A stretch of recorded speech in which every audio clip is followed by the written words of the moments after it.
The CBS Radio Mystery Theater presents...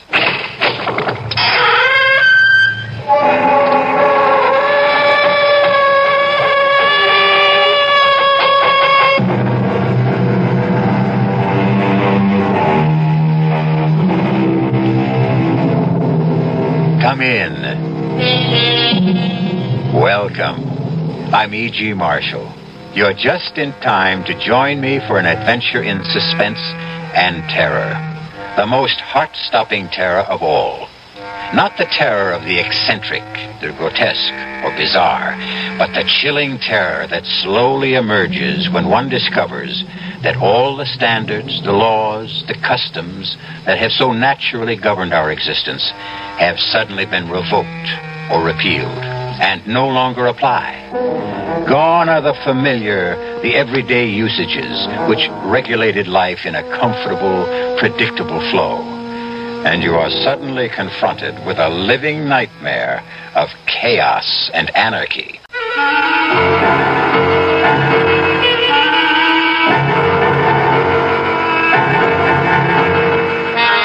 Our mystery drama, To Kill with Confidence, was written especially for the Mystery Theater by Sam Dan and stars Marion Seldes.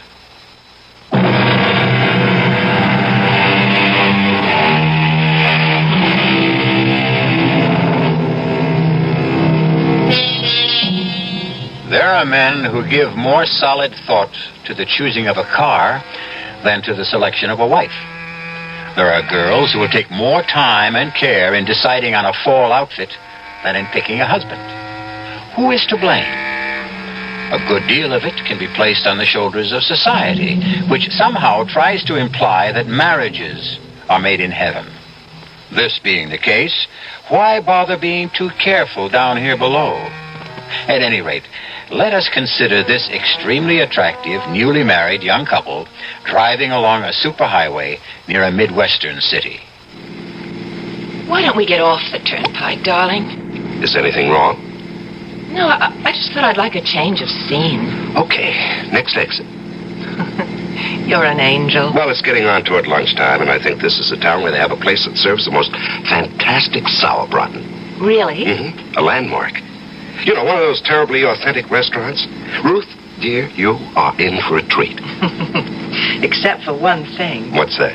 I happen to despise sauerbraten. Uh-oh, I'm sorry. Oh, don't be sorry, dearest. You and I, well, we'll never have days like this again. Days like what? Well, let's call them days of discovery. Days of getting to know each other. Days of finding out about each other. Such as, you don't like sauerbraten.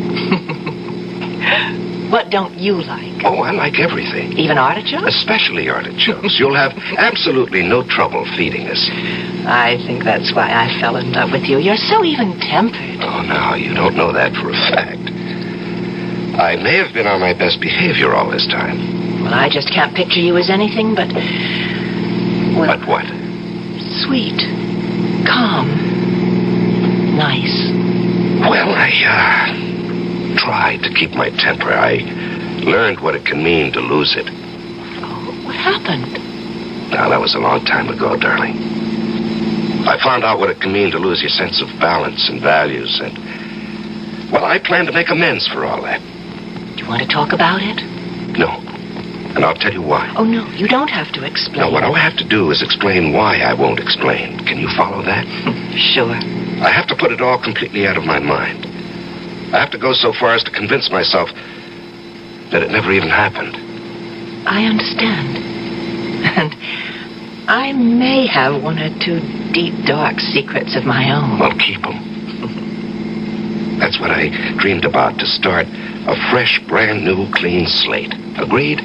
Agreed. Now, I tell you what let's do. Let's have sauerbraten anyhow. Oh, no. Well, you have it. I'll order something simple like hamburgers. Oh, no, not in this place. Why? Well, you won't enjoy lunch. The waiters are such frightful snobs if they sense you're not there for the specialty. Oh, it's that kind of a place. We don't have to have lunch there. We can stay on the turnpike. No. Look, here's the exit. Let's turn off. Well, Well, you did have your heart set on... uh-oh. What is it? Is something wrong? Well, the car, I think it's that mysterious vibration. Do you hear it? I don't know. What... Well, that funny noise. Oh, Leo, darling, to me these things sound funny all the time. Is it something serious? I hope not. Well, look, we have 1,000 miles still to go. We'd better have it checked. Yeah, that's a good idea. Oh, but in case it is serious, do we have enough cash? Well, that's no problem, darling. We'll stop off at the first station that honors a transnational credit card. But I thought the card's only good for gasoline. No, all repairs do. Oh, look, just up ahead, there's a big blue transnational sign that says Frank's Quality Service. Let's pull in and have the motor checked.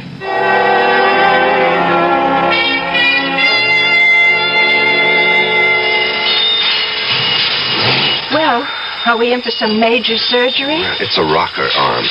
Oh, what does that mean? Well, it means more labor than anything else, and he's short-handed. In other words? In other words, it'll take some time, darling. Well, does that fit in with our plans? We did intend to have some lunch. And We could do that, darling, except, What is it? Well, you remember I told you what happened to me last time I needed emergency repairs. Well, that decided me. When you're having work done in a strange town, a place you don't know, you really should stick around, keep an eye on it. That's right, of course. Well, I know it'll be a bore for you. Well, I could shop. Could you? Your birthday's the day after tomorrow. I'd love an hour or so. I'll look for something and I'll be able to surprise you. Well, that's a great idea. Now, what's this fella's name? Oh, yes. Say, Frank. Oh, yes, sir. Oh, Mr. Renard. Yeah, what can I do for you? You've got about an hour on my car? Oh, say an hour and a half and be safe. Well, my wife would like to do a little shopping. Well, you're in luck. We got us a shopping center just 3 blocks from here. It's called the Golden Mall. The Golden Mall? Yeah. They got the top stores there. All the big ones from New York, Chicago. How do I get there? Oh, it's just 3 blocks up. See that traffic light? Yeah. You turn left, go 1 block. There it is. The Golden Mall. Well, thank you. She'll come back loaded with packages. You won't thank me. Darling, make sure you remember the name of this place. Yeah. It's Frank's 24-hour quality service. Open 24 hours a day. Everybody in town knows me. Well, let's see. It's exactly 12 noon. Darling, I'll see you at 1:30. Make sure you remember the address, ma'am. It's 1776 Jefferson. I mean, how can you forget that one, huh?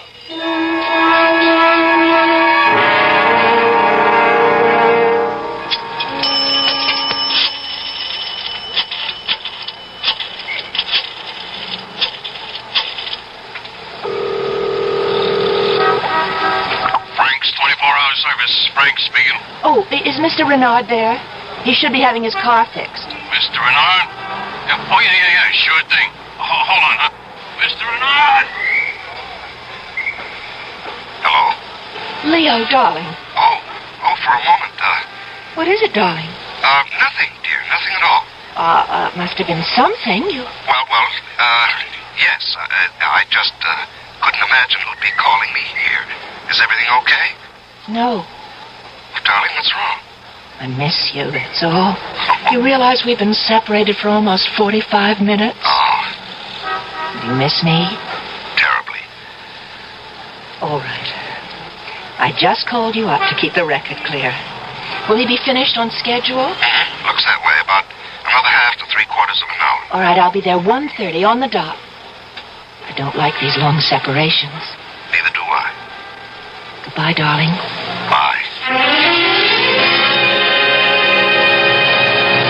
Taxi! Taxi! Where to, ma'am? 1776 Jefferson Boulevard. Okay. Heavy day in the stores, ma'am? Oh, no, I just bought a little present for my husband's birthday. Excuse me. Let me call into the dispatcher. 37, headed south to Jefferson, 1700 block. 17... Just a minute. Why are we stopping? Where did you say you wanted to go on Jefferson Boulevard? 1776. That's a number you can't forget. Well, maybe you can't forget it, but you sure can get it mixed up. You don't want to go to 1776. Why? Because there ain't nothing on that 1700 block worth going to. Well, I distinctly remember Look, it. ma'am, I know this town. Give me a street, any street, I'll run it down. On 1700 block of Jefferson, you got the old foundry. It's been deserted these past 18 years. And Frank's 24-hour quality service station. No more, you don't. How can you say that? I can say that because Frank's been dead, let's see, it's 3 years now. Well, the sign said... Nobody ever bothered taking the sign down. It's too much trouble. That part of town, you can write it off. Well, I spoke to Frank this morning. No, lady, you didn't speak to Frank. Believe me. Nobody's spoken to Frank in 3 years. Well, maybe St. Peter. Although I don't think Frank would have gone up there. My husband is having his car fixed at Frank's right now. Yeah? So would you please take me to 1776 Jefferson Boulevard? But, Pam... Now, shall I call a policeman or shall I hail another cab?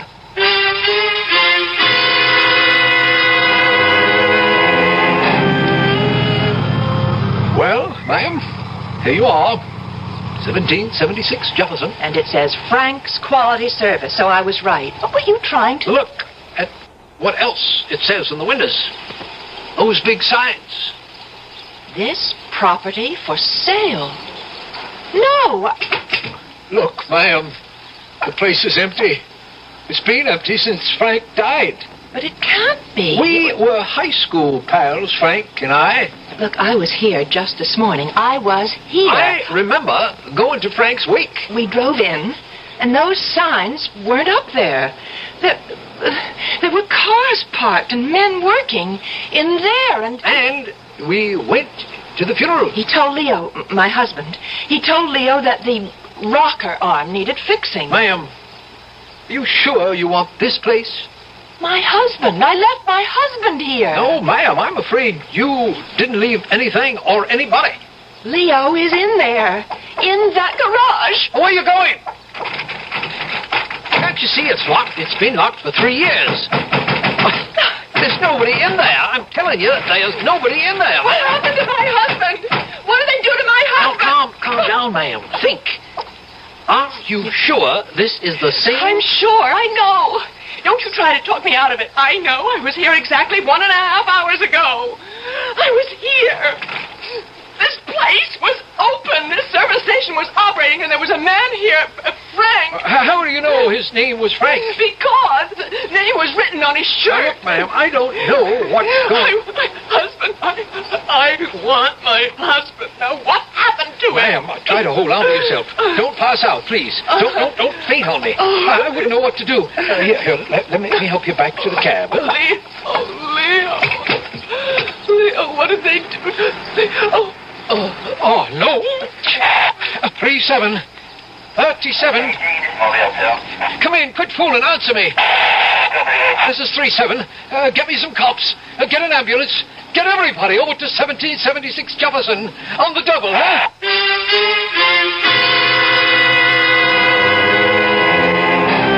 Well, how do you figure it? Frank's 24-hour quality service. Now you see it, now you don't. Nightmare? Illusion? Reality? Which are we dealing with?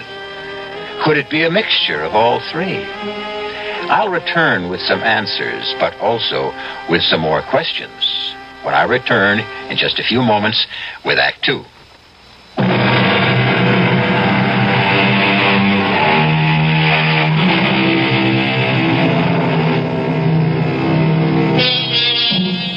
Why don't you do some shopping while I'm having the car checked? Asks newlywed Leo Renard of his wife Ruth. Reasonable enough.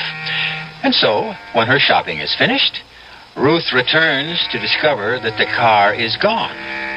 Leo has disappeared, and the service station has been closed these past 3 years. And you insist you actually were at that particular service station, Mrs. Renard? Doctor, I know you're trying to be helpful, but we aren't going to get anywhere. Why do you say that?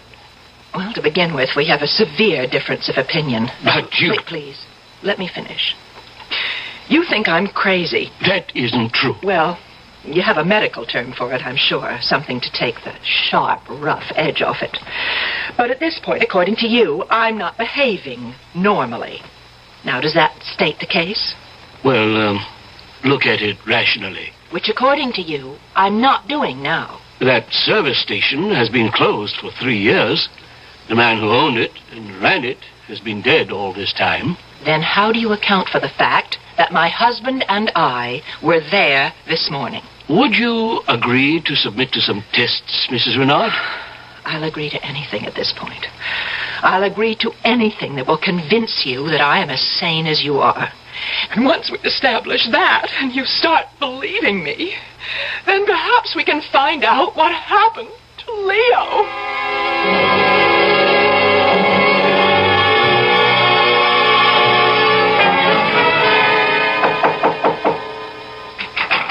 Yes? May I come in? Who are you?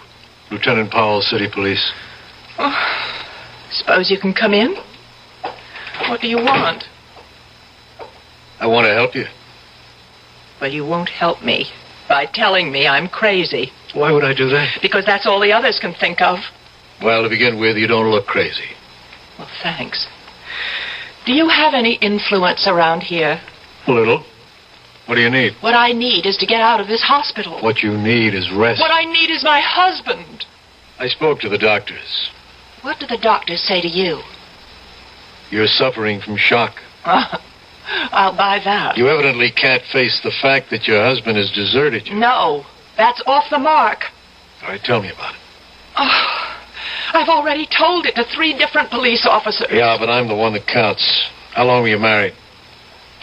2 weeks. Where? Is all this important? Everything's important. We were married in Reliance City. By whom? Well, what does that have By to do? whom? The Justice of the Peace. His name? His name was Dunley. No, Dunleavy. Well, that's what the sign said. Emmett Dunleavy, J.P. How long did you know your husband? Well, it was one of those love at first sight things. But, of course, you being a cop, you wouldn't believe in that. Oh, but I do. It's the only way. Tell me about him. Well, he was in town on business. What was his business? Why is that your business? Why is that an unreasonable question? Because you don't know and you're ashamed to admit it. That's a lie. Instead of asking, maybe I better tell you a few things. You don't really know what he did for a living, if anything. But that's just... It's all right. You don't have to say anything. Let's talk about the money. The money? The money you gave him. How do you know? My dear Mrs. Renard, you are now a member of a certain unfortunate sisterhood. What are you insinuating about my husband? Well, let's stick to the facts. How much of your money does he have? It's not my money any longer. It isn't? No, when we married, we agreed to share everything. And how much did you share with him? Well, I had an inheritance from an aunt who died, and she left me Yes, she left you... $51,000. I see. I don't know what you think you see. We were going to invest it in the new business. What new business? He was interested in real estate, and I was a public stenographer at the hotel where he used to have dinner, and that's how we happened to meet. And we were going to go to Florida and get into a land development deal. $51,000 in cash? No, bonds. We put it in bonds. Negotiable bonds, no doubt. Well, we had to be able to raise cash in a hurry. Of course. Well, it just wasn't my money. He had close to $50,000 of his own. You know this for a fact? Well, that's what he said. Now, look, Mrs. Renard, I want to help you. I want to find him. Hopefully we can recover all, or at least some, of your money. Why do you insist that he ran out on me? I've told you what happened. You simply can't face the truth, can you? And you've created an hallucination about a garage. Don't you start behaving like a psychiatrist, too. Now, look, the sooner we get you to face reality, the sooner we can get you to think rationally and maybe give us some leads. Look, I told you... What we have to do is get rid of this service station delusion of yours. But it isn't a delusion. I spoke to the doctor. Lying around here in bed isn't doing you any good. I asked him if I could get you to work with me. Now, you can't remain here indefinitely. You're going to have to start some kind of new life for yourself. Are you saying that Leo is... I'm saying, one way or another, Leo is gone. No. Right now, I'll go talk to your doctor. Pick you up in about an hour, is that all right? Wait, I want to thank you. Yes, well, maybe now you're beginning to face reality. Maybe. Maybe what? Oh, I don't know. I'm so... Sure. It's a bad spot to be in. You're really very kind. No, I'm not. It's just a technique. Don't let it fool you. Well, at least you've made me feel better. You ready to face it? I think so. Whatever it is, I guess I'm ready to face it.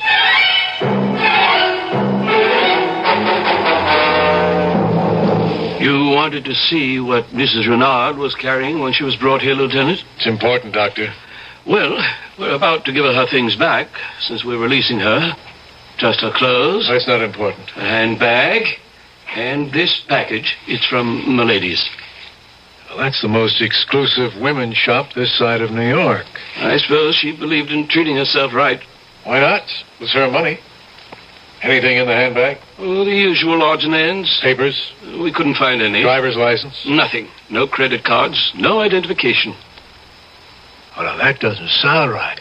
Well, she said she was going off just briefly to shop, and she didn't want to be loaded down with a big handbag. So she just took her small purse with some money and makeup, left everything else in the car. There is this snapshot. Must be Leo. He'd have to be Leo. You know something? He looks familiar.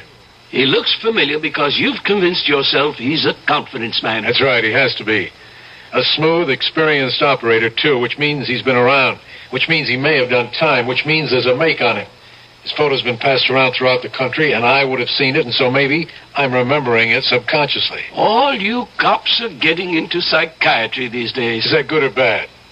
Listen, let me borrow this snapshot. I'll have the boys run it down.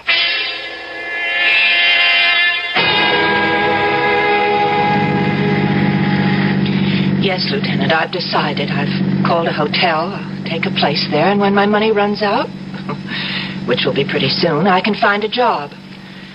I intend to stay here until... Until what? Until I find Leo, or learn what happened to Leo. Now, you say you were married by a justice of the peace in Reliance City. That's right, and I'll never forget the man's name, Emmett Dunleavy. That's what the sign said in front of his house. Who recommended him? I mean, how did you know to go to him? Well, we got our license and we were driving along and we saw the sign. Who was driving? Leo. Go on. Well, that was it. We went inside and we were married. I don't think so. What do you mean you don't think so, Lieutenant? What would you know about it? All I'm saying, I don't think you were married. Now, just a minute. The ceremony was performed. We checked the city hall in Reliance City, and there's no record of your marriage. But there has to be. Ruth Olson to Leo Renard. No record of anyone named Renard getting married to anyone at all. What are you trying to do to me? And there's no justice of the peace named Emmett Dunleavy in Reliance City either. But that was his name. The sign distinctly said that his name... I know it's hard to face so many disagreeable facts all at once, but there's no help for it. Oh, I know what you think. You think Leo is a confidence man who was out to swindle me. I'm going by what appear to be the facts in the case. I'm going by experience. Well, I wouldn't fight you except that you love him. Well, love doesn't make you blind. It's just... Well, there's one fact I simply cannot account for. Yeah? No matter what anyone says, Leo and I stopped at that service station. No matter what anyone says, it was open for business. No matter what anyone says, there was a man named Frank. And he said he'd fix the car in an hour and a half. And that I'd have time to go shopping. Well, here we are. As you can see, closed, deserted. For rent sign on the window.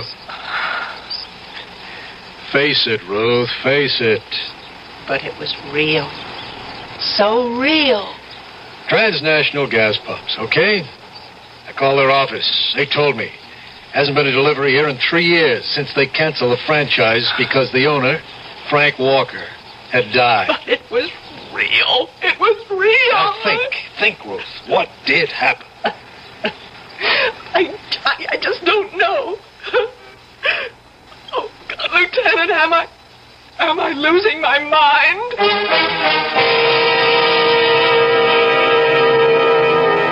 But the service station was there. A man named Frank was there. We heard him speak. Or did we? Did the conversation actually take place at 1776 Jefferson Boulevard? Or was it all taking place in the mind of Ruth Renard, whose last name may not even be Renard, since there's no record of her marriage either? I'll be back shortly with Act 3.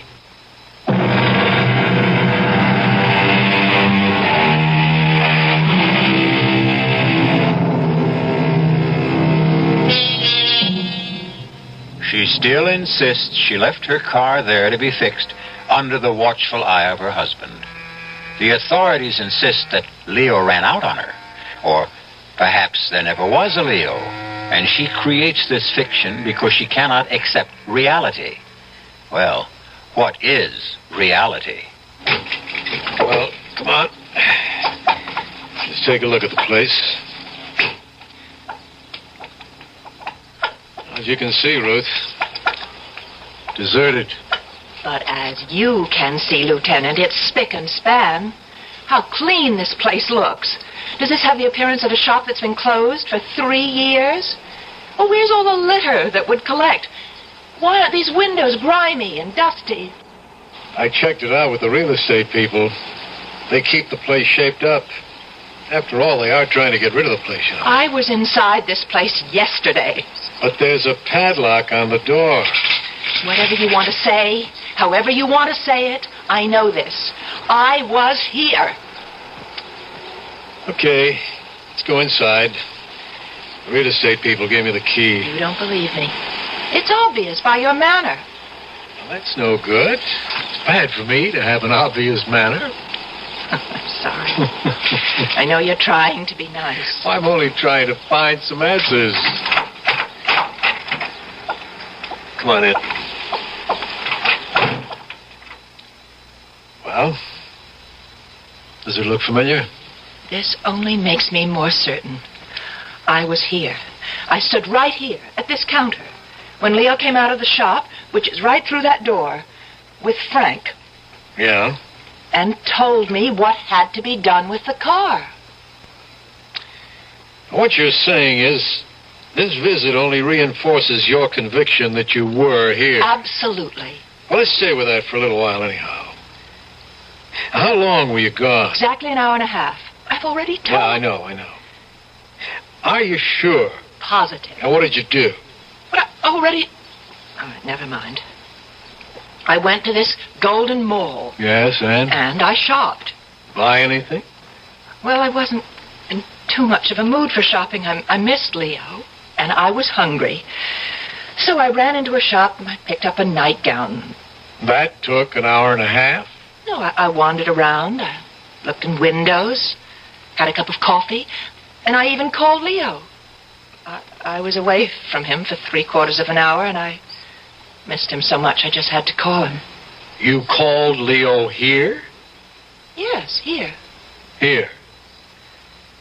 I don't see a phone here. Well, there must be. I phoned him. I spoke with him. How can you... Well, where's the phone? I don't know. Maybe it's in the office. The office?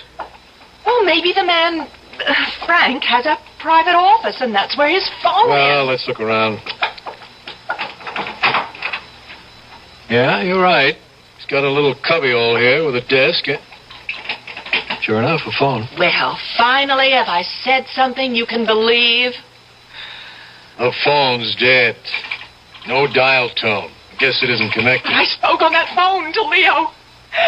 And the man, Frank, he answered it. Sure. Oh, your tone of Well, voice. please, I don't mean anything. You can't help it. You want to be nice to me, but you think I'm crazy. No, I'm trying to go along with it. With what? With everything you say. What we need right now, more than anything else, is a break. Who knows? Maybe we'll get one.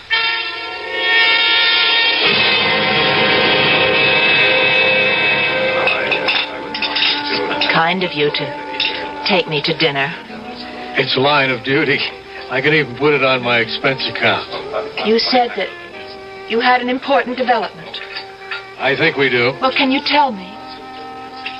We think we know who Leo is. What do you mean? You know who he is. His real name is Wallace. Leo Wallace. That's impossible. Better let me finish. But Listen. We had his picture. Where? How? I mean, how how could you get his picture? It was in your handbag. Oh. I ran it through the routine, and there's a very strong likeness to a Leo Wallace. A very skillful confidence man. Oh. Leo had turned in a very big score. He'd flim-flammed some old gent out of about $1.5 million. Well, I don't believe it. Maybe you'd better hear it first. He denied it. The jury voted against him. He got a minimum of 10 years, but there was an appeal. Just a few months ago, they found some irregularities in the trial, and he was freed. Oh. How about the money? The money? The money he's supposed to have stolen. Oh. If he did steal it, he has it hidden somewhere, so you see, there's a motive on someone's part to get him and get at the money. I never dreamed that Leo could... Yeah, well, as I say, we can't prove it. All we know is that your Leo's picture looks like this Leo Wallace. Then I don't have to be crazy. This could have all been just a plot, don't you see? You thought Leo was out to steal my money, and as it turns out, there were people after Leo. They could have arranged the whole service station setup. Well, it's not impossible. Well, then can't you do something? How he could have arrived at this service station is something I'll get to later. The fact is, he did go there. Well, I tell you he did. We did. If only we can put him there, things would make sense. You wouldn't be crazy. We'd have a lead. Why pick Frank's service station? It isn't the first one you came to. It was the first transnational gas station, and that was his credit card. Are you capable of being objective right now? I'm trying to prove to you I am not crazy. Well, pretend for a moment that all this happened to somebody else. Pretend that this is a story I'm telling you. I don't see why. A young woman tells a cab driver to take her to a non-existent gas station. But I had been there with my husband. We don't know that. We only have your word for it. So, when they arrive, she becomes hysterical and she tells the story you've told us. Okay, we check. We find out there is no record of the girl's marriage. No record of the justice who she claims married her to her husband. Her husband is most likely a notorious confidence operator, newly released from jail. Why would I lie to continue, please. And we know very little about the girl herself. She worked at the hotel in Reliance City as a public stenographer for only a month.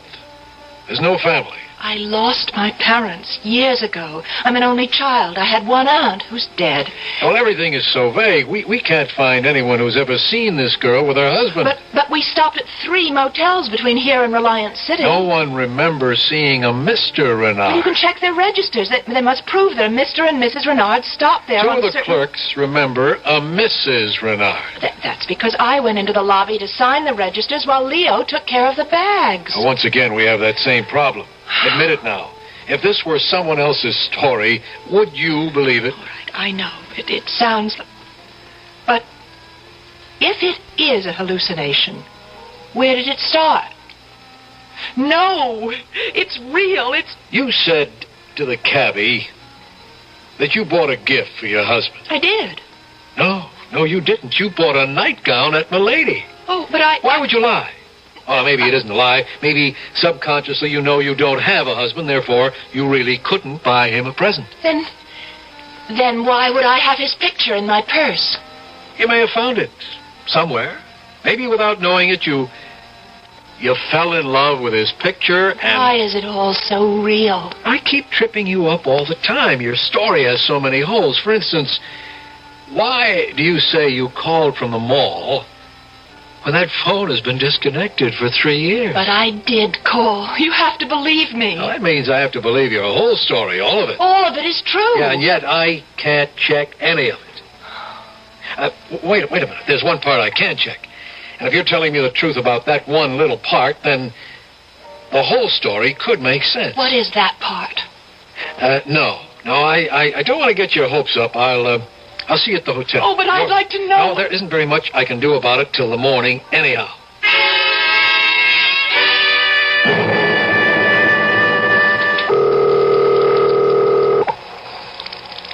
Sergeant Flowers? It's Lieutenant Powell. Sergeant, there's a telephone at 1776 Jefferson Boulevard. You got that? Yes, sir. It should have been disconnected for about 3 years. I want you to find out if it was temporarily restored to service recently. If so, by whom? Somebody had to pay a deposit. I want the name and address. Yes, sir. I want that information immediately.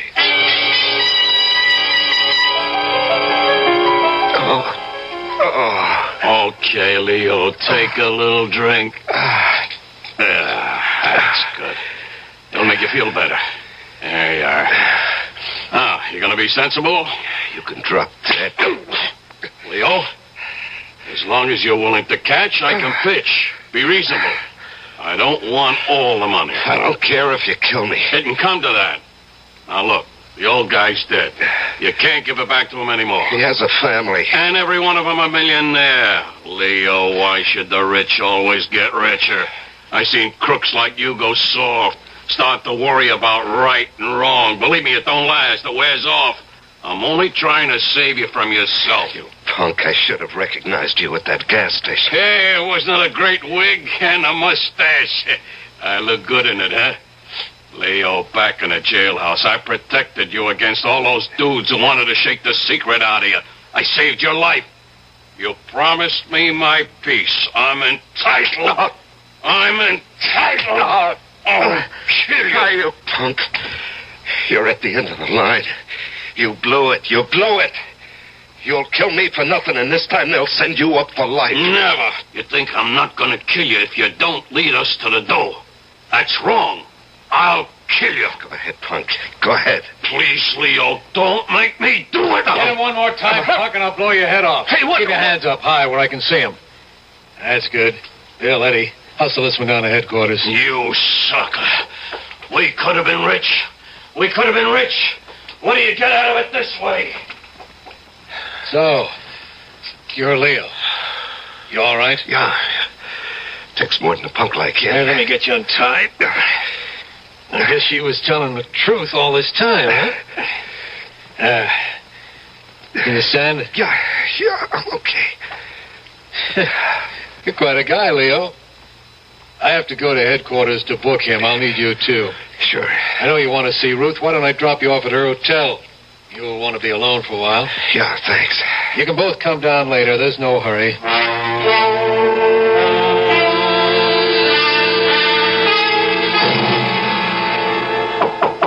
Just a minute. Leo. Oh, Leo, darling. Hello, Ruth. Leo, how did you... What made you... No, I don't want to talk. I just want to hold you. Leo. Oh, Leo, are you... Crazy? No. Oh. But I would be if I couldn't figure it out. Figure what out? That gas station, that was all a setup. Leo. How did they know I would stop right there, huh? What? How could they be sure? Somebody had to loosen a gasket just enough to make that noise. Somebody had to say, let's get off the highway at that particular exit.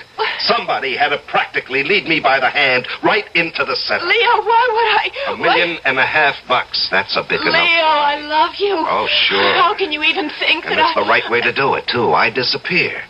You become the poor, distraught, deserted wife. The mobsters figure you've been double-crossed, too. The heat's off you forever. Leo, how can I convince you? What can I say? It's a great plan, baby.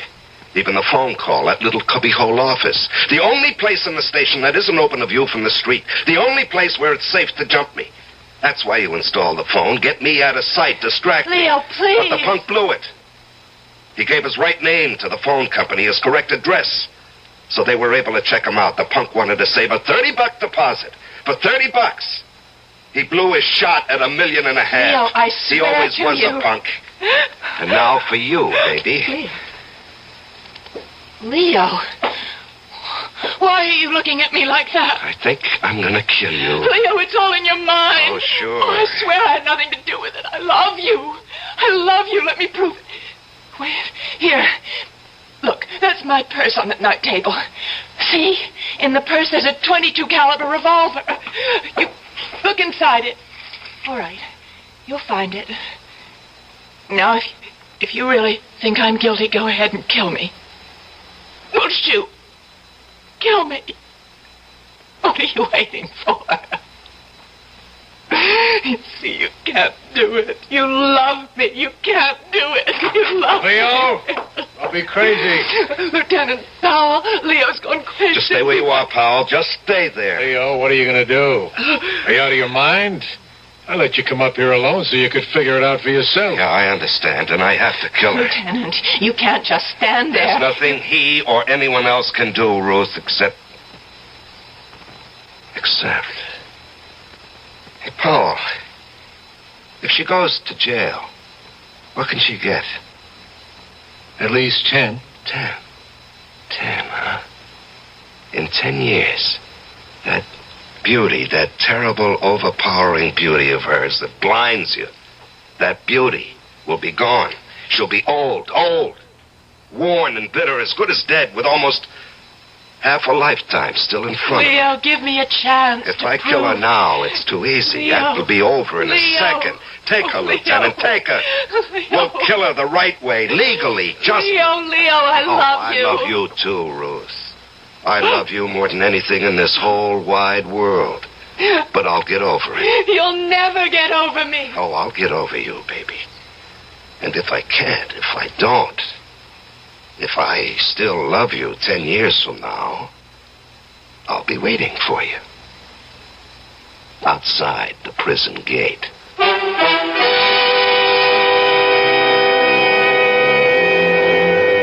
Did Leo get over Ruth? Or did his love continue? Did he meet her at the prison gate 10 years after? We don't know. It hasn't been 10 years yet. What a story that would make. And we hope all of us will be around 10 years from now to hear it. I'll be back shortly.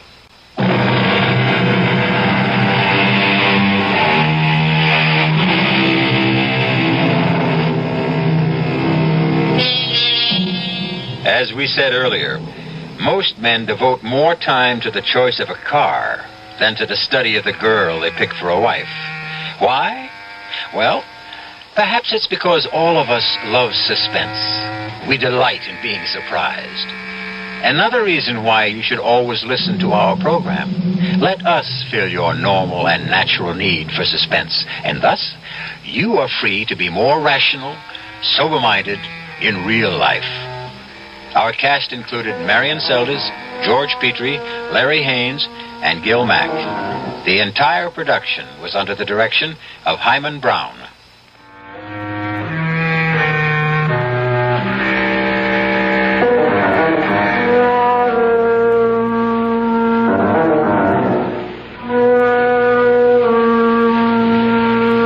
This is E.G. Marshall inviting you to return to our Mystery Theater for another adventure in the macabre.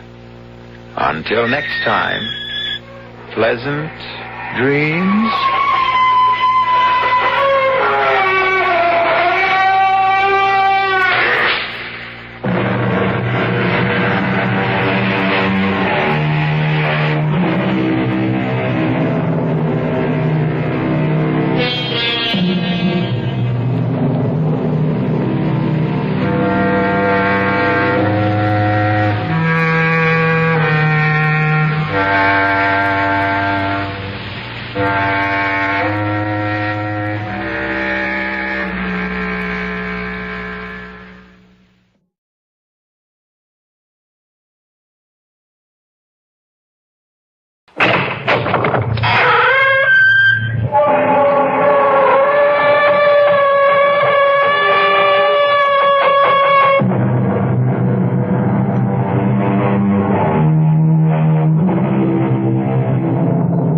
Come in.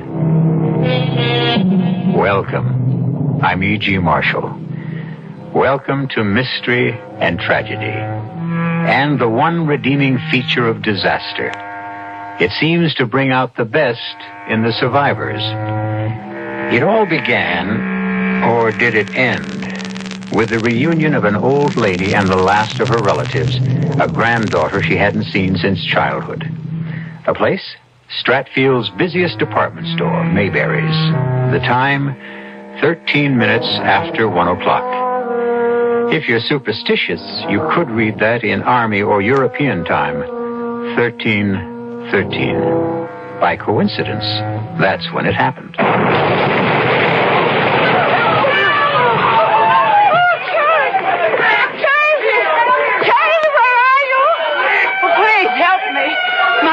Burning. I can't see. Please help me. All right, Grandma, take it easy. I got you. Is that you, Charity? No. Yes. I don't know. Oh, come on. Oh, please, let's get out of here before the rest of the ceiling comes down. Charity, dear. Please. I'm so glad you're all right. You are, aren't you? Oh, I don't know. I got a pretty good whack on the head, but I guess I'll make it here. Please, let me help you. I'm afraid I can't move. Yes, something has happened to my back. Oh, it's so terrible to find you and lose you again, Charity. Don't call me that. Why not? Because you can't see me. You can't tell who I am. But you know who you are, don't you? That's the whole trouble. Ever since I got hit, I don't know who or what I am.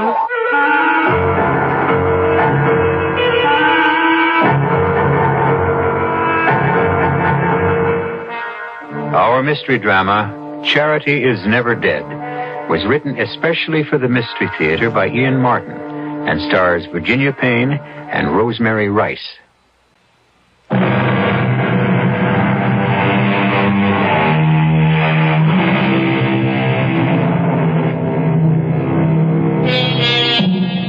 Within half an hour after the accident at the department store, Stratford Community Hospital is a temporary shambles. The constant arrival of ambulances, the whoop-whoop of police sirens, the hysteria of the less badly hurt, the moan of the burned, the hustle and bustle of doctors and nurses competently handling the emergency are a background to a quick meeting between Dr. Mark Banning, Chief of Staff, and the hospital chaplain, Dan Walters. Any injured, Doctor? Enough, and too many killed. Till phone service is restored, we won't know how many. Excuse me, Dan. Nurse? Expect upwards of 100 casualties. Refer all ambulance to Dr. Fleming. Pre-op to go to staff lounge. The ready room and the corridors are jammed already. That's all for now. Yes, Doctor. Hope we won't need you, Dan, but I'm afraid we're going to. The minister not only offers solace to the dying, but prayer and comfort to the living. Of course. I'm sorry. I didn't mean... The phone. Thank heaven, communication again. You want to get it, Dan? Yeah. We're carrying in someone who looks like emergency. Can do. Anne! Am I glad to see you? First floor, Are you all right? Don't worry about me. But you were going shopping at Mayberry's this morning. Well, I couldn't find the right thing there for Mother's birthday, so luckily I was a few stores away when the explosion went off. I know what caused it. A new boiler. Improper installation. Pressure backed up somehow and blew Mayberry's ground floor to ribbons. Thank heaven you weren't there. Well, thank heaven I was near enough to be of help. But I appreciate your concern, Mark. I ought to be concentrating more on the patients. What have you got there? Mrs. Chandler. Flash burn, both eyes. I don't know how serious. Also, she was hit by a heavy beam falling. Back. Broken? Possibly. But it's more complicated than that. Possible renal failure. I'm sure both kidneys are crushed. Charity, I got to go back to the store. Find my granddaughter. That's all I have. Please. We'll find her, Please. Mrs. Chandler. She was there. I talked to her. Where is she? You rest, dear. Who is that? Who are you? Dr. Logan. Dr. Ann Logan. Oh. Now, you rest, and we'll take care of it. Charity, please. I need Charity.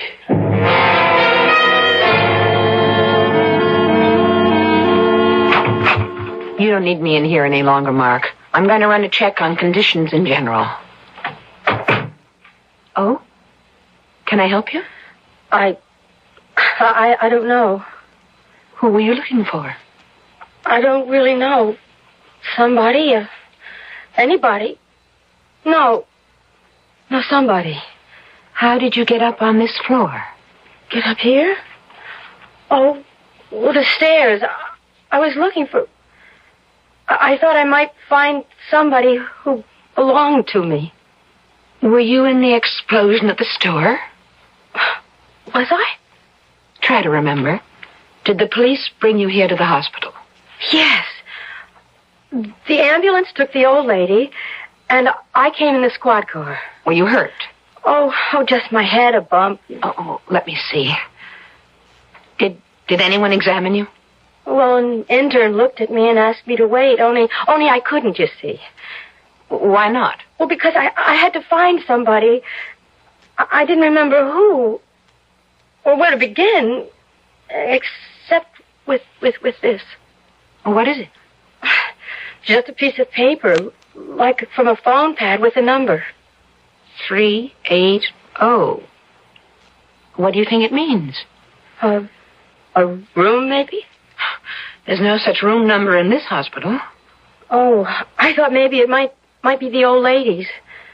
What old lady? Well, just someone I met after... Or was it before? I don't know. What was the old lady's name? I don't know. What is your name, miss? But that's the whole trouble, don't you see? I don't know that either. When you were examined, didn't they ask your name? Yes. And? I didn't have a name to give them. I thought if I just sat still for a while, the shock would wear off. Well, now, don't worry. It'll all come back. I'm Dr. Logan, and I'll see you a little later. You have amnesia. You'll have to have a thorough examination to make sure there's no concussion. Well, I really thought I was all right. But I guess I'm not. We'll find out why and fix it.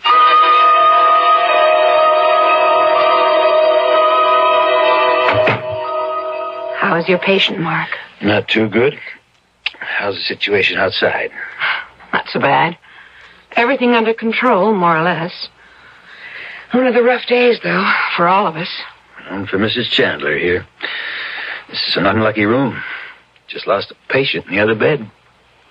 Are you going to lose Mrs. Chandler? Oh, we're waiting on the BUN, some other tests. I don't think she's operable. Have her under heavy sedation now. Doubt she can last more than a few days. Sweet old girl. It's a pity. How's your life? Tolerable. Until I can get you to think at least the same of me. A pity? No. Sweet old girl. You can drop the old. Oh, come on, Anne. Now, you know my philosophy. Doctors don't mess around with lady doctors. We're exposed to enough communicable diseases as it is. It isn't my degree you're afraid of, Doctor. It's my sex.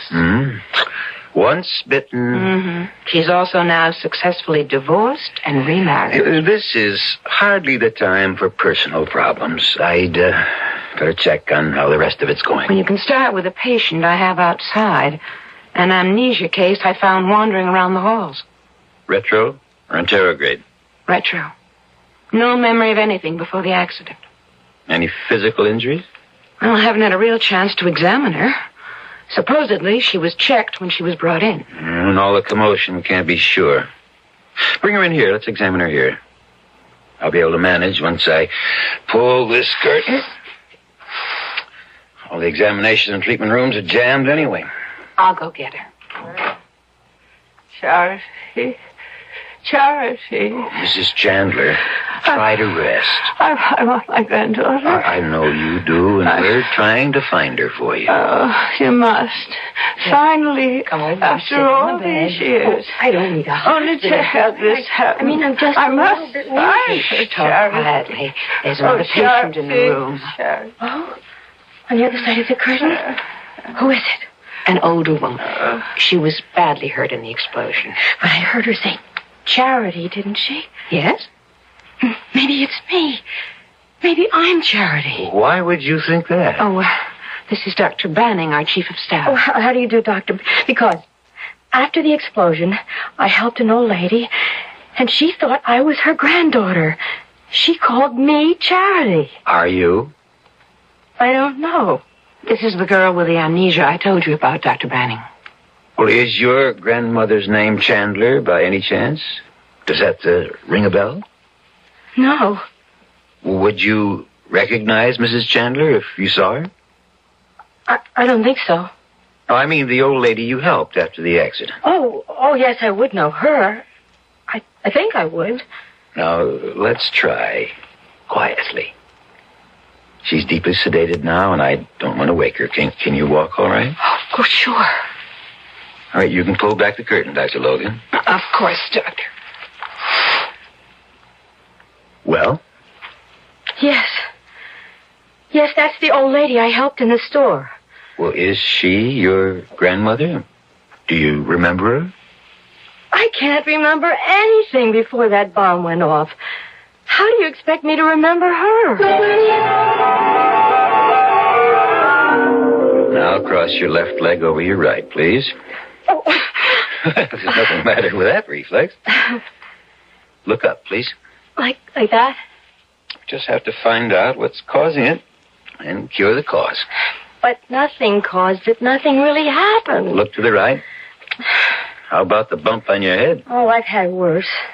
But how do you know nothing happened? The left, please. What do you mean? If you don't remember.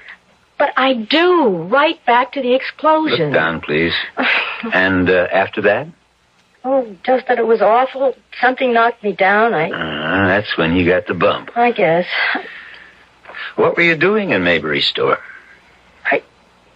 I don't remember. You remember what happened to your pocketbook? Pocketbook.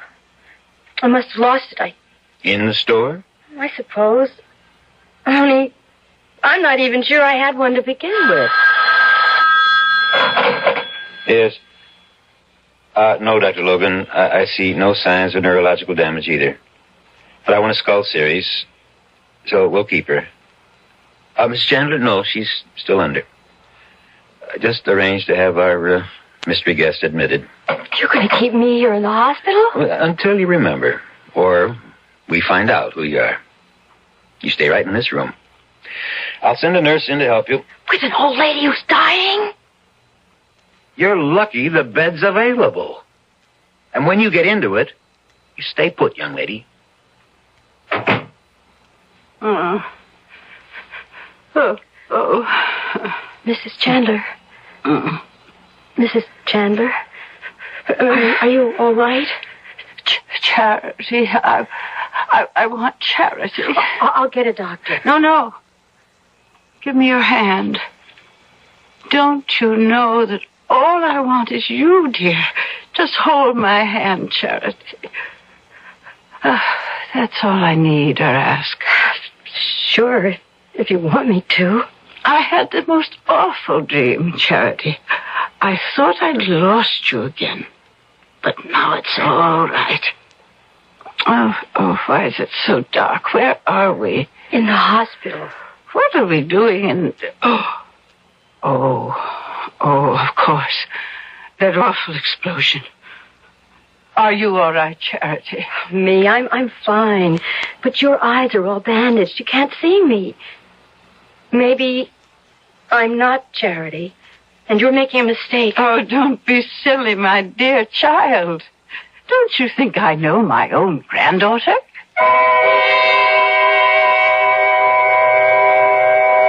In the bed, the old lady, her eyes bandaged, lies breathing quietly, holding the girl's hand.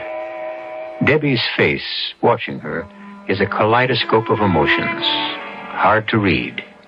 Hope, fear, disbelief, or just simple prayer for a way out of a maze of bewilderment. We certainly won't even begin to know the answer to any of these questions, at least until I return shortly with Act 2.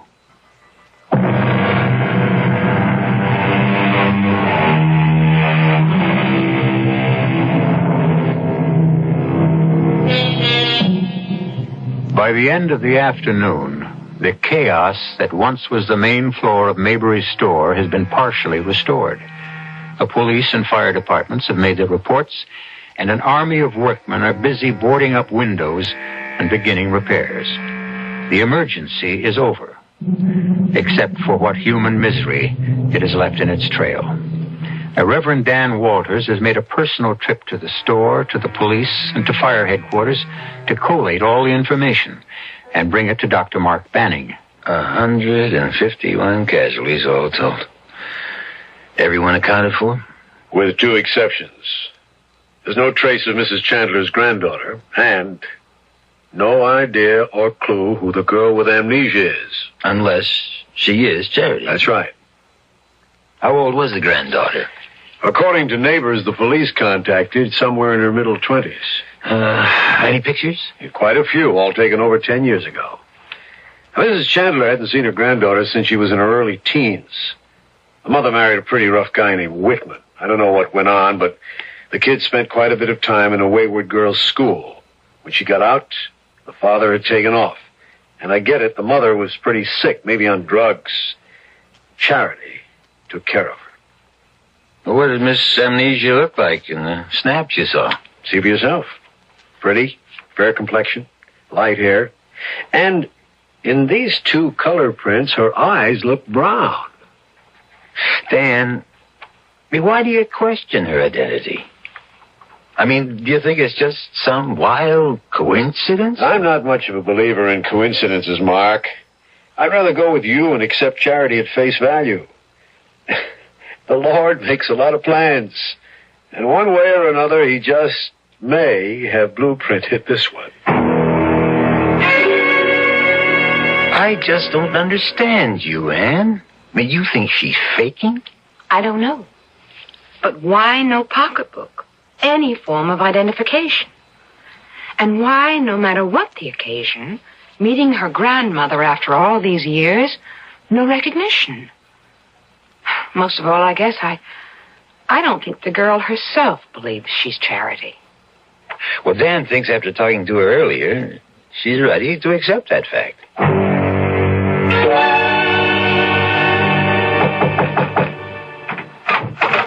It's Chaplain Walters, Charity. May I come in? Of course. I see you're comfortably set. Well, set anyway. Dr. Banning has told me how kind you've been to your grandmother. Don't say that. Oh, why not? Aren't you her granddaughter? I don't know. She says I am. I wish I could be sure. Right now, I'm just sorry for her. How do you feel? Miserable. And afraid. Why can't I remember who I am, Chaplain? Perhaps you don't want to remember. Have they located her granddaughter yet? No. Everyone apparently accounted for. No sign of her. Do you think if it isn't me, that it might have been someone who died in the explosion? That's about the way it stacks up. We should know by morning. Now I'll say good night. I hope you are Charity. You could make her last days very happy if you bring her truth and love. Good night.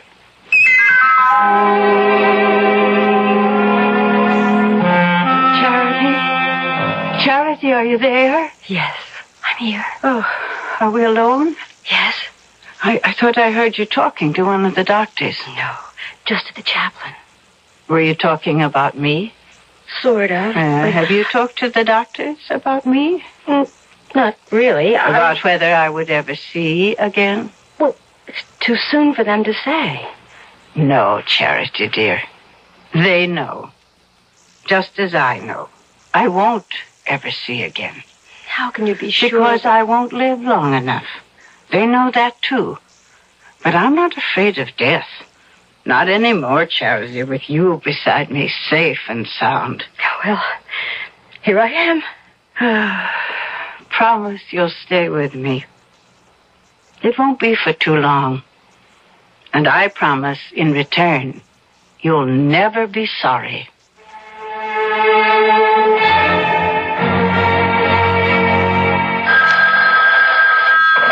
Dr. Banning, yes. Who? Chaplain Walters? Sure, send him in. Oh, and nurse, put a page on Dr. Logan if she's in the hospital. Ask her to come to my office. Hi, Dan.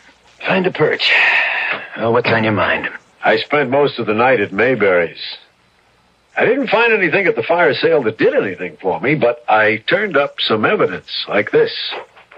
Pocketbook. With a wallet inside it. And inside the wallet, this picture. Well, that's Mrs. Chandler. So this must belong to her granddaughter. There's additional evidence. You remember her granddaughter came in by bus yesterday at 1. Proof, item, 1 ticket stub made out to a Charity Whitman. So our Miss Amnesia must have dropped her pocketbook in the excitement. Well, we're out of the woods. She is Charity. That would make it all so nice and simple, Mark, but it just doesn't wash. The bag with the wallet in it was clutched in the hand of a young woman they just dug out dead in the debris. I'm afraid Charity Chandler is dead. Oh, what rotten luck. I mean, Mark, Dan, I just came down from the room. Mrs. Chandler has no more chance at living than she had when she was brought in. We have her on hemodialysis now, but that's only supportive. But in spite of it all, she's so happy to be reunited with her granddaughter that it means so much to her. What about the girl? She calls her Grandma now. Are you sure that there isn't some possibility? I doubt it, Dr. Logan. The girl and the purse were one. So we still don't know who our amnesia victim is. And worse than that, we have to break the news to Mrs. Chandler that her granddaughter is dead. Well, what choice do we have? It'll kill that old woman.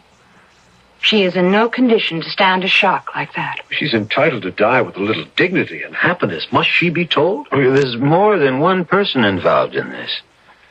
Our amnesiac has the right to know who she is not before she can remember who she is.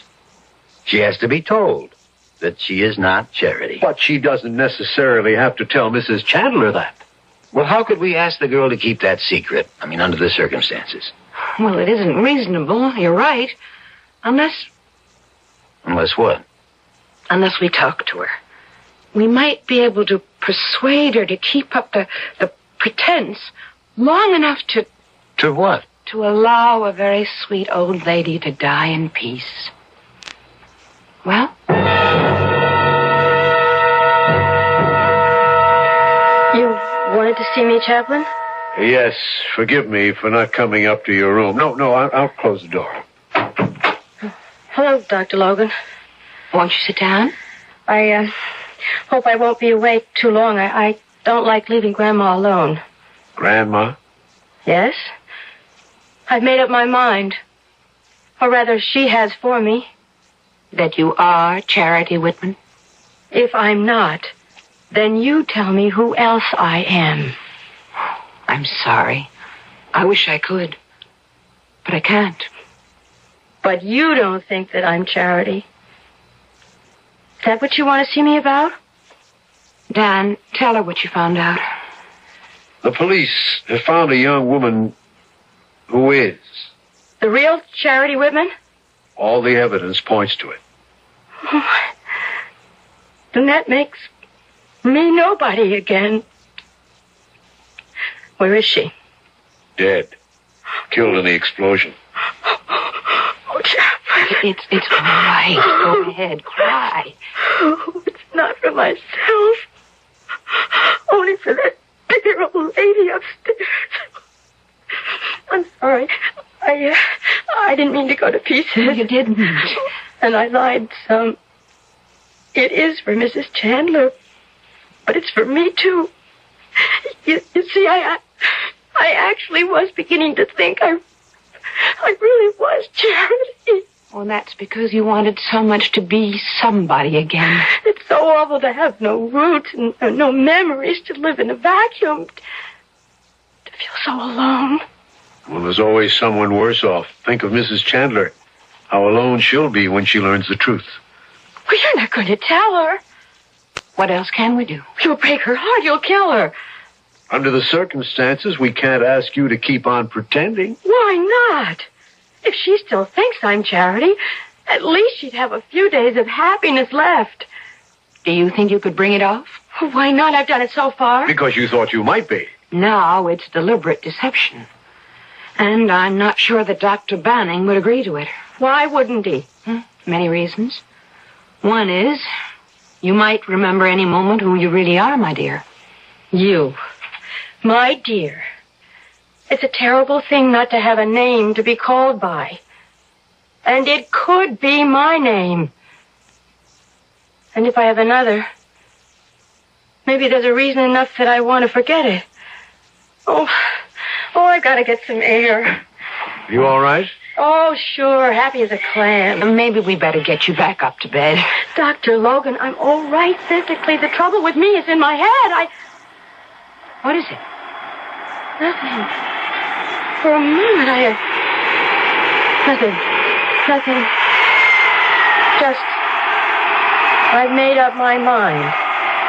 And I don't care what any of you say. For her sake, for my sake.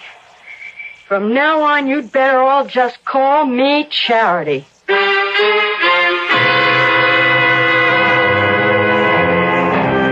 And again, we are left tantalizingly on the horns of a dilemma.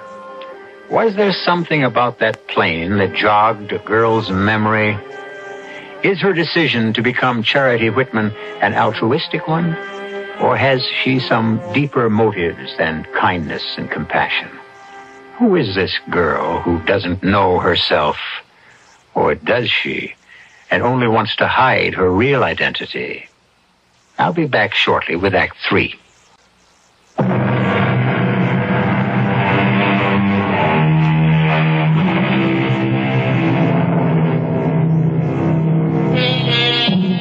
It's another day, scrubbed bright with clean sunlight. A day for surfing or sailing or climbing a gentle mountain, or just lying lazily in a field and watching the sky. For most people, that is. For the 5 people in our story and in Stratfield Community Hospital, it's to be a very different day. A day of sadness, suspicion, and dilemma. Mrs. Chandler is mercifully asleep. Death not very far away now. Charity and the chaplain are walking in the hospital gardens, and Doctors Logan and Banning are huddled in a corner of the cafeteria over morning coffee. Poor Mark. You look so tired this morning. I'm not tired, Anne. I'm worried. About what? Well, about this deception I've agreed to. Our business is healing, not playing with human emotions. You make it sound as though I've been party to something cruel. Well, no, I'm not questioning your motives. Just whether any of us have any right to contribute to deceiving a dying woman. Just to give her what happiness we can? Even though she barely knew her granddaughter, it's obvious she was, or is now, the center of her life. There's no doubt of that. Then, since she's convinced the girl is Charity, whatever doubts we have, who are we to question that? But damn it, I am chief of staff of this hospital. I'm sticking my neck out. There could be legalities involved. What? Well, for one thing, Mrs. Chandler may have a will. If it names Charity as beneficiary, and the girl died in the explosion, she might want to change it. She should have that right. I never thought of that. But wouldn't it just go to the next of kin? According to the hospital records, there is no next of kin. Which may be why our so-called Charity is so willing to decide that's really her name. It is possible to fake amnesia, you know. And if there's enough money involved... Oh, I don't believe that girl could do anything like that. What is it? I was just thinking. Yesterday, while Dan and I were talking to her, she was by the window and she stopped suddenly as if... As if she'd remembered who she really was? Yes. I thought she was coming out of it, and then she turned on us and told us that from now on, as far as she was concerned, we could take her for Charity Whitman. Oh, Mark, I want to believe in her. Don't let this turn out wrong.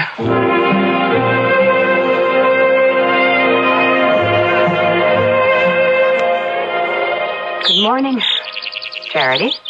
Oh, hello, Dr. Logan. Isn't it lovely out here? I hate to leave the sun, but I should get back in case Grandma's awake. Oh, she can wait a moment. It's your grandmother I want to talk about. Oh, she hasn't? Oh, no, I checked on her before I came out. She's resting very peacefully. She has nothing to worry about for the moment. But I do. You? Who are you? And this time, I want an honest answer. And this time, I'll give you the only answer I can give you from now on. I am Charity What are you listening to? The plane. You did that before. Does it remind you of something? Yes. But I can't quite... Remember that crumpled piece of paper you had with the number 380? Could that have been a flight number? Yes. Perhaps. Flight 380? Was it a flight you were on? No. One you were going to take? Yes. Maybe. I don't know. Were you going with someone? Yes, I think maybe I was, but Who? Who? Who were you going with? Oh, isn't this awful? I don't remember. I was so close. Now I'm so tired. That's enough for now. Just one more question. All right. What's your name? Debbie Scott. Oh, my God, what did I say? I think you just told me who you really are.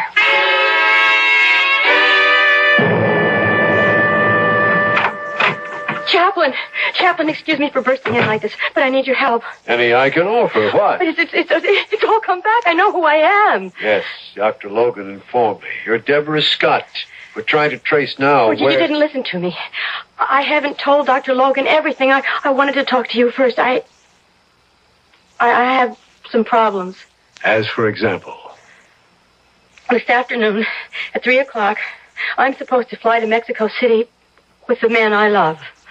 Oh, that isn't a problem. That's happiness.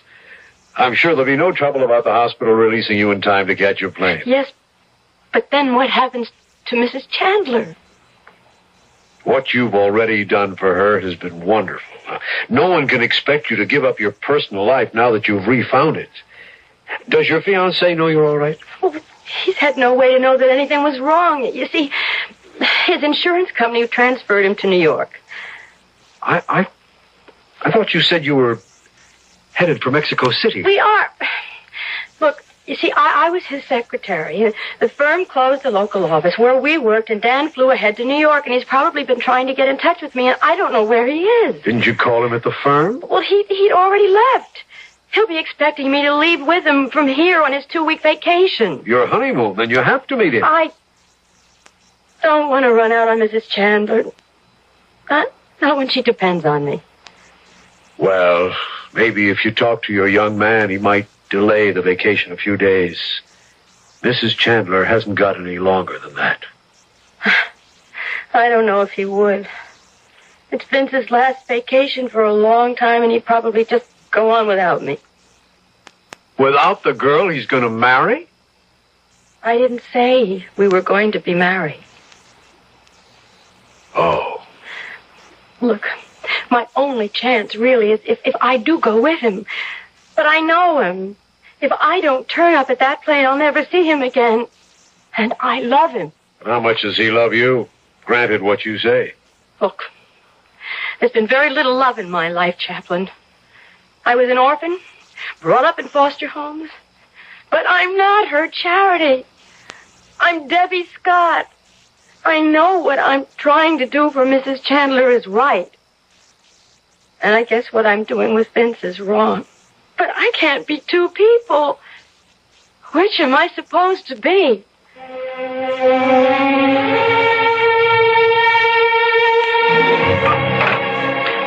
That you, Charity? Yes, Grandma. Where have you been? Oh, well, they were just giving me a checkup. They're going to send you home. Yes, they need the bed. I'm all right now. Oh, that's wonderful, dear. I'm so happy for you.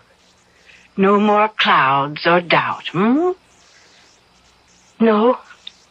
You know who you are again. Oh, well, I'll miss not having you right here in the room with me. And I'll miss not being here with you. Darling. Yes. Come to me. Closer, just for a moment, please. I'm here. Just do one thing for me. Anything you want. Just give me a long hug and say, Grandma. Grandma. That's all. Just Grandma. That's all I really wanted to hear. Grandma. Oh, my dear little girl that I know so little about. All the years of not knowing you, and such a little time to catch up. Funny, isn't it? 2 days together in a hospital, and in one way I know everything about you, and in another nothing at all. Now tell me about yourself. Oh, there's nothing really to tell. Oh, of course there is. Every young girl has so much to tell. Her hopes, her dreams, what she asks of life. Now you remember, I'll be watching you from somewhere. And just maybe I can repay you and make it all come true. Oh, how I wish you could. Well, then you tell me and I'll try. Let's begin with what every girl wants in her life. A man. Isn't there one in yours?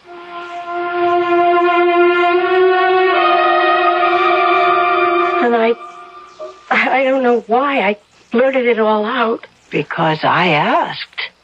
It was important. But he doesn't love you enough to ask you to be his wife? Oh, he does. He asked me to be... Well, when was that? A long time ago. I don't think that it was... I think it's still going on. Why don't you give him another chance? Grandma. Grandma. It's been good to hear you call me that. Now, I want the chaplain. But first, say goodbye. No, I can't. Of course you can. I only wish that I could ever thank you enough. For what? Everything, my dear. God took my eyes away, but he gave me you instead. I'll never forget you. Goodbye. Whoever you are, or will come to be. Now get me the chaplain.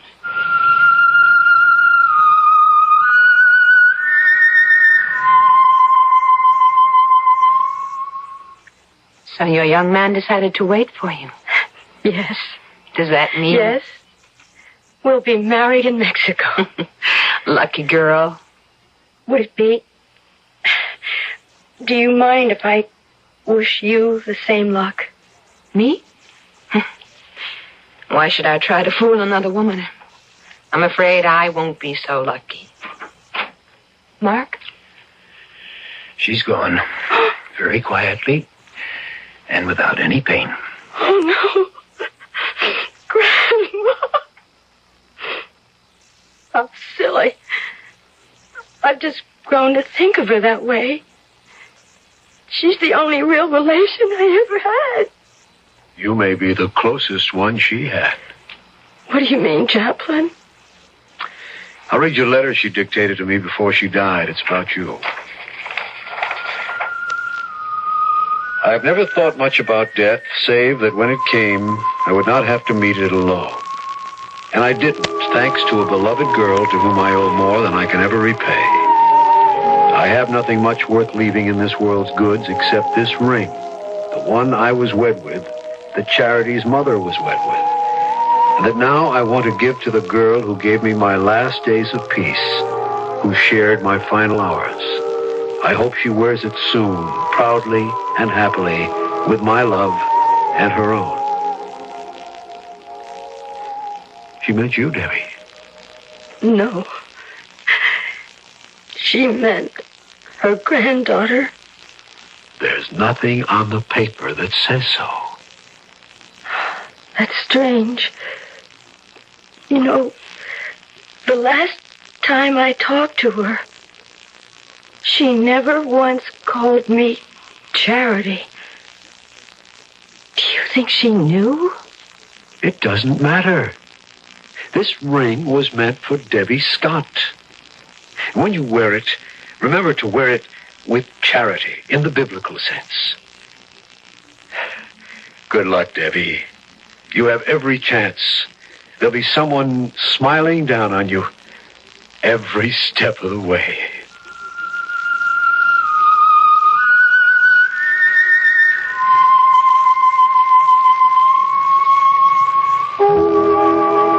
Did Mrs. Chandler know that Debbie Scott was not her granddaughter? Did she prefer to play out a last sweet charade to make death come softer? We'll never know. But that chance, perhaps foolish and old-fashioned name given to a girl long ago proved in the end to live up to its old-fashioned meaning. I'll be back shortly.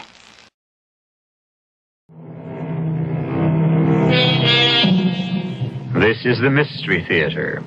And after all, what greater mystery in the world is there than love? So just as a footnote, not long after, Vince and Debbie married in Mexico City. Dr. Mark Banning managed to forget a first unfortunate marriage and marry Dr. Ann Logan. And Dr. Logan, since time was running by, decided to have a child. Actually, they both hope for a boy, but if it happens to be a girl, I wonder if they'll be tempted to call her Charity. Our cast included Virginia Payne, Rosemary Rice, William Prince, Patricia Wheel, and George Petrie. The entire production was under the direction of Hyman Brown. This is E.G. Marshall inviting you to return to our Mystery Theater for another adventure in the macabre. Until next time, pleasant dreams.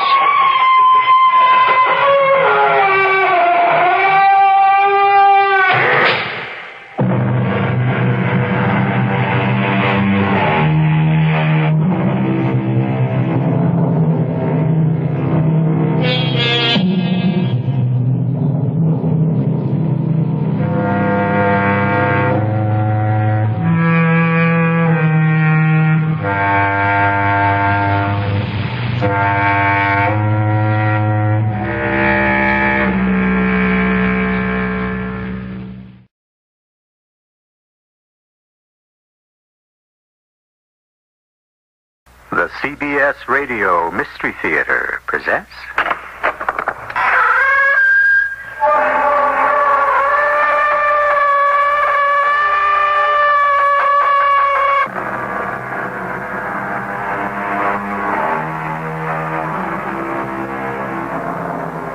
Come in.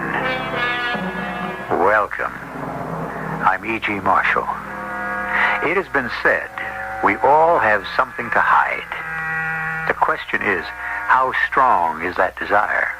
How great is our need to blot out, to obliterate, to forget?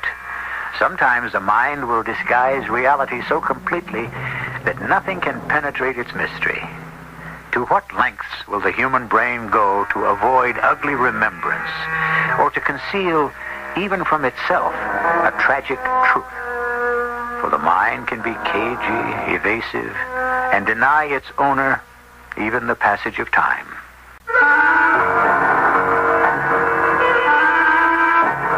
Our mystery drama, Who is George Williams?, was written especially for the Mystery Theater by G. Frederick Lewis and stars Larry Haynes.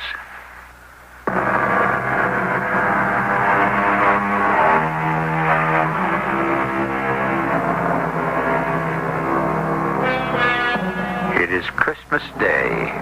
It is also 20 below. The sky is cold and clear and black. We're in Anchorage, Alaska. Two men drink mugs of coffee and listen to the nightly news on the radio. Why not? What else can they do? They're snowed in by 6 feet of snow. weeks ago, reported by an official of the Federal Aviation Administration. 2 weeks have passed since the mysterious disappearance of the hijacker who parachuted from North Alaska Airlines Flight 207, which had left Juneau at its regular 6 p.m. time, was forced down at Cordova, where it took on additional fuel and the ransom money. It returned to Juneau 12 hours later. All passengers and crew safe, but no hijacker aboard. That's incredible. They still haven't found him? Bizarre skyjacking episode in the history of air piracy. A stoop-shouldered, middle-aged man extorted $1 million from the airline and thwarted any attempted capture by parachuting to safety with the suitcase of money. Over the Panhandle, FBI officials have given up their manhunt owing to the severe snowstorm 45 miles north of Dawson. The location of this jump was determined by the time a signal light went on in the cockpit, indicating a drop in the airplane's air pressure when the hijacker opened the rear door and jumped. Oh, what's the matter, George? Why'd you shut off the radio? That bugs me, that's all. It's not just because I'm a law enforcement officer, but when some crazy crook puts a plane load of innocent travelers in danger of their lives with threats to blow up the plane and himself if he doesn't get what he wants, I boil. Are you sure it's a concern over the safety of lives, or is it anger at the big money the skyjacker got away with? I hate cowardice, Willie, and coming aboard with dynamite is just that. It takes a little more than cowardice to parachute out of a 727 with a suitcase of money. I say the man had nerve, and he broke every rule in the book to escape. Well, friend, all I can say is you'll be darned lucky if that's all he broke. What chance for survival do you give a man who bails out at midnight at 20,000 feet? What, in this weather? 1 in a million. Now, my dear George, that you've got that off your chest, I'd like to turn the radio back on to hear the weather forecast. And it is reported some 6,000 residents of the coastal area are now returning to their homes. They may not have blizzards down south, but a quake is much worse. Shockwave south to Seattle registered 7.3 on the Richter scale. Palomar Observatory north of Anchorage reported the epicenter to be 35 miles west of Sitka in the southwest corner of Alaska. This is the end of the news at 9. That's the end for me, too. I've had enough bad news. Doc, Willie Bertram, and I have known one another since we went to Anchorage High School together. Willie went into medicine, and I joined the police force. Willie's a widower, and I'd never married, so we generally share the holidays. This cold and blustery Christmas was no exception. We got out the old chessboard, and I was puzzling over a move. It's illegal for Black's king to capture the queen. You say. Well, you want to expose yourself to capture by my bishop? Oh. What's that? I'm saying your king can't get out of my queen's range. Willie, did you hear something? Only you hoping to find a safe flight square, which there ain't. Funny, I thought... Now, wait a minute. Are you going to play or talk? Help me. Oh, wait a minute. There it is again. George, where are you going? We're going to take a look outside. What are you doing? Close that door. There's somebody out here, lying in the snow, Willie. Give me a hand.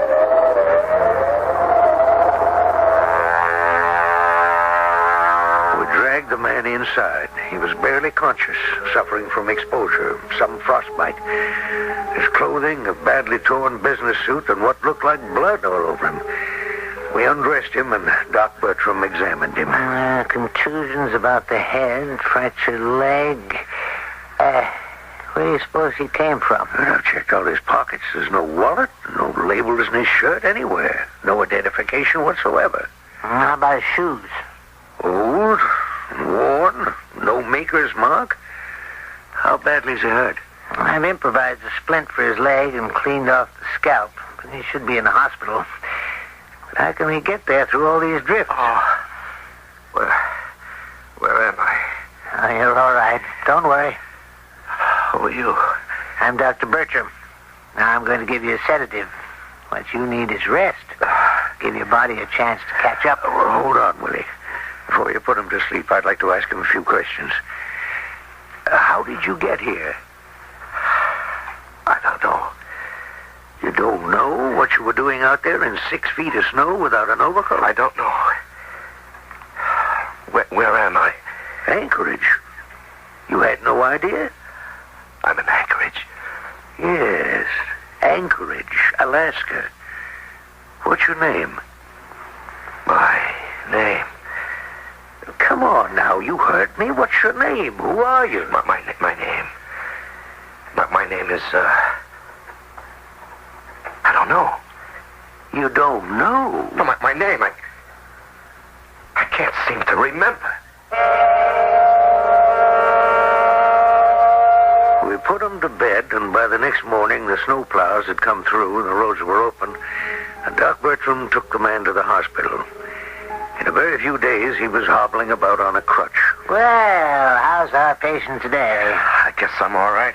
This is Police Chief George Teller. I don't know whether you remember him. How do you do, sir? I'd like to ask you a few questions. Yes, be glad to. Anything I can tell you. All right. First of all, did your name come back to you? You know, it's crazy. I've tried, but I cannot remember for the life of me. Well, don't let it worry you. Sometimes people who have suffered from exposure or shock can become temporarily disoriented. Is that why I can't seem to remember my name? Well, what can you remember? Well, I've been thinking. And all that comes back to me is that for some reason I had to get to Anchorage. It's as if I had some important reason to get here. So one could presume you don't live in this city. No, I don't think so. Well, that would explain why you weren't dressed for our weather. Have you any idea where you're from? No, none whatsoever. Well, I have to make out a report on you. I'll have to identify you somehow.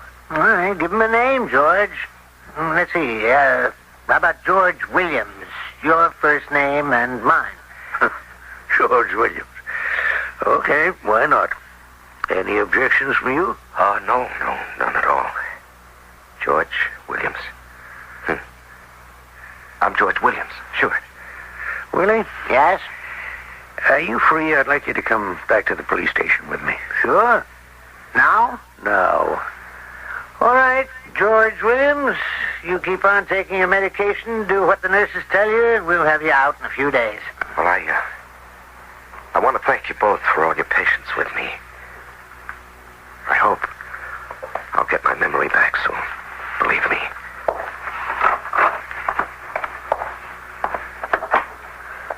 What were you hustling me out of there in such a big rush, George?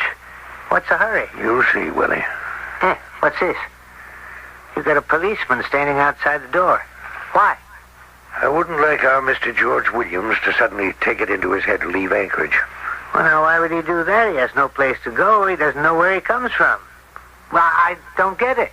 Because, Willie, I'm not so sure he isn't faking. Besides, I think I know who this man is. You do? I've sent out a few inquiries over the wire. The answers ought to be coming in about now.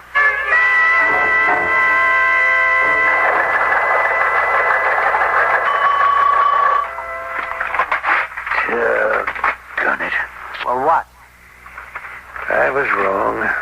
Look at this teletype, Willie. Are you going to tell me what this is all about?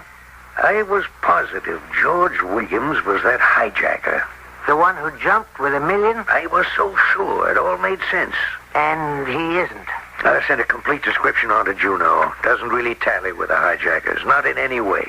Age, height, coloring. Well, you tried, Sherlock. I could have told you that amnesia, it is, unfortunately, the real thing. So the big question remains. You mean? Just who is George Williams?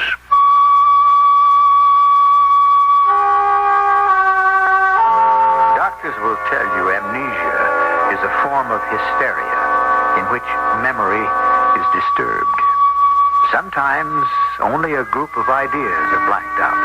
Sometimes proper names, people's names, names of places. Has the curtain fallen permanently across this man's yesterdays? And if so, what is it that George Williams has been compelled to forget? I'll be back shortly with Act 2.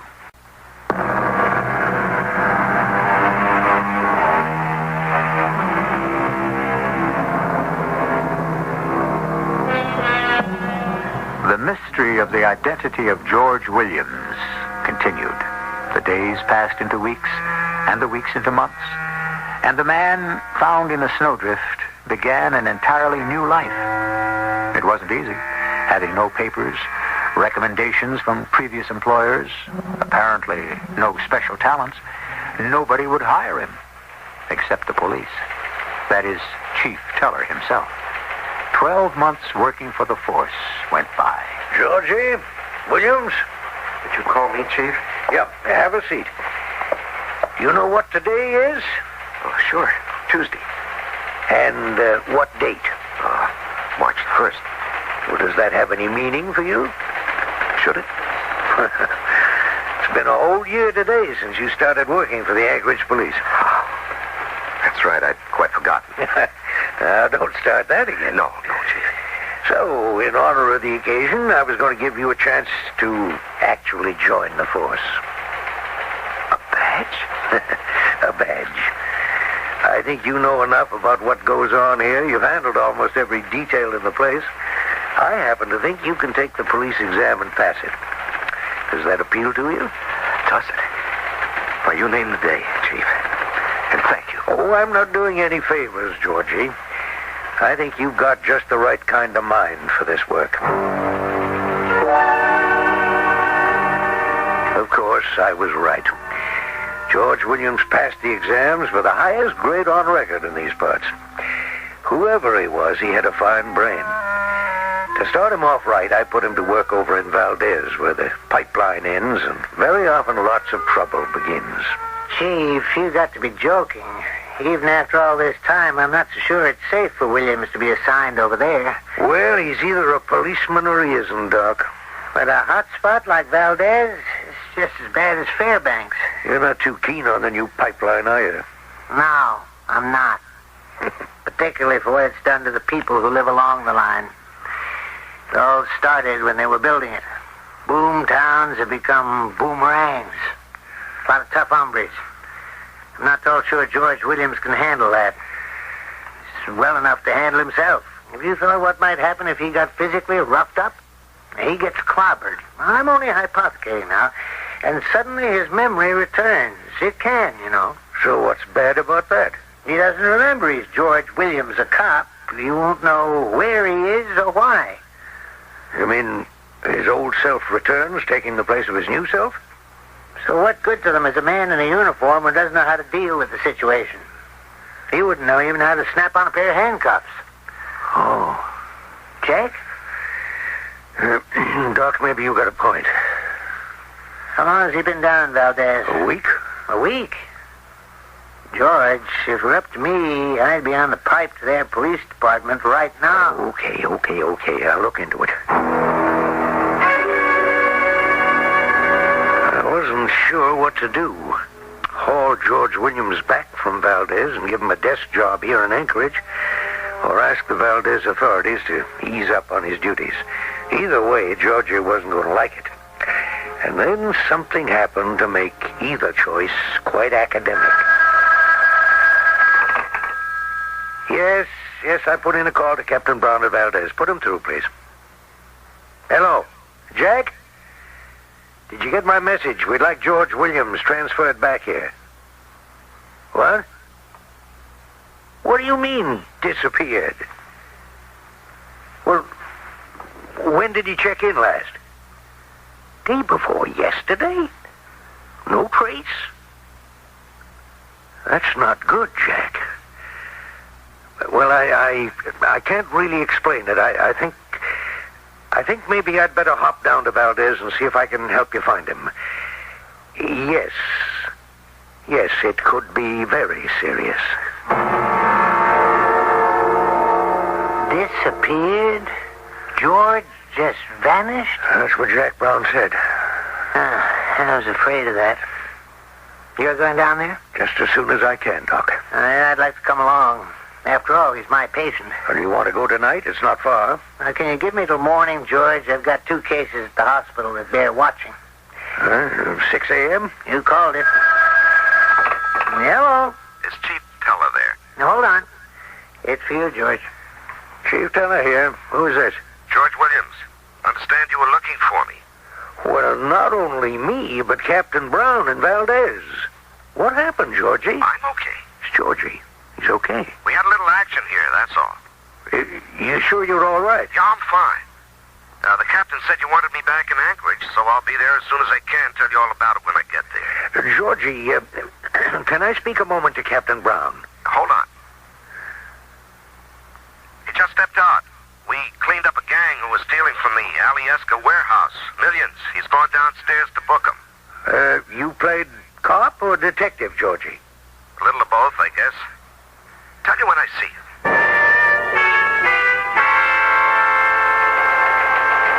And these guys had stolen $2 million worth of trucks, earth movers, anything that wasn't nailed down.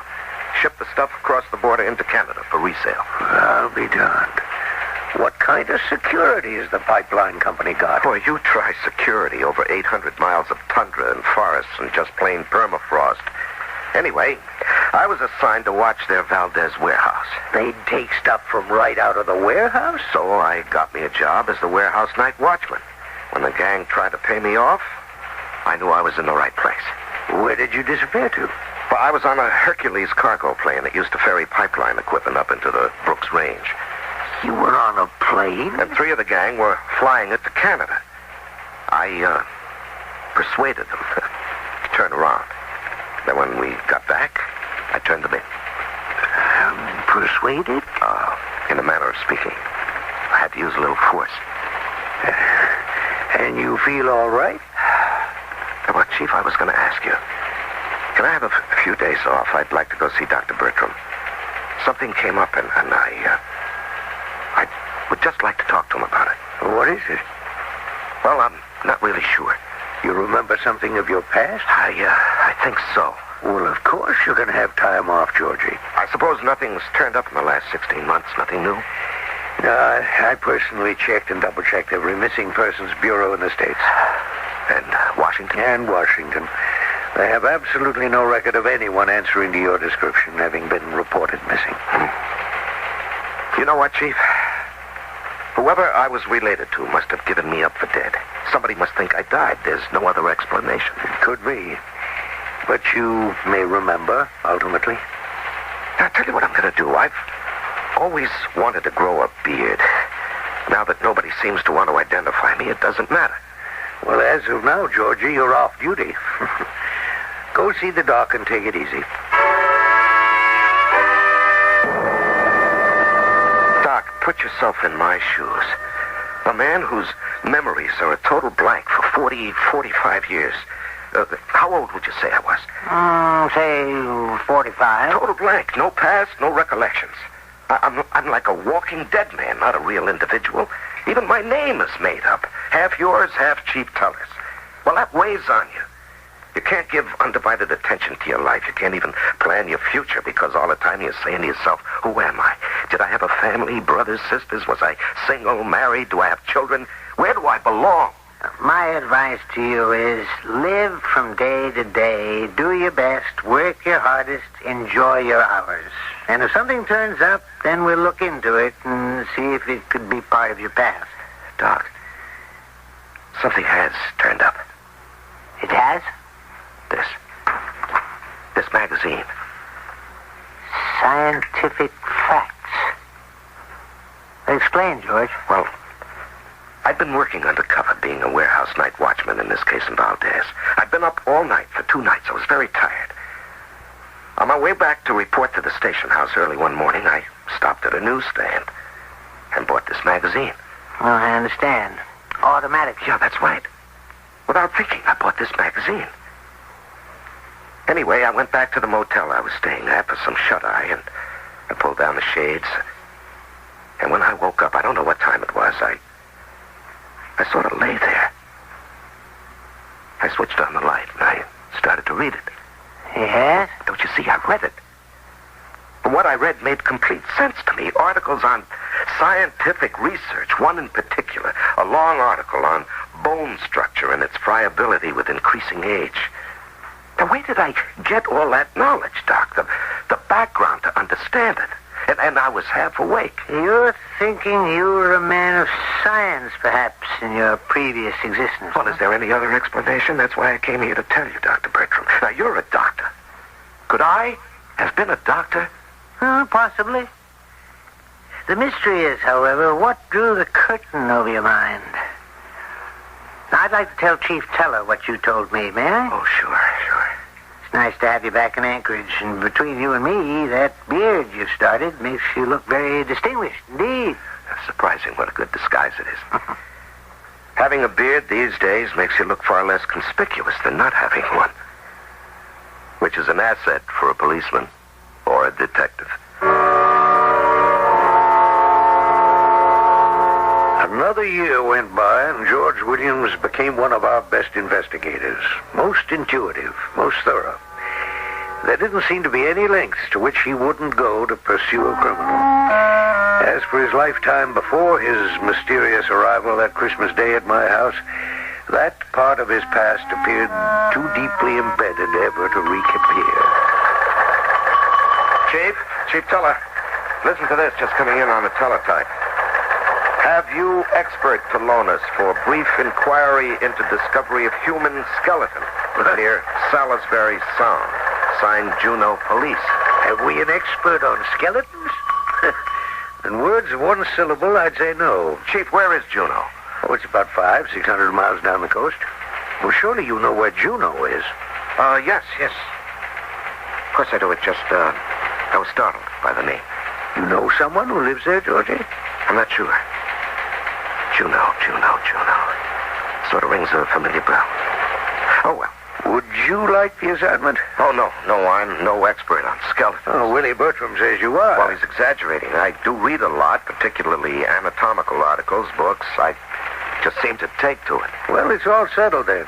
I'll wire them to expect you. Chief, you're doing this for me, aren't you? Only partly. If we can help another city's police department, why not? All Alaskan law enforcers ought to work together. It's more than why not, isn't it? Well, you know, Georgie, I only loaned you my first name. Maybe someday I'd like to have it back. Maybe someday soon. I'd like for you to remember your own name. I wonder if I'll find it in Juneau.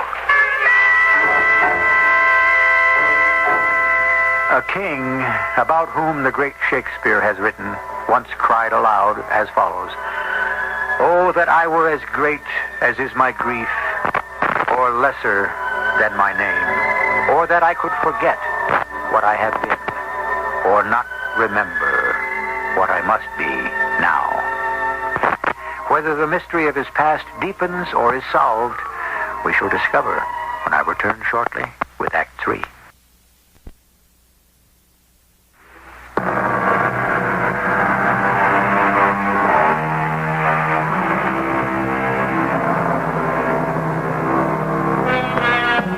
When one has lost one's past, every day can be a hurdle, every hour an obstacle.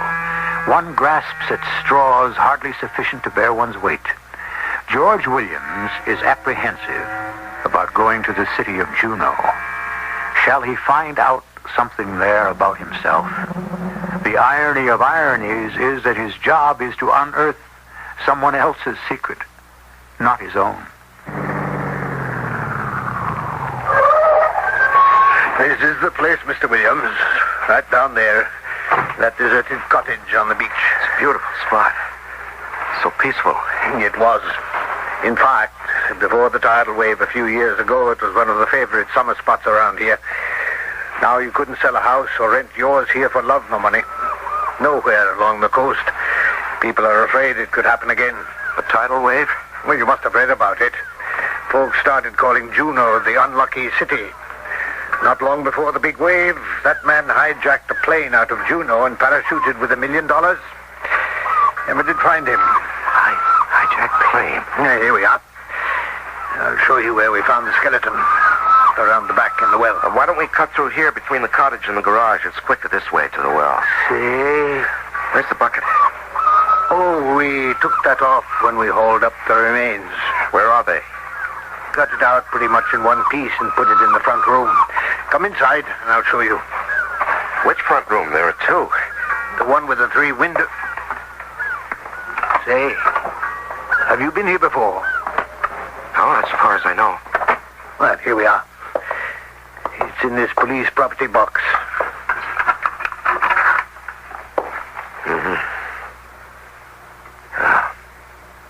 There was nothing else at the bottom of the well but this, huh? I wouldn't say that.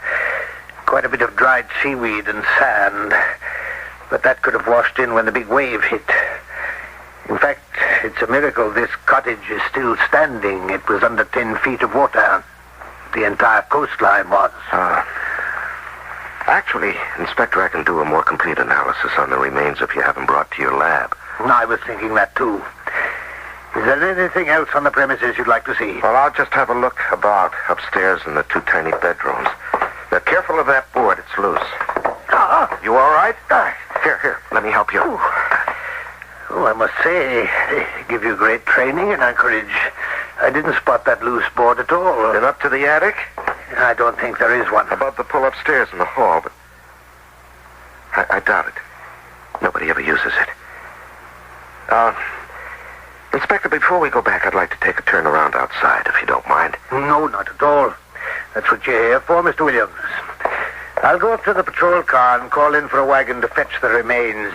I'll wait for you there.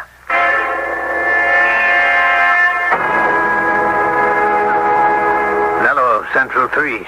Inspector Barrett here. Central 3 here. Jim, will you send a wagon around to Salisbury Sound? Will do, Inspector. Oh, and Jim, do you know anything about this Detective Williams they sent over from Anchorage? Know anything? What do you mean? Well, between us, there's something peculiar about that man. Right now, he's standing outside the cottage, looking off into the Gulf. He's been standing there, staring for at least 5 minutes. So? Some people like seawater. Well, never mind. He's coming up the path now. I think I'll call Anchorage when we get back. I'll see you. Over. Over and out. Good morning, Inspector Barrett. The examination's completed. I'd say these are the bones of a female, age about 35, 5 foot 7 inches. Yes? That's all. That's all? Well, I'm afraid these bones were discovered too late to learn much more from them. No teeth, which makes that identification impossible. No bones broken or fractured. Nothing. There's no doubt the skeleton has been subjected to a great deal of water. Do you have any record of who might have occupied the cottage just before the tidal wave? I was just about to call the woman who owns it. She used to rent it out, honey. Then hire herself out as housekeeper and maid, come in and clean the place. Constance Roberts. I ought to talk to her. I'll arrange it. Wait a minute. Did you say Connie? Did I?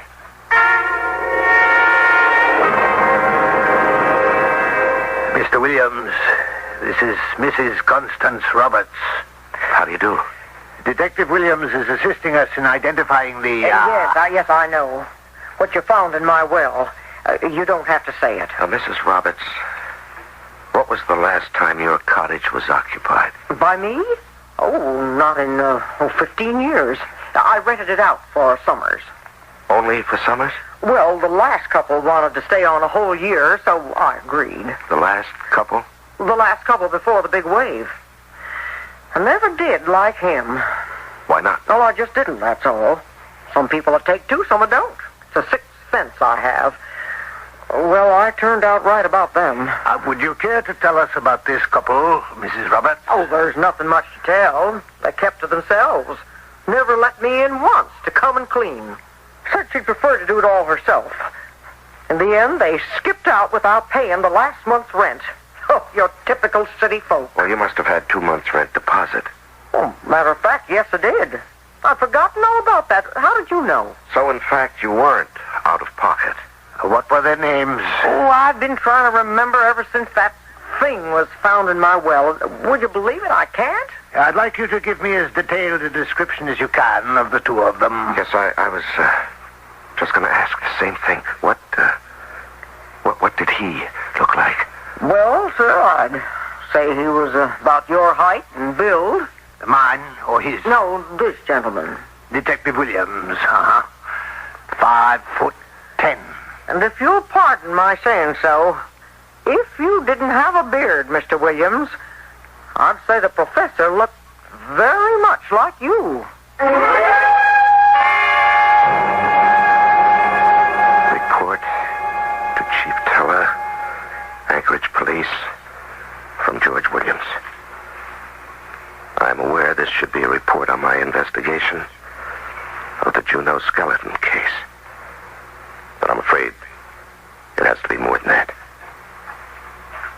It's not easy for me to write this, but the evidence is clear and irrefutable. There is no doubt in my mind that the skeleton must have been that of my wife. The cottage and the surroundings became increasingly familiar to me as I viewed them. And I was practically identified by the lady owner during an interview. Why I murdered my wife and how I found myself at your doorstep here in Anchorage on Christmas Day 3 years ago are a complete mystery to me. Nevertheless, I hereby hand in to you my resignation and ask only that the law take its course. Sincerely, George Williams. Georgie, you got that report on the Juneau case? Yes, sir. Here it is. Thanks. I'll look at it later. I wish you'd look at it now, sir. Well, I've got something more important than that to tell you. Have a seat. I know what you're going to say, sir. Oh, I doubt that very much. All I can say at this point, sir, is I'm very, very sorry. I don't know what you're talking about. Well, if you'd look at the report now, sir, it would clarify it. Just a moment, Georgie. First things first. Has Dr. Bertram arrived yet, Sergeant? Good. Send him right in. Yes, alone. I want to see him first. Come in, Willie. Hello, Williams. You told him yet, George? No. I thought perhaps it's such a delicate matter, I'd let you handle it. Williams, suppose I'd tell you we know who you really are. I see. You both know. Well, you don't seem exactly pleased. How could I be? The inspector in Juneau got in touch with me the day you started your investigation there. He was concerned because you seem to know a great deal about a cottage. Where they found the skeleton. It all came back to me as I went from room to room. I knew I had been there before, but not my name. I stood looking at the gulf, hoping my name would come, but it didn't. Ask Mrs. Warren to step in, if you will, please. Oh, don't get up, gentlemen, please. Yeah, well, come right in, ma'am. Come in. Hello, Robert. Who are you? Don't you know me, Robert? Is your wife, Robert? I see. You are Robert Warren, George. Don't you remember anything, Robert? Do you mind if I sit down? Well, it's quite true, my boy. This is Amy Warren, your wife. Let me sit down beside you, Robert. Darling, give me your hand.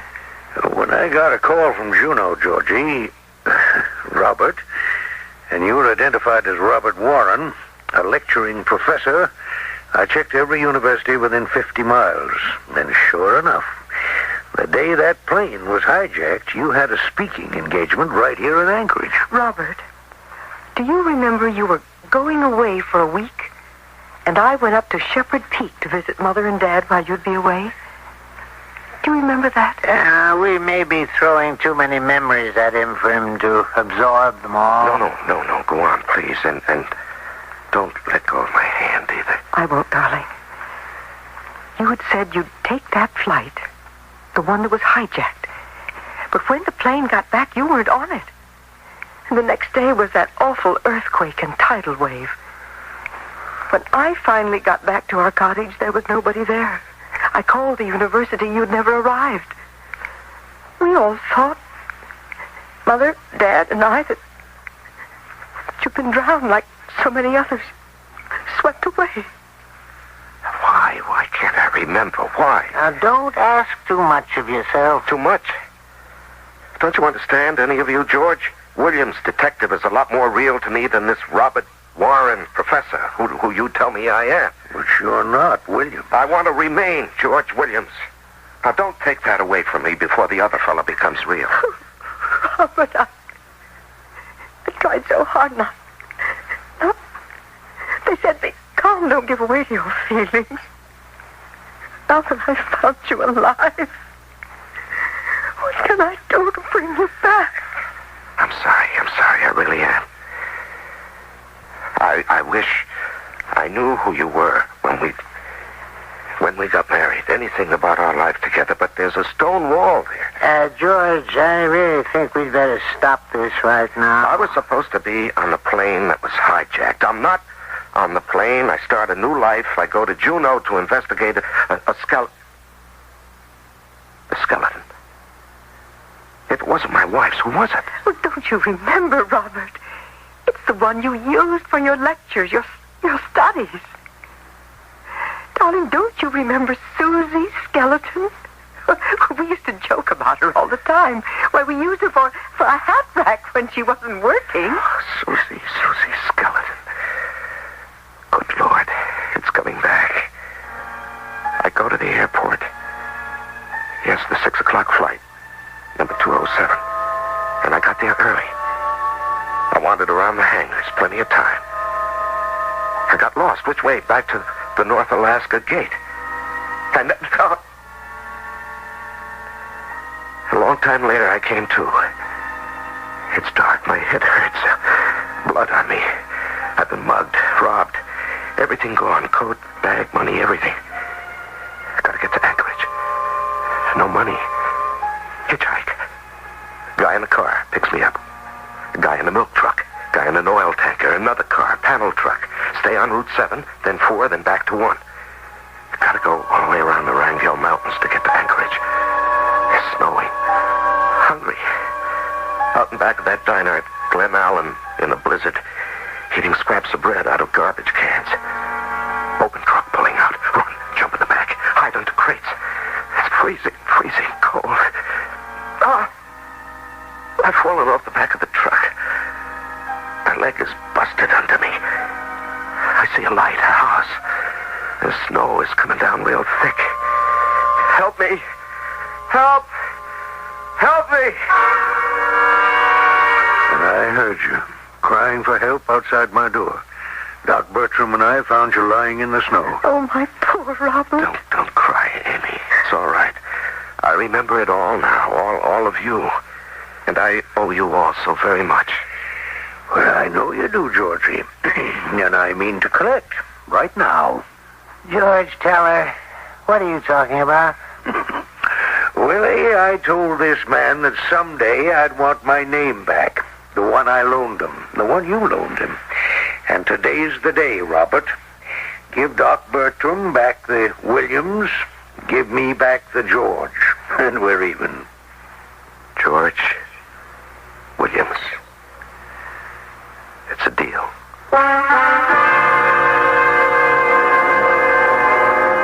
And so George Williams found himself. It's not often that a man believes he has killed someone, only to discover that it was but pieces of his past that had died. What do you suppose lies in his future? We'll see when I return shortly.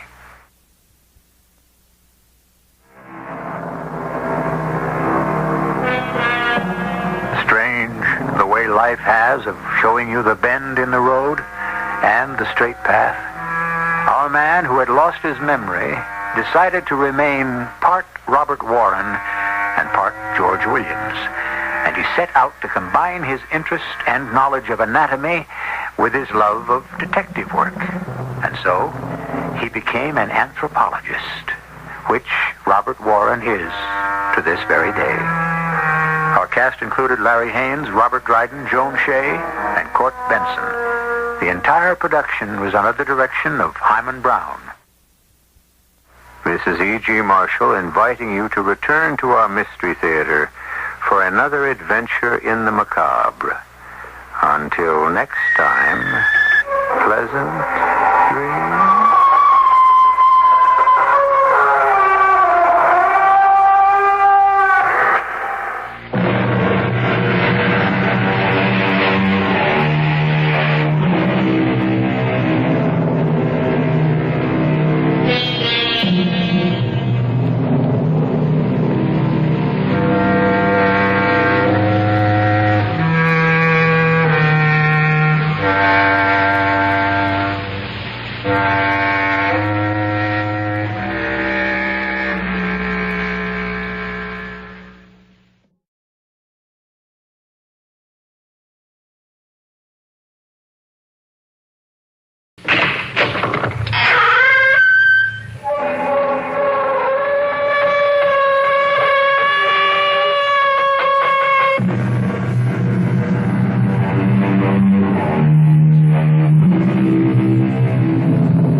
Come in. Welcome. I'm E.G. Marshall. Let's say it's a bright summer day with the sky high and blue, and you are half dozing in the shade of a tree out in the country or on your patio.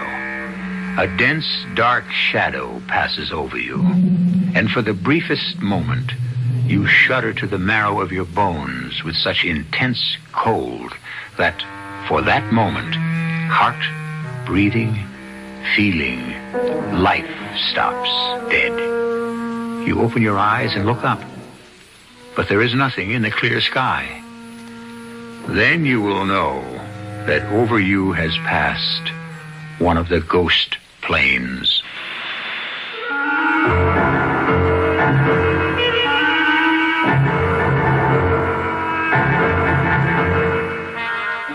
Our mystery drama, The Ghost Plane, was written especially for the Mystery Theater by Ian Martin and stars Richard Crenna and Janet Waldo.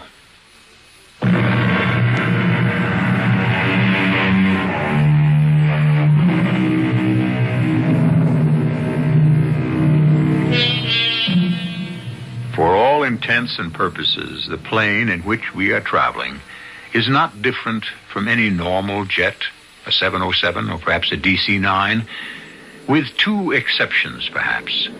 There is no first class, as if it were a charter plane, and it carries only two lone passengers, both of them apparently asleep. There are many other differences in this plane, but I leave you to discover those for yourself. Wake up, Jenny. Wake up, Jenny. Wake up, Jenny. Wake up, Jenny. Where am I? A plane? I wasn't going on a plane, was I? Or was I? If I am, where to? What for? I can't be awake. It doesn't feel... And yet I'm not asleep, I know that. I can hear the engines, feel the vibration. Oh, there's a stewardess. Except she looks so old. I never saw an old stewardess on a plane before. But at least I can ask her. Oh, why did she have to stop by him? I hope they don't talk too long. Herb Moss, wake up. Herb Moss, wake up. Herb Moss, wake up. I must have fallen asleep. It's funny, I don't feel tired. I can't remember. Chicago? St. Louis? No, I didn't have an out-of-town trip this week. Did I? Wasn't I up at the lake? Well, then, how... Oh, stewardess! Yes, sir. Can I help you? The seatbelt light is out, so I guess it's safe to smoke? In the rear of the plane, it is permitted to smoke. Oh, thanks. Yeah, how about rustling me up a double martini, real dry, to go with that? Oh, I'm sorry, Mr. Moss. There are no drinks served on this plane. Not even a little wine with dinner? No meals are served either. No. That's the way it is with charter flights, huh? You could call this a charter flight. Yes, sir. It's not a through flight, I guess. There'll be some set-downs. That's correct, sir. Well, I hope for your sake business wasn't all that bad. Just two of us. How many are you expecting at the next stop? I don't know that yet. Excuse me. I think I'm wanted up front, Mr. Moss. May I be of assistance, Miss Wallace? I know you're going to think this is real dumb of me, but I fell asleep, and waking up, I'm so spaced out, I can't remember.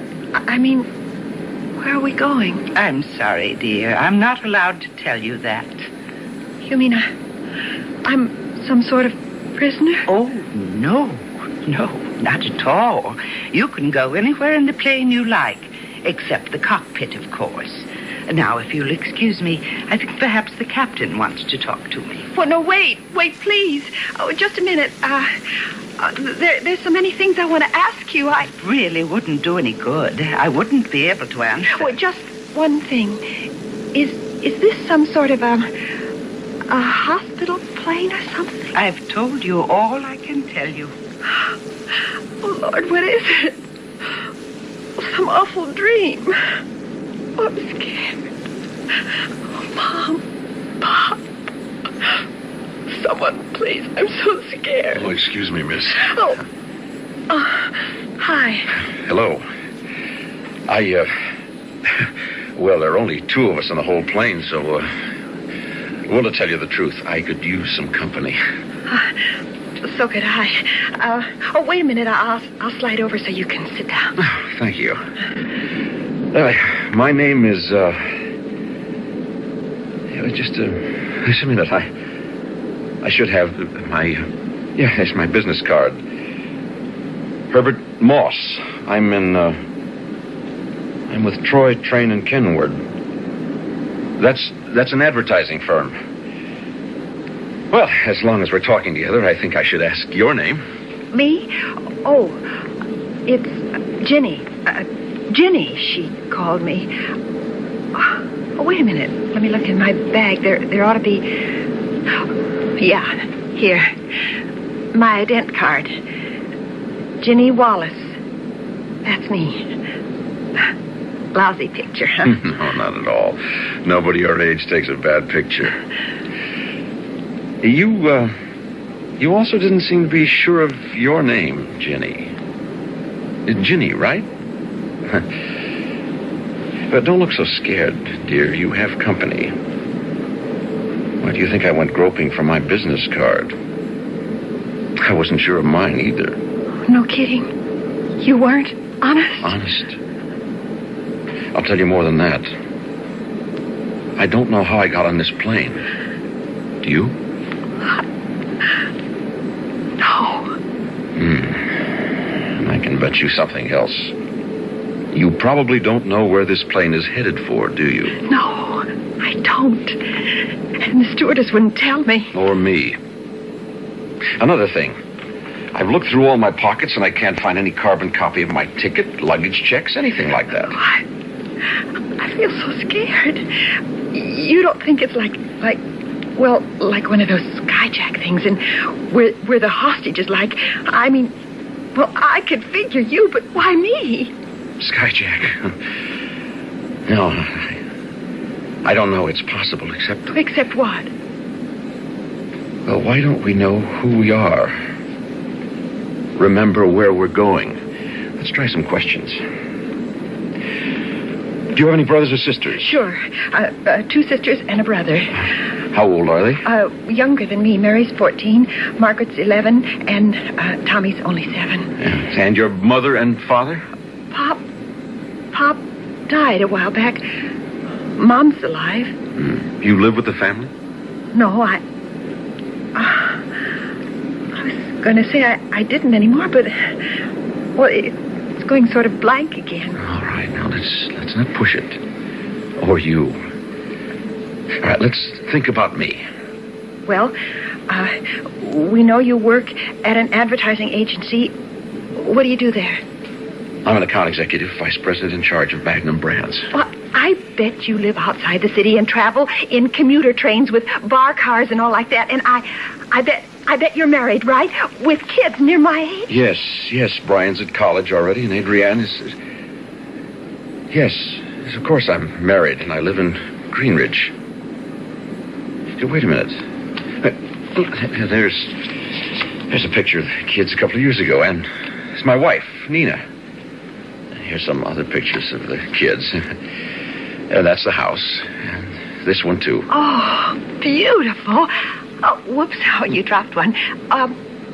Who's this? Oh, that's my secretary, Barbara.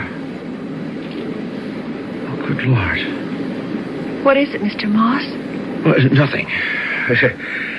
No, it's nothing. I forgot to leave her some instructions about a meeting. What day is this? I don't know. I don't even know the date. I have a feeling it's terribly important for us to know just what this day means. To both of us. Oh. Jenny, what is it? Oh, just the way you said it. You gave me goosebumps all over. I know the feeling. I don't like anything about this. Look, on a plane like this, there should be more than one hostess. I'm going up front to get some information about where this plane is going. Why don't you go aft and see if there isn't another hostess in the galley? You mean like in the back? Yes, I'm going to check the pilot. Okay, Mr. Moss. Pilot? Pilot or somebody. I want to talk to you. I demand that you open this door. This is your captain. Will all passengers please notice that the no smoking lights are on and that seat belts be fastened. Please resume your seats immediately. We are preparing to land. Passengers will resume their seats immediately and buckle their seat belts. Please put out all cigarettes. We are preparing to land.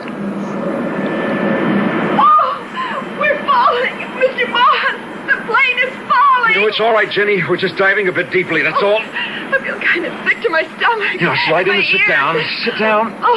That's the girl. Now, keep your mouth open and swallow. And fasten your seatbelt. Hold up tight. Now, listen to me. I don't know what you plan to do, but when we land, whatever it is, I'm getting off this plane. I'd advise you to do the same. I don't know. I mean, I've only got a couple of dollars. Don't worry about that. I've got money and credit cards. You want to get off with me? Oh, yes. And the moment I tell you to, snap open your seatbelt and head with me for the exit. This is your captain. We are about to land. Remain in your seats, as this will be a short stop. Do not unfasten your seatbelts on landing. We shall be taking off immediately. The pig's eye, Skipper. What's that? Oh, we're down. That's funny. I never heard him drop that landing gear. Are we all right? Now, as soon as we come to a halt, snap open your seatbelt and follow me. Oh, yes, Mr. Moss. Okay, now. I can't. The buckle won't open. As soon as I get mine. Oh, damn. Oh, I knew something was up. I sure would like to know what the devil is going on. What is it, Mr. Moss? These damn belts are gimmicked somehow. We're trapped in our seats. Whoever they are, they're not going to let us get off. Who are they? I don't know, Jenny. I'm afraid even to think.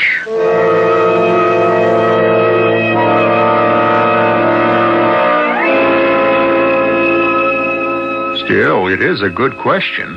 Who are they? Where is this strange plane headed with its cargo of only 2 passengers?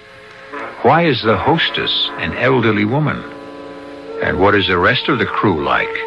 And why have they stopped at wherever they have stopped? And who else or what else is coming aboard? I'll return shortly with Act 2.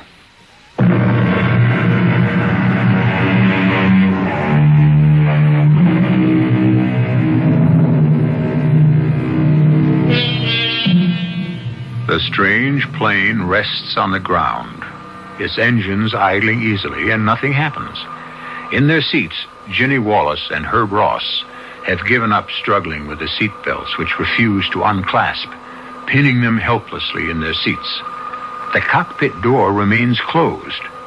The sense of unimaginable and pending action is so palpable that both have dropped their voices almost to a whisper. Can you see where we are, out the window? Nothing. Now rub the window off. I can't reach. I did, but it's just that white mist, sort of like a cloud. I mean, outside. No lights? No movement you can see? No. What's going to happen to us? I don't know. What's that? Bring them on board. Who is it? I can't see over the back of the seat. I don't know about the passengers, but it's the stewardess who was up front. How did she get to the rear of the plane? I don't know. Shh. That's it. Mr. Schaefer in K1.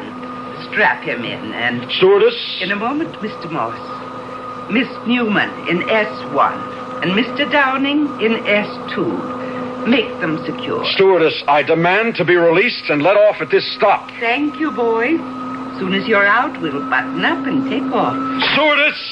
Do you hear me? Didn't you hear? Why won't you listen? We are in the takeoff run. Please do not smoke and make sure that all safety belts are fastened. Not release until a light goes on. Did not release. It's for laughs. Who has a chance? Can't you stop it, Mr. Moss? Some way? Yes, I can't, Jenny. I think you must be beginning to realize that as well as I do. Wake up, Danny Schaefer. Wake up, Danny Schaefer. Wake up, Danny Schaefer. Wake up. Where am I? What is this? A plane? Are you quite comfortable, Mr. Schaefer? Who the devil are you? The stewardess. You gotta be kidding, an old dame like you? Hey, what kind of an airline is this, anyhow? At the proper time, you'll know. Excuse me, I have other passengers to attend to. Wake up, Carol Newman. Carol Newman. Carol Newman. Carol Newman. I don't want to wake up. I don't ever want to wake up. I took care about that. What am I doing on a plane? Who's this guy next to me? I don't fly tourist. Wait a minute. Let me think. Wake up, Bruce Downing. Wake up, Bruce Downing. No.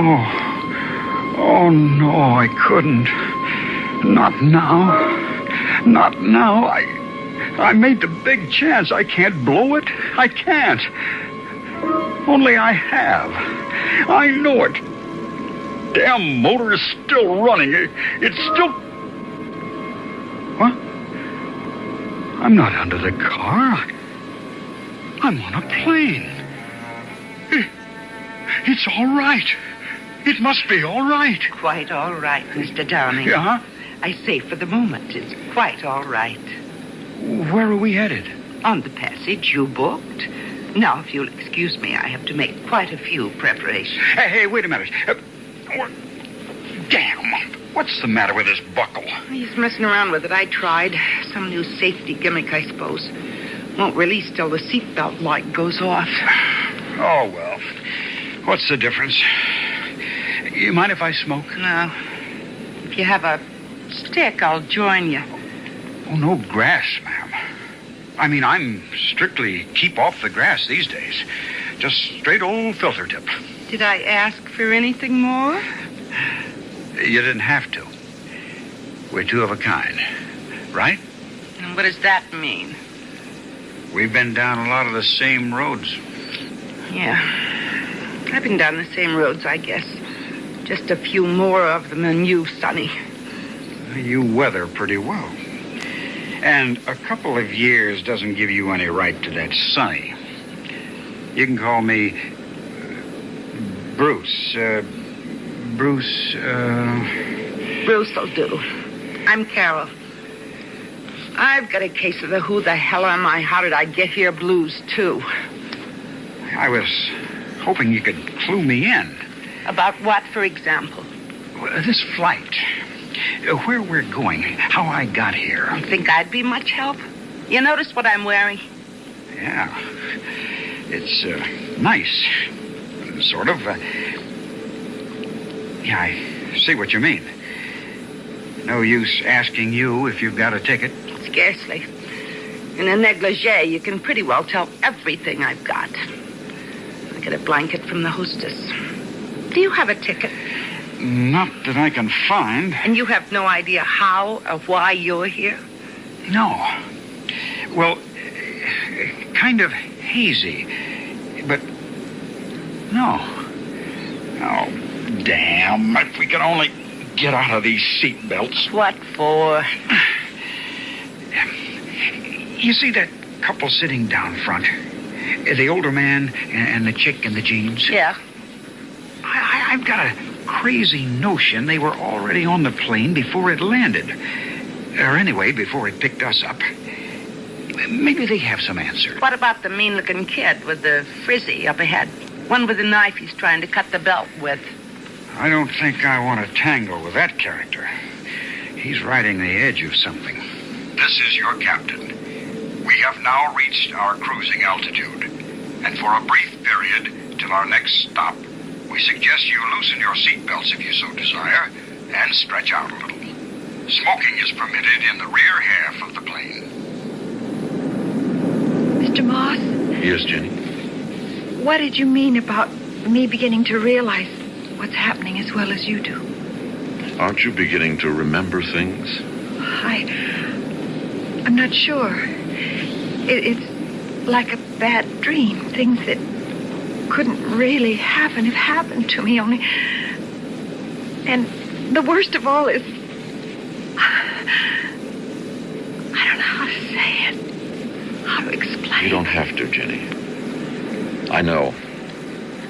I feel the same way. Sooner or later, we're going to have to face it. No. Jenny, my poor, dear little girl. Excuse me for breaking up the love scene, but I'm looking for a couple of answers, man. There's no smoking in this section of the plane. You gotta be putting me on, man. There's 5 of us here. That's all there are. Who cares? Them other 2 are lit up. In the proper section. And the lady beside me doesn't smoke. Oh, you mean love child here? Don't let her give you no runaround, Dad. She not only smokes, turns on, but she's a user, I can tell. Put that cigarette out, punk, or I'll run you aft and stick your head down one of the bowls. Tough guy, huh? Still feel so tough? A knife? Oh, Mr. Moss! Take it easy, Jenny. I don't think he wants to try to use it. It's just supposed to scare me and try to prove what a big man he is. Hey, now, don't ever kid yourself. I got nothing to lose. Now, let's answer me a couple of questions. Such as? Where's this plane headed for? I don't know. Now, don't give me that. You were here before we got up. Before, or however we got here, you must know something. Don't you know why you're here? Hey, man, would I be asking you if I did? Hold it. What do you 2 want? The same thing you do, apparently. Information. Our seat belts. Mr. Moss, we can loosen them now. Yes, Jenny. I already have. Come on. Let's start cluing us in. What is this, a prison ship or something? And why would you think that? Will you lay out... Hey, what's the idea to get up you're wearing? I don't know. It's what I had on when I woke up here on the plane. You mean you 2 were shacking up and he brought you aboard in your fancy nightshirt? No, she doesn't mean that. The first time I met this lady was on this plane. I don't even know how I got here myself. And why don't you put that knife away? And why don't you cool it? I ain't letting this out of my hand till I get a slant on what this whole gig is, see? My name is Herbert Moss. This is Jenny Wallace. Who cares about names? We should get acquainted since we're all in the same fix. Well, all right. I'm Danny. Danny... I don't know. Somebody must have slipped me a Mickey or something before I got carted on here. I can't think. Jenny and I had trouble remembering who we were. How about you 2? A kind of a voice whispered my name to me. Yeah, me too. That's how I knew my name. Yeah, right on. Same with me. Like I was coming to. Wake up, Danny. Yeah, the old bag in the uniform. She said, Schaefer. That's it. Danny Schaefer. Downing. Bruce Downing. That's me. And the voice said Carol Newman. Newman! Oh, well, great. Now we're all buddies, okay? But look, I'm asking you, Dad, what's going on? What do you know? I told you nothing. Don't give me that. I heard you say something to the love chick here when I came up. Something about face it. Face what? Doesn't anybody know? Or guess? It's all just bits, pieces, things that won't go together. I can't remember it straight. Yeah, it's like that for me, too. Mr. Downing?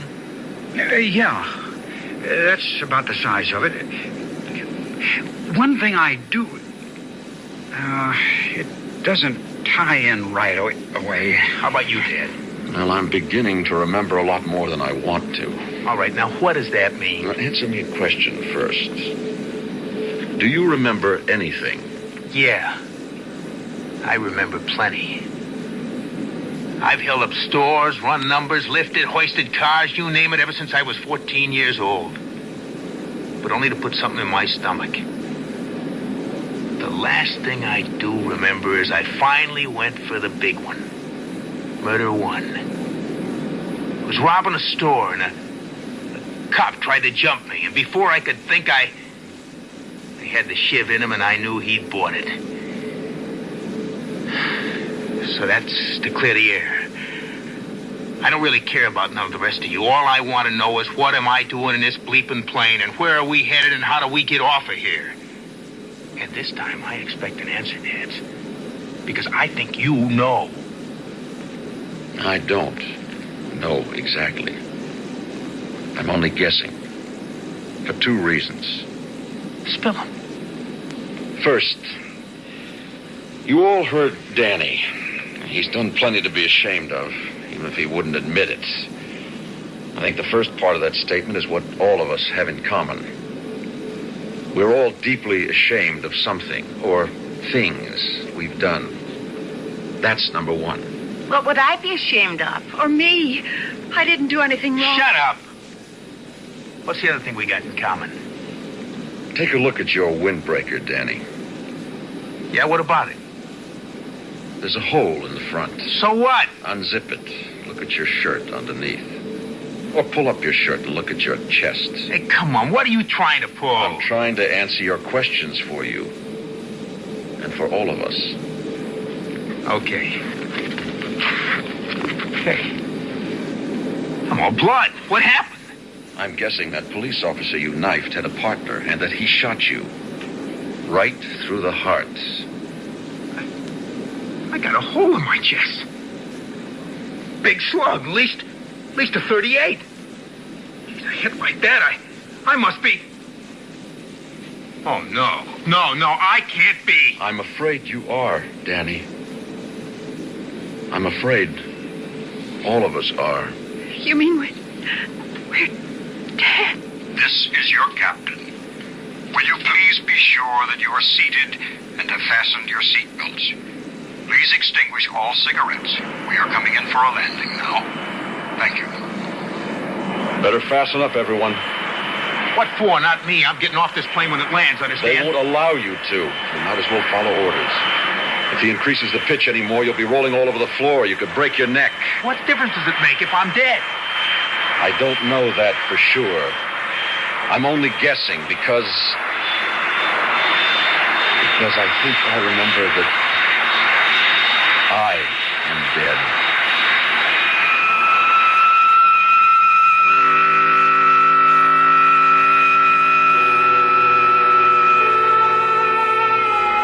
Has Herb guessed the truth? And if he has, what are the passengers who ride this strange plane headed for at this next landing? That is, supposing the pilot can pull the plane out of the screaming dive that has sent Dan scrambling for a seat and, for the moment, the welcome restraint of the seatbelt. I'll be back in a moment with Act 3.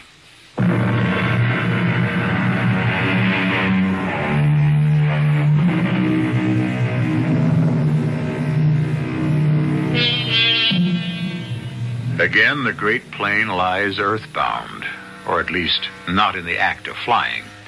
Again, swirling mists mask whatever may lie outside the cabin where 5 people sit imprisoned now. And again, the motherly but elusive stewardess superintends the boarding of new passengers.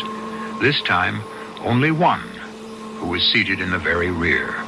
And now, with his arrival, there is a new surprise. Ladies and gentlemen, may I have your attention, please? Hey, look, I want to talk to you. I want to get off. Please, quiet. Please help us. We want to get off. Be quiet and listen to me, please. I have something to explain. This will be the last stop before your destination. The passenger who has just come on board is the Reverend Dr. Pell. He will join you as soon as you are airborne. I will not be with you for the rest of the flight. May I wish you all goodbye and good luck.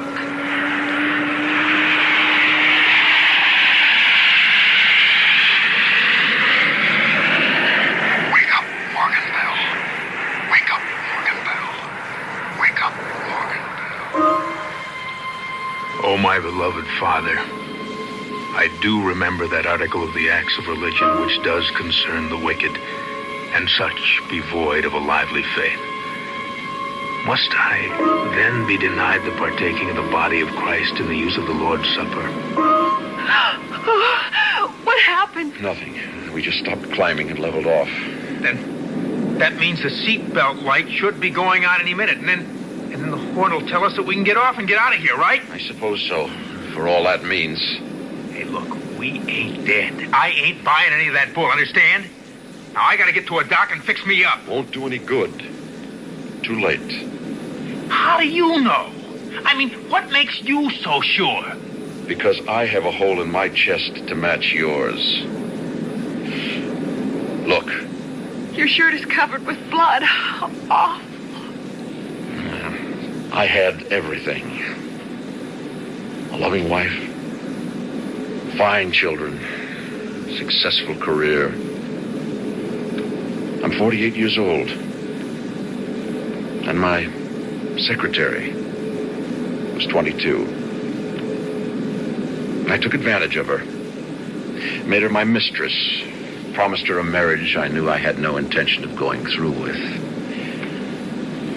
And I was just leaving her apartment when the young man she should have married, emotionally insane, shot me. The last thing I remember was the bullet tearing into my chest. And then the blackness. That's why I know I am dead, and why I am on this plane. Why all of us are. Why? Why me? He said it before. We all have something to be ashamed of. What was your scene, man? Mention anything an actor can do to claw his way to the top, and I've tried it. I won't embarrass little Jenny by naming him. I wouldn't want to hurt a lady's feelings. I once thought I had talent as a designer, but I had another talent that men were more interested in. It was with quite a lot of money, I found. It was after I'd been married and my husband walked out on me when I had a kid. I'm not excusing myself, but I did have to bring up my baby till she died.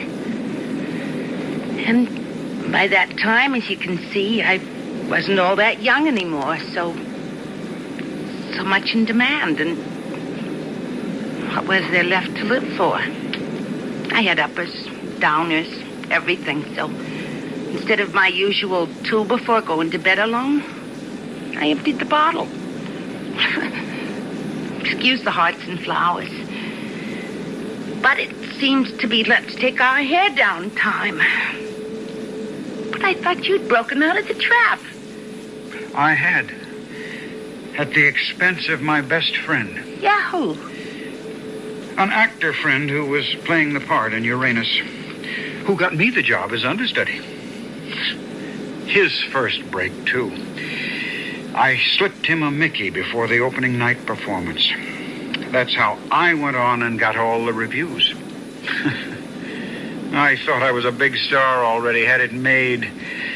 Bought myself a sports job and became a party boy. Invited now instead of hired. I turned that car upside down trying to make a right angle curve at 90. Damn right I'm dead, and I know it. And maybe I'm glad. I killed my baby. I deserve to die. Hush, Jenny.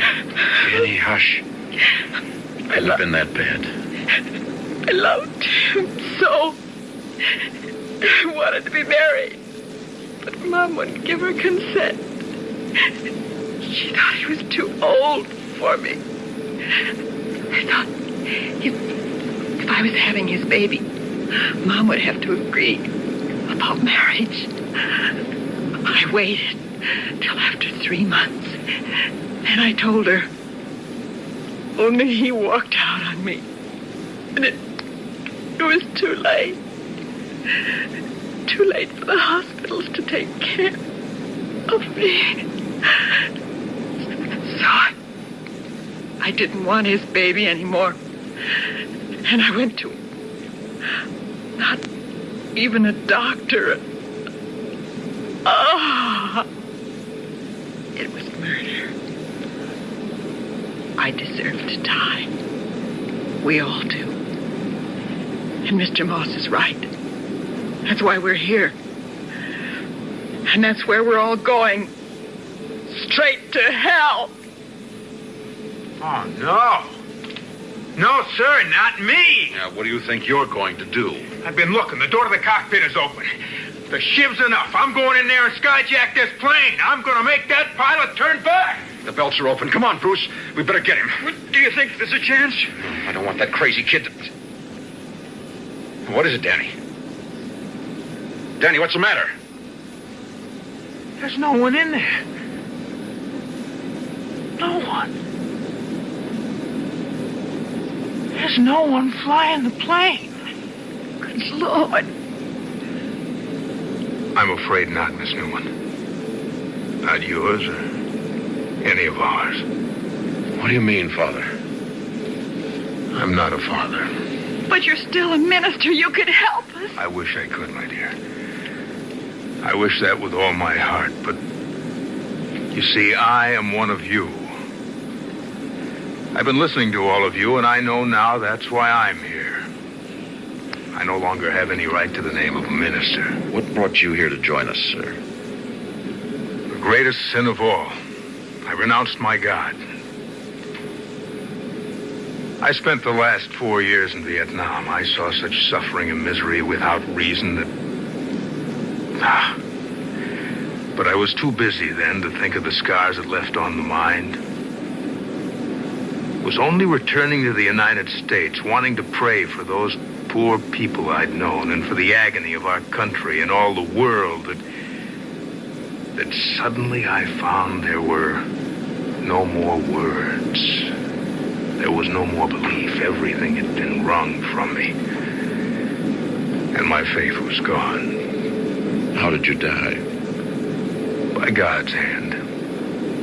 I was passing a crowd, lost in my own thoughts and the struggle in my mind, and a policeman came to me and said there was a boy on a ledge, threatening to kill himself unless they found him a minister. I went up to that high place and out on that ledge, and I asked him to come in. And he said to me, "Father, why should I come back to a world where there is no God? Tell me, convince me that there is one, and I will come in."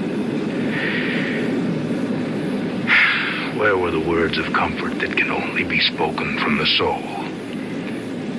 I, who had picked this mission to devote my life to, had none to offer. And the blackness hit me. I felt myself reeling, and like Lucifer, I fell headlong into eternal damnation. I wonder whose is the greatest sin. And does it matter after all? I'd guess that religion has touched me less than any one of you.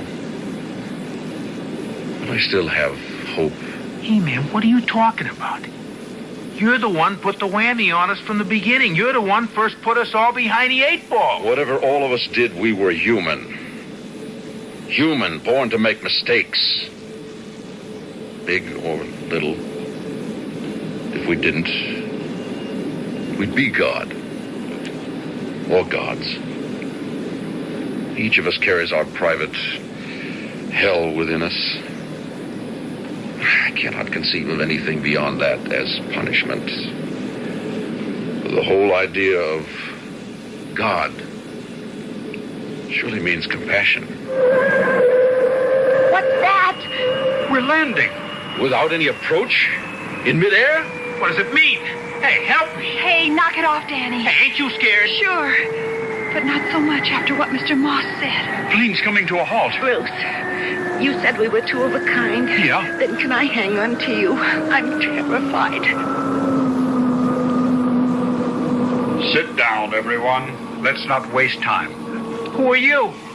Traffic control, of course. Are we in hell? Not yet. May I ask where we are? This is sort of a halfway station. We have your dossiers. You have all made mistakes of greater or lesser value. That's neither here nor there. You have reached what is usually called the point of no return. That is, the point on a journey where you are exactly halfway. And so you have a choice. Do you wish to continue, or would you like to go back to where you were before the moment of finite death? You mean we are not condemned everlastingly? No one has judged you as yet, but yourselves. None of you returns to face an easy life, but if you want to, you may. You mean there is a God who offers us a second chance? Of course. Everyone deserves that, don't you think?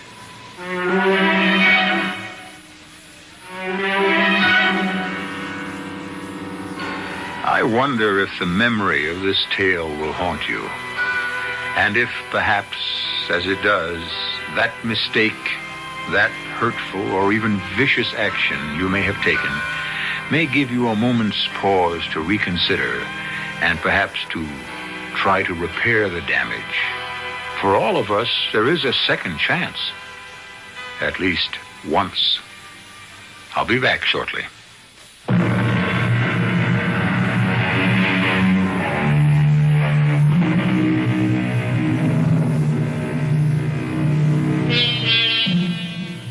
A girl named Ginny Wallace had a fine baby girl. Carol Newman works in a center for retarded children. Bruce Newman is a successful star. Danny is serving a sentence for robbery, but is soon to be paroled. The Reverend Morgan Pell has gone back to Vietnam. We have no record of what happened to him there. And Herb Ross broke off his relationship with Barbara, who returned to her old love, while Herb wisely never troubled his wife or children with his own indiscretion. It is enough that he suffers with it in his conscience. Our cast included Richard Crenna, Janet Waldo, Casey Kasem, Virginia Gregg, and Sam Edwards. The entire production was under the direction of Hyman Brown. This is E.G. Marshall inviting you to return to our Mystery Theater for another adventure in the macabre. Until next time, pleasant dreams.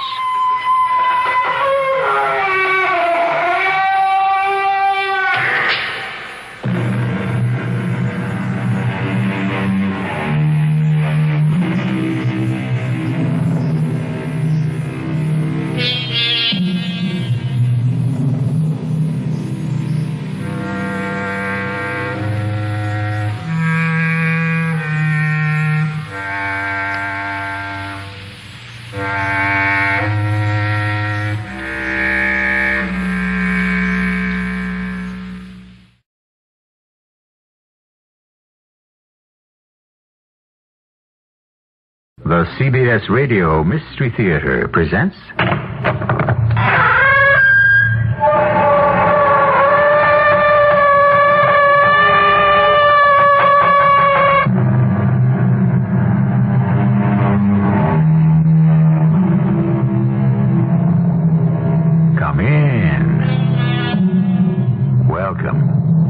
I'm E.G. Marshall. My father, who had a great deal of wisdom, used to say that the friendship of the over-friendly man is too often like a fire in the grate, exceedingly bright to look at, but not reliable should you wish to keep warm on a really cold day. The tale we're about to unfold for you, written by the incomparable Edgar Allan Poe, is not about a friendship that cooled off, but rather about one that became too hot to handle.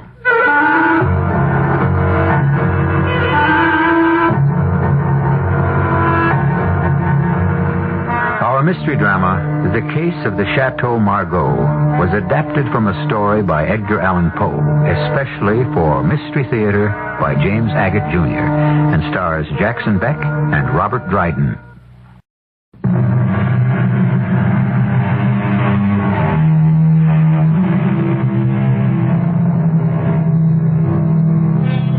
Have you ever thought what a lonely old world this would be were there no one you could call a friend, a good friend, someone who thinks as you do, likes what you like, and even more than that, likes to spend time with you, with whom you could share any confidence, anytime.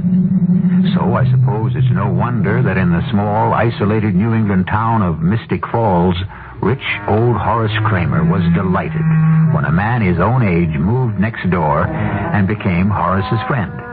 The time is 1910, but let someone who actually lived through those curious and perplexing days tell us what happened. My name is Edgar. My full name is Edgar. I grew up with that awful handicap, but finally, after years of kidding here in my hometown, Mystic Falls, Massachusetts, now everyone is settled for Edgar, Ed, or Mr. Edgar. I write, print, and publish the Mystic Gazette, our local town newspaper. And we've never missed a weekly appearance since my father started the Gazette 75 years ago. One day, I had a visit from Noah Greeley, the town magistrate.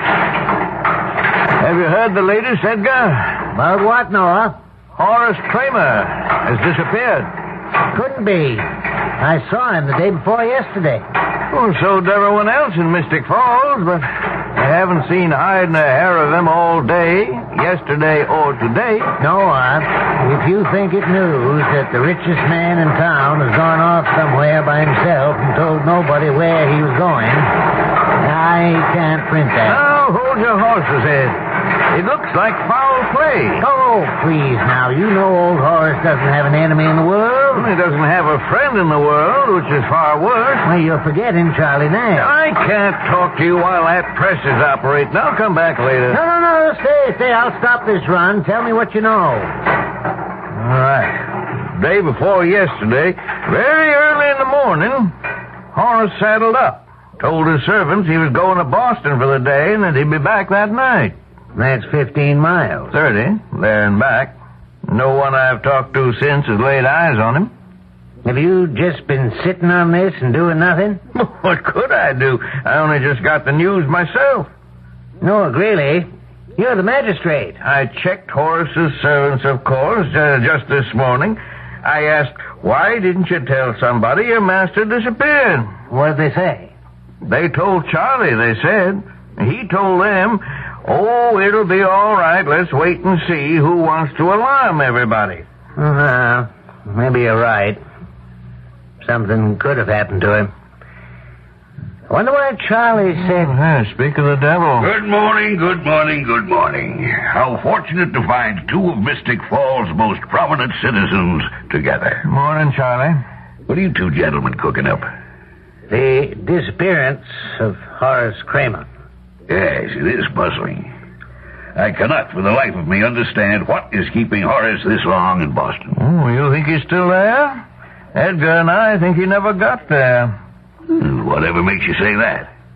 It's possible he met with foul play. I think you're both alarmists. Horace can take care of himself. He wouldn't put up with any nonsense from any highwayman. For one thing, he's too good a shot. Unless he was ambushed. Not only that, gentlemen. I happen to know he was well armed when he set out for Boston. Was carrying quite a bit of money with him to deposit. No, if you ask me, I'd say Horace is probably staying on in Boston. And any one of these days, he'll be waltzing back into town, wondering what all the fuss was about. I first met Charlie Nash 6 months ago. He pulled into town not knowing a soul.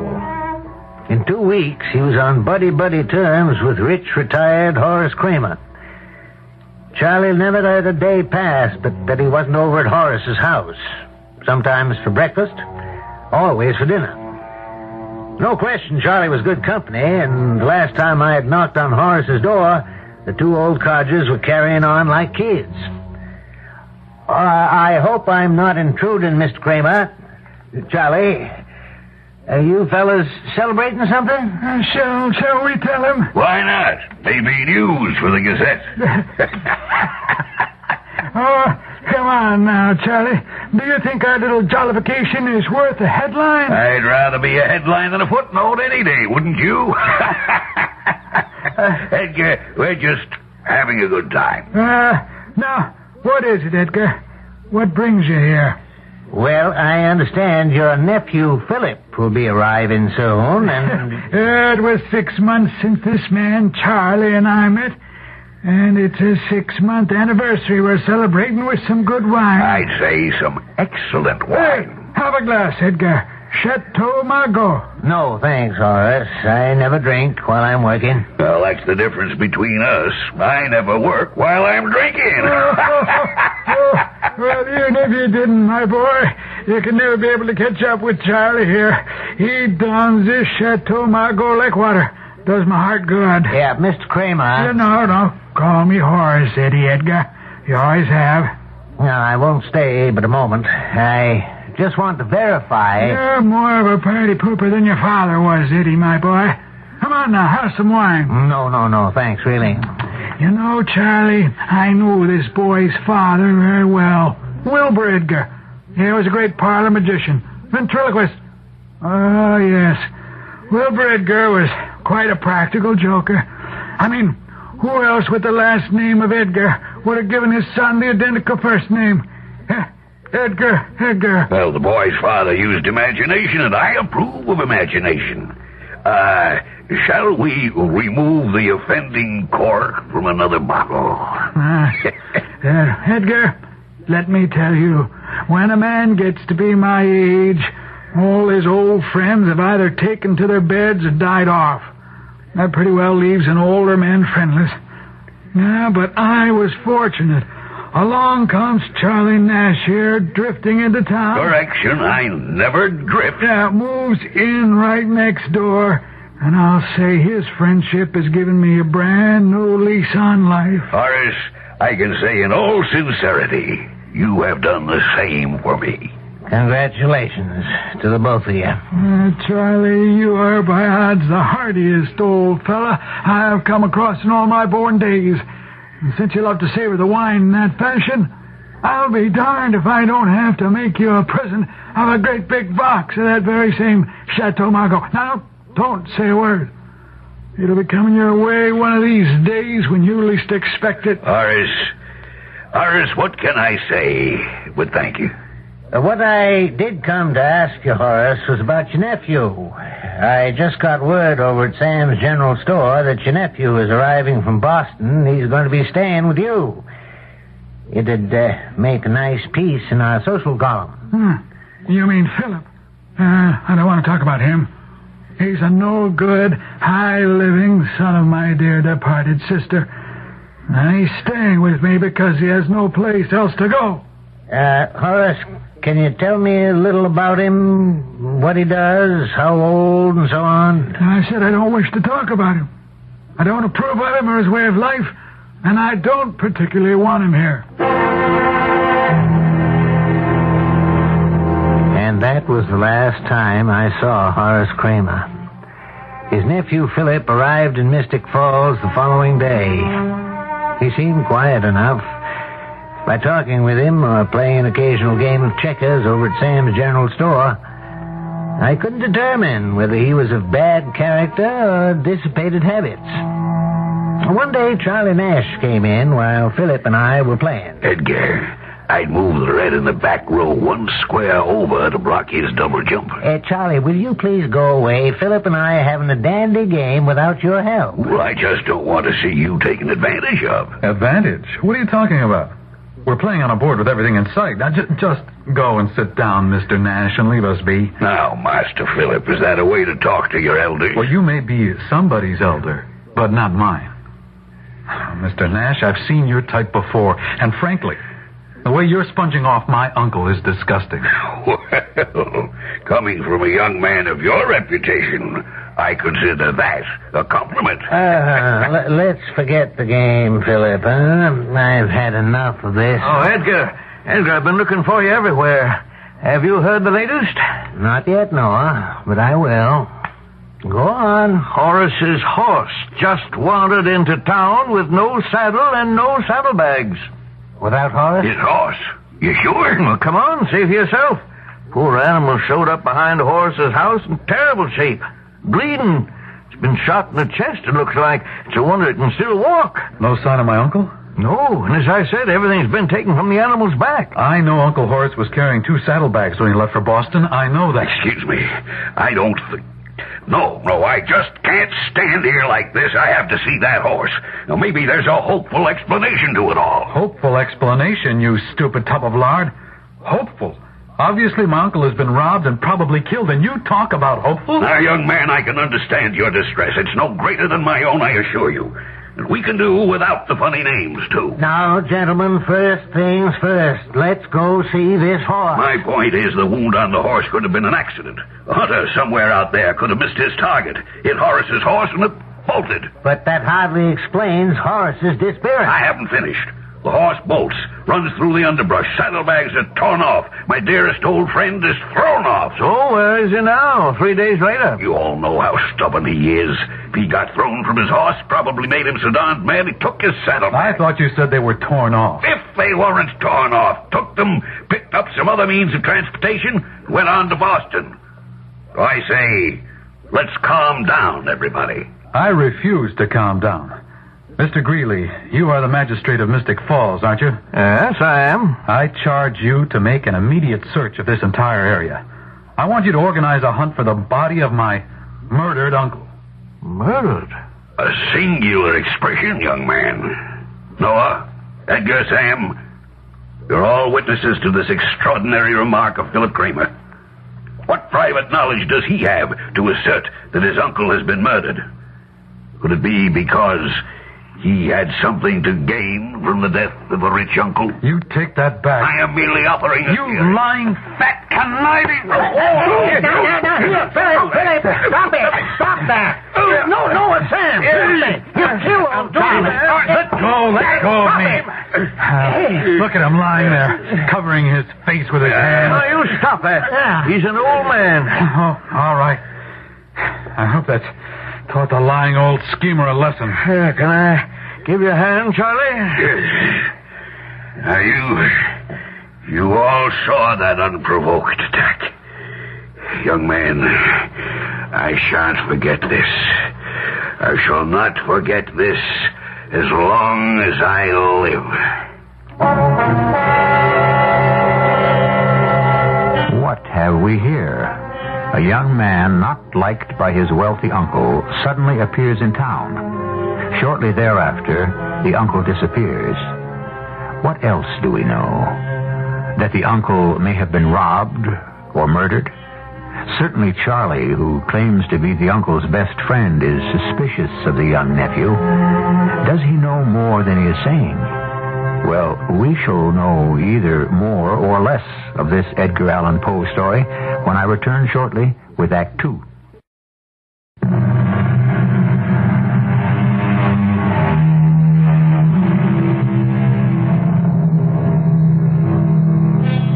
Who was it who said, "Murder, though it have no tongue, will speak with most miraculous organ"?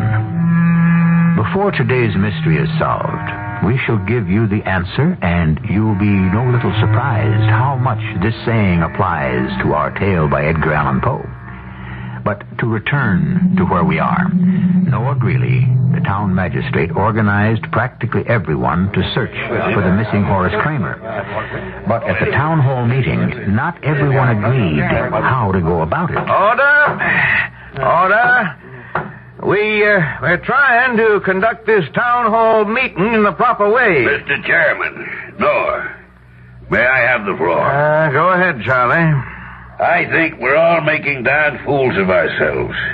One of these days, old Horace will show up in his own time and at his own pleasure. Talk. Who's going to take action? That's what I'd like to know. All of you make me sick. My uncle is lying out there somewhere. Philip! Time passes. You all talk. Philip Kramer, you are out of order. Well, I don't care if I am. We have to act and act fast.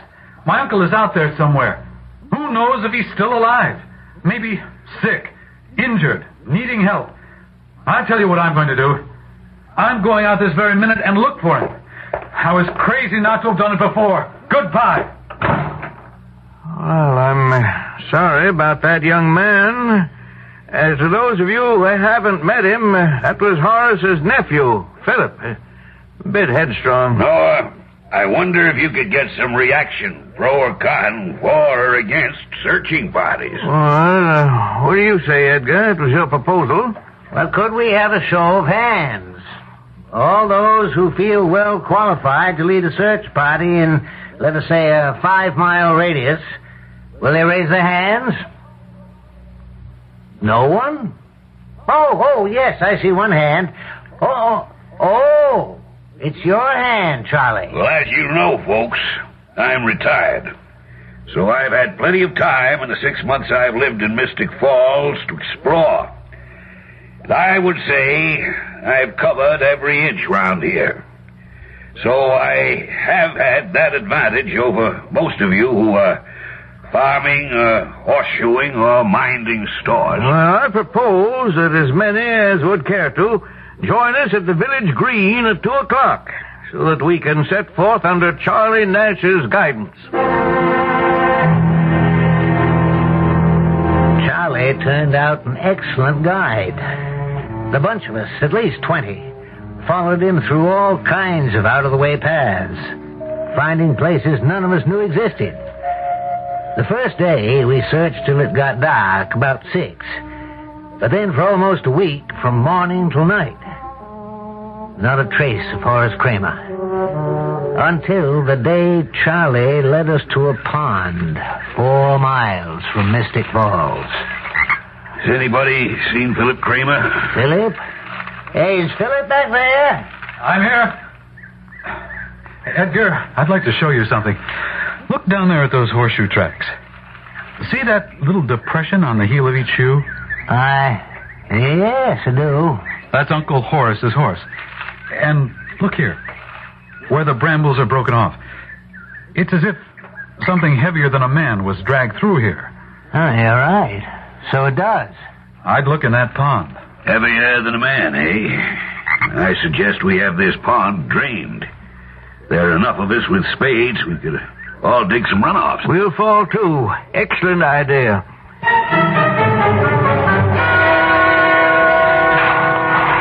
How's the digging going, Edgar? Well, they got 3 trenches dug, and the pond's running off pretty quickly. Isn't that something lying down there on the bottom? Yeah. Sure, I can see the back of something. Oh, you're right, Charlie. There is something. What is it? Well, look, down there. Let me see if I can fish it out with my shovel. Yeah. You got it. What is it? Black silk waistcoat, if I'm not mistaken. So it is. Or was. Fairly ruined now. Torn. Where have I seen this waistcoat before? Those dark stains around the collar and the front. Could be blood. Philip, you ever seen this waistcoat before? I think it's mine. Yours? Yes, I think it is. Looks like it. Philip Kramer, you realize this is very serious. You admit this blood-stained waistcoat is yours? Oh, I didn't say that. It's very like one of mine. Surely, Noah, you're not actually making an accusation because this bloody torn waistcoat, which may belong to Horace's nephew, was discovered here? Now, hold on there. We don't know that is blood. Precisely. We don't know it's blood. Or, if it is, then it's Horace Kramer's blood. Or Philip's. Then, too, one must think in terms of a motive. Just because this young rapscallion happens to be Horace Kramer's sole heir and would inherit everything, does that mean he is a suspect? Well, it doesn't rule him out, Charlie. Just a moment. We don't know, first of all, whether Horace is dead. We've found no body. Secondly, as far as inheritance is concerned, I remember a year ago Horace telling me he was planning to disinherit him. All we have to do is locate a will. And if indeed Philip is cut off without a penny, what does that do to your motive, huh? Well, I've never heard such nonsense in all my life. I'm not giving up hope that Uncle Horace isn't still alive. But frankly, this search, led by this fat fool, is too comic for me. For a week now, we've been traipsing through brush and bramble, and all we've got to show for it is a muddy waistcoat and no sign of my uncle. Well, I'm heading back to Mystic Falls. I've had enough. Philip, until I give you the word, I charge you not to leave Mystic Falls. Charlie, where are you going? Just thought I saw something lying in the road up ahead. Well, what is it? What are you putting in your pocket? It's a Spanish knife. Yes. There appears to be blood on the open blade, now that I look at it more closely. Now, does anybody know to whom this knife belongs? Oh, my goodness. Charlie, you know to whom it belongs? Yes, I might. But, I am not the one to identify it. Is Philip still here? Yes, of course I'm still here. What is it? Is this knife, this Spanish knife, yours? Philip, is this knife yours? I'm afraid there are initials on it, too. Oh, so there are. P.C. Philip Kramer. Are those your initials? Yes. So this is your knife? Yes, it is. Philip, can you explain why your knife is lying out here on the road? No, I can't. Philip Kramer, I arrest you on suspicion of the murder of your uncle, Horace Kramer. Now, the purpose of this interrogation is to clear up certain allegations in view of certain evidence. I understand that you, Philip Kramer, do have something to add with regard to the identification of the waistcoat found at the bottom of the pond. It is mine. It must be mine. I've examined it more closely, and I noticed one button is missing at the bottom, which is proof to me that it is my waistcoat. So noted. Would you like to tell us, Philip, where you were the morning your Uncle Horace left for Boston? Glad to. I was out with my rifle deer stalking. Were you anywhere in the vicinity of the pond in which your waistcoat was found? I'd like to correct a misapprehension. I said that waistcoat was mine, not that I was wearing it. Yes, I was in that vicinity because I clearly remember noticing the tracks made by my uncle's horse, the same ones I showed you. Do you realize, Mr. Kramer, what you are telling us? The waistcoat is yours. A knife that was found nearby is also yours. You were in that vicinity, and moreover, you now admit to carrying a rifle for the purpose of deer stalking. So?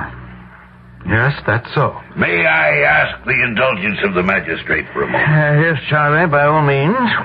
I had not wished to further complicate matters by divulging the information I have. But now I do feel it my duty to bring it to your attention. Let me tell you what I know. The evening before Horace left for Boston, he and I were playing a game of checkers when his nephew, Philip, appeared. Jump, jump, jump, jump. Ha! What do you think of that, Charlie? Nice going, Horace. Caught me completely by surprise. Oh, it did, didn't it? Yep, I can say it in 2 words. Completely. Ah, Philip. Well, to what do we have the pleasure of your company this evening? It's the shank, the very shank of the evening. I'd expect you to be out dancing, carousing, gambling, or whatever it is you're so noted for. What are you doing home? You don't think much of me, Uncle, do you? Yeah, I never asked more of you than a place to sleep. Believe me, I don't enjoy being dependent on your favors. Well, just in case you're harboring the hope that because you are my only living relative, Philip, let me assure you, I am planning to revise my will, and your name will not be mentioned in it. I'm sorry to hear that, Uncle. I bet you are. Yeah, I've threatened such action before, but now, knowing you better, tomorrow I shall actually take steps. Yes. Tomorrow morning I'm off to Boston with 2 tasks. 1, to make a cash deposit at the Farmers and Mechanics Bank, and 2, to sign my new will. Now, if you'll be so good, kindly leave Charlie and me alone, so that we can continue our checker game. Philip Kramer, you just heard Charlie Nash here recount an event that happened the night before your uncle set off for Boston. Is this the truth or not? Is what the truth? Did you know your uncle was going to Boston in the morning to deposit money? Did he tell you he was about to change his will to disinherit you? Yes. Would you repeat your answer clearly, please? Yes, Uncle Horace did say that. But I still say I know nothing of his disappearance, and I did not kill him. I'm sorry we must leave this tale of suspicion and mystery at this very moment. Does it strike you as strange that Philip Kramer, the only person suspected of having had a hand in his uncle's disappearance, seems so very self-assured? Is he feigning innocence? Hiding guilt? Or is someone else the actual guilty party? We'll be back with some of the answers shortly.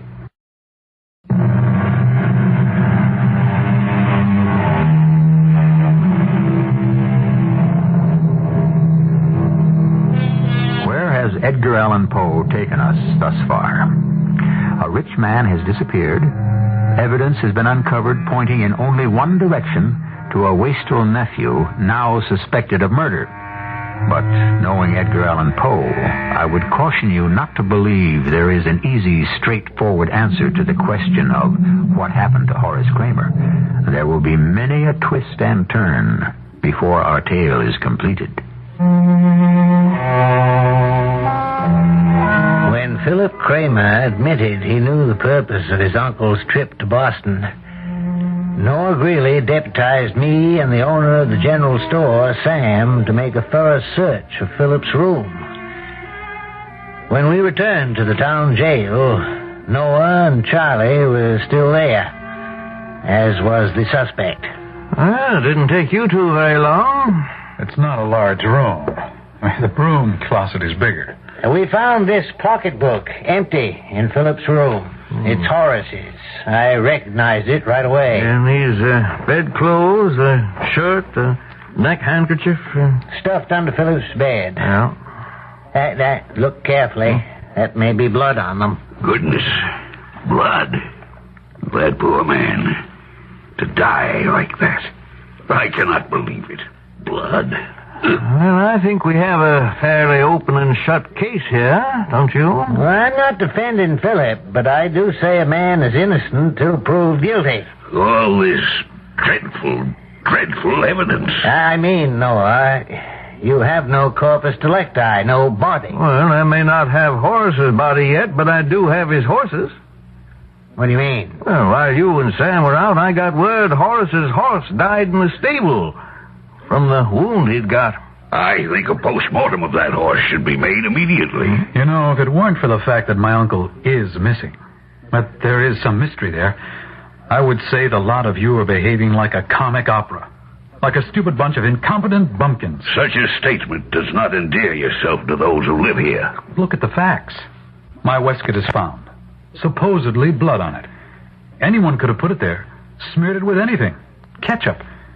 Then my knife turns up, also supposedly covered with my uncle's blood. Then sheets and shirts under my bed.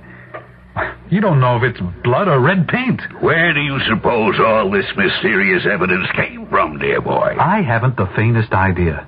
And if it were true that I did away with Uncle Horace, why would I leave evidence lying around or under my own bed? Perhaps you thought the bumpkins in Mystic Falls would never find it. Oh, a very poor joke and very poor taste, if you ask me. I'd say it's a good thing we don't ask you. Mr. Nash, I've had a feeling about you all along.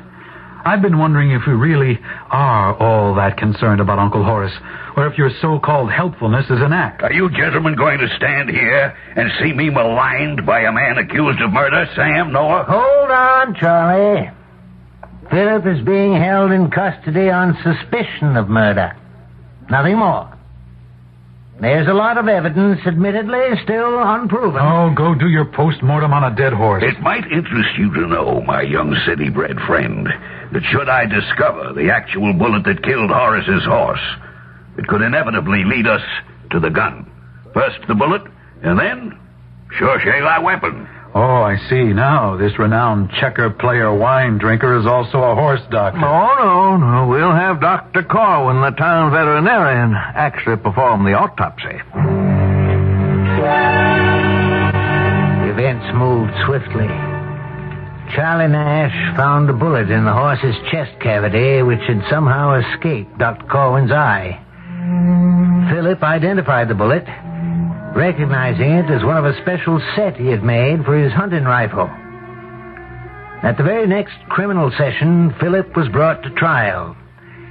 He still treated the matter lightly, not even seeking legal advice. The town appointed a lawyer to defend him.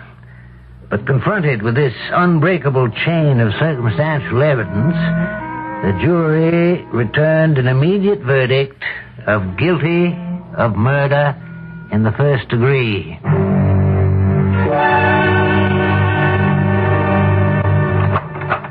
Edgar, I have news for you. Look at this letter, my fine friend. It's what I came to show you. Go ahead, read it. Charles Nash, Esquire. Dear Sir, in conformity with an order transmitted to our firm 2 months ago by Mr. Horace Kramer, we have the honor of forwarding this morning to your address a double case of Chateau Margaux, half a gross, 6 dozen bottles, Antelope brand. We remain, sir, your most obedient servants, and so forth. Well, that is news. Read what it says on the bottom. The box will reach you by wagon the Monday following the receipt of this letter. Yours, Milbracken and Company. Isn't that like dear, sweet, thoughtful old Horace? You know, we used to drink Chateau Margaux together by the quart. It was the seal of our friendship, as it were. He did once say he was going to send me a case or so. I forgot all about it. I seem to remember that. What I would like you to do, Edgar, is to put in the weekend edition of the Gazette the news that I am extending an invitation, let us call it a kind of open house, to all who would like to call themselves my friends. And when the case of Chateau Margaux arrives from the Milbracken people, then we'll open the pièce de résistance. Pretty close to half the town was at Charlie's on Monday. There was lots of food and drink. The case of wine didn't arrive till early evening. By that time, everyone was in a very happy mood. That is the biggest wooden crate I've ever seen. Lift it right up onto the table facing me. All right, everybody. Let's open up the case and see how far 72 bottles of Chateau Margaux will go. I can recommend it to you all. Come on, somebody, get a crowbar. Well, wait a minute. I brought a big hammer, Charlie. I can pry the box open. Good thinking, Fourth Estate. Always prepared to be print-worthy. Open it from the end that faces me, Edgar. Now, a respectful silence as Mr. Edgar disinters the treasure. Made Charlie happy to give orders to be the center of all attention. This moment was his dream come true. Charlie surrounded by friends and neighbors, all waiting for what Charlie would give them. Suddenly, the top of the huge box flew open, and from inside, there sprang up into a sitting position, facing Charlie, the bruised, bloody, nearly putrid corpse of old dead Horace Kramer. He seemed to look right at Charlie with his sightless eyes. Then, suddenly, slowly, the corpse spoke. Charlie, old friend, how could you do this to me? Having said that, the decaying corpse of Horace Kramer fell over the side of the crate, his arms sort of reaching for Charlie. Men fainted. Some ran for the doors, but slowly, as if magnetized, everyone came back to watch Charlie. How did you get back, Horace? I know you were dead. Were you watching me all the time? Did you see me following you down the road when you got near the pool? Were you alive or dead? I left you for dead. You had bad luck with your horse. You shot him.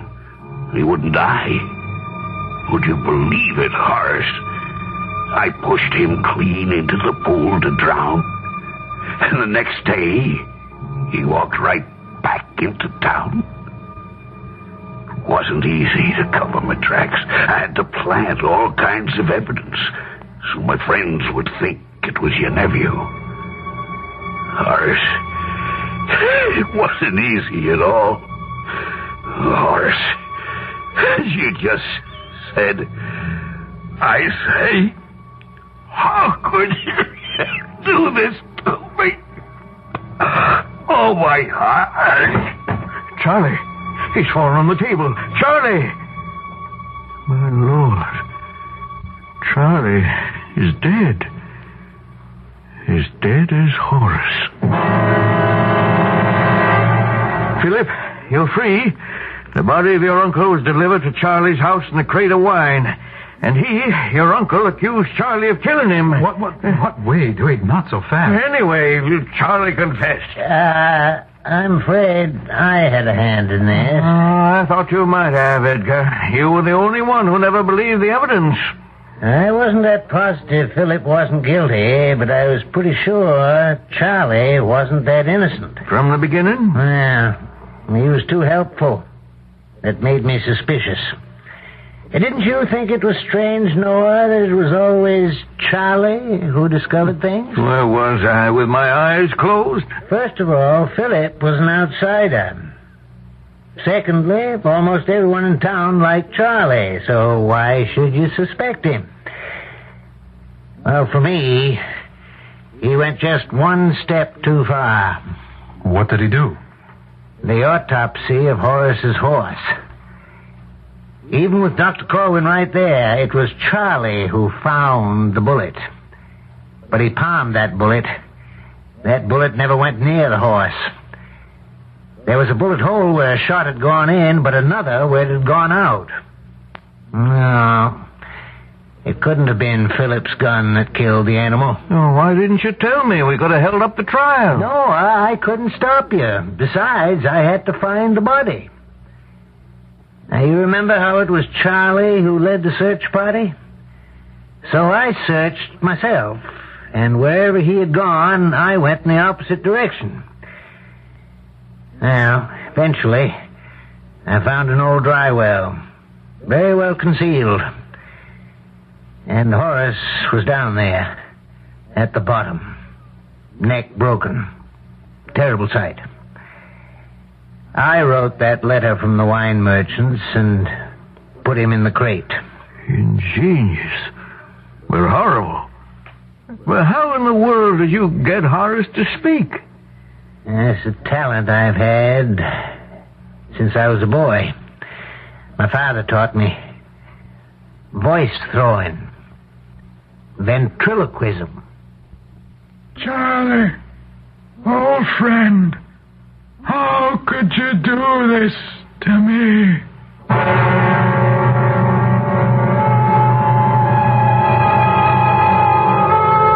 And so ends one of the great horror stories from the prolific pen of that master of the macabre, Edgar Allan Poe. I think it is almost as though Poe took and dramatized that one famous sentence of William Shakespeare's, "Murder, though it have no tongue, will speak with most miraculous organ." I'll be back shortly.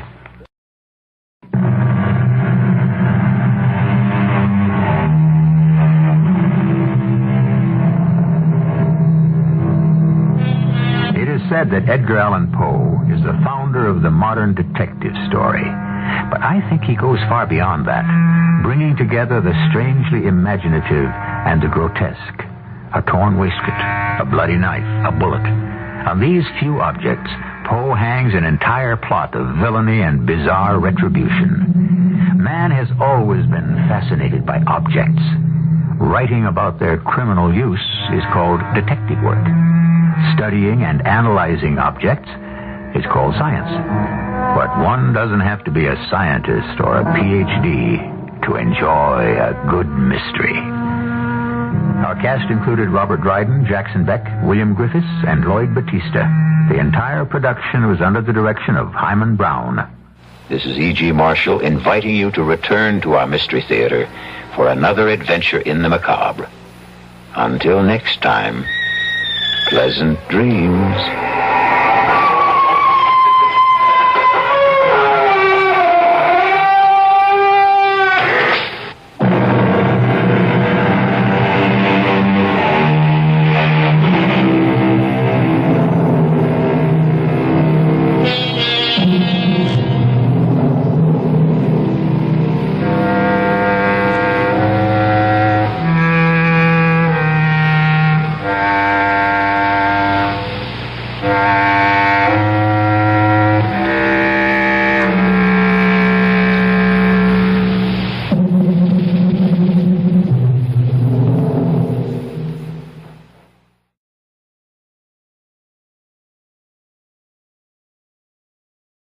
The CBS Radio Mystery Theater presents...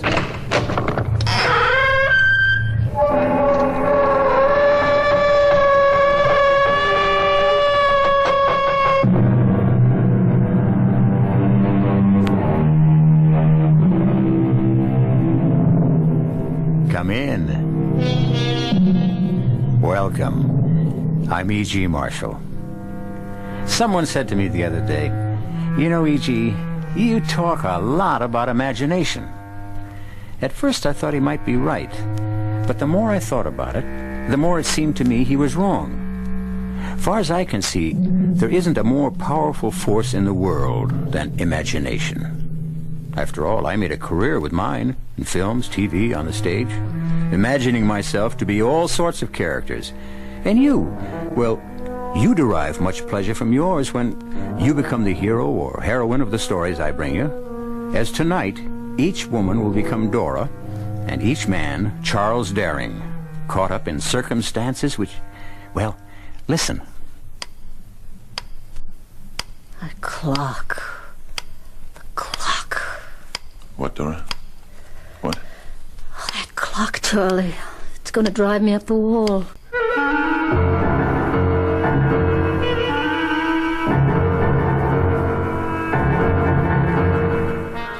Our mystery drama, The Telltale Heart, was especially adapted from the Edgar Allan Poe classic for the Mystery Theater by George Lothar and stars Fred Gwynne.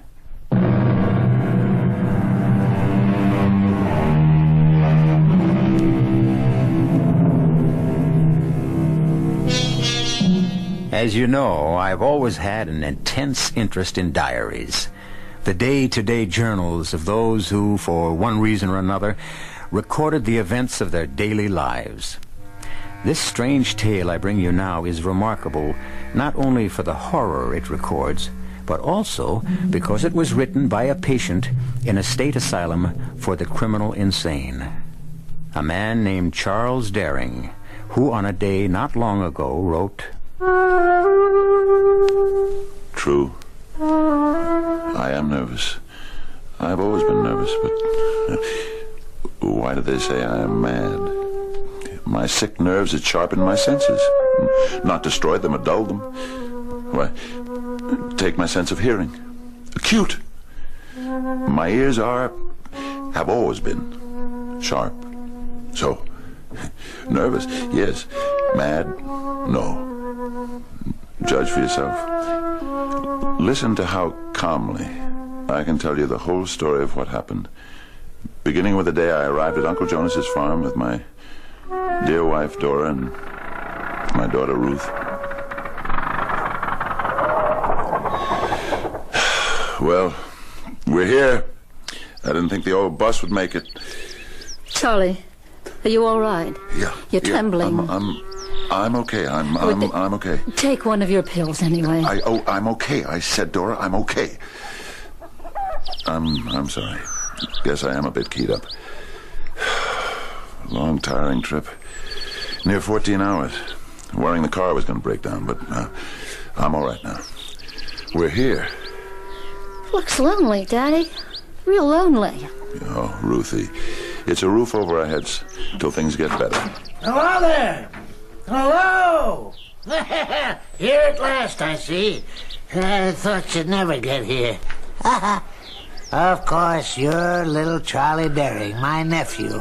All grown up now, though, huh? Hello, Uncle Jonas. Gosh, it's good to see you. And this beautiful young woman is your wife, and this charming little girl, your daughter, Ruth. That's right. Well, come on in. Our place is, might run down, I'm afraid, but, well, you know, I'm not as young as I used to be, and being way out here in what's practically wilderness, it's hard to get help. Well, you'll have me now, Uncle Jonas. Yeah. Only, are you up to working, Charlie? You said in your letter you were sick. Reason you lost your job in the city and couldn't find another. Oh, well, now, about that... Oh, don't be embarrassed, boy. Out with it. Just tell me the truth of it. No. Better still. You tell me, Dora. Charlie isn't really sick. I mean, physically. He's as strong as any other man, and he's healthy, too. Only, it's his nerves, that's all. That's all? Well, that's a lot, ain't it? Well, no, not really. It's just that now and then he gets these terrible headaches that kind of knock him out, and he starts trembling and sweating, and it's kind of a cold sweat. Well, now this sounds... Uncle Jonas, honest. These attacks, they don't happen all the time. Not much, only now and then. And I've got these pills the doctor gave me, and, well, listen, you'll see. I'm going to earn our keep here, Uncle Jonas. Make you glad you took us in when we needed a roof over our heads. I'm a hard worker, Uncle Jonas. A real hard worker. Well, sure you are, Charlie. And I'm sure Dora is, too. Oh, yes. And little Ruth. She looks like a good, strong girl for her age. And how old are you, Ruthie? 9, sir. 9 years old. My gracious, would you believe I'm 60 years older than you? Know what I've got it in mind for you to do? No, sir. Something you like. Feeding the chickens. Now, won't that be fun? Oh, yes, sir. Of course it will. And milking the cows. Well, I guess you'll have to learn how to do that, but old Uncle Jonas will show you. Oh, then there's the horses. Jake and Jenny use them for plowing, you know. You'll want to take care of them, feed them, clean their stalls. Excuse me, Uncle Jonas. Yes, Charlie, yes? Ruth is a healthy girl, all right, strong for her age and all, but, well, all those chores, I think they might be just a bit too much for her. Oh, no, not at all. Do her good, Charlie. Make a woman of her. Well, look, suppose I milk the cows. But you'll be out in the fields by that time, plowing, seeding, cultivating, getting the crops in, all like that. Oh, yeah. Well, I see. Dora will be so busy in the house, you know, cooking, washing, housework and such. Well, she won't have time for that, so... Oh, no, I got it all figured out, Charlie. You just leave it to me. Well, say now, the way you look, maybe you didn't mean it when you said you meant to work for your keep. Now, time for bed, so I better show you to your room. Bed? But the sun's only just gone down behind the mountain. Yeah, that's right. It gets dark fast this time of year. See, Charlie, I don't like to waste kerosene keeping lamps going all night. But, Uncle Jonas... We get up with the chickens, we go to bed with the chickens, Dora. I was only going to say that we haven't eaten anything since noontime. Oh, hungry are you? Well, yes. Oh, well, let's see what I can scare up in the kitchen. Not much right now, I'm afraid. An old man like me don't eat very much. Kind of get out of the habit.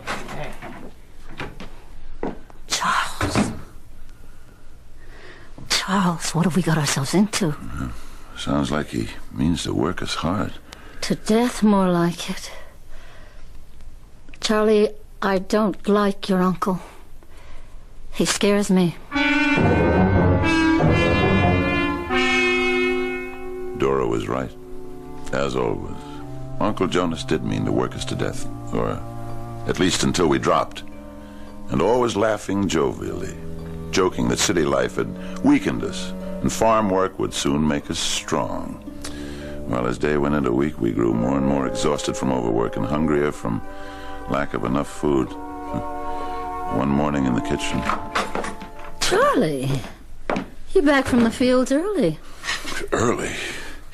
It's nearly 12, and I've been plowing and seeding since before dawn. I'm brushed. Got a cup of coffee? I'll see if there's any left in the pot. He only lets me make one pot for the day, you know. I know. Where's Ruth? She was lying down. She came in from cleaning the horse stall, said she felt faint. She went to lie down, but... But what? He sent her out again. Said there was nothing wrong with her. Said she was faking. I've got to do something about all this. It can't go on. What can you do? We're broke. We're penniless. Miles from nowhere with a broken-down car. We're trapped. If I could only fix that carburetor. But I need a new part, a butterfly valve. Oh, forget it. We haven't got a chance. Maybe we have. The game warden. Game warden? Here. That's what's left of the coffee. A fella named Harrington, something like that. He came by the other day, all the way from Pomfret. Stopped to talk for just a minute. Said he makes it out this way about once a month or so, and if he could get that part for me in Pomfret... Well, now, what's this in the kitchen instead of in the fields, drinking coffee at this hour, Charlie? Oh, I'm sorry, Uncle Jonas, but I just had to have something to keep me going. Sorry? Oh, nothing to be sorry about, Charlie. If you're tired out, you're tired out. Nerves, huh? No. Nerves, okay. Can't be. Got to be your nerves. Can't be the work. You're not doing that much. Jonas, this past week I plowed nearly 20 acres and seeded more than 5. Why, my Lord, Charlie, in my prime, I used to do that in 3 days. Now, I'll tell you, Charlie, I wanted you to get started on the lower field this afternoon, but if you're all tuckered out, you can't pull your weight around here. No, Jonas, I can do it. I don't want to force you to something, Charlie. I can do it, Jonas. Well, that's good. Good. Now, you go on out and work that field till 1 o'clock, and then we'll all sit down and have a good midday feed. Yeah, sure, Jonas. Sure. A good midday feed? Is that what you said, Uncle Jonas? When are you gonna stop calling me Uncle? Makes me feel old for a pretty young heifer like you to call me Uncle. Much too old. Oh, please. If you don't mind. Well, now, what have I done? I just put my hands on your shoulders when where I'd really like to put them. Don't you ever do that again. Well, now, if I'd known you were going to take it like that, I wouldn't have. And I won't, Dora. Never again. Never again, that is, until you ask me.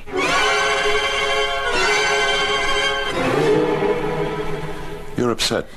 Upset. You're all upset. Tell me what happened after I left. Tell me. Charlie, please. I've got to get supper on the table. What there is of it. Something happened between you and Jonas. What was it? Charlie, it was nothing. What was it? He tried to get fresh. What do you mean, get fresh? Charlie. I want to know. It isn't anything much. He just put his hands on my shoulder. And? Well, he sort of let his hand slip. Charlie, that was all. Believe me, that was all. I told him never to do anything like that again, and he won't. Charlie, believe me, he won't. Oh, he won't. I'll see to that. Where is he? Charlie. Where is he? Charlie, I think he's in that room he keeps closed, the one he uses for an office. Where are you going? To have a talk with Uncle Jonas. Charlie, wait. He's ordered us never to set foot in that room. I want a word with you, Jonas. Having another attack of nerves, Charlie? Must be. Can't imagine you busting in here otherwise. You know why I'm here, and it isn't my nerves. Well, then what is it? What is it, Charlie? That clock. Charlie. That clock, the way it ticks. Oh, yeah. Everybody notices that. Everybody's ever been in this room, that is. It's more like a heartbeat, they say, huh? Strong, solid, full of life. Like my heartbeat. But that isn't what you come to talk about. You insulted my wife today. Insulted? You made advances, put your hands on her. And that was an insult? What do you call it? Oh, a compliment to her beauty, her female attraction. You dirty-minded, hypocritical old... Charlie! Dora, what? Ruthie! And for a reason I didn't understand then, as I looked at Dora holding Ruth, my dead daughter, in her arms, I was aware only of the ticking of the clock.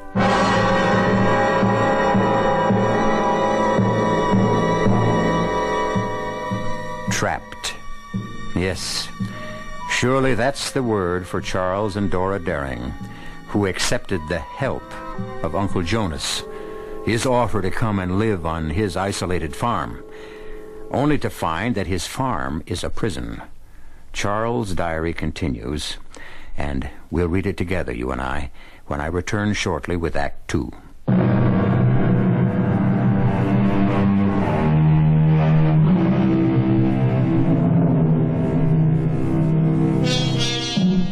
Dead.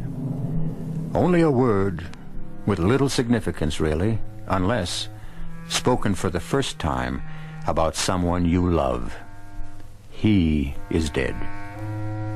She is dead.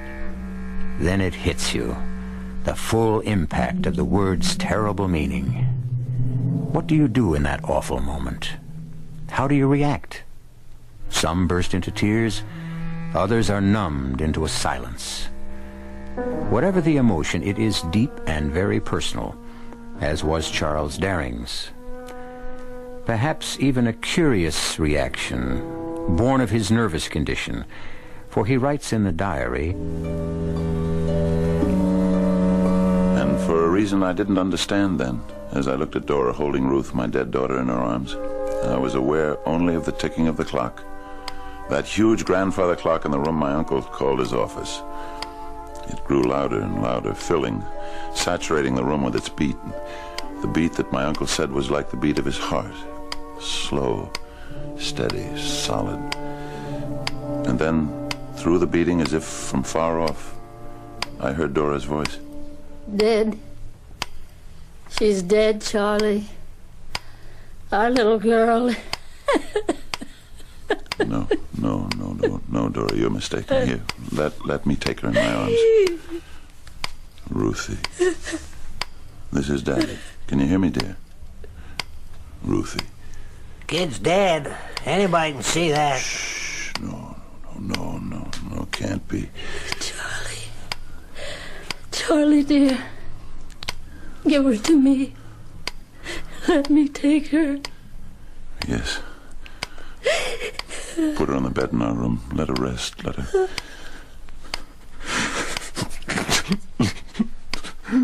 Let her rest.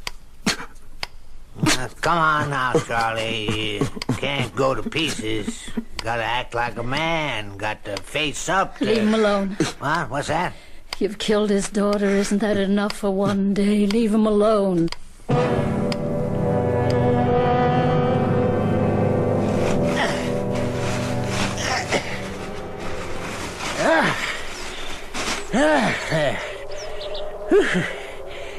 The grave's filled in at last.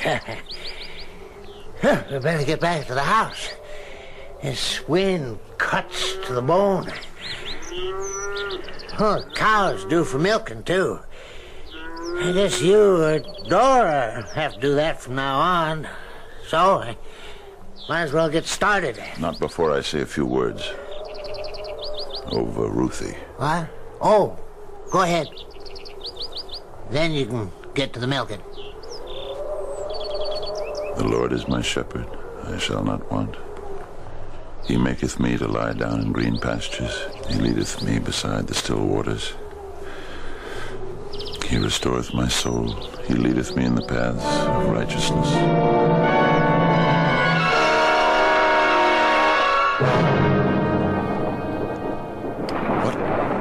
What? Dora, wake up. I'm not asleep. Listen. It's only the storm, dear. No, not the storm. Listen. To what, dear? The clock. The grandfather clock in Jonas's office. I don't hear it. I never have, Charlie. I hear it.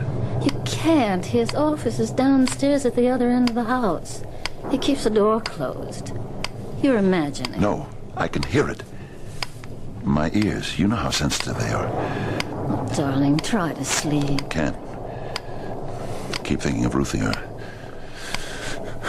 Our little Ruthie lying out there alone in the ground, the rain beating down, the cold rain. Try not. And the clock beating like his heart, beating. While hers lies still. Will never beat again. I can't bear it. Charlie. Darling, I'll get you a pill for your nerves. Don't leave me, don't. The bottle's down in the kitchen. Only a minute. I'll be right back. Only a minute. Oh, I startled you, girl. Well, I didn't expect to find you in the kitchen this late. A glass of warm milk to help me sleep.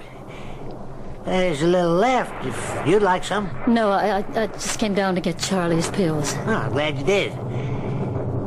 Yeah, a long time since I've seen a woman in her nightgown. I thought the bottle was here on this shelf. You might as well stop looking for them pills. What do you mean? I threw them away. Charlie's pills? He don't need them. He only thinks he does. Are you out of your mind? They're all that keep him from going completely to pieces. No, don't believe it. A lot of nonsense. Doctor's nonsense. You didn't throw them away. Where are they? No, I threw them away, all right. Then you must want him to break down completely. That's it, isn't it? I've known all along what you were up to, but I wouldn't admit it to myself. Now I know. Oh, and you tell me. Stay away from me. Don't you touch me, I swear.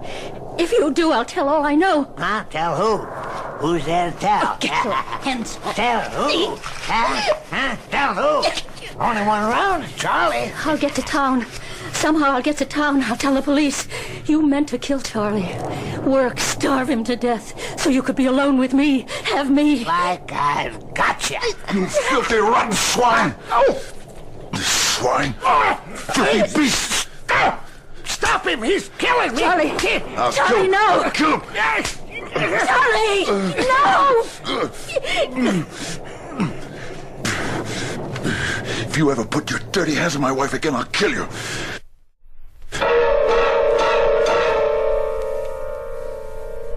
There was no sleep for us that night, Dora and me. And by the time dawn showed beyond the mountains, we'd come to a decision. Too late to save our beloved daughter, but in time to save ourselves. If I could somehow manage to fix the car. So, after the usual skimpy breakfast, a piece of unbuttered bread and a cup of weak coffee. What's all this? Charlie, what you up to? Getting Dora and me out of here, that's what I'm up to. Oh, now, come on. Hold on, Charlie. Hold on. Let's talk this over. There's nothing to talk over. I don't think I knew what I was doing, Charlie. I really don't think so. Well, you did it, and it wasn't the first time. I know. Starving us to death, working us to death. You killed Ruthie, you did. No. Charlie, you got to forgive me for what I've done without meaning to. You work us and starve us. I thought it was best for you. But I was wrong. And I admit it. And I ask you to forgive me. Well... Don't, Charlie. Don't do it. Oh, now, Dora! Charlie! Don't you see what he's up to? If we leave, and we're leaving, he loses whatever work he can get out of you before you drop in your tracks. And he loses me. Now, girl, daughter... Don't you daughter me.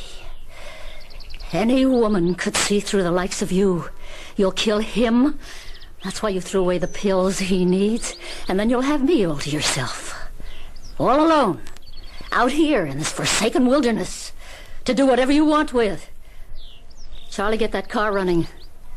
If it's at all possible, get that car running.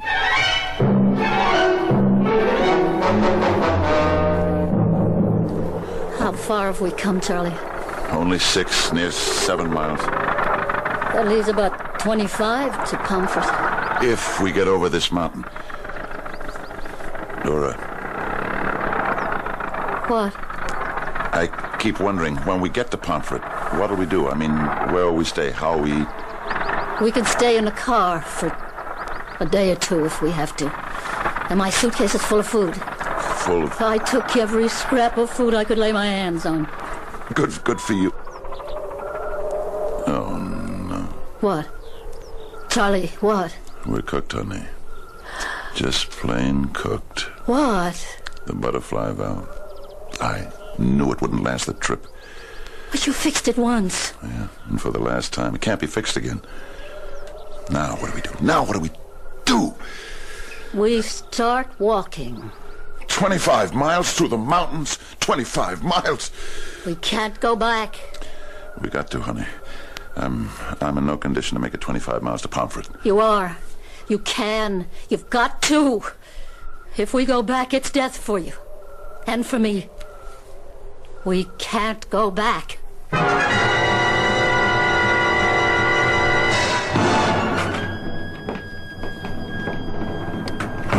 Who's there? Who's there? We come back. I figured you would. In fact, I knew you would. How did you know? How could you be so sure? What else could you do once you run out of gas? It wasn't that. I filled the tank from those cans in the barn. And I emptied it, Charlie. You? Left just enough for you to get maybe 10 miles. I noticed you had a busted gas gauge, so you'd never know. You are the most... Now, I did it for your own good. You lying... What would you have done when you got to Pomfret? Charlie, why do you always stare at that clock? The ticking, it hurts my ears, my hearing, awful sensitive. Painful. Listen, I'm sorry about what happened before you left. We're going to change all that. We're going to be friends. Try to be, anyhow. Yeah, let's have a drink on it. A toast to the future. Our future together. For you, my dear. And Charlie, a glass for you. Although, maybe before you drink it, but now, only if you won't mind, Charlie. You won't, will you? Mind what, Uncle Jonas? Milking the cows, feeding the chickens before night comes on. No. No, I don't mind.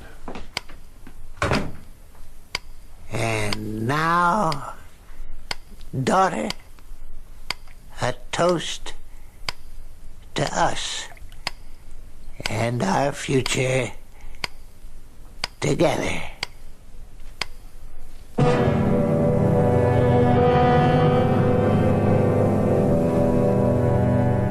An evil old man, a ruthless old man, and, unhappily, a victorious old man.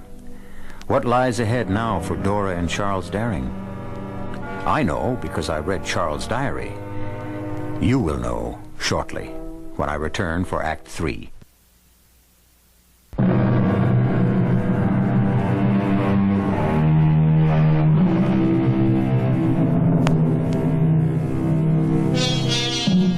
One wonders at times on the nature of evil. What is it in all of us that on one occasion or another will make us do wrong when we know it to be wrong?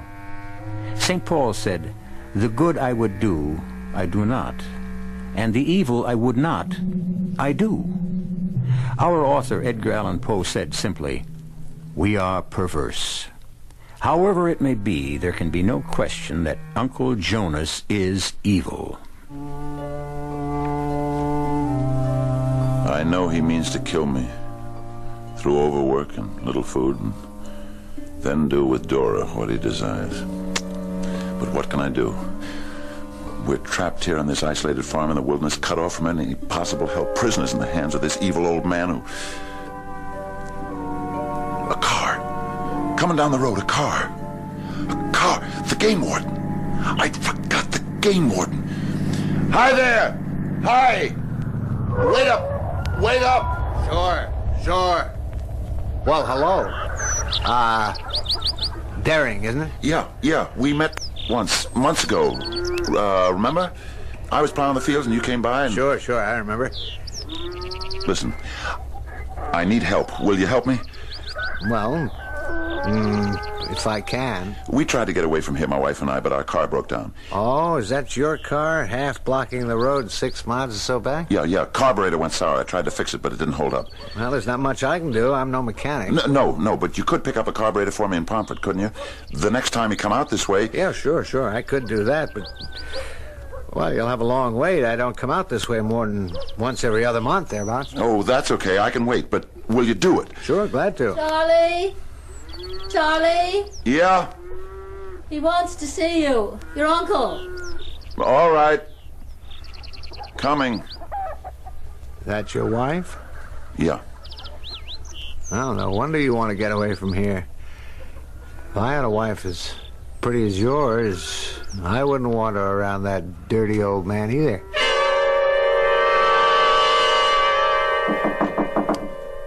Come in. Well, where you been? I told Dora I wanted to see you 10 minutes ago. I was working in the barn. Working? You working? Look at me, damn it. Not at that clock. You're always looking at that clock. Look at me when I talk to you. Yeah. I got to thinking. It's a waste of time, you trepsing back and forth from the fields to the house, from the barn to the house. So, from here on, I've decided you'll live in the barn. What? You can't do this. Dora and me can't live in the... I didn't say Dora. I said you. Me in the barn. And Dora here? That's right. Dora alone in this house? With you? Never. Now you listen to me. Never. You think I don't know what you're up to? Dora's told me everything. How you've been after her, forcing yourself on her. And if you think if you're alone in the house with her alone at night, you can get what you're after. Never. Oh, yes. You fool.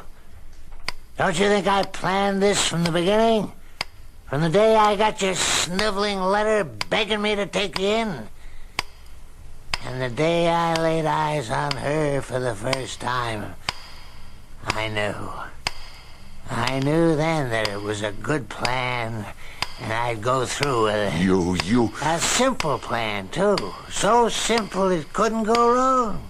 Starve you, weaken you, work you into your grave. The way you worked Ruthie into hers... No, the child didn't matter one way or the other. It was you. Didn't matter. What? My little girl, my Ruthie, didn't matter. What? Here now. Wait a minute, Charles. Hey, my throat. You're choking me. You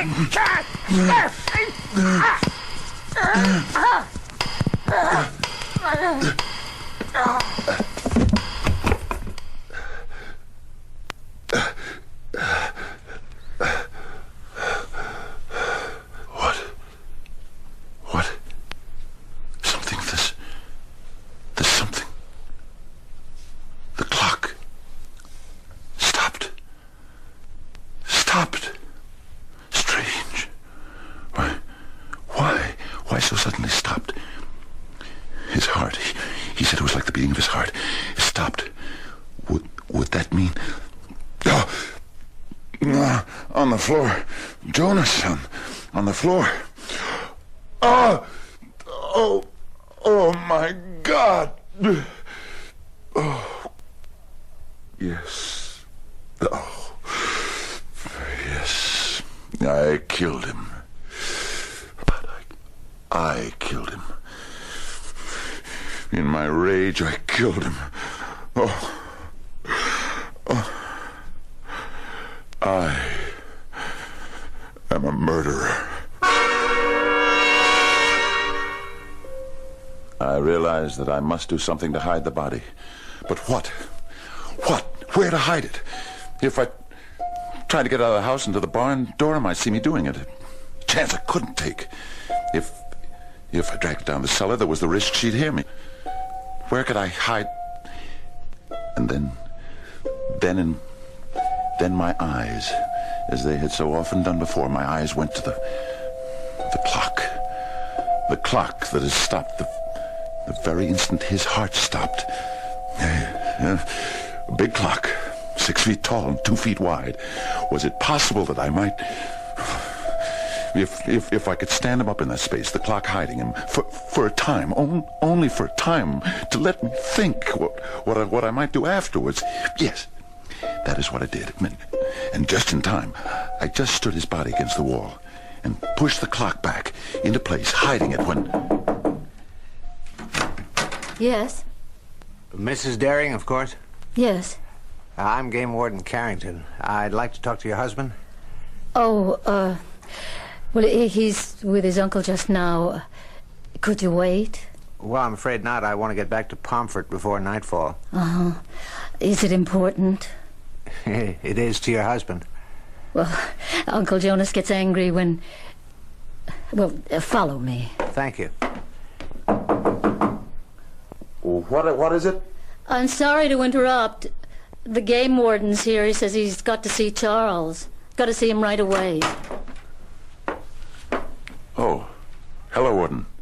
See about that carburetor, Daring. Oh? Look, I don't like talking to you. You peering through a door open a crack. Could I come in? No. Uncle Jonas doesn't allow anyone... Oh, that's all right. Come in.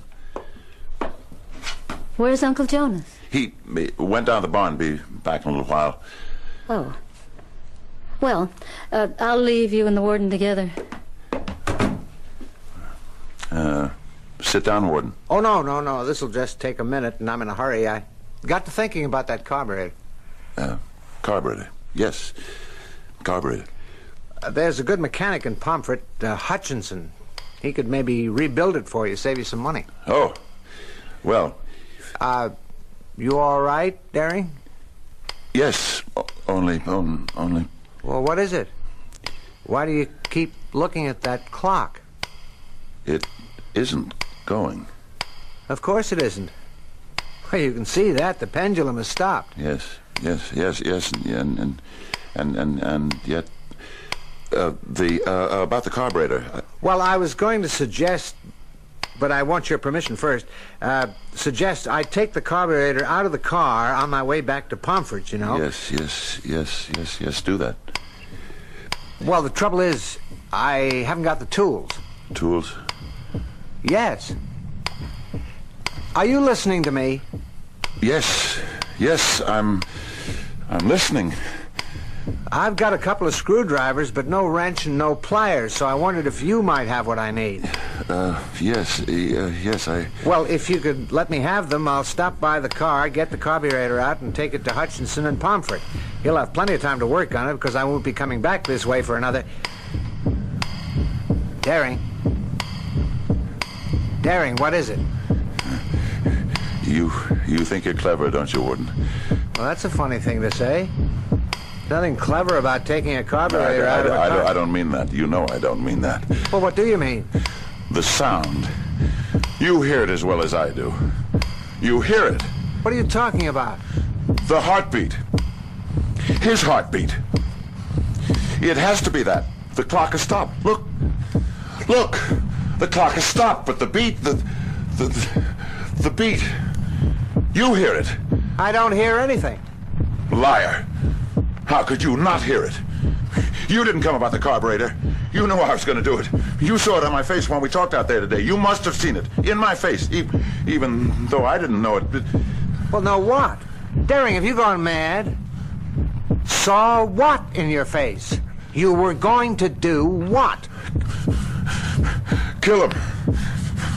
Kill him! Kill him! Hey! What are you doing? Why are you pulling the clock away from that? Hey, look out! It's falling!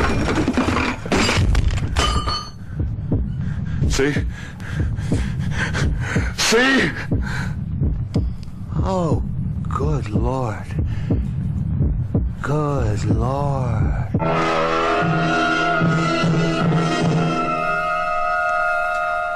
Charles? Dear? You've come, Dora. Sit down, dearest, and give me a moment. I just want to adjust the escape mechanism on this clock. There. All fixed? All fixed. And they said it couldn't be done. If it can be done, you're the man to do it. Dr. Leonardo says you're a genius when it comes to fixing clocks. Goodness, you fixed just about every one in this whole... In the asylum. I know what it is, Dora, dear. I just don't know why I'm here. No matter, sweetheart. So long as you're happy. Oh, very, very. And you? I'm fine. And Ruthie? Little Ruthie. How is she? She couldn't be better, Charles. She sends her love. Give mine to her. Oh, dear. What, Charles? This escape mechanism. Still not working the way it should. If you'll excuse me, Dora.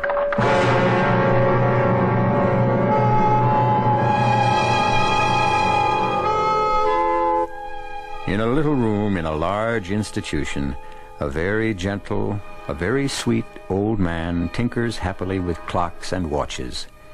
And an old lady, a very old but very attractive old lady, visits him weekly. He lives in another world, she in this. Small matter. Both are happy. I shall return shortly.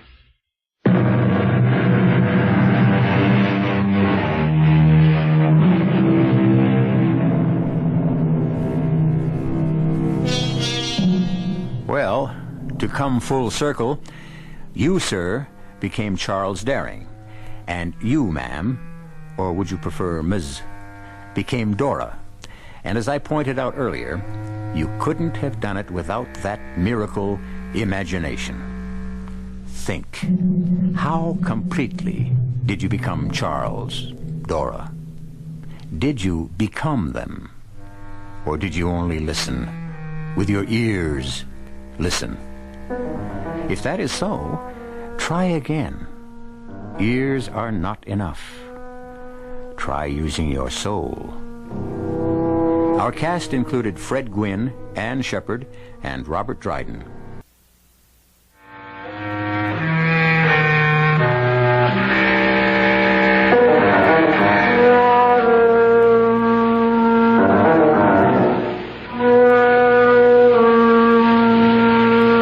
This is E.G. Marshall inviting you to return to our Mystery Theater for another adventure in the macabre. Until next time, pleasant dreams.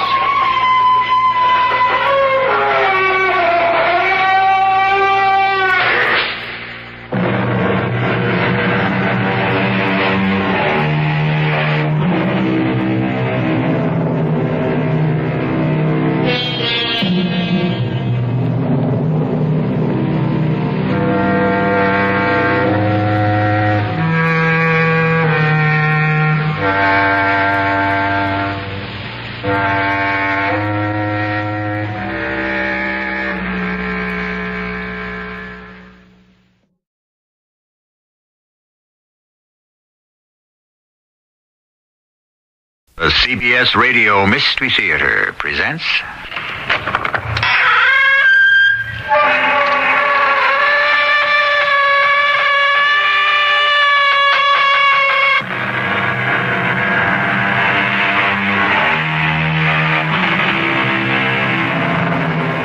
Come in. Welcome. I'm E.G. Marshall. I imagine at one time or another, we've all suffered through a distorted dream of running away from someone without knowing who is chasing us. We tear up the road in the grip of some uncontrollable fear. Many is the time I've awakened in a cold sweat, thankful it was all a dream. But supposing it were not a nightmare, but real people in real life being hounded to death by persons unknown. Such is our story today.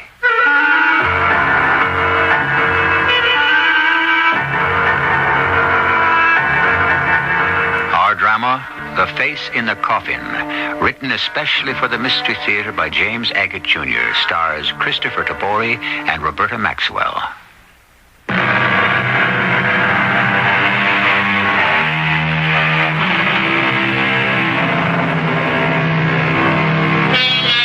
They say that Washington, D.C. is like any other city in America, that it has people from all walks of life trying to make ends meet, people trying to get ahead, raise their children right, and so on.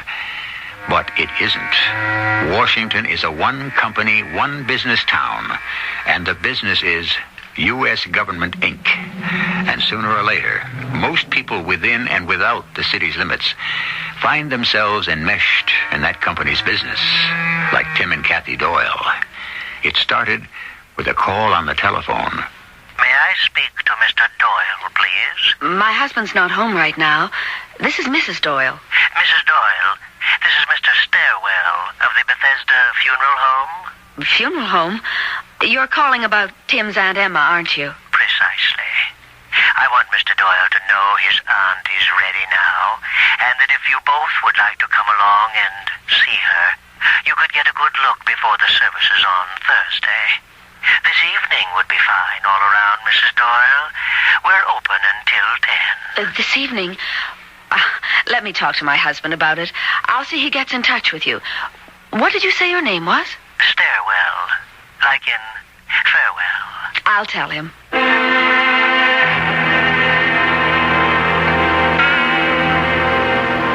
Hello? Is there anyone here?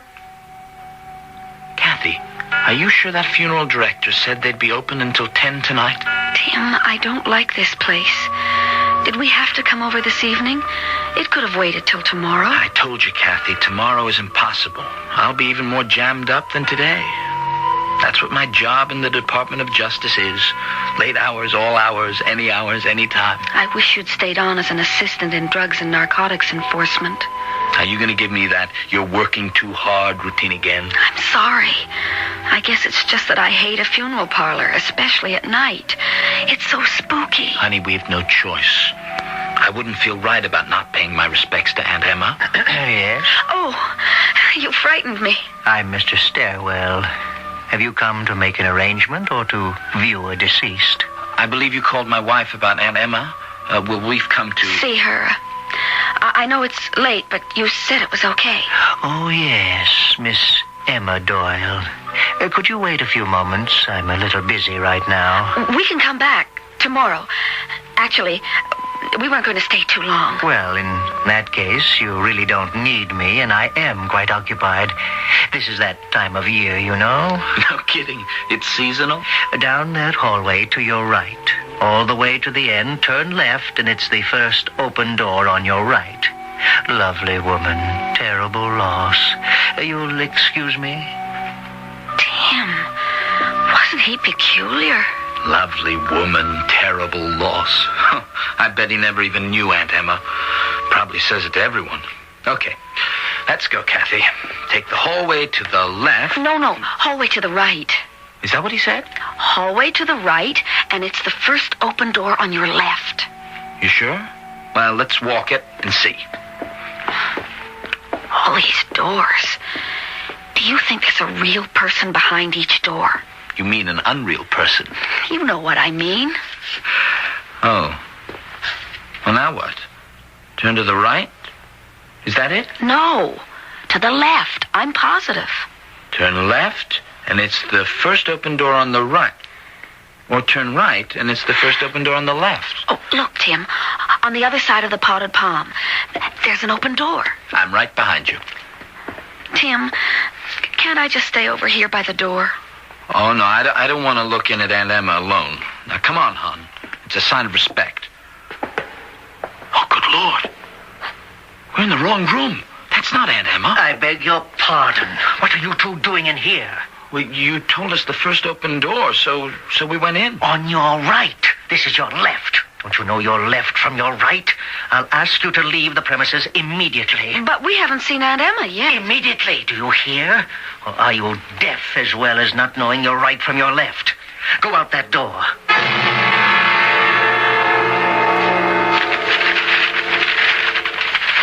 I've gone through this newspaper page for page twice already. And there's not a word. Son of a gun. Not a word about what, Tim? Oh, nothing. Something I was looking for in this evening's paper. Some new Justice Department case? Not exactly. But it could be something a lot of government people would like to know. If it's true. I can't understand it. Why are you so mysterious, Tim? Honest, Kathy. I'll tell you as soon as I know for sure, okay? Right now, I'm just as much in the dark as anyone. Now, listen, chick. Do you mind if I don't stay up and talk? I've got a heavy schedule tomorrow. Of course not, darling. You don't mind if I stay up and read, do you? This book is absolutely fascinating. It's about something in wartime called Operation Mirror. A government official who has a double so he's protected in case somebody wants to kill him. Yeah. Okay, fine. I'll see you in the morning, Kath.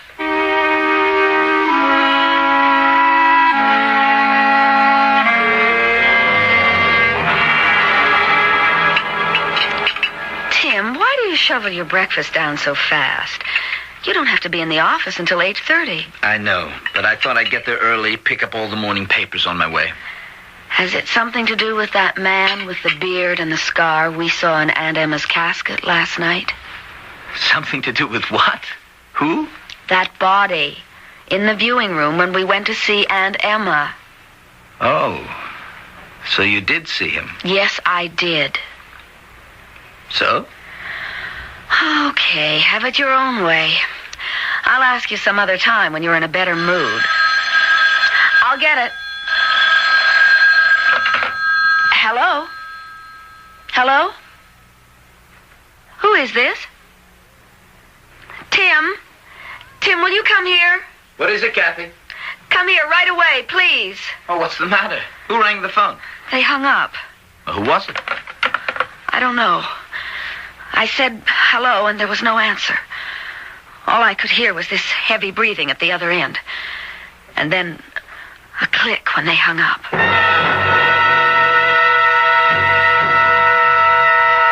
Julian, do you mind if I come in for a moment? Of course not, Tim. Close the door behind you and drag up a chair. I would have waited for the daily briefing, but I thought I'd better ask you this privately. Well, what's so hush-hush, Tim? What's the latest on the Garden Development Corporation's case? You mean that bunch who were trying to put up a multi-million-dollar casino complex outside of D.C.? Yeah, that's the one. Is Judge Kroll still on it? So far as I know. We're counting on him. When the verdict's in, there'll be a hue and cry in Washington like you haven't heard since Watergate. We got Garden Development by the throat. It's an obvious front for $1 billion gambling ripoff. The timetable? Well, we've made our case for the government, and Judge Kroll is taking 3 weeks off to decide which book to throw at them. That's usual. He's all right, is he? All right in what way? He's fishing up at his place in the Springs. You're sure? Well, you have reason to believe he's somewhere else? No. Something I happened to run into last night. Well, wherever he is, he's easy to recognize. That famous scar of his, and, he's tried to hide that with that beard. Yeah, well, I just thought I'd check with you on how far the case had gone. We'll win. No question.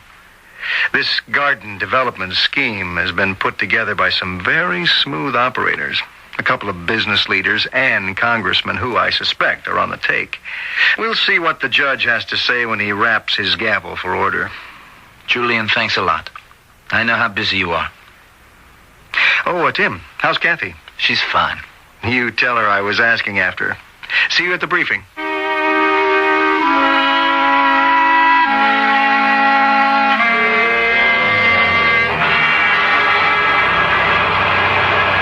Like something to drink, Stairwell?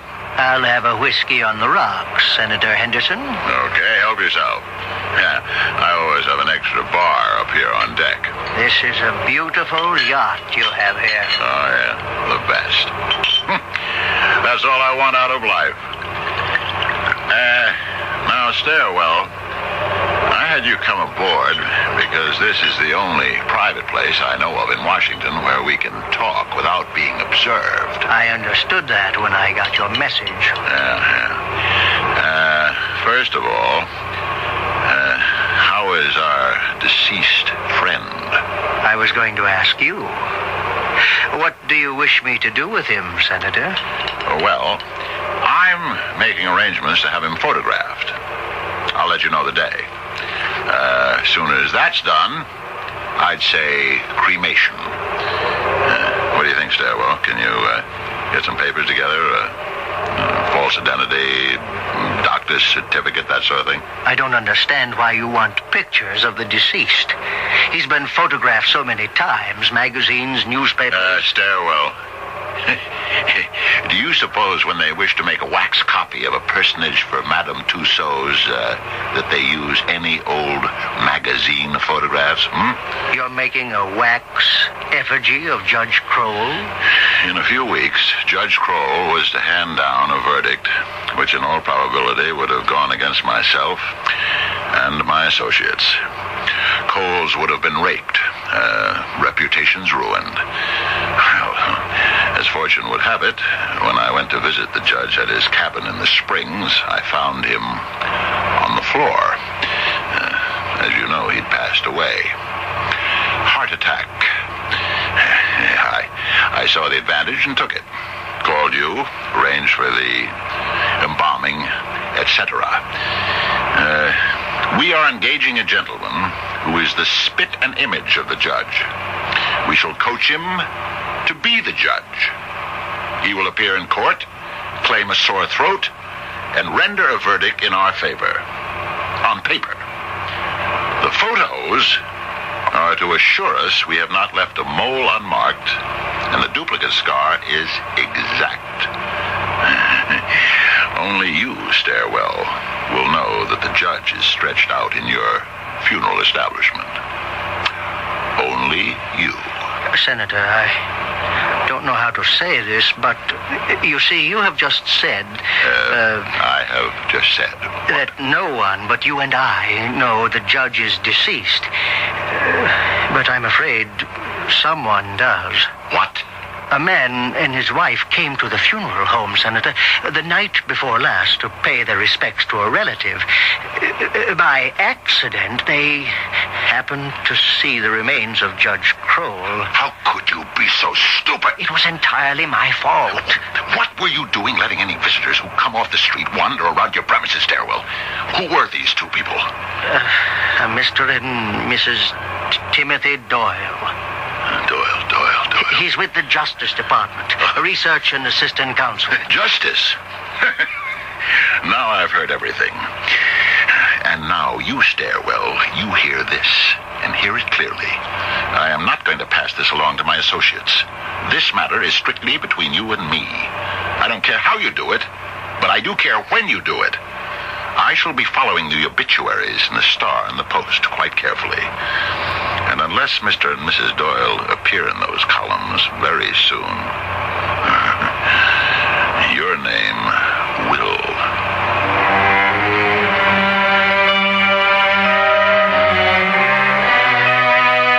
Unwittingly, unknowingly, a young couple have unlocked the door of a secret. They have encountered the wheels of a juggernaut, which, when in motion, could crush them. More when I return shortly with Act 2. 100 years ago, Henry James, a writer I greatly admire, wrote, "Life is a battle. Evil is insolent and strong. Goodness is apt to be weak. Folly very apt to be defiant. Wickedness to carry the day. The world as it stands is no illusion, no evil dream of the night. We wake up to it forever and ever." This morning, when Kathy Doyle awoke, it seemed that horror and dread were peering over her shoulders. You do understand, Tim, don't you? I felt I just had to get out of the house. I sort of understand, Kathy. I'm enjoying driving up this morning to Big Hunting Creek. I like the view of the waterfall. We can picnic. But I don't know. I thought weekends you like staying at home. I do, Tim. But the last few days... I know this sounds weird, but when I'm home alone, I get the feeling I'm being watched. I gotta shift into second. This is a pretty steep grade.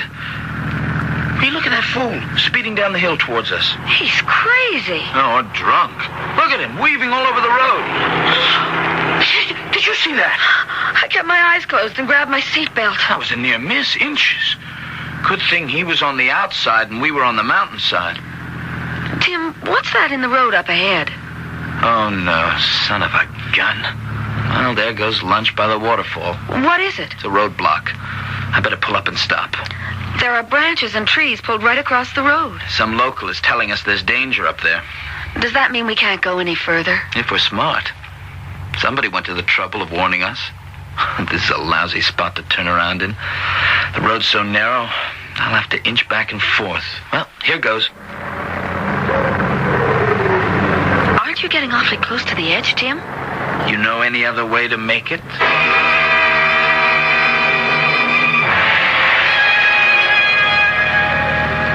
I'm so disappointed we have to go all the way back downhill.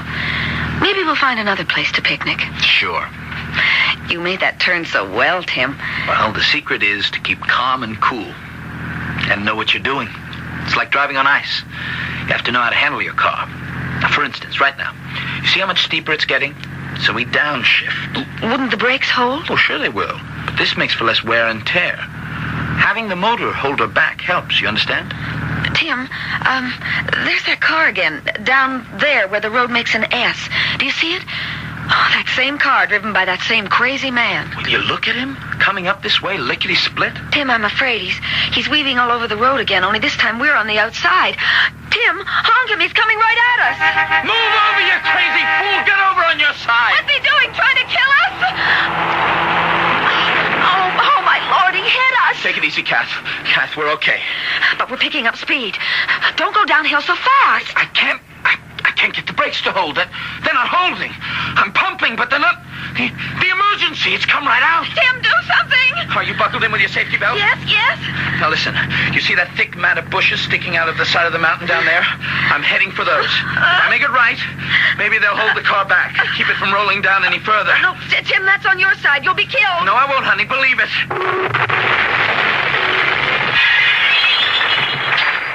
Kathy? Kath? I'm all right, I think. Nothing feels broken. Can you unbuckle your safety belt? I can't reach around there. It got all twisted. We've got to get out of this car, but fast. Now hold still. I'll try to reach around over you and unbuckle it. Yeah, there. You're free. Now, Kathy, can you reach over and open your door? I think so. Well, hurry, baby, hurry. Okay, now, get out as fast as you can and run straight downhill. You see where that big rock sticks out? Get in back of that. What about you? I'll be right behind you. Okay, now, down here behind this boulder.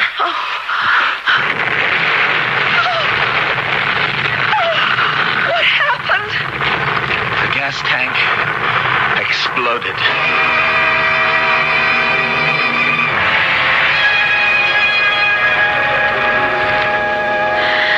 It's so good to be home again with my feet up on the sofa. I'm still shaking all over. Me too. Oh, Tim, what would I have done without you? The way you handled everything, you were incredible. Well, when someone's out to get you, you find yourself doing things you didn't know you could. Is that what you think? Because I think so, too. We're on somebody's list, like they say in the gangster movies. I don't see any other reason, Kath. No emergency brake comes apart in your hand unless it's been messed with. I knew it. And when I hit the foot brake, it went right down to the floor. Nothing. Someone drained all the brake fluid, leaving us just enough to drive up part of the way. Can you think of anyone who would do that to you? Is there something you found out about someone in your research? I don't know.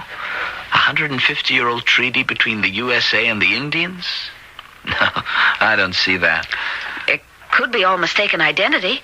Like in the book, Operation Mirror. Not you, but someone who looks like you. Tim, what are we going to do? We haven't done anything to anybody.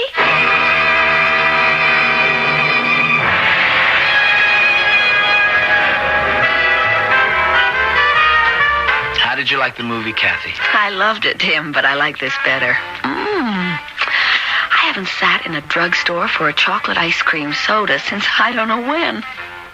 We have to just keep going, Kathy, and pray that it's all coincidence or a mistake. It isn't, Tim, and we both know it.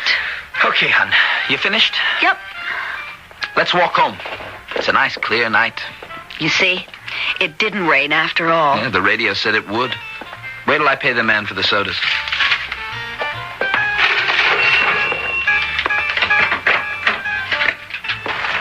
Tim, imagine running into you.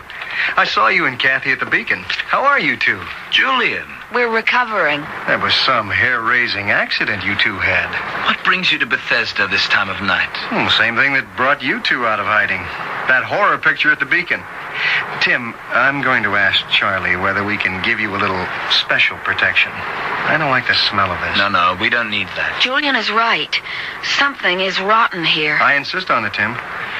Did the insurance company tell you when you'll get your money for the car? You kidding? Well, let me give you a lift then. No. We thought we'd walk. Tim, I wouldn't mind a lift home. I'm kind of tired. I'm parked just around the corner. I want to walk.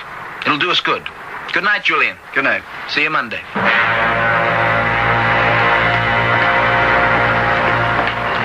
Why didn't you let Julian give us a lift home? I can't explain it, Kathy.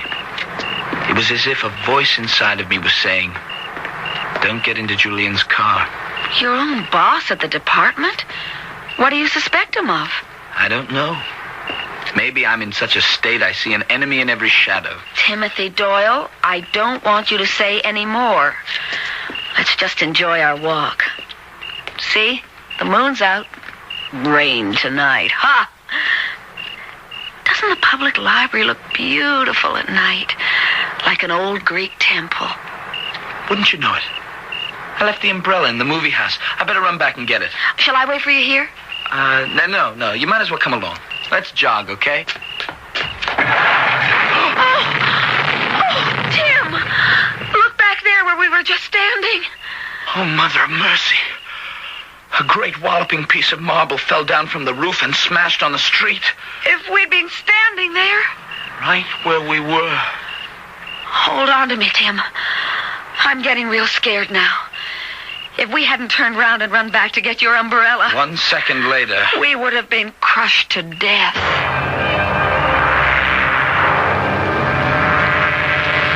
Must have been a nasty shock, that parapet missing you by inches. Julian, the second close call in 3 days. It's no coincidence. I don't know, maybe a contract's out to get rid of us. But we're the wrong people. We just happen to look like who they want to get rid of. Possible. If you rule out accidents or coincidence. It could be mistaken identity. Then there's this book she's been reading about doubles used in wartime. Operation Mirror. It's still going on, Tim.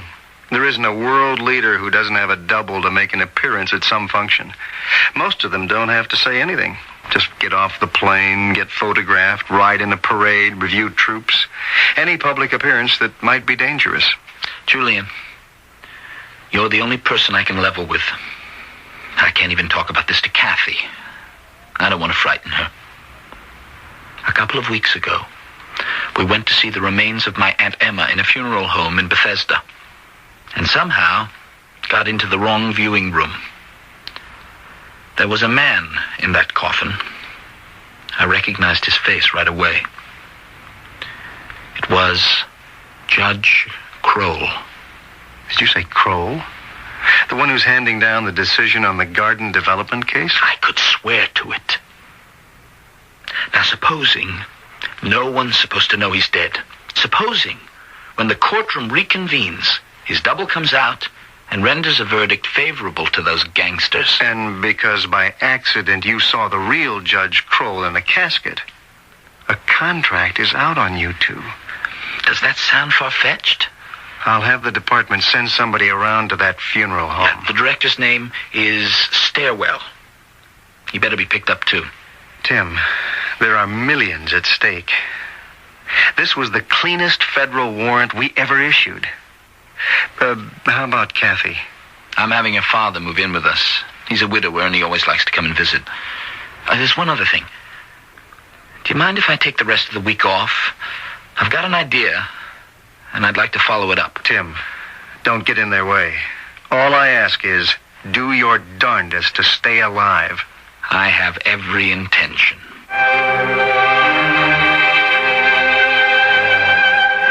A great deal has been written about and said about money. That it's something a fool is soon parted with. It's the root of all evil, and so on. Generally, there is agreement. It makes a good servant, but a bad master.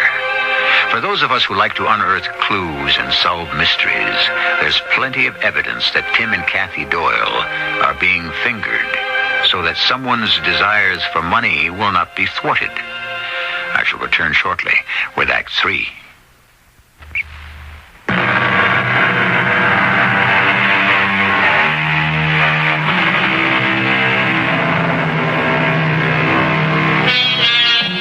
The time unimportant. For Tim Doyle, it's later than he thinks. The place, a secluded spot Washingtonians call the Springs. As Tim's rented car pulls up, he can see a cabin in the woods, and beyond that, a bearded man in waders, fishing midstream. No one else is in sight. You there. Where are you going? My name is Timothy Doyle. I've come to see Judge Kroll. Yeah? What makes you think the judge wants to see you? Who are you? Do you have any identification? Certainly. Have a look. Uh-huh. Oh, indeed. Justice Department. Is the judge expecting you? Senator Henderson. The judge doesn't have a telephone up here, and you and I both know it. He could scarcely get away for a few weeks quiet fishing if he had a phone. Uh-huh. So you know me, do you? There isn't a person in the country who doesn't, Senator. He's over there fishing. May I have my ID card back, please? Mr. Doyle, I'm going to show it to Judge Kroll to ask whether he would like to see you. I'll ask him myself. Oh, no, you won't. The judge has asked me to keep people away from him, and I intend to do just that. I need to see him before he arrives in court next Tuesday. Then, my dear Mr. Doyle, you will have to go through channels. Are you the only one here, Senator, besides the judge? Why do you ask? If I'm not mistaken, there's a man standing in the window of that cabin. I see something glinting in the sunlight, like the barrel of a gun. You may see a man, but a gun? No. The judge has a handyman who works around the place, and he's just probably getting the noon meal ready. I was just about to call the judge to tell him to come in when you drove up. So, if you would be so good as to turn your car around now and go back where you came, I would appreciate it. Come along to the court on Tuesday. Perhaps after the judge has rendered his verdict, he will speak to you.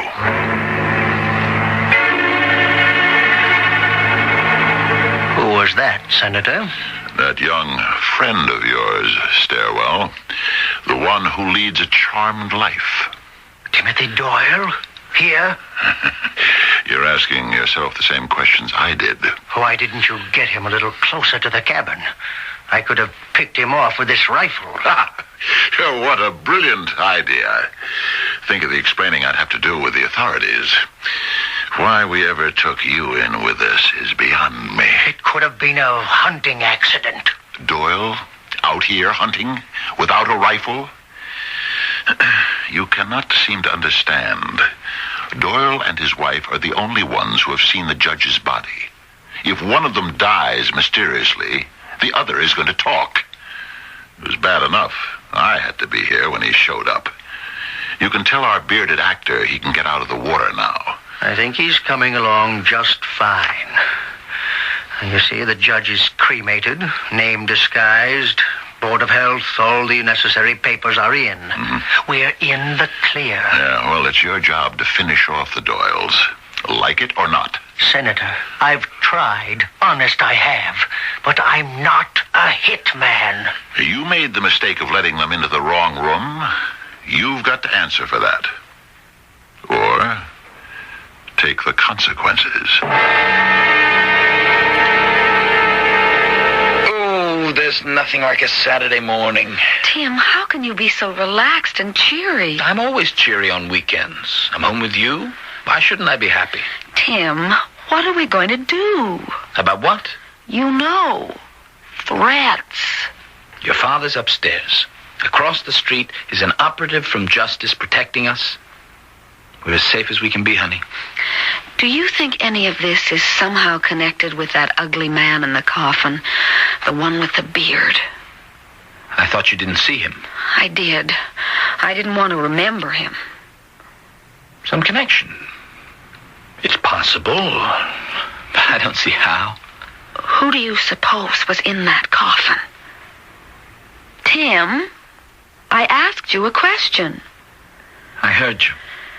Don't try being evasive with me. Do you know who that dead man was? Did you recognize that face in the coffin? Not positively. That's the truth, Kathy. But you have an idea. It's such a wild idea anyway. You know, the insurance people said they'd put a form for me to sign for the car in the mail. Let's go see if it's come. Coming? Uh-huh.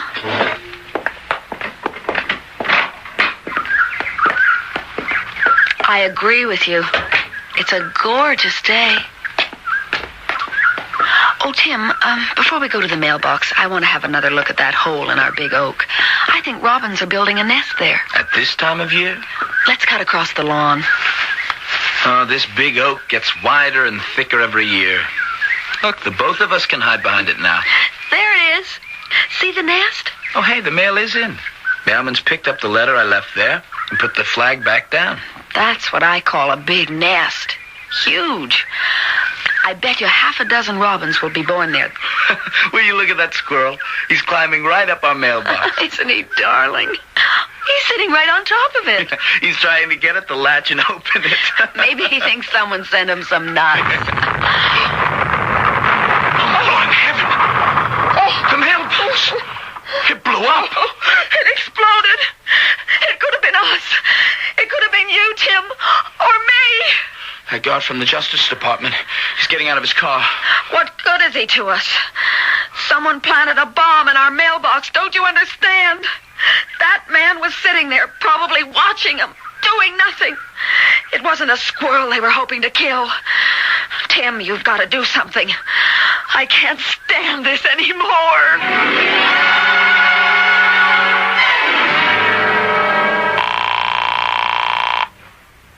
Justice Department. Doyle speaking. Tim, is that you? Yes, Kathy. Is everything all right? Yes, it is. I thought I'd just like to talk to you. Did you tell Julian what happened Saturday? He's not in yet. But you know, I told him everything on the phone Saturday. The police have been here for the umpteenth time. Now, what about the man from Justice? His car is gone. And your dad? Is he okay? Yeah. I just sent him out to do some shopping. Tim, it's so hard to pretend to him that it was all a mistake. I'll get home early, honey. Don't you worry about anything. And you don't mind my calling you at the office on a busy Monday morning? Of course not, darling. Anytime. Bye, Kat. Bye, Tim. Oh. Yes, what is it? Oh, aren't you the funeral director, Mr. Stairwell. I've come to apologize, Mrs. Doyle. Apologize? What for? I don't blame you for keeping this front door on a chain and not letting me in. I treated you and your husband pretty shabbily, and I drove all the way out here to tell you so. Oh, that's all right, Mr. Stairwell. Of course, you can come in. Please, please. It was all a misunderstanding. We've had a lot worse things happen to us since Aunt Emma turned out to be someone else. Our living room is right over here to your left. That's another thing I want to apologize for. How could I have misdirected you into a viewing room where my own dear father lay in state? My fault entirely. The bearded man in that casket was your father? Yes, poor man. He had a hard life. Well, now that I've apologized, I do have a problem, Mrs. Doyle. You know, we placed your aunt's casket in your husband's family vault. I went by there yesterday, and it's become quite dangerous. It ought to be looked at. Dangerous? Really? I don't think Tim will be free to go to the cemetery before next Saturday. Can it wait till then? You want my honest opinion? No, it's filling up with water. I'd say 3 or 4 inches a day. That's awful. We have to do something. If you'd like, we could go out there right now. I have my vehicle outside. Would you take me? Mr. Stairwell, that's so thoughtful. Just let me get my bag, and I'll be right with you.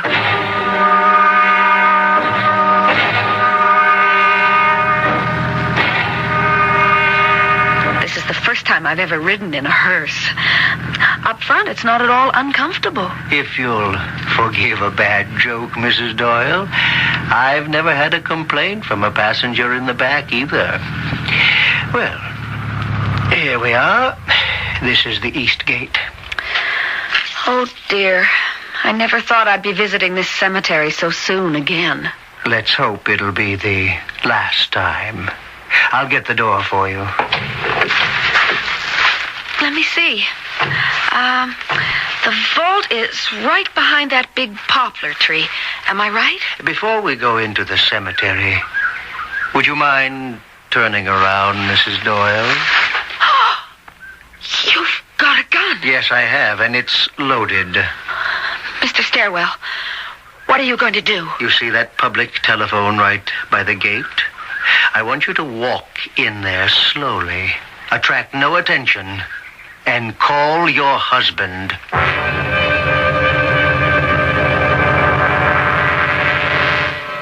Tim, it's Kathy again. We talked an hour ago.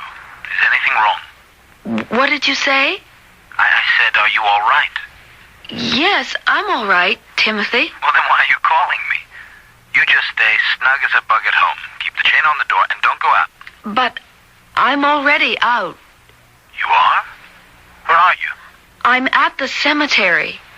What cemetery? Why are you there? Tim, there's something very wrong with the family vault. Can you come out here right now? Kathy, I'm terribly busy. I've days and days of work to make up. What's wrong? Can you tell me about it when I get home tonight? I can't go home now, Tim. The vault is filling up with water. I don't know what to do about it. Please, Tim. Okay. I'll be there. And maybe on the way here, Tim, you better stop off at home and feed Buster. Okay, Kath. Will do. There, I did it. I wish you'd point that gun in another direction. We're fortunate. The cemetery is deserted now. Get out of the booth, Mrs. Doyle. Where to? Into the vault.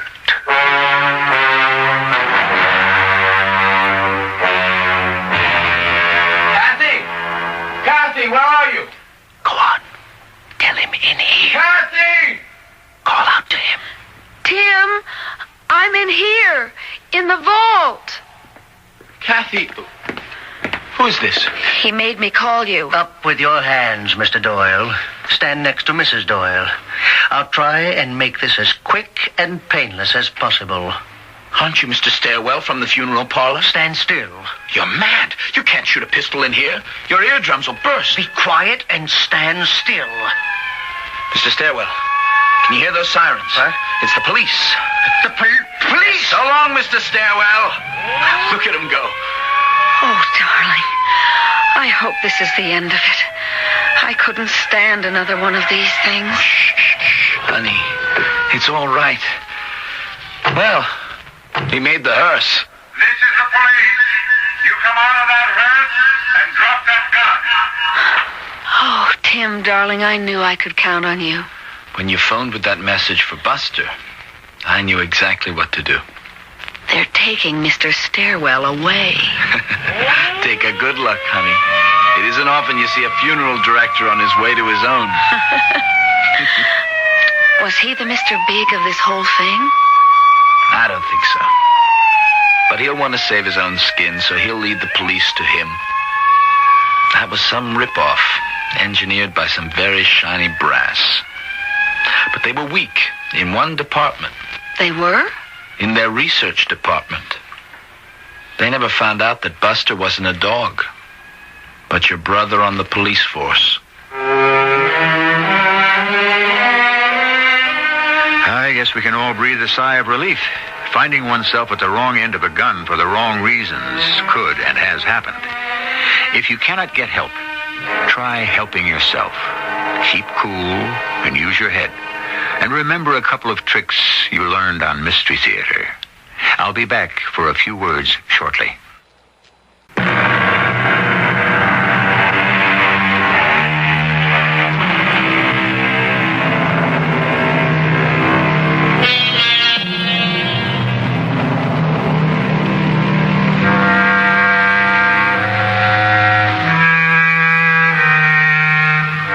Somebody famous, whose name escapes me, has said, "It's not death that frightens me, it is dying.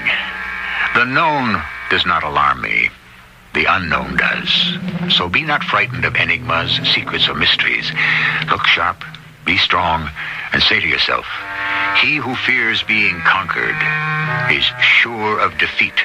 Napoleon said that, and look what happened to him. Our cast included Roberta Maxwell, Christopher Tabori, Bob Caliban, and Fred Gwynn. The entire production was under the direction of Hyman Brown. This is E.G. Marshall inviting you to return to our Mystery Theater for another adventure in the macabre. Until next time, pleasant dreams.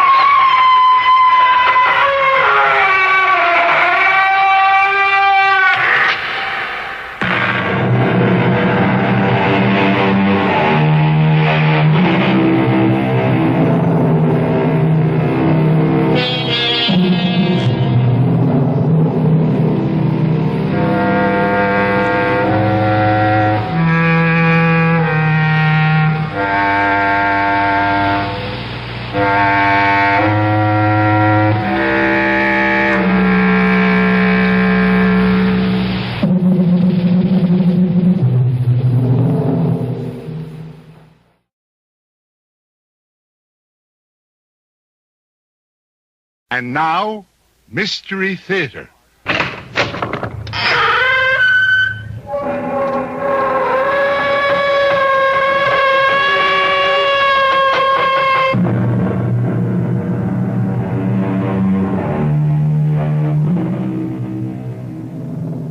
Come in. Welcome. I'm E.G. Marshall. Welcome to the sound of suspense. Welcome to the fear you can hear. But mostly, welcome to the world of terrifying imagination.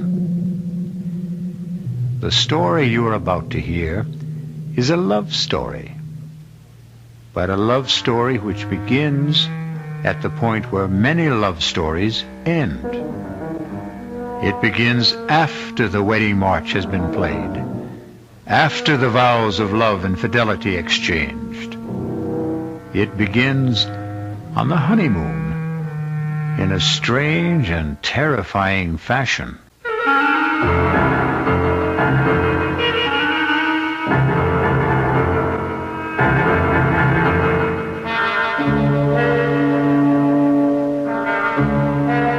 Our mystery drama, Deadly Honeymoon, was written especially for the Mystery Theater by Henry Slessor and stars Betsy von Furstenberg and Michael Wager. I'll be back shortly with Act One.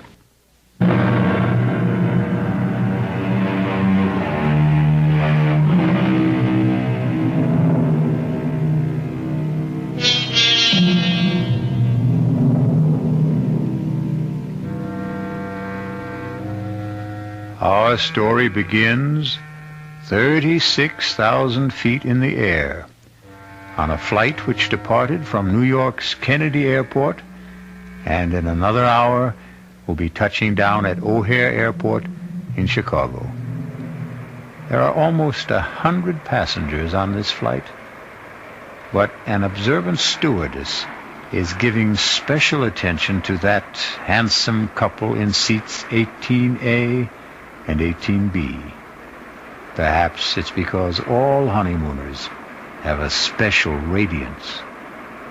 Are you sure you wouldn't like some more coffee? Oh, no, thanks. Not for me. I wouldn't mind a cup. Here you are. Thanks. Just ring if you need anything else. You'd think we were the only people on this flight. As far as I'm concerned, we are. Oh, Dan, I feel absolutely drunk with happiness. Is that a funny word for the way I feel? No. It's a great word, Susan. I was flying hours before we got on the plane. Oh, what time did you say we land in Chicago? About 2:30. Is it far from the airport to the hotel? Oh, actually, it's only about a half an hour from O'Hare to downtown. About 16 miles. Still, I don't think we'll have time to make Evanston today, do you? Well, it might be better to go in the morning. You can call your aunt from the hotel. Dan, you sure you don't mind going to Evanston? I mean, I just couldn't possibly be a few miles away and not see Aunt Clara. Besides, I want to show off my new husband to somebody, and she's all the family I have. Was she your mother's sister? No, my father's. She came east when my parents were killed in that crash. Stayed with me for a month or so. That was about the most that either one of us could stand. She sounds like a holy terror. Oh, no, she's just crotchety, that's all. But she'll only be more crotchety if she learns that I passed through Chicago and didn't even stop by.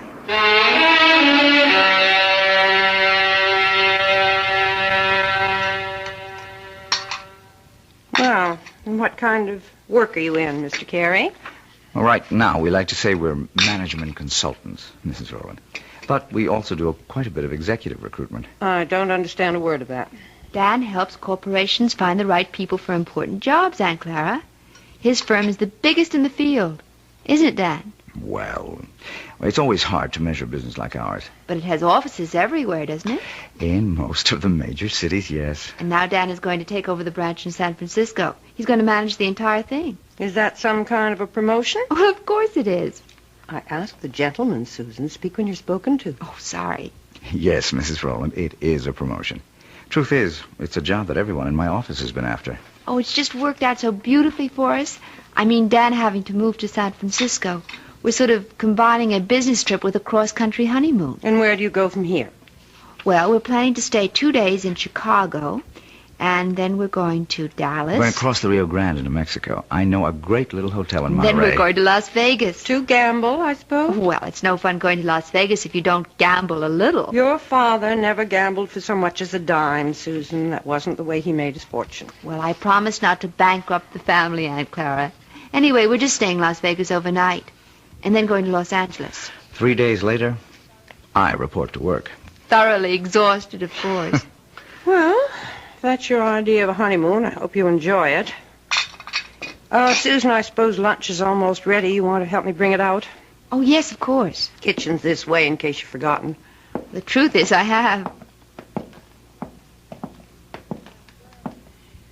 I'm glad to be able to talk to you alone for a minute, Susan.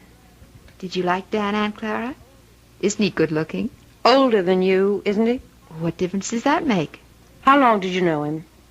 Oh, we met at a party at the Williamsons. Do you remember my friend, Tracy Williamson? Didn't ask you where you met. I'm asking you when. Well, it was about 3 weeks ago. 3 weeks? Oh, for the love of heaven, Susan. Aunt Clara, the time you know somebody isn't always the most important thing. He's practically a stranger. How can you be sure of anything about a man you've known for 3 weeks? From the time we met, I saw Dan every single day. Susan, when a girl is all alone in the world, when she has independent means Please, of her own... Addie, don't start in about Dan being a fortune hunter. I don't have that much money, and it's all in trust anyway. And I assure you, Dan earns enough income to take care of us both very well. Well, I'm sorry, Susan. I know I don't have any control over what you do. You're too old for that. But I've seen something of the world, too, you know. And the most important lesson I've ever learned is never trust a stranger. Oh, Aunt Clara, that's ridiculous. Now, can we bring out the lunch?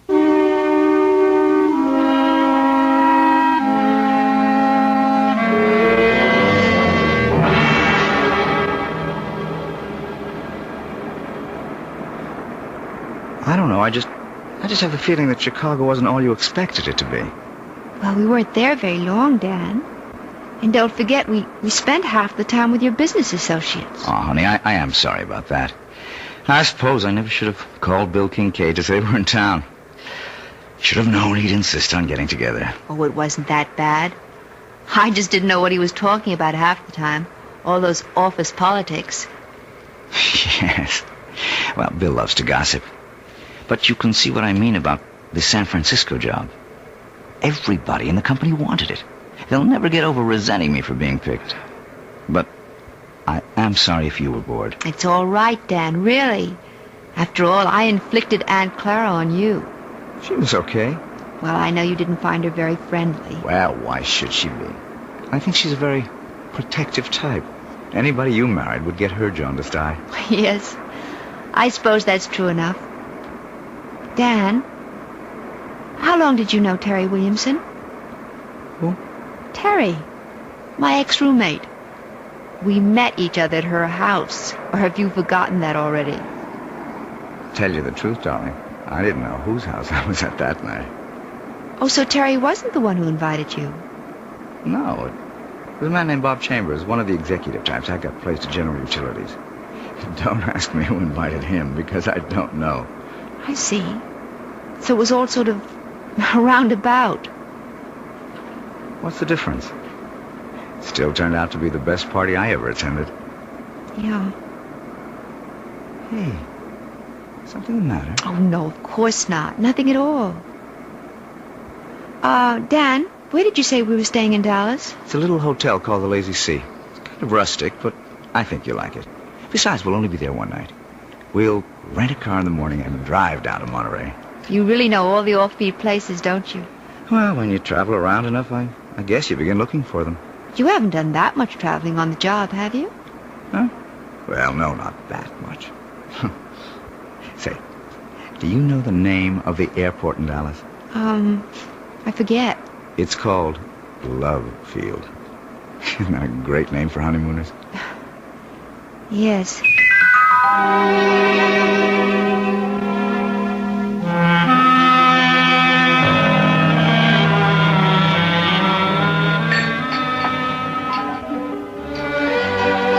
Hi, Susan. Oh, there you are. I was starting to worry.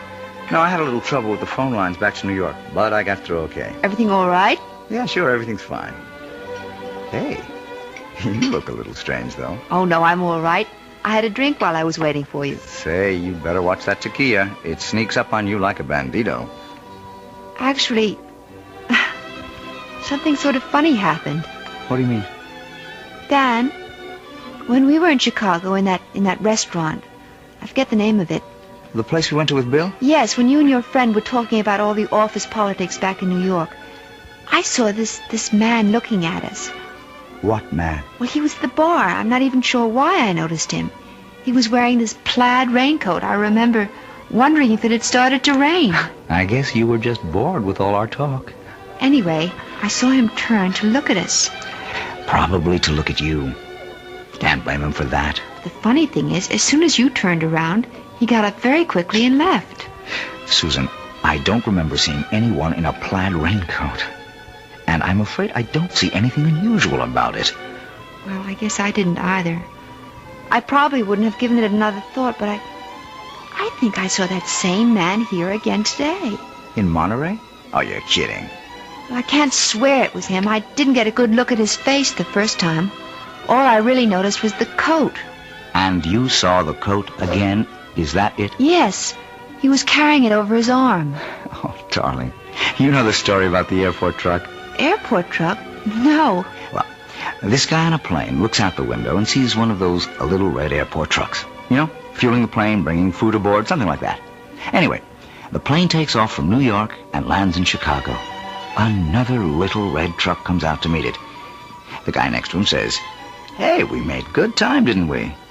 And he says, "Yeah, but that little red truck really made time." Well, I can see that I didn't marry a great audience. Oh, I'm sorry, Dan. It's just, it bothered me a little. Oh, forget it. And speaking of airports, next stop, the City of Angels.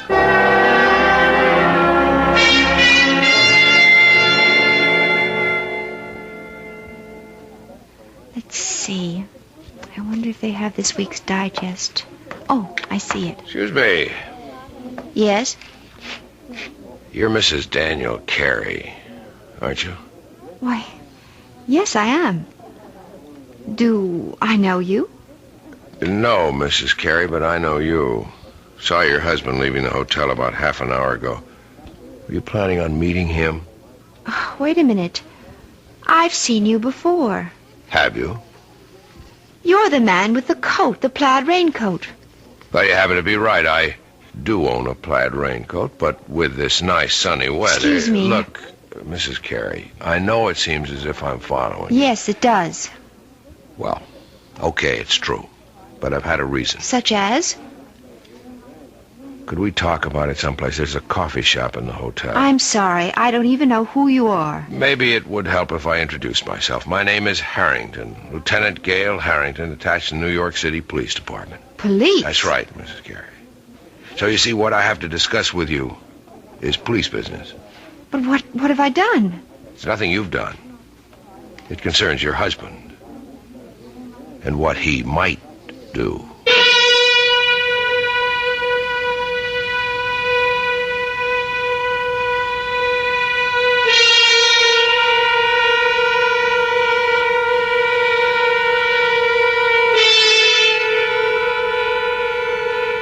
It looks like Dan and Susan Carey's honeymoon is in for a surprise. Or perhaps more than one. Maybe Susan will soon wonder if her Aunt Clara wasn't right about a number of things, including her cynical advice about trusting no strangers. We'll find out about the new stranger in Susan's life when I return shortly with Act Two.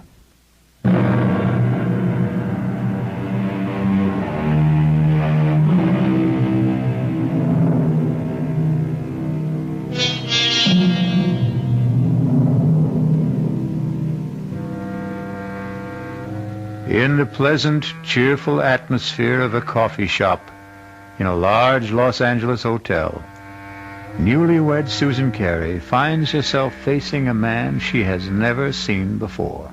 A man whose solemn eyes look at her over a steaming cup of coffee and seem to warn her of nightmares to come. But so far, Lieutenant Gail Harrington of the New York Police Department is merely asking questions. How long have you been married now? Only about 10 days. Was it a long engagement? Did you know your husband for some time before? No, not very long. Well, could you be more specific? How long ago did you meet him? And where? Well, it's a month now. Just about that. A month? Then you really don't know much about him, do you? Oh, you and Aunt Clara. Beg pardon? Lieutenant, will you please tell me what this is about? Has my husband committed some crime? Is that what you're implying? Oh, I didn't say that, Mrs. Carey. But believe me, it would be helpful to both of us if you could just tell me a little bit about the circumstances. You know, I don't see why this has to be so one-sided. Now, please bear with me. All right. I met Dan at a party at a friend's house about a month ago. We talked a lot. We liked each other.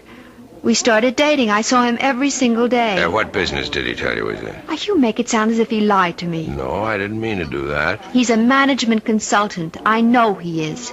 He's just gotten a very important job in San Francisco, head of the entire office. We're going there tomorrow. So that was the purpose of the trip? Yes. But since you've been married 10 days, I gather it's a honeymoon as well. Well, naturally it is. Yes, naturally.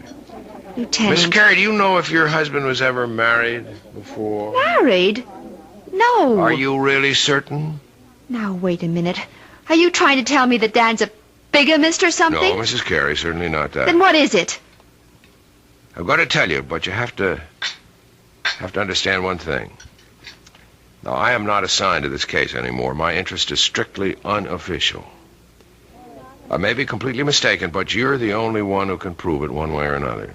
Prove what? About whether your husband ever called himself Don Crawford, and once 4 years ago, David Chase. See? All the same initials, like Dan Carey. You are saying he's a criminal? Not just a criminal, Mrs. Carey. A wife killer.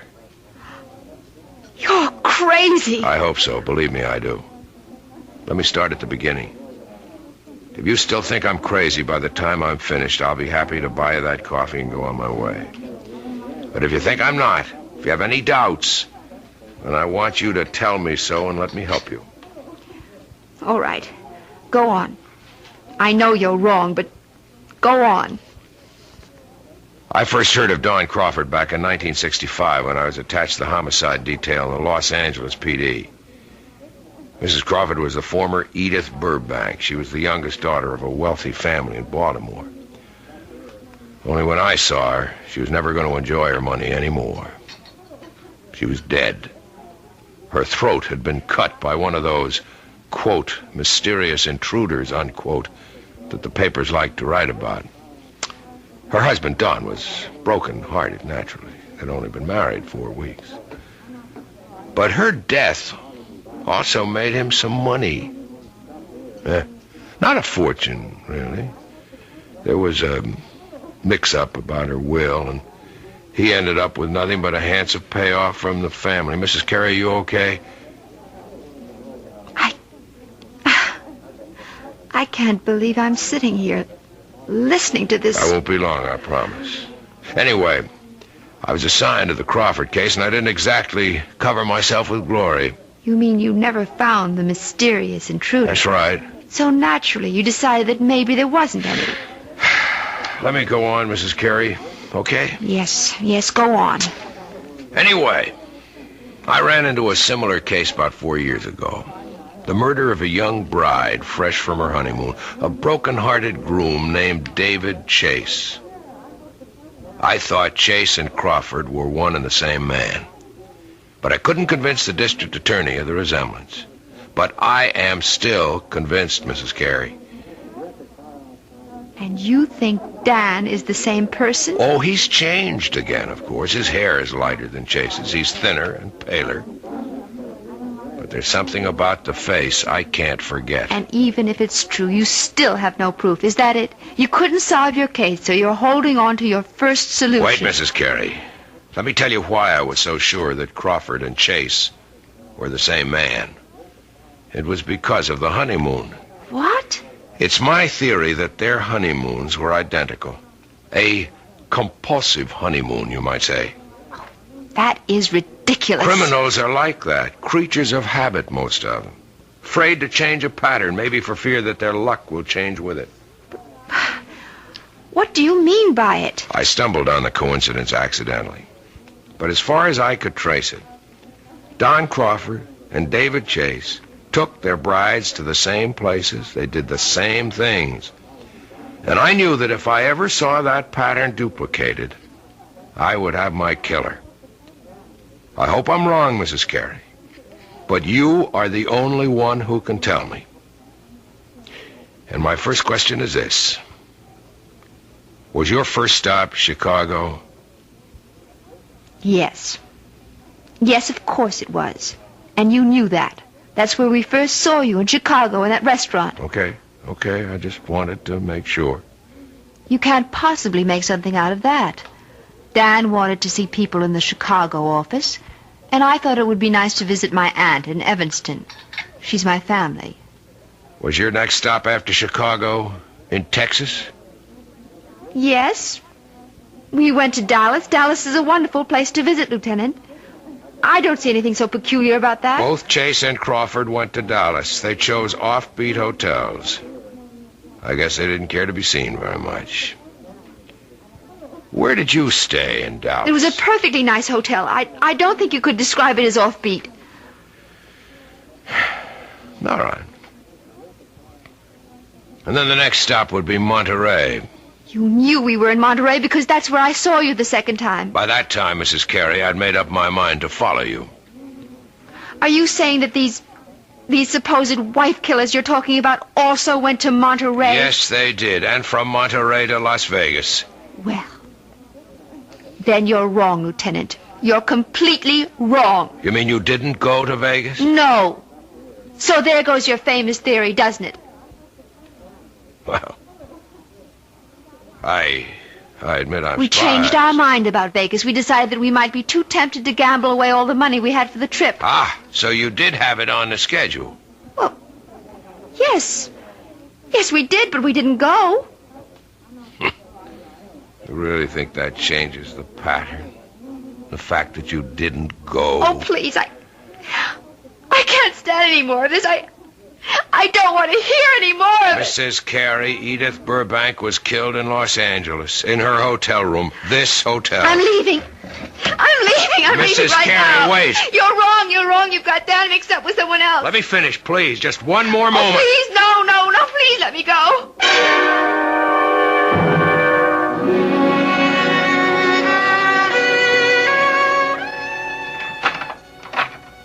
Well, there you are. Oh. I didn't realize that you were back already. Yeah, I told you I wouldn't be gone more than half an hour. I thought you'd be in the room. I went downstairs to get a magazine. Didn't they have any? Well, I guess I forgot to buy one. I got to looking in the windows of the dress shops, and I forgot my original purpose completely. Susan, are you okay? Of course. Why do you ask? I don't know. You've got that funny look in your eyes again. Have I? Doesn't matter. They're still the two most beautiful eyes in the world. Hey, what is this? Don't tell me the honeymoon's over so soon. Why do you say that? That was like kissing a snowman. I guess I just don't feel like myself today. I think maybe all this traveling has worn me down a little. Oh, I'm sorry. Well, we don't have much further to go. Just one more plane trip to San Francisco. Yes. Look, maybe you'd rather not go out tonight. Maybe you ought to stay in, order some dinner in the room. I don't mind. But you wanted to go to that restaurant, the one you told me about. You've been looking forward to it. The Landmark? Yeah. Well, I did want to try the place. Food's supposed to be really spectacular. But you've never eaten there before. Well, no, how could I? I've never been in L.A. before. I was thinking today that, well, you seemed to know the city so well when we drove around. You didn't seem to have the slightest trouble. The streets are very well marked in this town. It's really a pleasure to drive here. Look, you know what I think? I think you ought to take a nap before dinner. Yes. I was thinking of lying down, but I don't think I can sleep. Okay, then. Just read your magazine. Wait a minute, you haven't got one. I'll take care of that. Where are you going? Going to get my bride something to read. How about a nice magazine about cooking? You know, I never did ask you if you can cook. Just get me a news magazine of some kind, all right? Uh-huh, the brainy type. I should have known. See you in 10 minutes. I'll take the key so you won't have to get up. Yes, all right.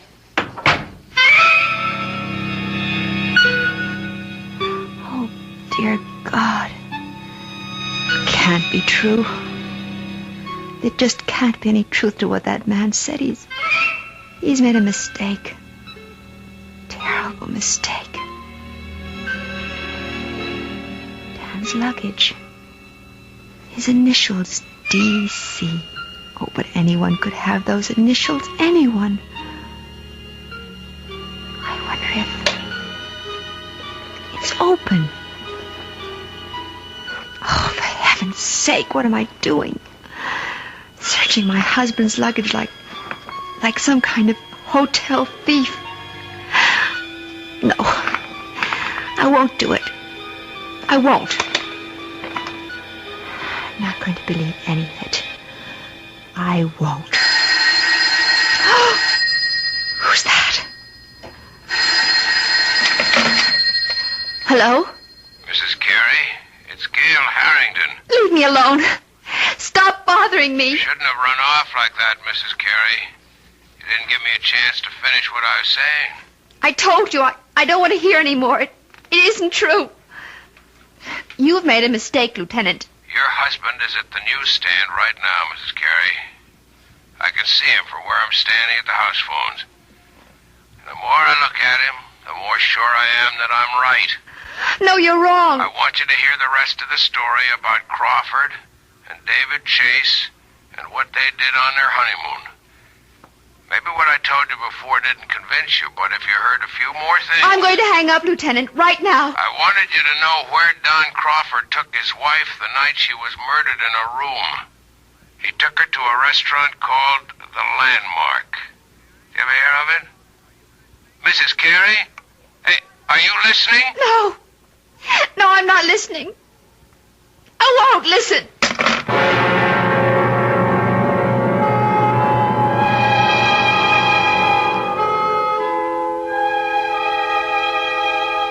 And so Susan Carey seems to have a date at the Landmark restaurant in Los Angeles with her loving husband, Dan. If she keeps the date, something tells me that she's not going to do their cuisine very much justice, because one needs peace of mind to enjoy good food. Fear affects the salivary glands, and terror ruins the taste buds. I'll be back shortly with Act 3.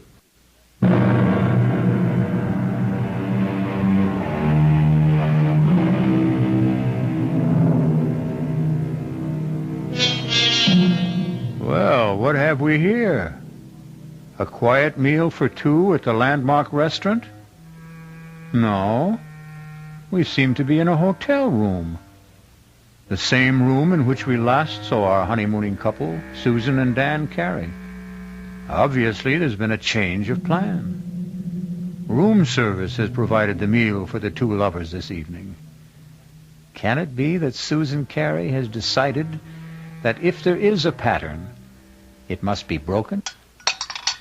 Have some more wine, honey? No. I really don't think I want any. Hey, come on. You know what this bottle cost? You shouldn't have been so extravagant. I just wanted to make up... Well, never mind. You mean for not taking me to the landmark? No, it doesn't really matter. I told you, it's fun to eat in the room. It's very elegant. I'm sure you were disappointed at... No, I really wasn't. Look, we're not going to be very far from Los Angeles. We'll probably fly down from San Francisco a few times a year. There are dozens of wonderful restaurants in San Francisco, too, aren't there? So they tell me. I'll ask the guys at the office for recommendations. I think this food is quite good, don't you?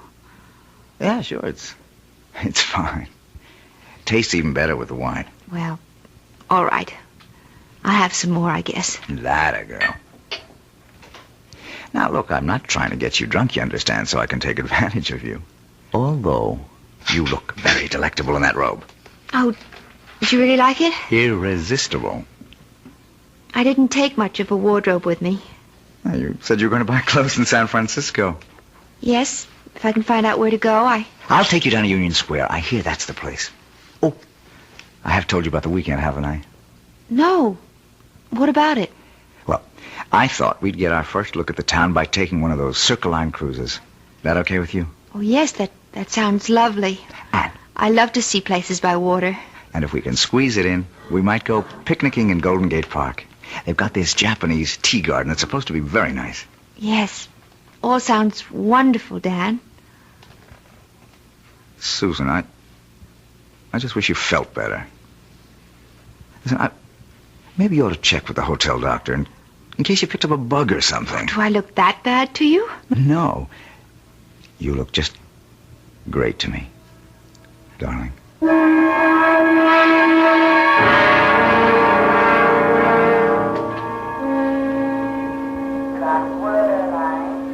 Yeah, I think that'd be a good idea, honey. Reserve the car ahead of time. Then we can pick it up right away in San Francisco. Whatever you think, Dan. You wait right here. I'll go over to the counter.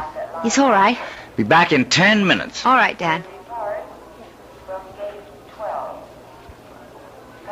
Mrs. Carey. Oh, no. Not you again. I didn't mean to startle you.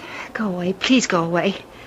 I don't want to see you anymore or hear anything you have to say. Now, I know that I seem to be persecuting you or something. As you can see, Lieutenant, I am in perfectly good health.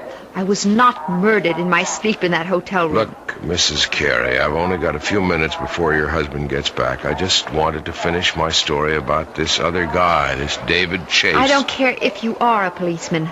I'll call someone and have you arrested for bothering me. David Chase's wife didn't get killed in Los Angeles. She died in San Francisco. Where? In her hotel room? No, not there. But they stayed at the San Remo. Is that where you're staying? Yes, but millions of people do. No, there wasn't any mysterious intruder this time. In fact, Mrs. Chase's death was listed officially as an accident. She had a little too much to drink at dinner, and her feet got tangled up on top of a very steep hill. The fall broke her neck.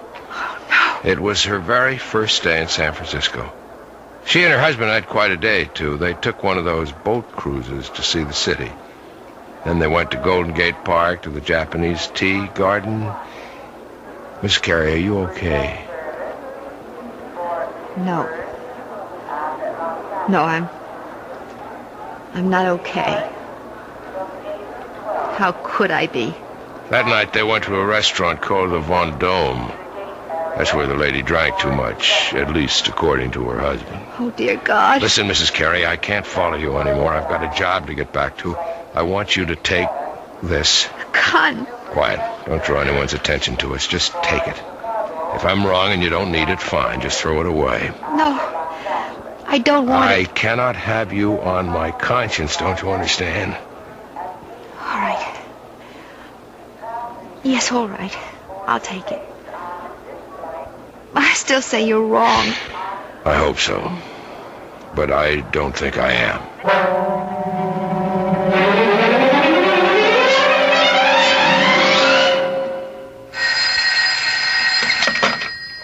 Hello?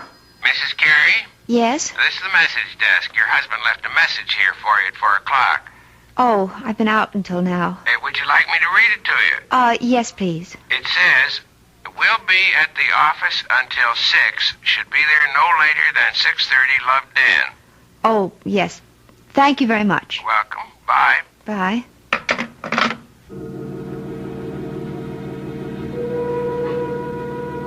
$6:30. 6:20 now. Oh, God. Why do I keep staring at his luggage? Why can't I just forget about it? No. It isn't dishonest. It's just something I have to do.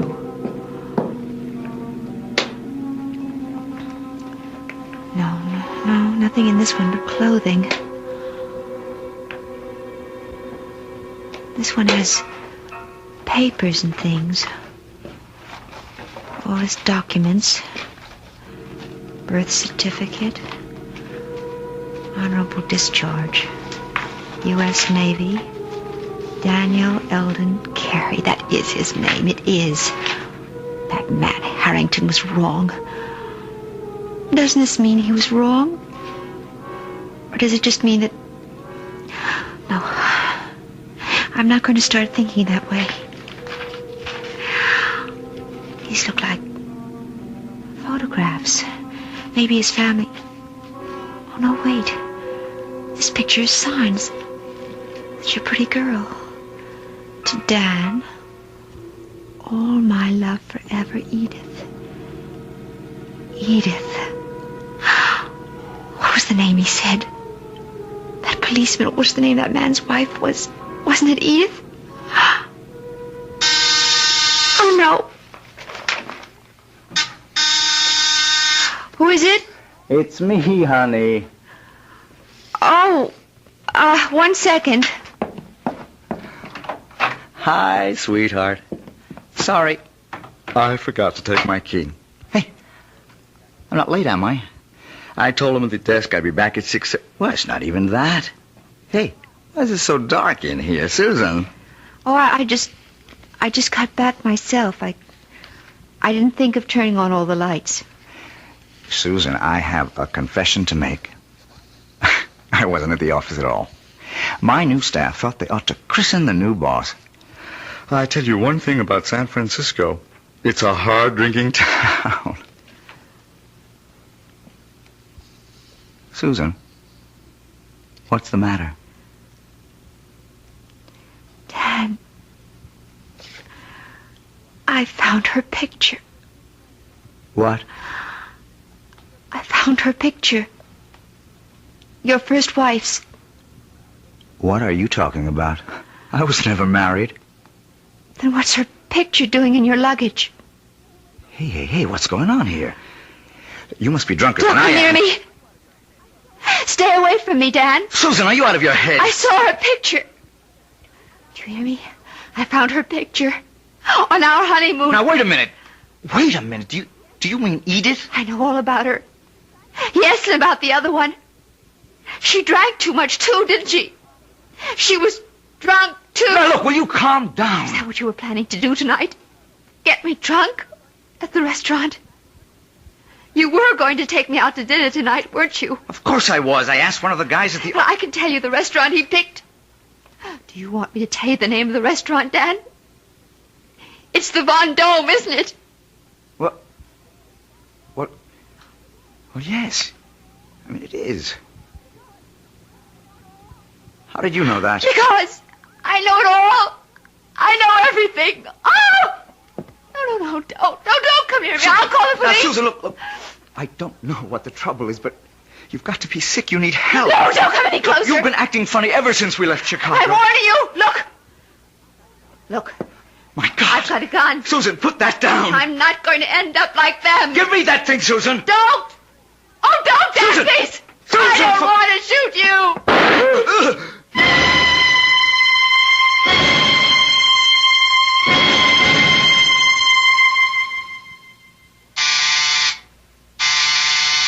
One second.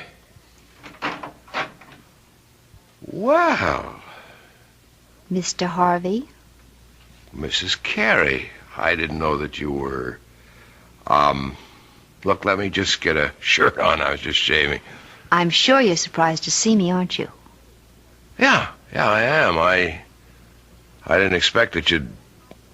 what brings you back to L.A.? I'm sure you know, Mr. Harvey. That is the right name, isn't it? Not Harrington?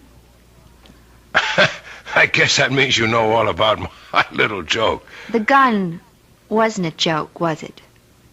The gun was real. Now, look, I can tell you're upset, but I didn't mean any harm. I mean, I like Dan. I really do. You despised my husband, Mr. Harvey. Why don't you admit it?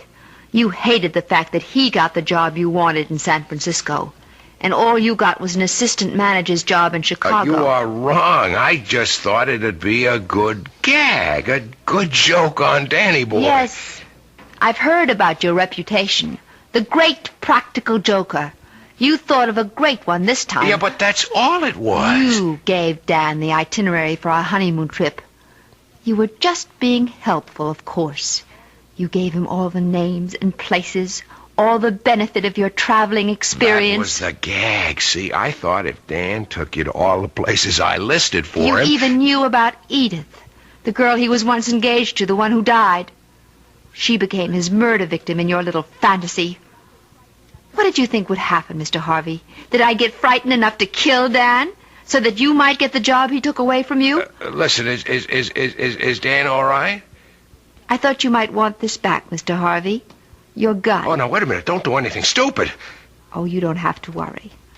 I found out that I'm a terrible shot. Then Dan's alive? See for yourself. Hello, Marty. Dan! Thank heavens you're okay. Look, Dan, I didn't mean for anything serious to happen. See the bandage, Marty? Just a flesh wound in my arm. I'll be okay. I'm glad to hear it, Danny. Honest, I am. Mm-hmm. But I am learning to use my left arm, though. Like Wait a this. minute, wait a minute. Oh, no, don't, please. I didn't mean it. Don't hit me again. Relax, Marty. I've got better things to do. I've got a honeymoon to finish. Although with any luck, it'll never end.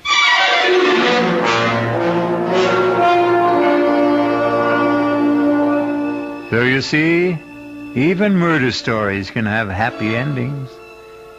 Martin Harvey may have spoiled Susan and Dan's honeymoon, but that doesn't mean he managed to spoil their marriage. No.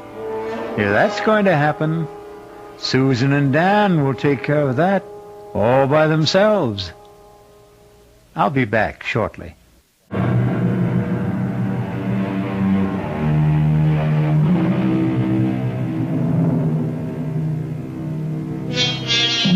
A purist might claim that the story you have just heard isn't a murder story, since no one was actually killed. The murders which took place were all in the imagination of Martin Harvey, who passed them on to the mind of Susan Carey. But it's a good demonstration of the point we've tried to make all along, that the most terrifying crimes can happen within the theater of the mind. Our cast included Betsy von Furstenberg, Michael Wager, Elspeth Eric, and Mason Adams. The entire production was under the direction of Hyman Brown. This is E.G. Marshall inviting you to return to our Mystery Theater for another adventure in the macabre. Until next time, pleasant dreams.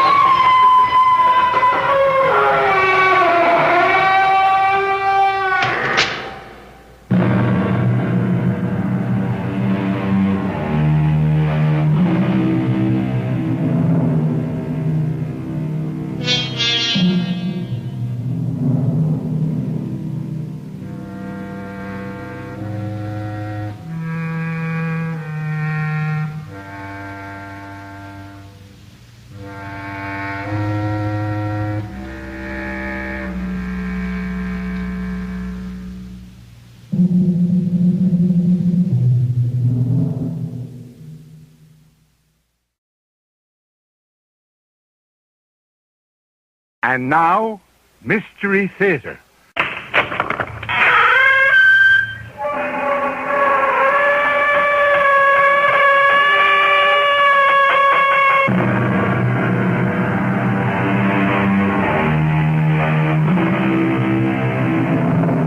Come in. Welcome. I'm E.G. Marshall, bidding you welcome to the sound of suspense. Welcome to the fear you can hear. Welcome to the world of mystery. This is a tale of young love. The love of a charming young man for a charming young girl. It is also the story of a mother's love for her child. As you can see, this story is positively dripping with love. But don't be dismayed, because love, like a door, has two sides. And when the other side is hatred, it can drip with venom and gore.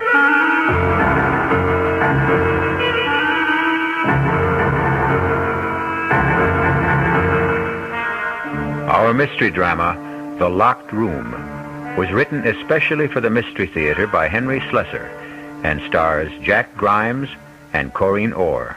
I'll be back shortly with Act One.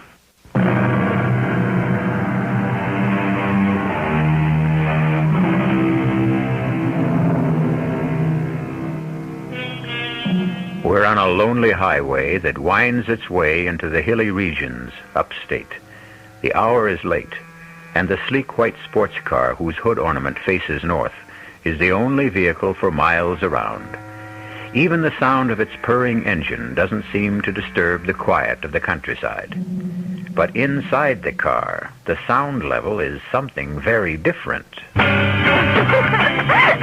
Davy, please, turn that down before I go deaf. Oh, what's the matter? Don't you like music? Yeah, that's why I'm trying to save my hearing. Okay. There, is that any better? Much.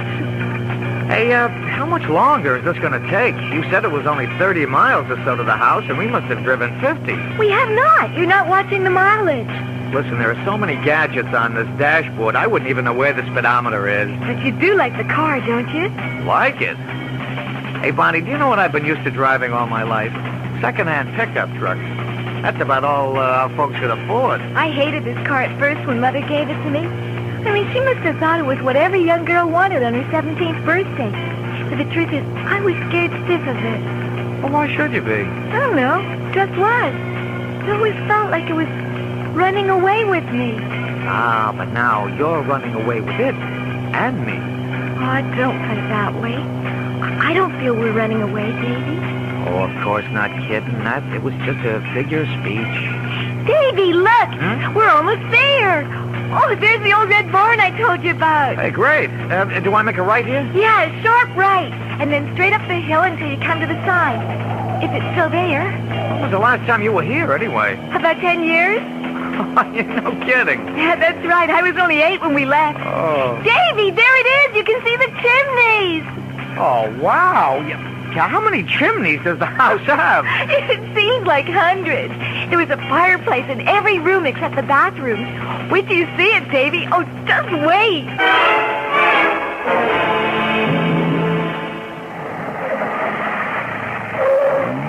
Well, there it is. What do you think? Now, that's what I call a real funky old house. How big is that place? It has 4 floors and I guess about 30 or 40 rooms. I never counted them.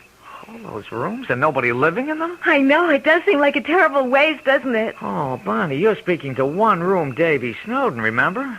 The only place I lived in my whole life with more than one room was the farmhouse. Yeah, well, that had 3. Oh, I wish you wouldn't keep talking about that.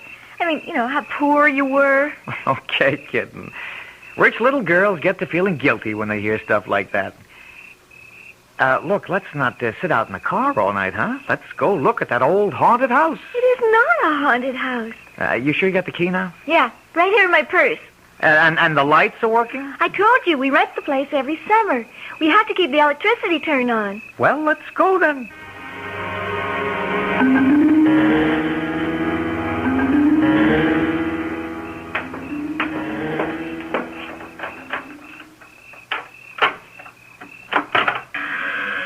I think there's a light switch right near the door. Yeah, here it is. There. Look at the size of this place. I know, it's a terrible old barn of a place. That's what my father called it. When he died, well, Mother just thought it was foolish, the two of us living here all by ourselves. Looks kind of run down. I'm afraid it is. But the foundation is still solid. Well, there's plenty of furniture. Hey, come on, show me the rest of the house, huh? What would you like to see first? Well, upstairs. That's where the bedrooms are, right? Yes. Well, that's the first thing we have to do. Decide which bedroom we want. Oh, Davy. Do you love me, Bonnie? Oh, you know I do. Say it. I love you. Say, I love you, Davy. I love you, Davy. Well, in that case, let's pick out the bedroom. How many choices do we have? At least 10. Oh, might take us all night. Come on.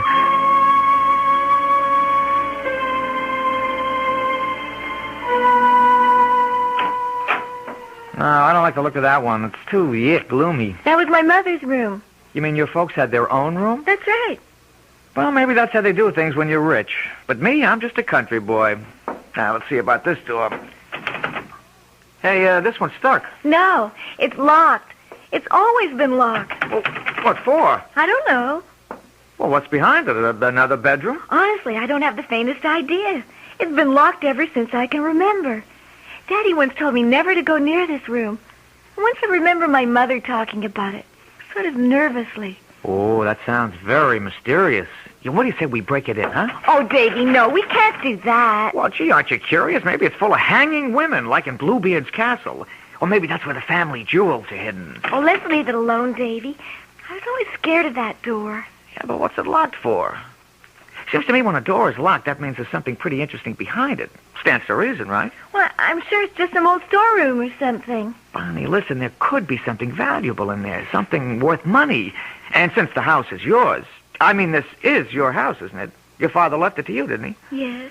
Well, if there's anything valuable in there, it belongs to you. Oh, Davy, all those promises not to talk about money. I'm not talking about your mother's money. I'm talking about what's yours, rightfully yours. But the house isn't really mine. Not yet. Not until I'm 21, and that's almost 4 years from now. Now, don't be technical. Oh, Davy. Okay, if that's how you feel about it. We got plenty of time anyway.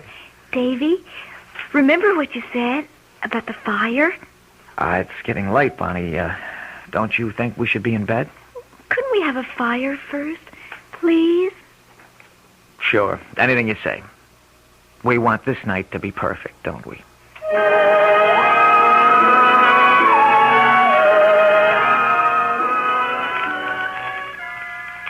Yeah, I guess I am a little like that. Boastful about my poor childhood. As if it's a badge of honor or something. We didn't light fires because they were cozy and romantic, only because they made us warm. They're not very warm at that. Locked rooms. Yeah, that's really something. A locked room. The only room in our place that had a lock on it was the outhouse, and even that didn't work. Hey, you asleep? Hey, kitten, wake up. It's time to go to bed. Come on, Bonnie, wake up. Hey, what's that? For Pete's sake, there's a car outside. Hey, Bonnie, wake up. There's somebody coming up. What? We got company. Oh, no. Well, who is it? Oh, Davy, it can't be. Yes. That's her car outside. You can see it through the window. You mean it's a neighbor or something? No, it's my mother. Oh, wow. Oh, I have to let her in. She knows I'm here. She saw my car outside. Well, I'm surprised you two aren't in bed already. That was the general idea, wasn't it? Mother, please, let me explain. I suppose you're David Snowden. Yes, I am, Mrs. Daniels. I see we have no trouble recognizing each other. Bonnie, fix your clothes. They're a mess. I was just lying on the rug in front of the fireplace. Yes, I've heard all about you, Mr. Snowden. Thank goodness I had the sense to think of this place when Bonnie didn't show up at home. You have it all wrong, Mother. Davy, tell her. Mrs. Daniels. Never mind. I understand everything. I was afraid something like this might happen as soon as Bonnie started mentioning you in her letters from school. Bonnie, get your things. We're going home. Mrs. Daniels, listen to me. Sorry to break up your party, young man. We're married, Mrs. Daniels. What did you say? Bonnie and I were married this afternoon. I've got the license right here. It's true, Mother. We were married in Elkton. That can't be. You're underage. Not in Elkton, Mother. 18 is old enough. Davy and I are married, so you can't tell us what to do. For the love of heaven. I think I have to sit down. Oh, well, here, Mrs. Daniels. I'll just get the sheet off this chair Mother, here. please try to understand. I understand, Bonnie. I went through a dozen Davies when I was your age.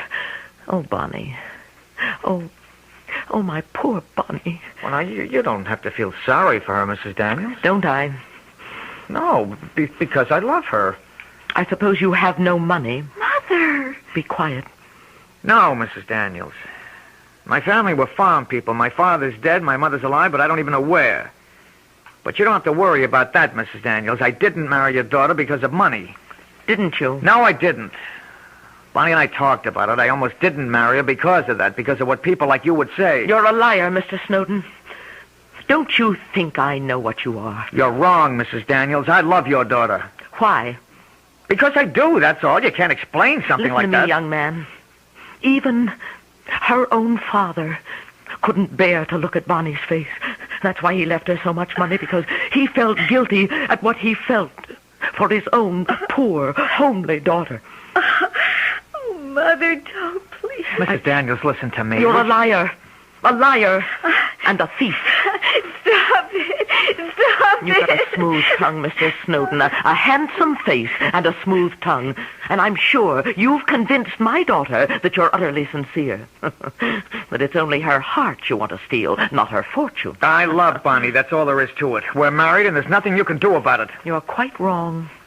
There's everything in the world I can do about it. I intend to have this marriage annulled immediately. You can't do that. You have no idea how much money can do, young man. Bonnie, I'm going home now, and I want you to come with me. No, I Don't won't. Don't make it any worse than it is now. I won't go with you. You see how it is, Mrs. Daniels? Yes. I see how it is. Very well, Bonnie. But you'll regret this. Mark my word. Mother, I can't live without Davy. If you make us separate, I'll never forgive you. You will, darling. Strangely enough. I'll kill myself. Do you hear, Mother? I'll kill myself if you do this. Now, don't talk nonsense. You think your heart will break. But it won't. A heart doesn't break. It withers. That's what I don't want you to find out. Goodbye, Bonnie. I mean it! I'll kill myself! Oh, Davy.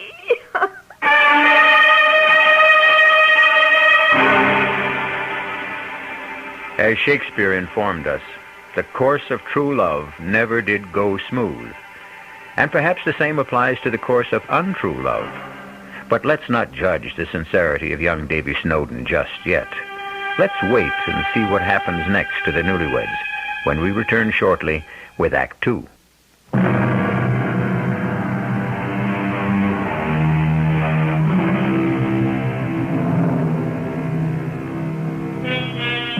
Now let's return to the locked room. The door we're looking at right now isn't the door to the old Daniels mansion upstate. This door is reached by walking up several long flights of stairs before you can read the faded numerals 4G. Are we there, Davy? Yeah, honey, here we are. Hey, you're winded pretty bad. No, I'm all right. I warned you that I'm not very strong. And I warned you that a fourth-floor walk-up is no fun. We don't have anywhere else to go, Davy. Yeah, I know that, all right. Well, brace yourself. Here's the Snowden residence. I suppose I should carry you over the threshold. Well, come on in. Don't just stare at it. It's, not at all bad, Davy. Really. Oh, you don't have to say that. Don't say anything except I love you. That's always nice to hear. You know that I love you, Davy. Then close the door and show me. Oh, Davy. Ah. Davy, I'm so worried. Yeah, I knew that my room would affect you that way. I don't care about the room. Anywhere is all right if I'm with you. We'll get along.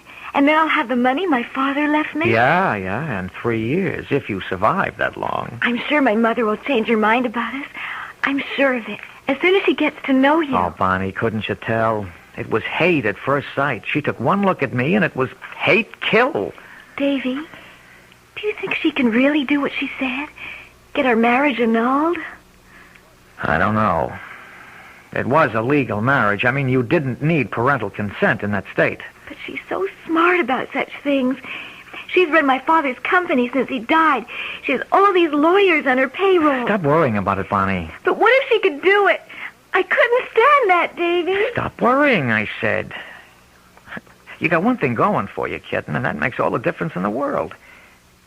Your mother loves you. She wouldn't hurt you for anything. Davy, tell me the truth. Do you think I'm homely? I think you're beautiful. Oh, I know that isn't true, but I'm not really repulsive, am I? Are you kidding? Come here. Oh, Davy. It's true about my father. I know that. He was so disappointed that I wasn't pretty. He must have needed glasses. Who's that? Nobody even knows I'm here. Hello? Is this Mr. David Snowden? Yeah, that's right. Who's this? My name is Hedinger, Mr. Snowden. I'm an attorney, Hedinger and Dawes. We're on Vanderbilt Street. Yeah, so? One of my clients is Mrs. Harriet Daniels. I'm sure the name is familiar to you. Yes, I've heard of her. I was wondering if we couldn't get together to discuss a certain matter regarding her daughter, Bonnie. You mean my wife, Bonnie? Who is it, Davy? Yes, that's right. I wonder if it would be convenient for you to come to my office sometime this afternoon. Well, I'm sorry, Mr. Hedinger, but Mrs. Snowden and myself are a little busy at the moment. Well, what about tomorrow, then? Would that be possible? Is it my mother's lawyer? Yeah, one of them anyway. I beg your pardon? All right, Mr. Hedinger. I'll come to your office tomorrow. Say about 10 o'clock? That would be just fine. The address is 50 Vanderbilt. We're on the 21st floor. I'll be there. Well, it looks like the fun is starting. Oh, Davy.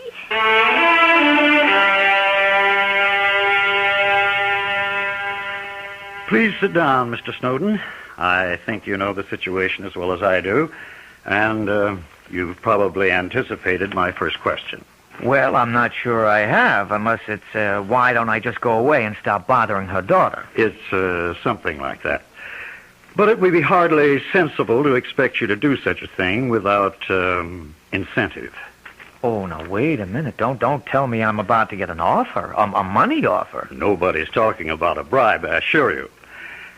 There's a practical reason for such an offer. Annulment proceedings, no matter how certain we are of success, cost money.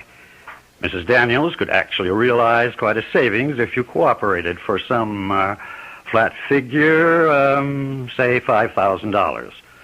Not unreasonable of her. Do me a favor, huh? You tell Mrs. Daniels that I wouldn't give up my marriage license for $1 million. I notice you specify $1 million. So long, Mr. Hedinger. Please sit down. Huh? That wasn't all I had to tell you. Okay. What else is there? We can sue for annulment on a few other bases. Such as what? Falsification of your marriage certificate, for instance. Falsification? What the heck are you talking about? Your age, for instance. You're not 24, Mr. Snowden. You happen to be 30. Well, what's so important about that, for Pete's sake? You gave your age as 24. Well, so what? Everybody knocks a few years off their age at some time or other. It's just business. Let's see. Your business is freight forwarding, isn't it? You work in a 3-man company at a salary of $145 a week. Surely you didn't think it was necessary to dye your hair or anything like that for the sake of executive advancement. Look, Mr. Hedinger, first of all, I'm 29, not 30. I am a few days premature, I suppose. You'll be 30 next week, won't you? Happy birthday, in case I don't see you. I just didn't want Bonnie to think I was too old for her. Don't make everything so difficult, Mr. Snowden, because you know how it's going to end. Mrs. Daniels is the most determined woman you've ever met in your life. She scares the pants off me, I can tell you. Oh, well, that's your problem. If she has to spend $1 million to get Bonnie out of your clutches, she'll do it. I'll guarantee you $10,000 if you'll sign an agreement. I'm sorry, Mr. Hedinger. No can do. You're a stupid boy. Do you know that? Sorry, I take that back. A stupid man. So long, Mr. Hedinger. Give my best to Bonnie's mother. And tell her we're both very happy.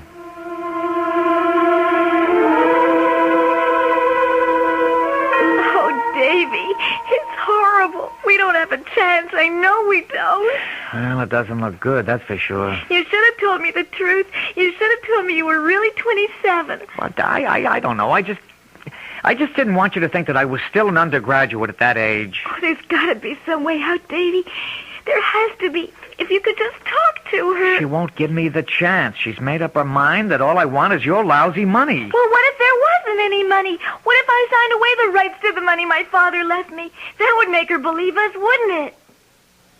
Well, that's pretty drastic, kitten. I mean, that money is yours. When you come of age, you're entitled to it. I don't care about money, Davy. Well, you don't now, maybe, but later. I couldn't have you making that kind of sacrifice for me. Bonnie, you'd probably hate me for it later. Oh, I could never hate you. I love you so much. I think I'll love you after I'm dead. Davy? Davy, what are you thinking? Nothing. Davy, you don't care about the money, do you? Please talk to me. Bonnie, I have an idea. I have a very crazy, very good idea. About what? Well, I wouldn't blame you for not going through with it. I'd understand. But what is it? You remember what you said, what you told what you told your mother up at the house about your killing yourself? Yeah, I remember. Well, she didn't believe you, of course. What if your mother really thought you were serious about killing yourself? Wouldn't that make her change her mind in a hurry? Well, yeah, I suppose it would, but we could never fool her about such a thing. No. If we were smart, we could. No, she's smarter than both of us put together. I know her, Davy. There's just no fooling her. Wait a minute. Wait. Don't throw it away so fast. Let's talk about it. Let's think for a minute. But it just wouldn't work. Yeah, but if you really did try, Bonnie, only you didn't try too hard, only enough to make it look good. How can I do that? There's a couple of ways. Gas, for instance. We could fix up a phony gas suicide. Bonnie, don't look like that. I'm sorry. All right, forget it. Forget I ever said it. No, go on. It could be something like, sleeping pills. You've got sleeping pills, haven't you? Yeah, I have. What, you wouldn't have to take more than 2? Maybe 3. Now, that won't hurt at all, and we'd make her think you took the whole bottle. Now, don't you see how easy that'd be? Yes, I suppose so. Oh, Davy, hold me, please. Oh, kitten, you could write your mother a letter. You could tell her what you were planning to do, but that I don't know about it, see? You could say you were going to swallow the whole bottle of pills. But you'll actually take just a few. Then when your mother shows up here... I'm so scared, Davy. I promise you nothing will happen except that your mother will know that you meant it, Bonnie. About loving me so much. Now, you do love me, don't you? Yes, Davy. I do.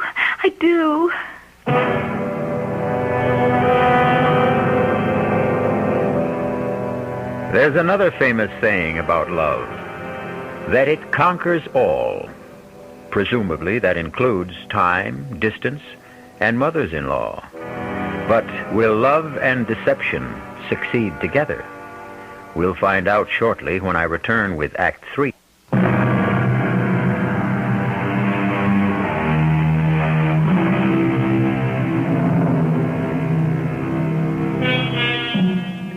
Things seem very normal in apartment 4G, the one-room residence of the newlyweds, Bonnie and David Snowden.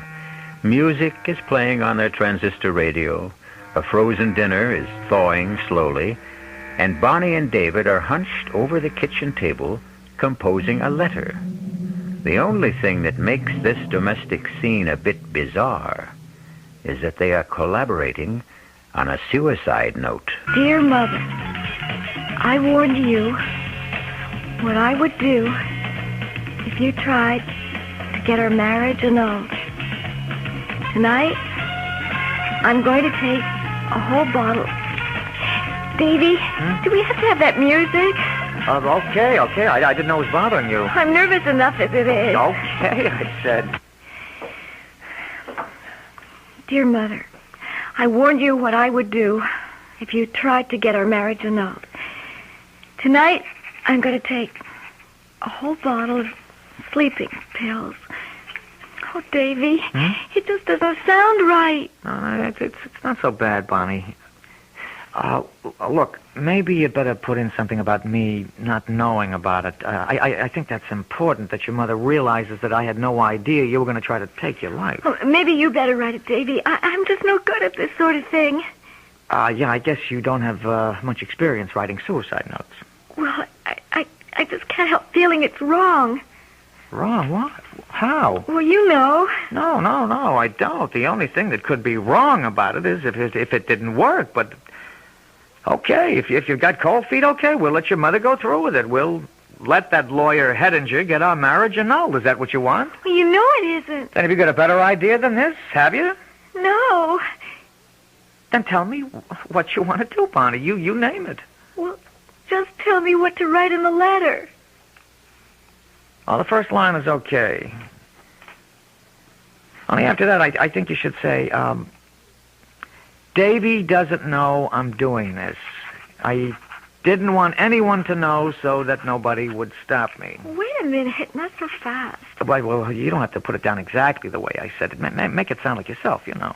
Yeah, I'll try. And, what else? Say something about, I'm doing this because I love Davy, because I can't live without him. Yes. Well, that'll make her understand. You see, she'll realize that you might try to kill yourself again if she broke us up.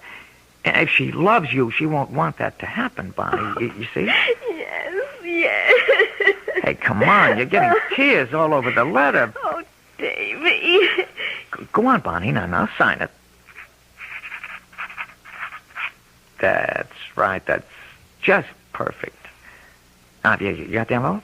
Here. Okay, if I get it into the mail now, she'll have it tomorrow morning. Now, she's sure to phone here as soon as she receives it. Davy, she might even call the police. Oh, it doesn't matter who she calls. Police, a doctor, it'll be okay. I mean, you'll really be asleep, Bonnie. You'll take just enough pills to put you into a nice, deep sleep. Understand? Yes, I understand. Now, I'll be right back, sweetheart. I'll just run downstairs and mail this, huh? All right, Davy, but hurry back. I don't want to be alone.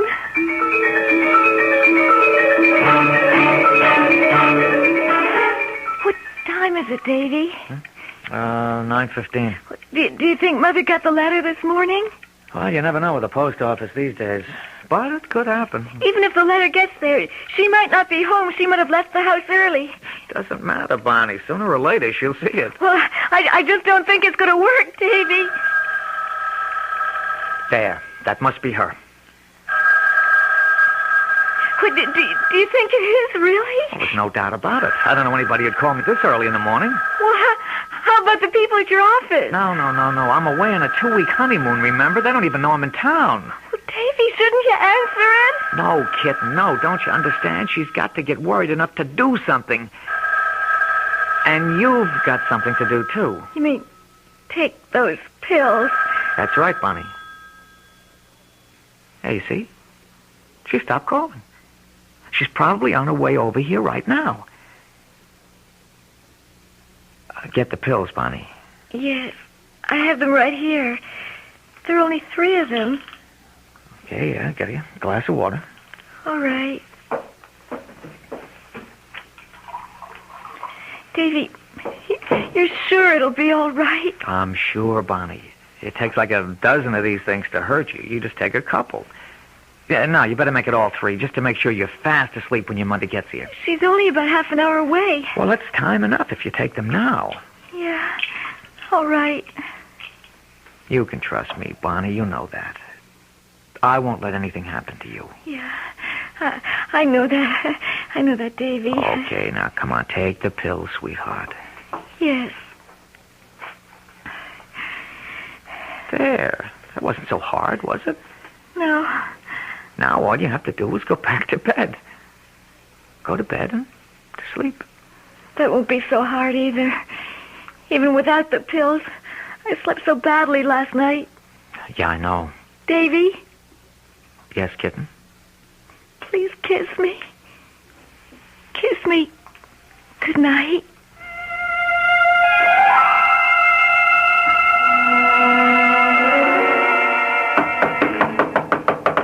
One second. Oh, Mrs. Daniels. Where is she? Where's Bonnie? Well, now, to take it easy. She's sleeping. Is she all right? Well, what are you talking about? Of course she's all right. She's just asleep. She likes to sleep a little late in the morning, that's all. Bonnie? Bonnie? Hey, now, what do you think you're doing, Mrs. Daniels? Let her sleep, would you? She's had a bad night. Look. Look at her color. Look at her. Can't you see this isn't normal? Well, she's always a little pale. So what? Bonnie. Bonnie, can you hear me? It's Mother. Oh, dear God. Hey, what's the matter with you? You idiot! Where were you? I phoned here about an hour ago. The phone just rang and rang. I was out. I went out to get the paper. I just got back a couple of minutes ago. Oh, Bonnie, darling. Wake up. Wake up. Oh, why didn't I call somebody? Why didn't I call a doctor? A doctor? What for? Here. Read this. Well, what is it? Where's your telephone? Where is it? Good Lord, this letter is... We need a doctor, you idiot. Bonnie may be... Oh, no. Mrs. Daniels. She's dead. She's dead. Oh, she can't be. She's just sleeping, Mrs. Daniels. She took the pills. All those pills. There weren't that many in that bottle. Maybe she'll be okay. I'll get the doctor. It's too late. Too late. I'm not dead, I tell you. Bonnie, wake up, kitten. Wake up. It's all right. Everything's all right. Bonnie, for Pete's sake, it's all over now. You've got to wake up. Oh, she's so cold. Bonnie, wake up. Leave her alone. Can't you leave that poor girl alone, even now?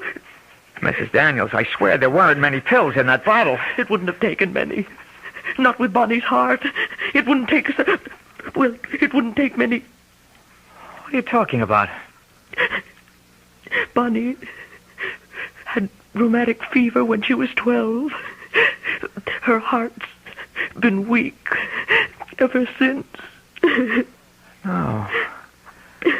No. Bonnie, please. Please. You've got to wake up.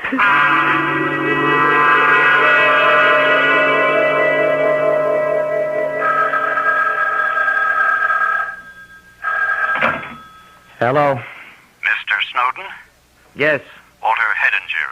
You, remember me, I trust. Yes, I remember you. Sorry to disturb you.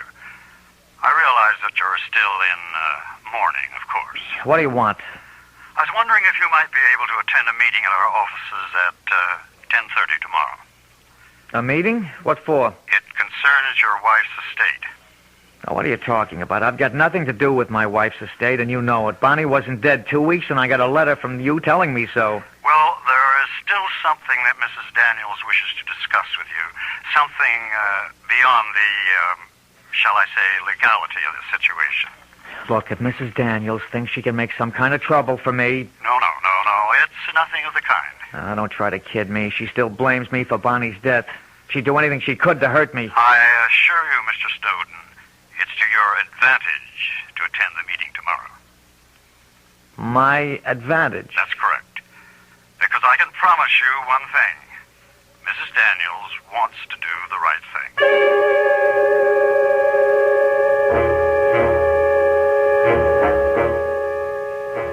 Please come in, Mr. Snowden. Yes. How are you, Mrs. Daniels? I'm as well as I can be, thank you. Yes, of course. Don't look stricken, young man. Nobody's going to hurt you. Have a chair. Thank you. Well, let's get started, shall we?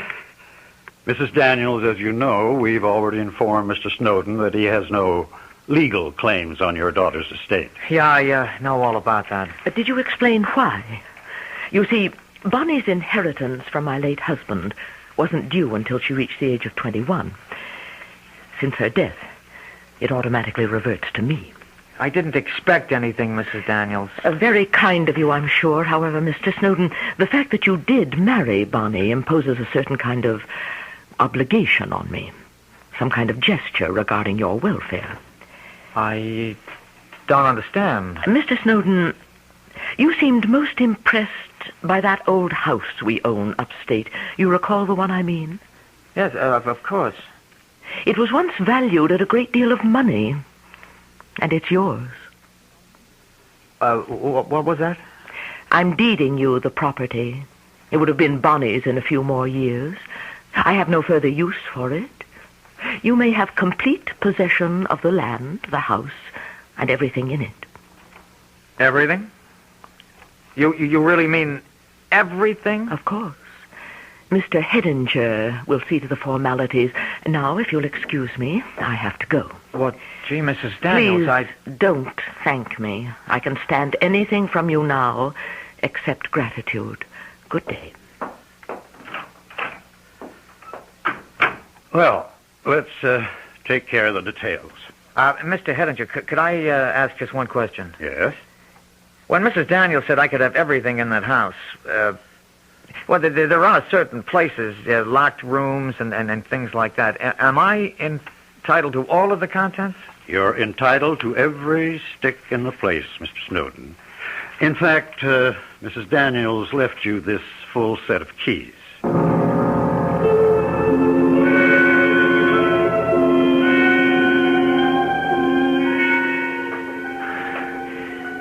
Oh, look at it. Look at it. It's all mine. The whole house. Mine.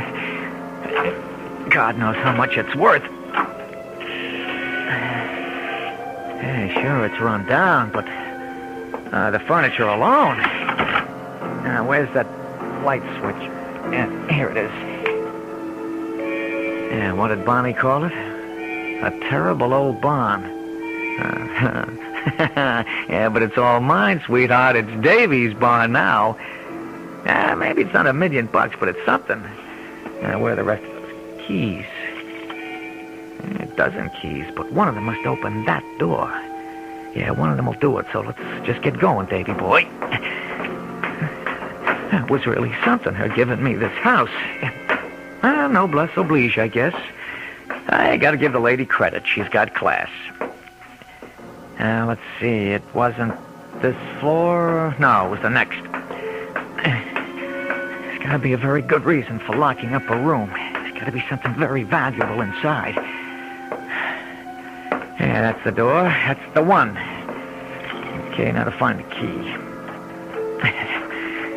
No, not that one. This is, it's obviously too small. How about this one? No, that didn't do it. This one's too big. No, not yet. I hope it's here. The lawyer said they were all here. I'll try this one. Well, it slipped in all right, but will it turn? Wait a minute, it's stuck, but I think it's gonna do it. I think it's gonna work. That did it. The lock's open. Now, all I gotta do is open the door. It's pretty dark in there. Shades are down. But I see a lamp over there.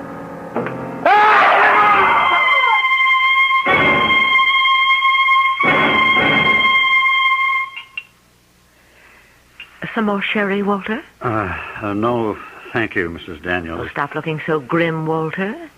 Sit back and relax. Mrs. Daniels, I can't help but worry about what happened. Worry? About that scoundrel? You know what I mean. When that police lieutenant questioned me about Snowden's death, well, I didn't actually lie to him, but I didn't tell him the whole truth either. You were completely honest, Walter. I'm sure you were. No, I wasn't. You see, I'm absolutely sure you knew what you were doing when you deeded that house to him. Of course I knew what I was doing. I was being generous. But you knew what would happen, didn't you? Yes, Walter, I knew. I knew there was no treasure behind that door.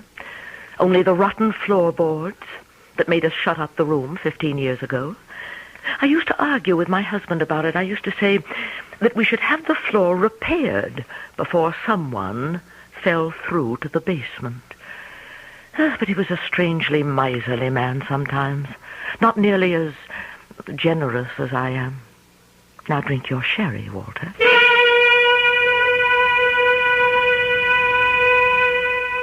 Well, what can you say about an 18-year-old girl who dies? Or her 30-year-old lover, for that matter? Regretfully, this love story has ended with both the lovers gone, which ought to make it twice as popular as the movie. I'll be back shortly.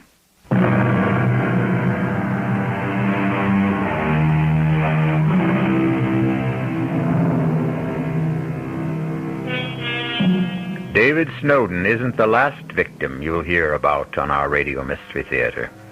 We intend to bring you the final dying screams of many, many more. That's a specialty of radio, of course, which explains why we give all our actors scream tests. Our cast included Carmen Matthews, Corinne Orr, Jack Grimes, and Sidney Smith. The entire production was under the direction of Hyman Brown. This is E.G. Marshall inviting you to return to our Mystery Theater for another adventure in the macabre. Until next time, pleasant dreams.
Come in. Welcome. I'm E.G. Marshall. Do you believe in predestination? Are you convinced, as many people are, that the real science of the stars is not astronomy, but astrology? And even if you are not wholly persuaded, do you find that you turn by habit to glance at the daily horoscope in your favorite newspaper? Just supposing, that like Amanda Amherst, sole owner of a chain of newspapers from coast to coast, left to her by her famous husband, that you turned to Ethel Nixon's astrological column for the day and read the following. Scorpio, this is a bad day for you. Your sudden death is imminent. Be sure to put all your affairs in order. You cannot escape the inevitability of the stars. It is a hard prediction to face, but it can only be justified out of what you've done to deserve it. Damn it, are they out of their minds? That shaky little mouse, Ethel, writing a bomb like this, she'll have scared 25,000 people out of their wits, or made us a laughing stock. This is Amanda Amherst. Put me through to the managing editor. Oh, come on. Adam, It's Amanda. I want the presses stopped. Hold all deliveries and do everything you can to get our first run off the stands. Why? Just read Ethel Nixon's column for today and you'll see. I'm on my way down there now, and when I find out what's going on, heads are going to roll, and brother, none of them will be mine.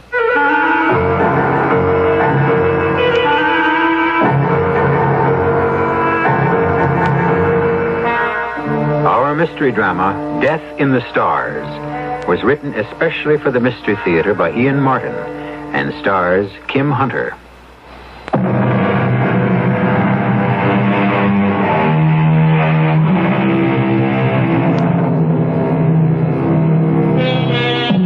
Amanda Amherst. Before her marriage to Ralph Amherst, Amanda Hale, the country's most beautiful model. A reigning beauty then, a reigning beauty now. A woman who defies the encroachment of age. A woman who controls an empire and everyone under her sway. Who wears a velvet glove so that few are conscious of the iron hand.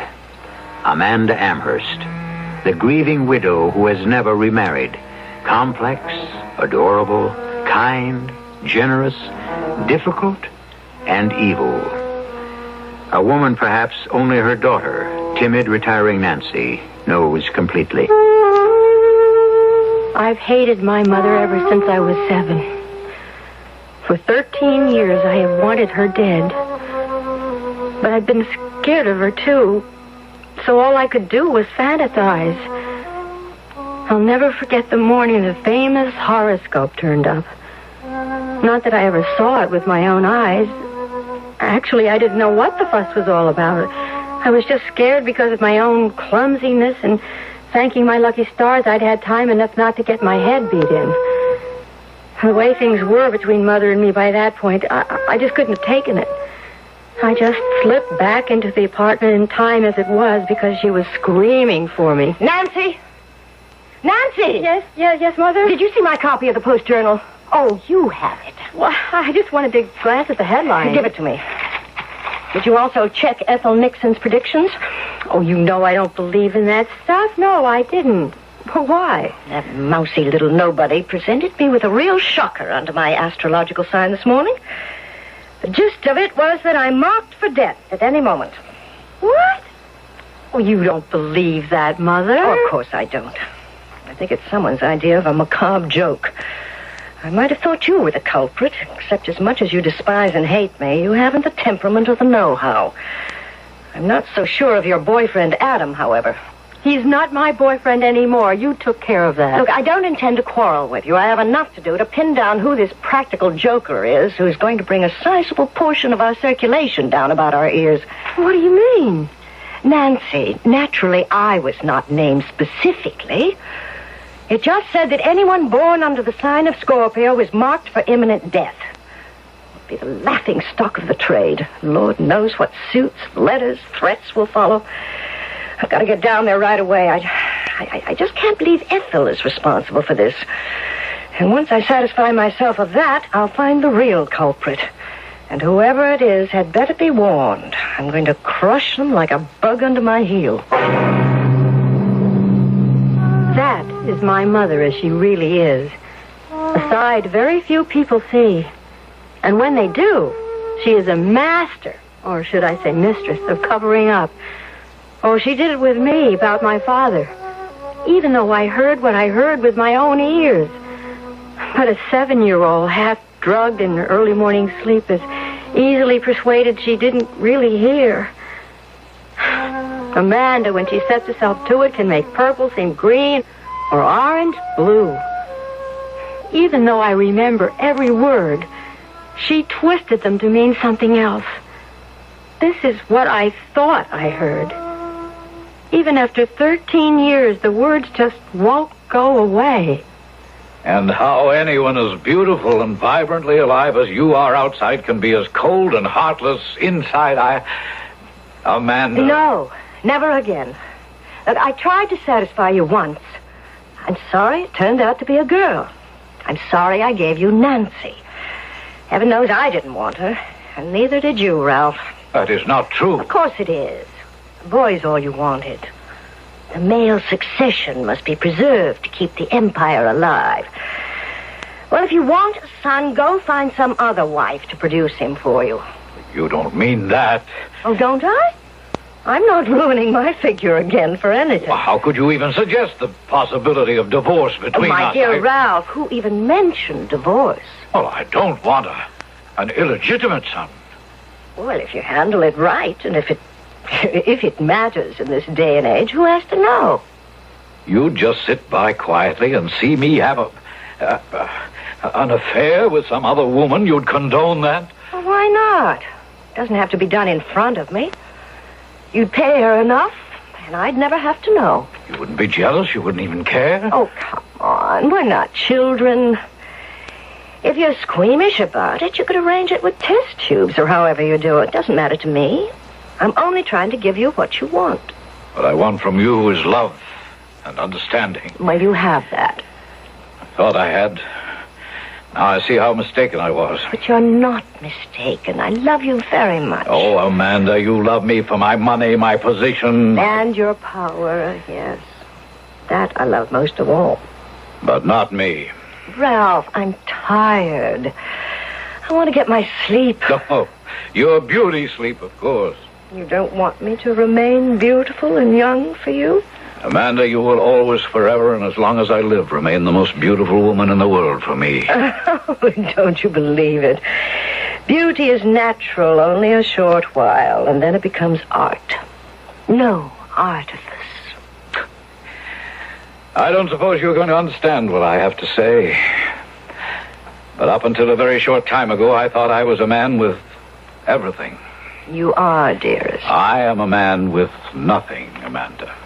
What does that mean? Just because I won't go through another 9 months of being sick and ugly on the chance I'll provide you with a male offspring. If you loved me, you would. Bearing children has nothing to do with love. If you loved me, it could have. If you want the child, our child. I don't need your image, Ralph. I have you. Oh, as long as I live, you'll always have me. Now, what does that peculiar tone of voice and tragic inflection mean to suggest? That you don't love me. And I see now that you never really did. Oh, don't be ridiculous. Oh, no. No. I don't intend to be anymore. I lay there shivering in bed. I loved my father so much. And I didn't see how Mother, whom I loved just as much, could hurt him like that. And then suddenly I was crying until I couldn't stop, just bawling like a baby, until Mother was there holding me in her arms and soothing me and washing away the hurt, I thought. Except that all she was saying was lies, lies, lies. My baby, you just didn't understand. Why should you, a little 7-year-old? Don't you know I'd do anything for your father? That I love him just as much as you. But you see, look, it's hard to explain, dear. You're my one baby, and you're all I want. Don't you ever think that I don't. And you never, I tell you, you never heard me say anything else.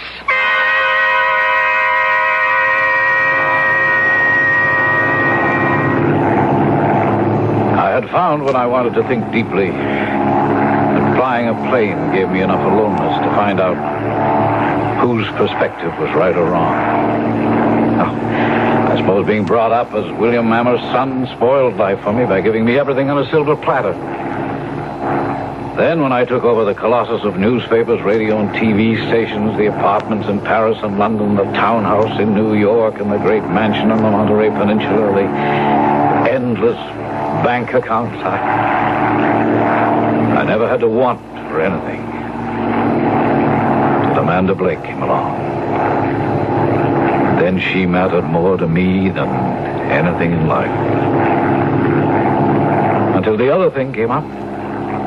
A son, an heir. And for once it seemed I was on the losing side.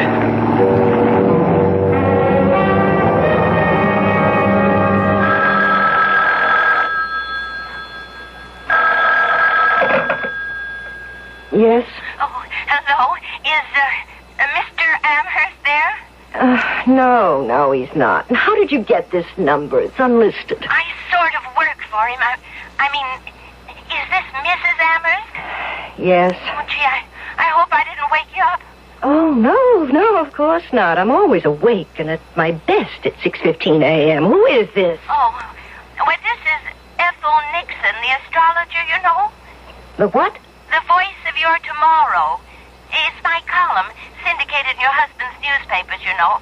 And I've simply got to speak to Mr. Amherst. I mean, your husband Well, I suppose I can take a message for him. Can you get it to him quickly? Just beg him not to take any airplane flights in the next 2 days.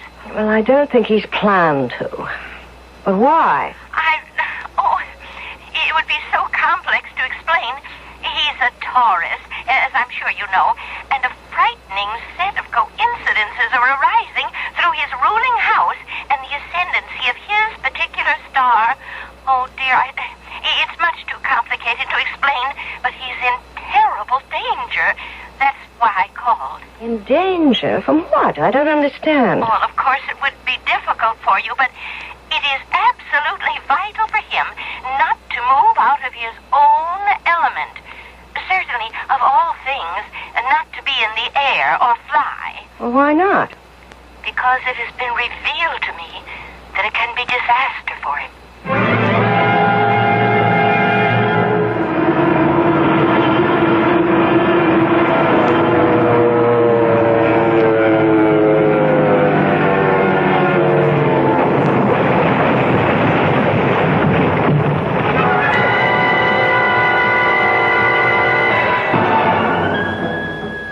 I was shaken to the core by Ralph's death for many reasons.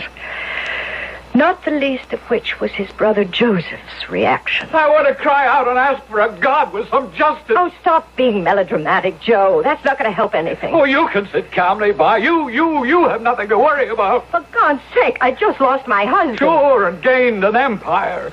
I can't believe it. My own brother, and he left you everything. That isn't true. You still have your editor's job on the Journal World and a tax-free income that should more than keep you in liquor and women. To name a spade a spade. You criticize my lifestyle? What about you? You're worse. At least they give satisfaction in return for the money. I swear Ralph died because of you. Oh, you're drunk. I don't know what you're saying. Well, I'm drunk enough to say what I have to say. You killed Ralph. You're his murderer. And that's a contemptible thing to say. The man I All loved... you ever loved was what he represented, and you wanted it all for yourself, and now you've got it. Look, Ralph died in a plane accident. All right. But there was nothing wrong with that plane. You betrayed him somehow, some way. I don't know how. There's only one way my brother could have died in his plane. Either somebody booby-trapped it or he crashed it deliberately. He wanted to die. Get out of my house. He destroyed me for a little. That drunken, weakling brother, Joe. To dare to talk about Ralph and me like that. But he disappeared to Europe and out of my mind. What had shaken me most about Ralph's death was Ethel Nixon. How could she have known about Ralph before he... How could she have known?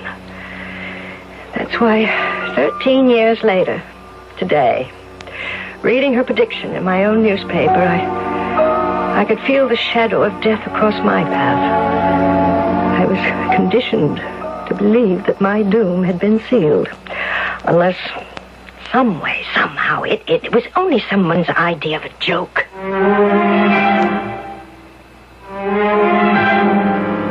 Is there an escape for Amanda Amherst? Is her fate sealed already? Do the stars, wheeling in the heavens, fixed for that infinitesimal moment in time when we, as infants, first cry out that we are alive and born, control another fleeting moment of conjunction, which brings us death? I'll return shortly with Act 2.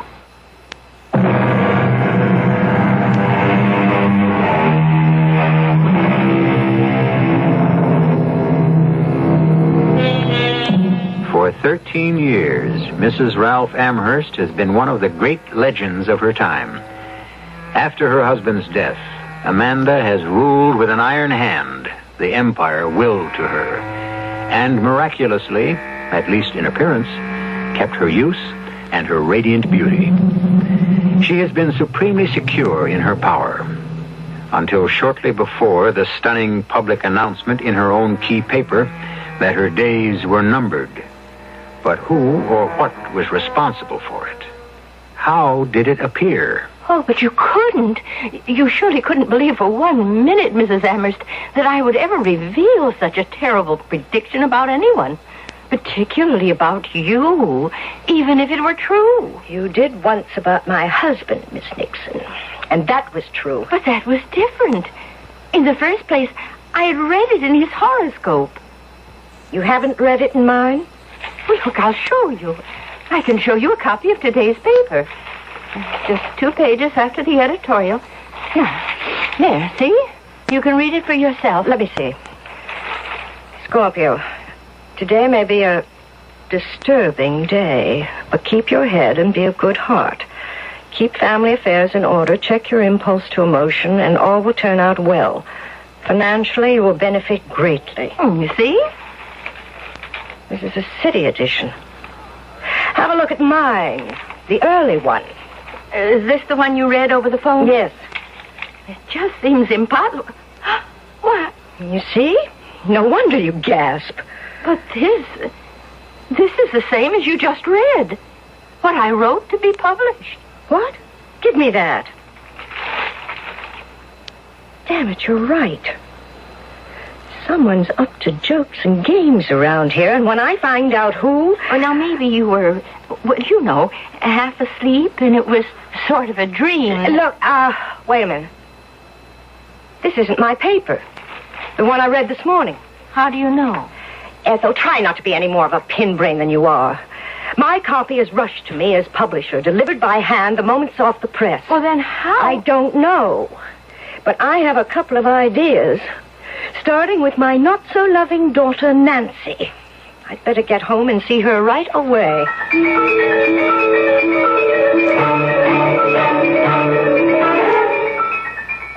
I just want to know what you're up to, Nancy.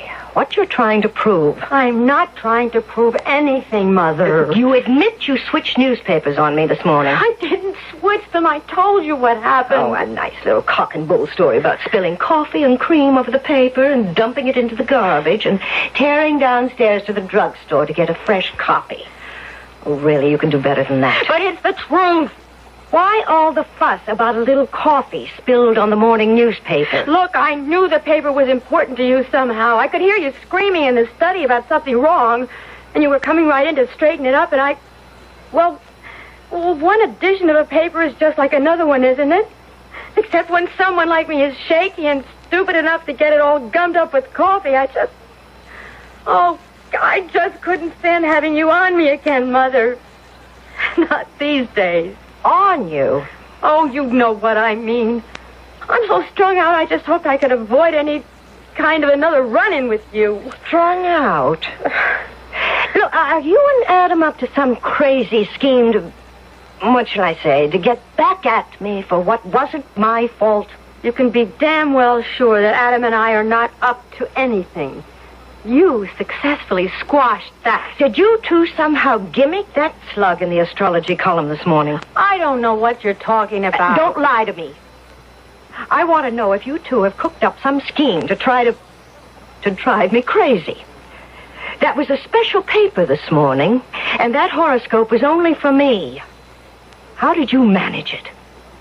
I think you are crazy.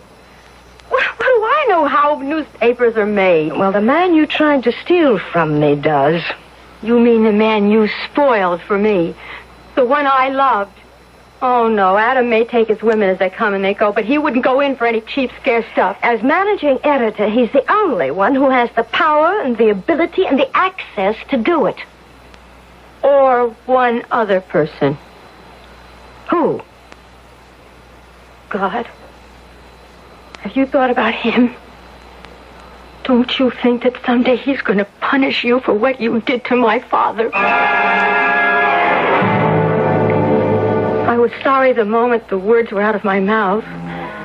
looking at Amanda's face suddenly grow gray and old. And then I wasn't sorry.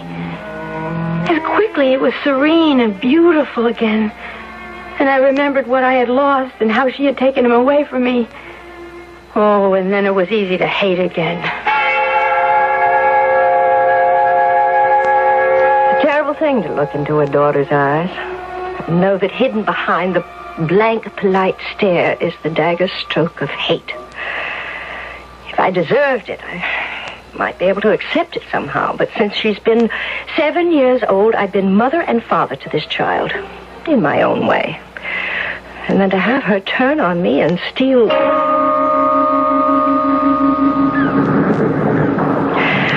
I was never a woman who could live without men, but I never had to depend on them until the day I met Adam Brock. I don't know, it was at someone's place at the beach on a weekend. On a weekend, I was able to go out again. Dr. Anton Driscoll had performed his third miracle on me. And bronzed and sun-greased. I knew, even to my own critical eye, that I looked at least 15 years below my own age. I was sure of it when Adam dropped down on the sand beside me. Hello, whoever you are. Likewise, whoever you are. Adam Brock. Look, if I tell you what I do, will you sneer or find I'm beneath your notice? Well, you're dealing and I'm lying down. You can't be beneath my notice. Why don't you give it a try? Well, I'm a newspaper man. I write. And you? Oh, just decor for the weekend. Our host likes an attractive layout. Yeah, look, I really don't like smart talk. I'll level. You are magnificent. Any man would make a pass at you. I'm not so special. May I? What sort of pass? The simplest and most honest. Dinner? Dancing, maybe? I have a small boat. We could sail. By daylight. I'm here for 2 weeks vacation. How much of it will you let me spend with you? I don't know. Let's start with a sail tomorrow morning and see how far that takes us. Well, it took us pretty far. By the time we tied up at the dock, Adam was in love with what he thought I was. I was in love with a man I should have met when I was young enough for him. And I didn't want to lose him yet, so I used my maiden name. And I pulled strings behind the scenes to get him an editorship at the Post-Journal. I also made sure that anyone who knew anything about our relationship kept his mouth tightly shut about how, why, or who his sponsor was. Our affair continued in New York until Nancy took it into her head to take literal French leave from Paris and the Sorbonne. Hello, this is Mr. Brock. Oh, no, my secretary's out for the moment. I'm picking up. Huh? What? Her daughter? Oh, well, sure. Send her in. Should I come out and get her? Oh, she's on her way in already. Okay. No, it's fine. I get along with kids fine. I guess I can handle this one. What's her name? Oh, I guess she's here. Come in. Well, Nancy? I didn't expect a little girl like you to come and visit me. So, you're the new managing editor of the Post-Journal. Yeah. I guess I am. And you're Amanda's daughter? That's right, all of me. Whew, it's a pretty nice all. I'm not that good. I mean, I don't buzz these vibrations right off the bat, normally. Me either. You'd be surprised how surprised I am. You, wouldn't know about me, I guess. You are Amanda's daughter? If you mean, did I spring from her womb? Yes. Oh, is Mother around? No, she's on business in Chicago. Where did you turn up from? Oh, I just got in from Paris, and I'm flat broke and I'm hungry. Well, I can take care of the last one. It's lunchtime anyway. Let's go to Cheerios. I'll feed you.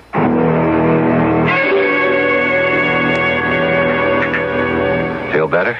Oh, I'd hate to tell you how good I feel. You fed me all right. I'm glad you enjoyed it. Oh, the food was great. But that doesn't matter. I mean, the line you fed me. I just hope you meant it. I didn't think I was feeding you a line. Oh, if you could have searched through Bartlett's for the perfect quotes, you had them, Adam.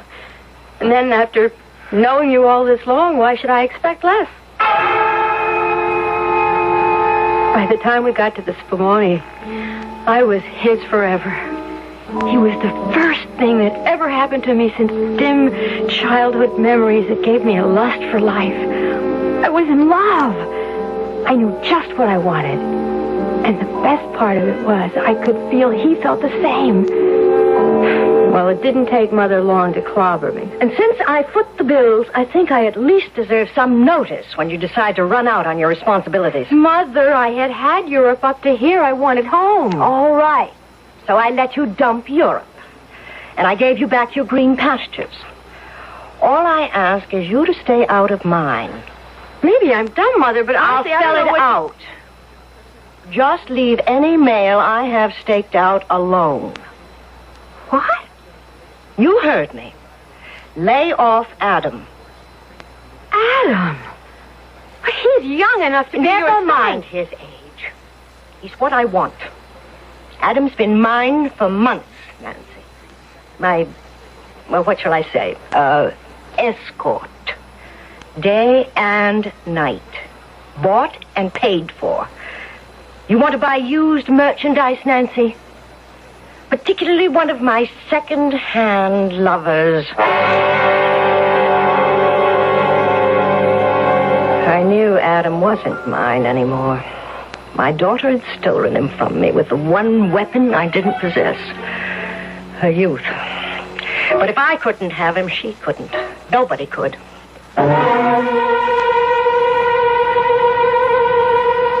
A strange and tortuous story about a strange and tortuous woman. What is her true fate? Is she at last caught in her own web, her past catching up with her to doom her as inexorably as she has sealed the fate of others? There is still more of the past to come when I return shortly with Act 3.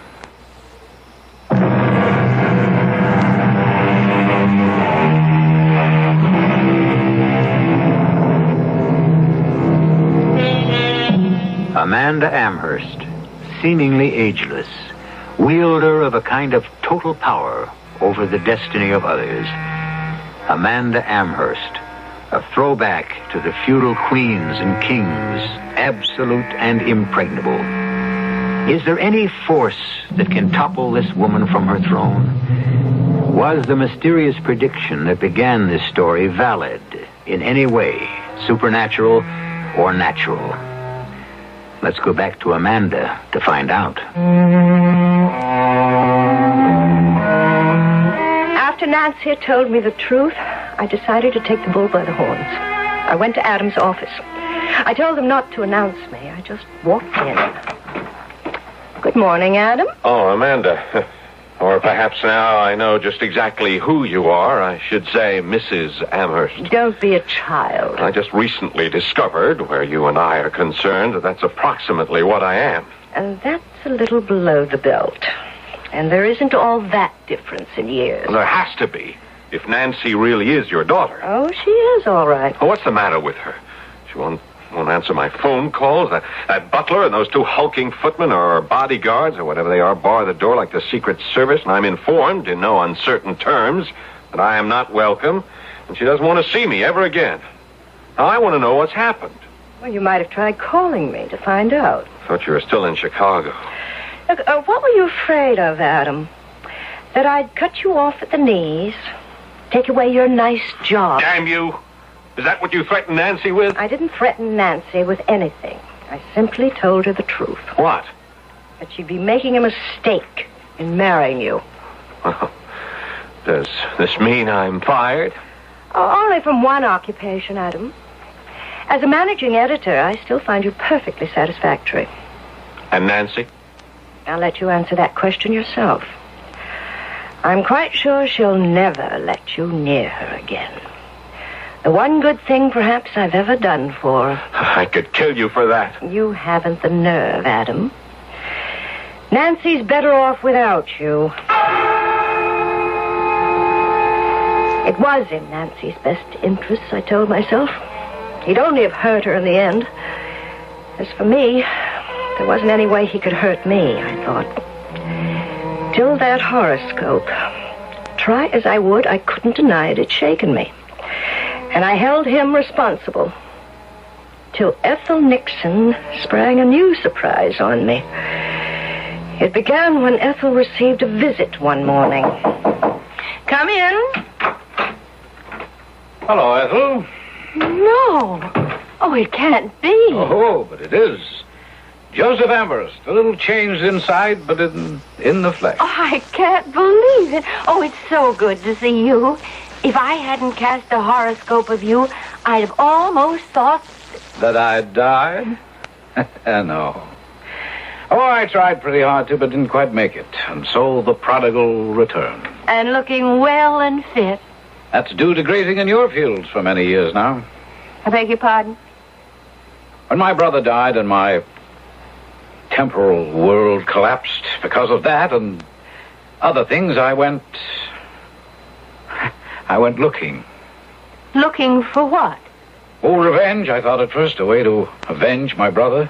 Oh, but your brother died in an airplane crash. That was no one's fault except... Except what? Accident. His own fate. Or a wife that drove him to it.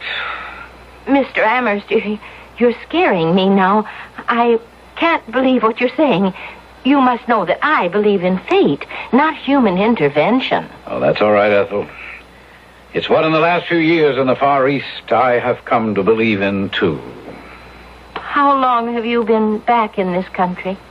Oh, a week or so. Does Mrs. Amherst know you're back? Lord, no. As far as I'm concerned, she doesn't exist. And it's a mutual feeling. Mr. Amherst, now, please excuse me for asking, but if you've been around for a week, you wouldn't be responsible for the awful thing that happened in my column yesterday morning? What awful thing? I'll tell you all about it. You didn't do it somehow, did you, Mr. Amherst? Oh, my dear Ethel, I wouldn't know how. But, who else saw this prediction except Amanda? Well, nobody. But why would she make up a story like that? Who knows why Amanda does anything she does? Maybe to have an excuse to fire whoever is managing editor, or... Adam Brock? Oh, he's leaving anyway. Oh, maybe to fire me. Oh, no, I wouldn't worry. I don't think that's the real explanation. I think the only reason Amanda saw what she saw is because the black pigeons are coming home to roost. Do you believe in ESP? Oh, yes, but How many people do you think hate Amanda as deeply as I once did? As I still struggle not to do?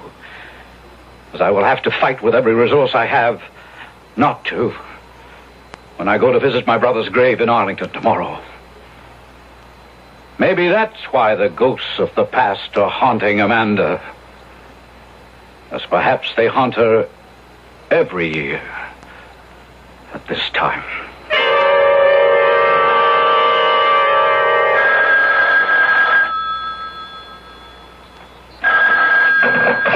Yes? Mrs. Amherst? Speaking. It's Ethel Nixon. I just felt I had to call you. I thought I ought to let you know he's back. Who's back? What are you talking about? Joseph Amherst. He turned up at my office this morning. Joe. Well, my esteemed brother-in-law. Thought he must have died by this time. Did he just get back? No, he's been here for a week. And he's been... Well, he said he'd been hanging around the plant. And even though he denies it, I was just wondering... If he's responsible for this ridiculous hoax that's going on? Huh? I wouldn't put it past him. But he really must have lost his mind. Have you seen today's paper? You mean the Post-Journal? Of course I mean the Post-Journal. Your column again, under Scorpio. I suppose you'll deny that you wrote this impossible gibberish. Oh, read it, and it seemed to make sense. I'm sorry. What does it say in your paper?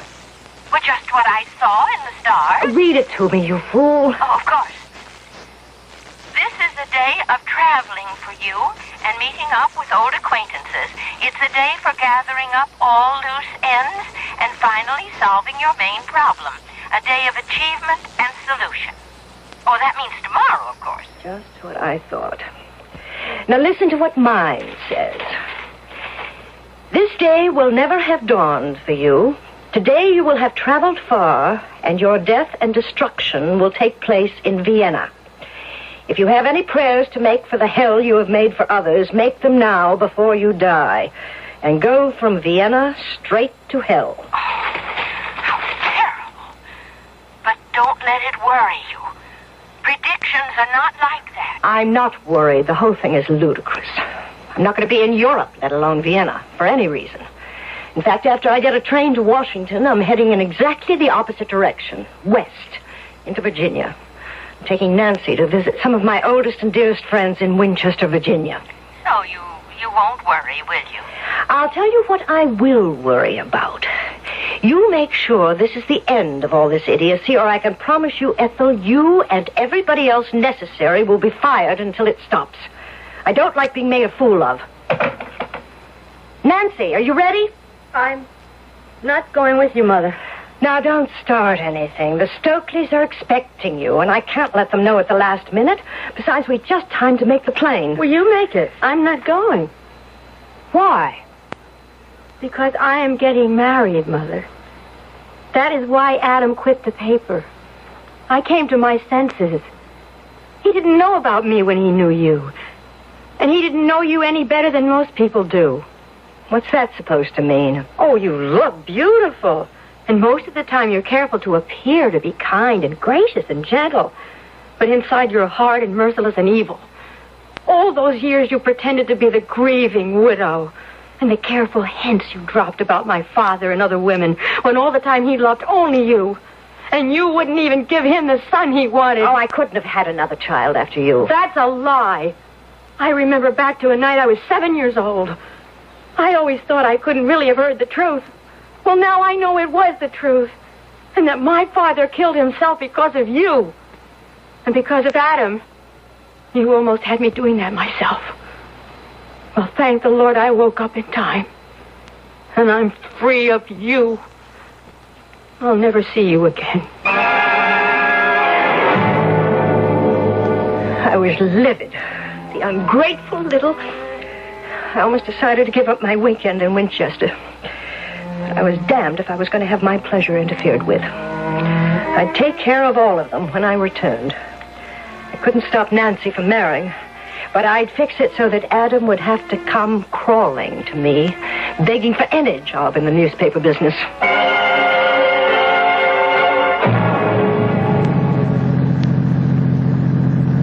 I was still fuming, even after the limousine the Stokeleys had sent to pick me up at Dulles Airport was purring along the road west toward Winchester. I had a sudden thought, remembering for some unearthly reason how close we were to Arlington, and that this was the 13th anniversary of Ralph's death.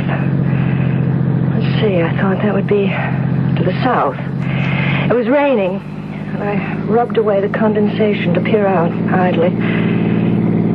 My heart freezing suddenly as the headlights swept a sign by the road saying, "You are now entering the town of Vienna."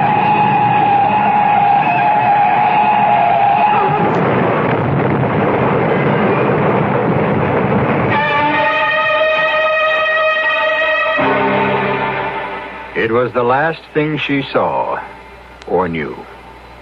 The newspaper story the next day began with the paragraph, Mrs. Ralph Amherst, on her way to Winchester, Virginia, and passing through the small town of Vienna, was hit by a car traveling north. Both drivers and Mrs. Amherst were killed.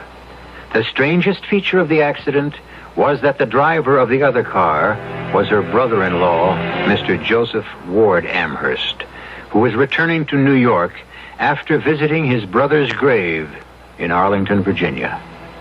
I'll be back shortly.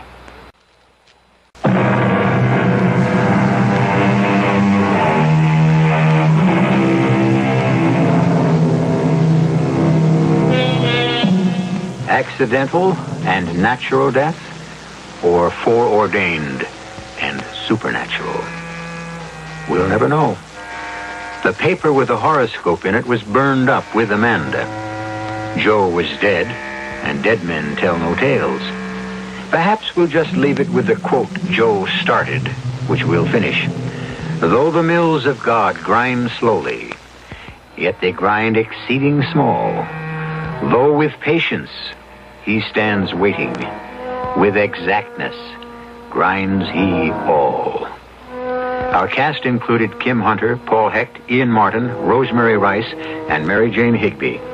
The entire production was under the direction of Hyman Brown. This is E.G. Marshall inviting you to return to our Mystery Theater for another adventure in the macabre. Until next time, pleasant dreams.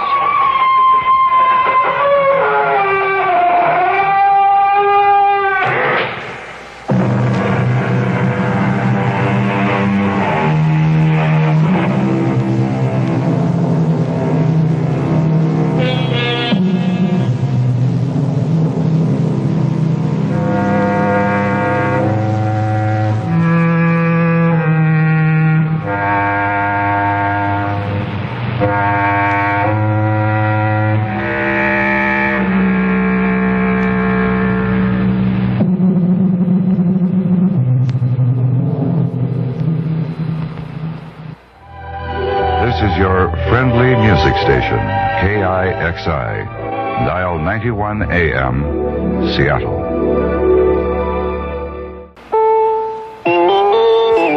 CBS News. President Ford has invited a group of congressional Democrats to the White House on Wednesday morning in a continuing effort to win support for his economic and energy proposals. I'm Ann Crosman reporting on the CBS Radio Network.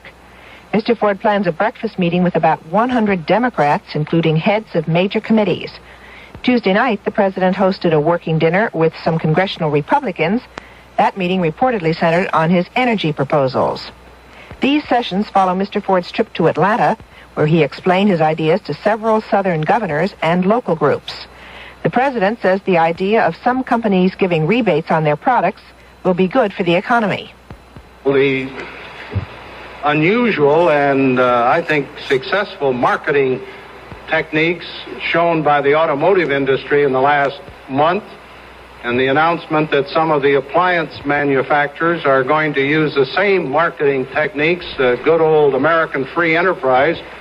I think this approach will have a very good stimulant, not only to the facts of the economy, but to public confidence. Mr. Ford, of course, has proposed some rebates of his own, rebates to citizens on their 1974 income taxes, and that idea is now before Congress. More news in a minute.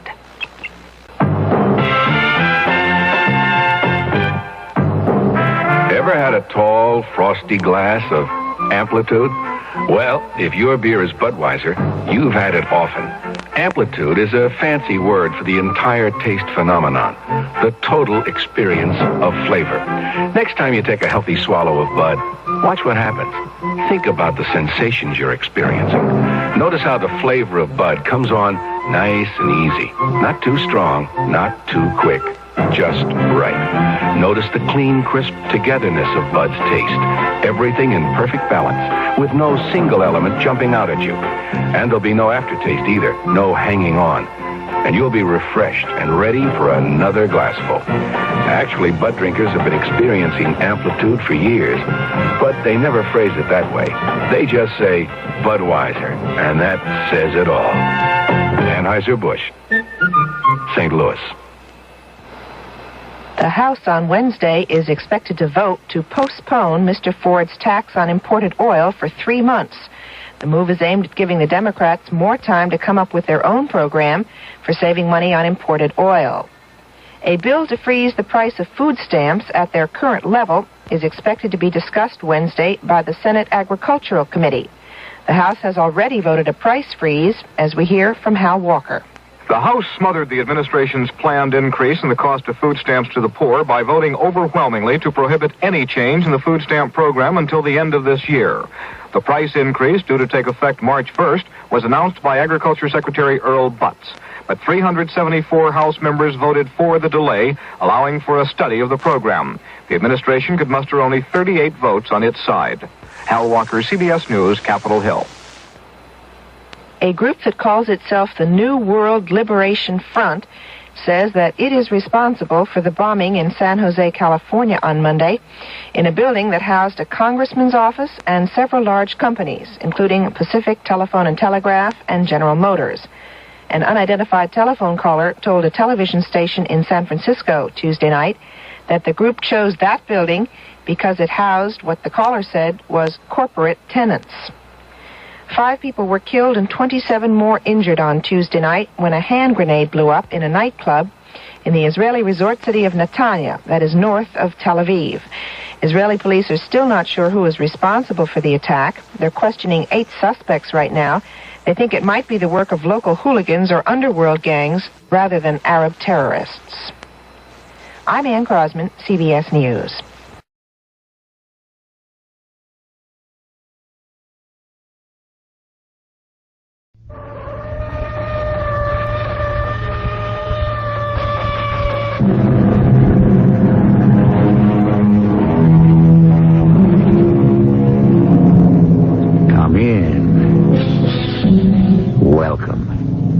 I'm E.G. Marshall. In a good mystery story, there should be such a tangle of clues that in desperation the only answer is the butler did it. But then, this story isn't a mystery at all. It's about how desperate and amoral a man can be if murder seems the only answer to his problems. So why should he blame the butler for the death he finally managed to bring about?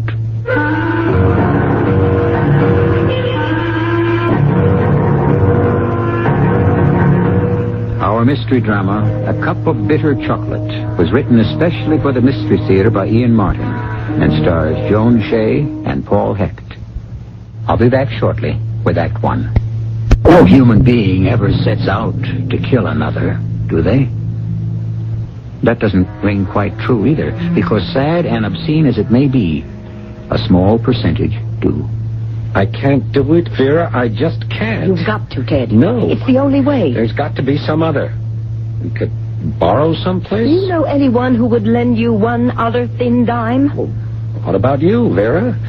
Isn't there somewhere you can raise some money? No. You got by before you met me. I mean, how... You want me to go back to that? No, I mean, well, not exactly, but... Well, some of the guys you used to know. Why don't you come right out with what you want to say? There's only one way I could raise money from those men.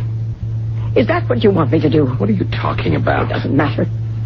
I'm not going back to that while I have you. I do have you, don't I, Ted? Yes, of course. I hope you mean that.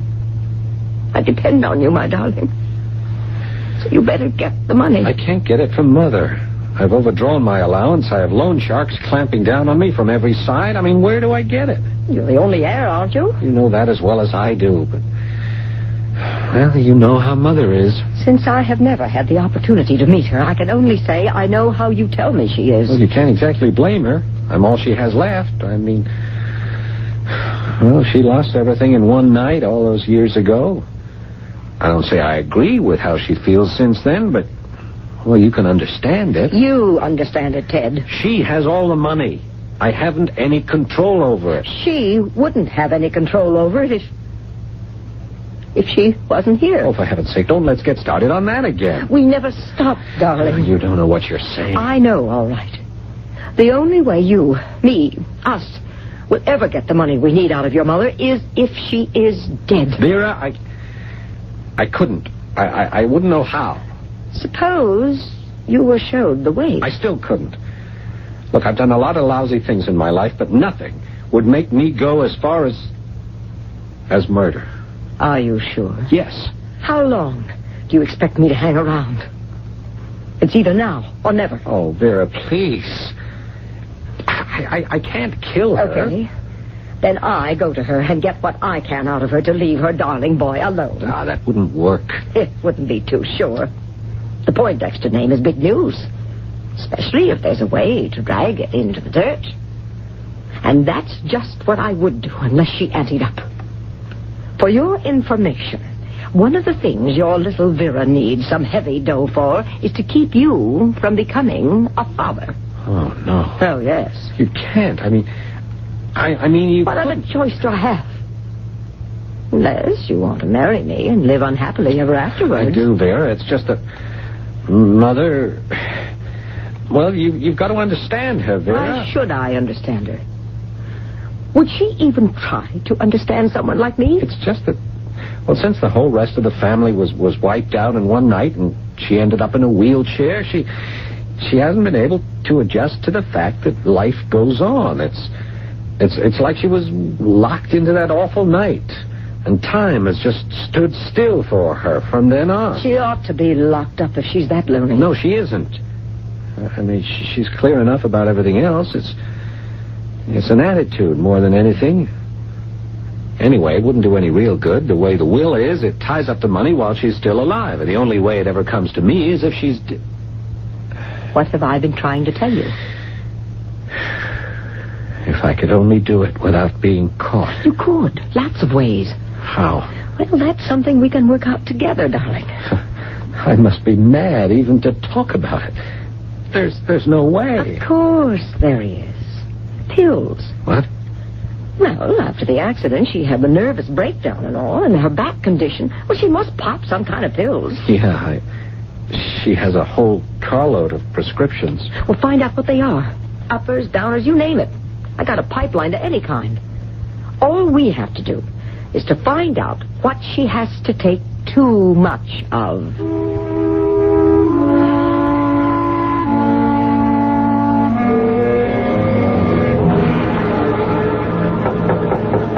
Come in.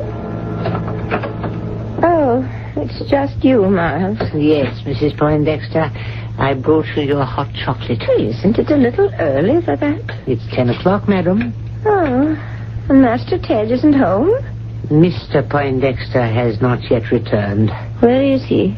I believe at the Union Trust Club, madam. It's bridge night, and he fills in for the Commodore. Oh, yes, of course. I'm so forgetful. His father would have been proud of him. Still, it is rather late. Not for today, Mrs. Poindexter. What is today? Tuesday, madam. April 14th, 1979. Oh, how foolish of me. How the years pass. Or do they? We are none of us getting any younger. What a terrible thought. I mean, not for me, but for all the rest. Try to forget, Mrs. Poindexter. It wouldn't do any good, Miles. I cannot. For none of them could ever get older. It all stopped for them in that awful moment when the car went off the road. Janice, Bruce, Thomas, Francesca, and the Commodore himself. Never to get any older, never to be again.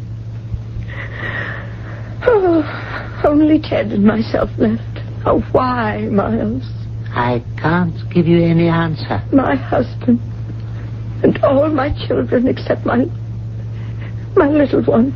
It was God's will that you should be spared. I suppose. Except, do you know, Miles, I often wonder why. May I pour your chocolate before it gets cold? Oh, dear, thoughtful, faithful Miles. What would I do without you? Yes, of course. Will you have your pills? Oh, I suppose so. Whatever they're for. Well, Dr. Broussard is very definite that you follow his routine. Very well. Ted usually feeds them to me. But if you're sure you know what it is I am supposed to take... I think you can trust me, Mrs. Poindexter. Oh, after my beloved son. Who else in the world, Miles? Yes, madam. Here they are, all laid out for you. What is it? Oh, nothing. I was just thinking how odd and variable life is. Night after night I accept these pills without looking at them or questioning what I take. Yes, just a silly, vagrant thought. If anyone wanted to get rid of me, it would be so easy. Maybe it might be better. Madam. Oh, Miles, I'm only being silly. I'm ashamed of myself for even having voiced the thought.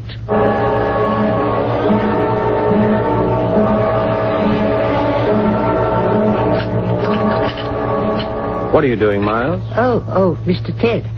Just making up your mother's hot chocolate as usual before bedtime. Well, as long as I'm home tonight, I'll take it up to her. You haven't been at home so much lately these days. Haven't I? But that's my business, isn't it? The madam always misses you, Master Ted. I don't have to have a butler criticize my relationship with my mother. No, sir. Yes, so you can leave me to take the chocolate up. I'll try to make it my business from now on.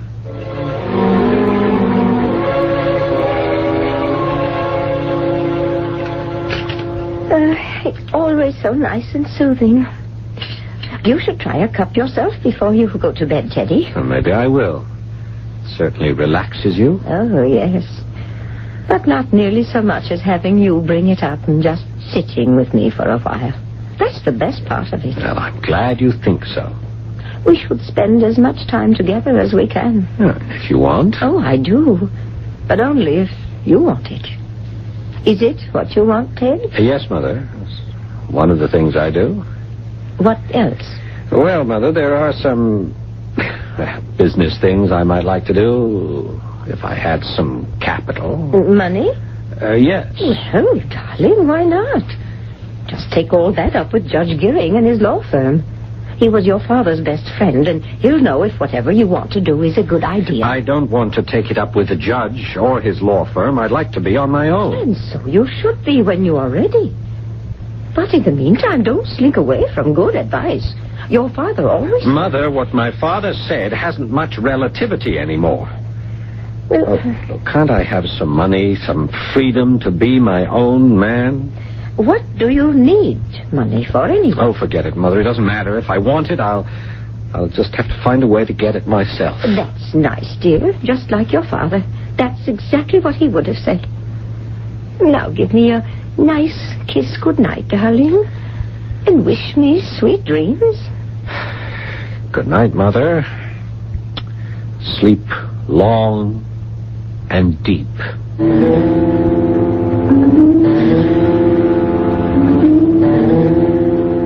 You're sure these will be enough, Vera? Yes. Just spill the powder out of the capsules into that icky drink she takes before she goes to sleep. There won't be any suspicion. Why should there be? An old Back Bay Boston family like yours. Anyway, there's no way to trace these pills. I don't think I could take that drink up to her. Well, you better take that drink up, Ted. And make sure she gets it.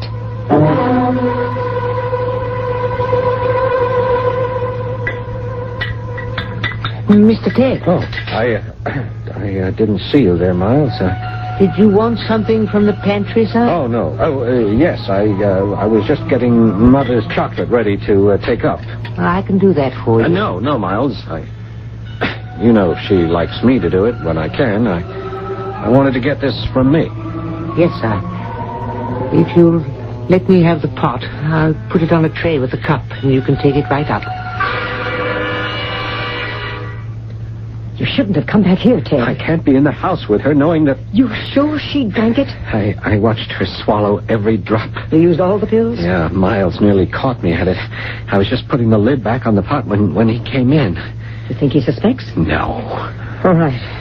She's got to get back there and empty out all her own pills so that it looks like suicide. I can't look at her dead. You've got to, Ted. It's just how you wanted to see her all your life.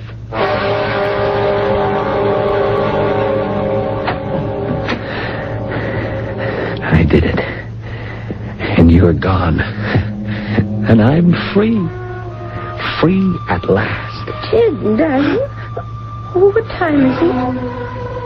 Oh, what are you looking at me like that for? Well might she ask that question, for Ted Poindexter's blood has run cold as his mother's corpse speaks to him. frozen in white shock, his mouth hanging open loosely, while a scream of terror crystallizes in his throat. He is speechless. How can the woman he murdered be alive? Or is she a ghost returned to haunt him forever? I'll be back shortly with Act 2. Lies in the middle of the bed, gazing up at the son, who is her whole life.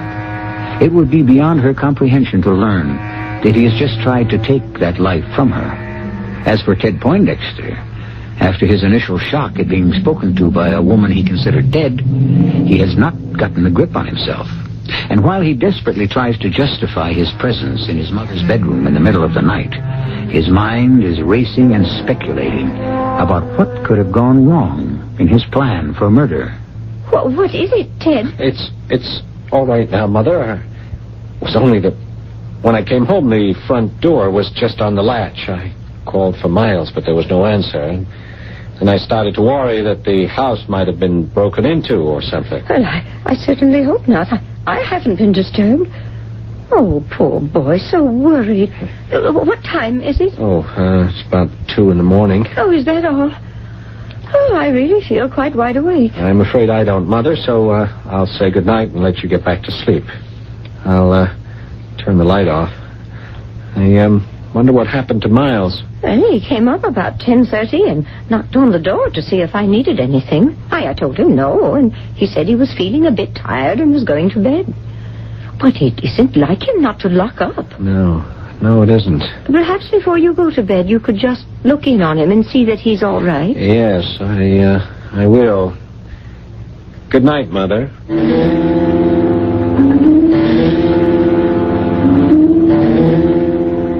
I don't know what went wrong, Vera. But I thought you said your mother drank every drop of what you brought her. She did. And it didn't affect her at all? No. That's impossible. Unless... Unless what? Is there any possibility that your butler could have switched drinks in the pantry? But why? You said you found him passed out in his bedroom.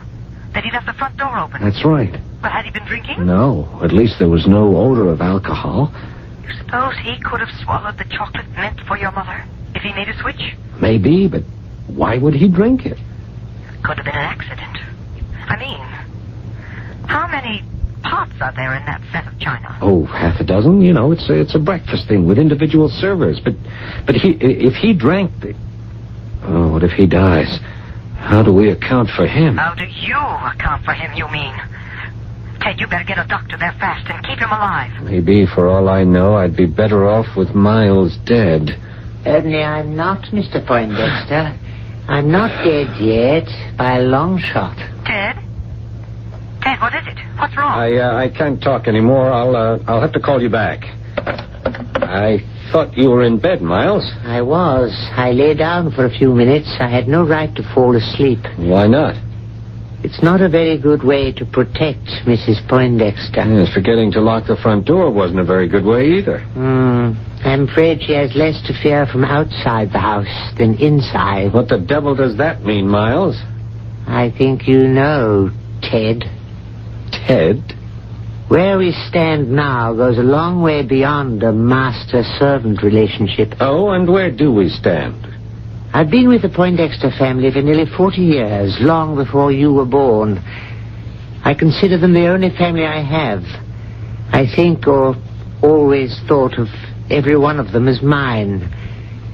Except you. Yes, I've always been quite aware of your disapproval. My feelings for you are a lot stronger than that, my boy. I can live without your love, Miles. Get on with it, huh? The rotten apple in the barrel. The bad seed. You've never been any good. You have no right to judge me. If I didn't before, I have now. What does that mean? The girls, the shoddy little affairs, the petty thievery, the drugs. They're all one thing. But murder is something else, Ted. Murder? I know about the woman you're mixed up with. I've followed you more than once on my days off. You stupid old meddler. Why couldn't you mind your own business? I considered it mine. Because I know you only too well. I could see that desperate thing building behind your eyes. I knew how far in debt you were. I never dreamed how far you were ready to go to get out of it. Until the last few days. Get to the point. Not with pleasure, I assure you. I wondered why you were suddenly giving up your evenings just to take your mother her chocolate drink. I wouldn't admit it to myself, but I was afraid of why. Tonight, I watched you prepare that lethal dose, carefully. So when I got you the tray, I changed to a pot I always brew for myself. You've gotten away with a lot, Ted. But you don't really think as long as I'm around that you could really get away with murder?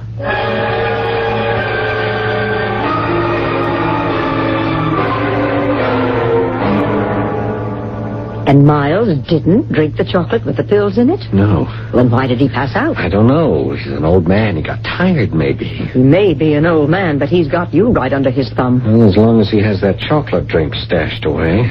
If that drink was to be analyzed, it could lead right back to me. It won't be, he says, if I stay in line.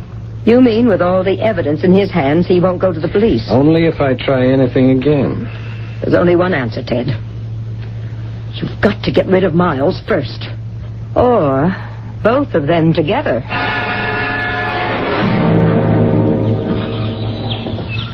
Oh, I'm sorry about that, Mrs. Poindexter. What, Miles? The squeak. I've got to oil that wheel on your chair. Oh, it doesn't matter. I don't even hear it among the bird cries. Oh, what a perfect day to be alive. I do love the spring so, when everything is being reborn. Yes, it's my favorite time of year, too. Hold the chair, Miles. Yes. I'd like to get out and walk a bit. Are you sure? Oh, yes. I've been doing a lot of walking lately, and my back seems to hold up very well. I think it's a phase, some kind of cycle. They say your metabolism changes every 7 years. Look. See? Oh, it's wonderful. Oh, that's how it feels. Maybe it's just spring, but well, everything is lovely. Even my poor Ted. Ted, I've always been conscious, believe it or not, how I hemmed him in. I suppose he must have resented it. But the last week, he doesn't seem to.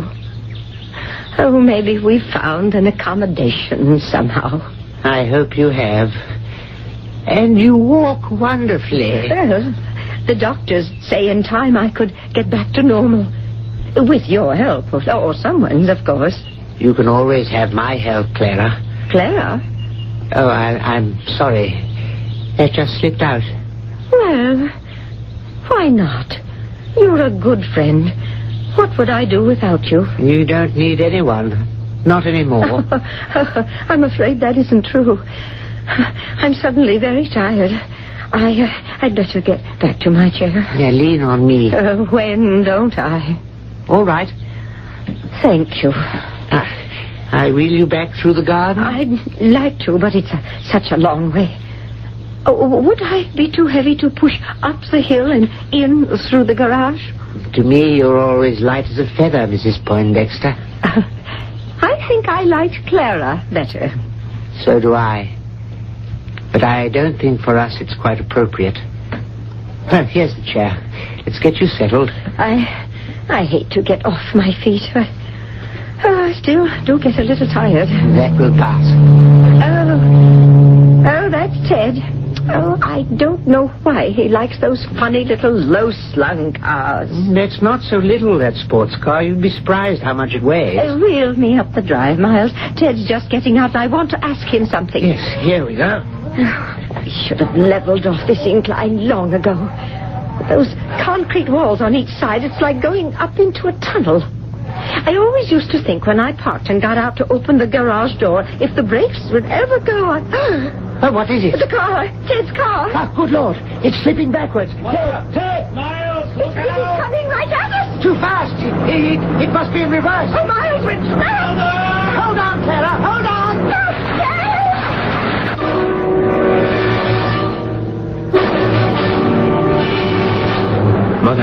Mother, are you all right? I think I'm all right. Oh, Miles? Just a sec. I gotta cut this motor. can't get to the ignition or... come on, Mother, I'll get you out of here. What about Miles? Never mind, I'll go back for him. You first. Here, let me get you. Hurry, Ted. You've got to save Miles. Yeah, one at a time. There, okay? I'm all right, Ted. Now get back before it's too late.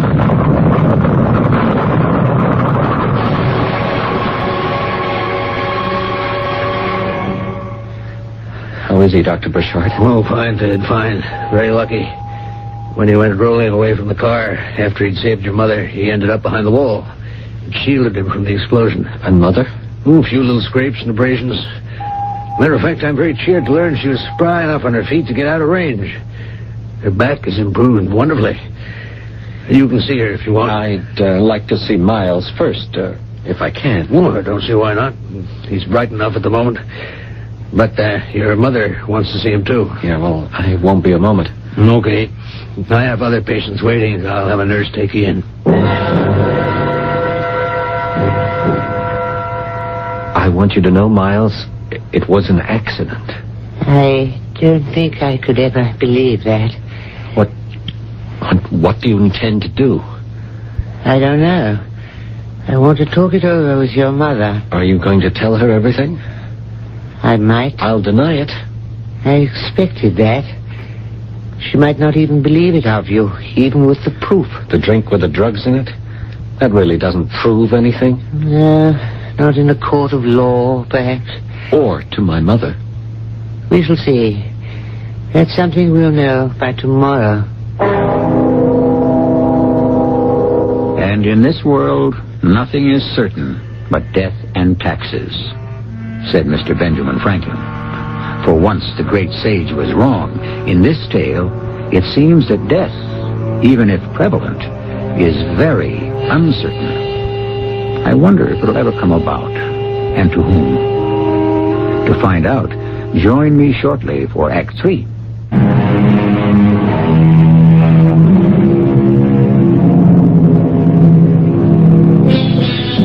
Ted Poindexter has fled to his inamorata, Vera, in search of what solace he can find from her.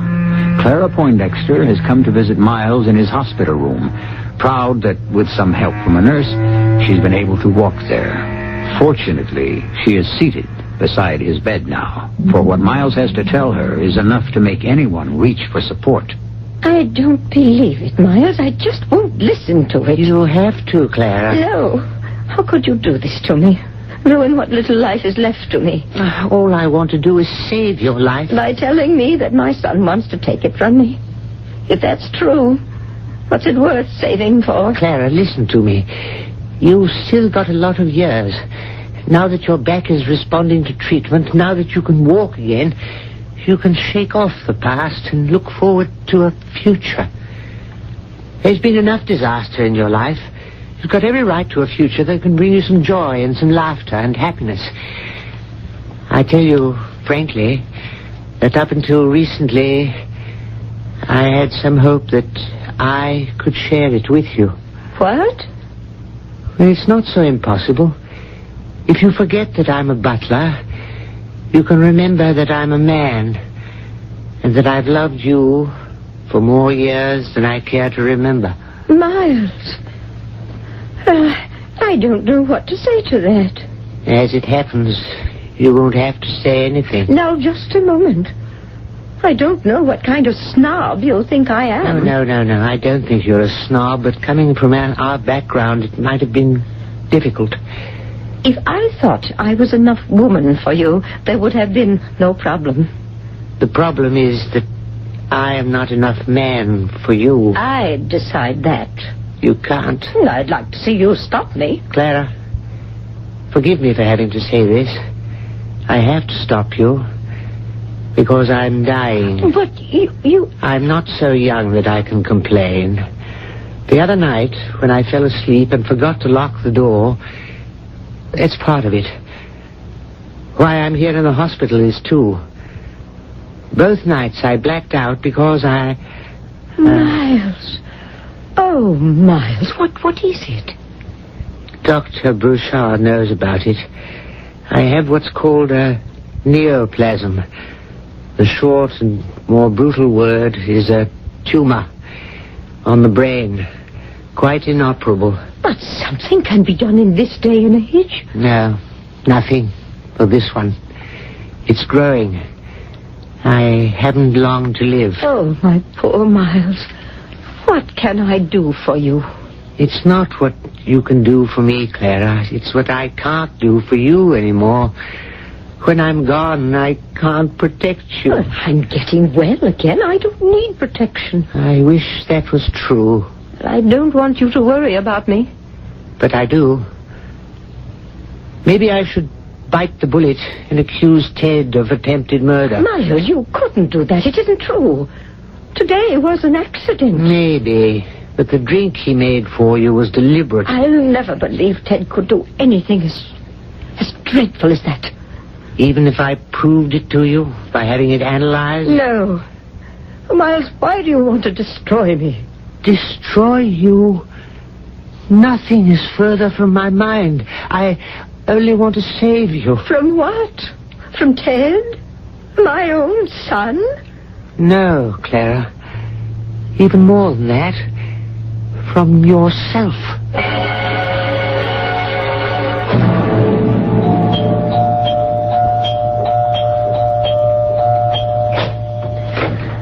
Okay, Ted, I give up. Come on in. Vera, I've got to talk to you. About what? There was an accident today. So I heard on the radio. You tried to get them both, and you botched it. I mean, you really botched it. Now they've got you in a corner. Vera, listen. Today was an accident. Oh, yeah? Yeah. I've been meaning to have the shift gate attended to. You see, on that hill there, I usually shove it into first, but the gate is worn and it goes into reverse half the time, so now I leave it in neutral and depend on the handbrake. But this time I must have had it in reverse. Oh, Ted, spare me the mechanical jazz. You think any jury's going to believe all that? What jury? Oh, wasn't someone hurt? They're both in the hospital. No. They're both okay. And Miles is just going to sit still for you? I don't know. The way he feels about the family name. Oh, forget all that, even if he does. Where are you now? A fat chance you have of raising any dough to get what we have to off our backs. I've got something else to tell you. What? Using your collateral as heir to the Poindexter dough, you raised a lot of loans through me and my connections. To say nothing of those pills I kited through for you. We got all that through some pretty heavy sources. And these guys don't play footsie. Now, how are we going to pay off? All right, just give me some time. We're playing out of time, Ted. These guys are leaning on me. And what they do to me is peanuts compared to what they could do to you. So where do we go from here? And it better be somewhere fast. Yeah, there's only one way I can figure, Vera. Can you get me a gun? A gun? What are you going to do with it? Miles leaving the door open the other night made me think. Now, look, half the houses on our block have been broken into some time or another. So there's going to be a prowler breaks in real soon at my house, and there'll be some shooting and 2 deaths. You can't get away with it, Ted. I mean, only one gun. I have a registered gun in the house with a police license. They'll find the bullets from that where I missed the prowler. The gun you give me will do the damage, and I'll dump that in the bay. When? How soon can I get the gun? Well, make a call right now. They come home from the hospital tonight. We haven't much time. It'll have to be tomorrow night. My, how you've changed. You scare me. Yeah, maybe I'm just growing up and facing facts. Miles can blow the whistle on me any time he wants. I want to blow mine first.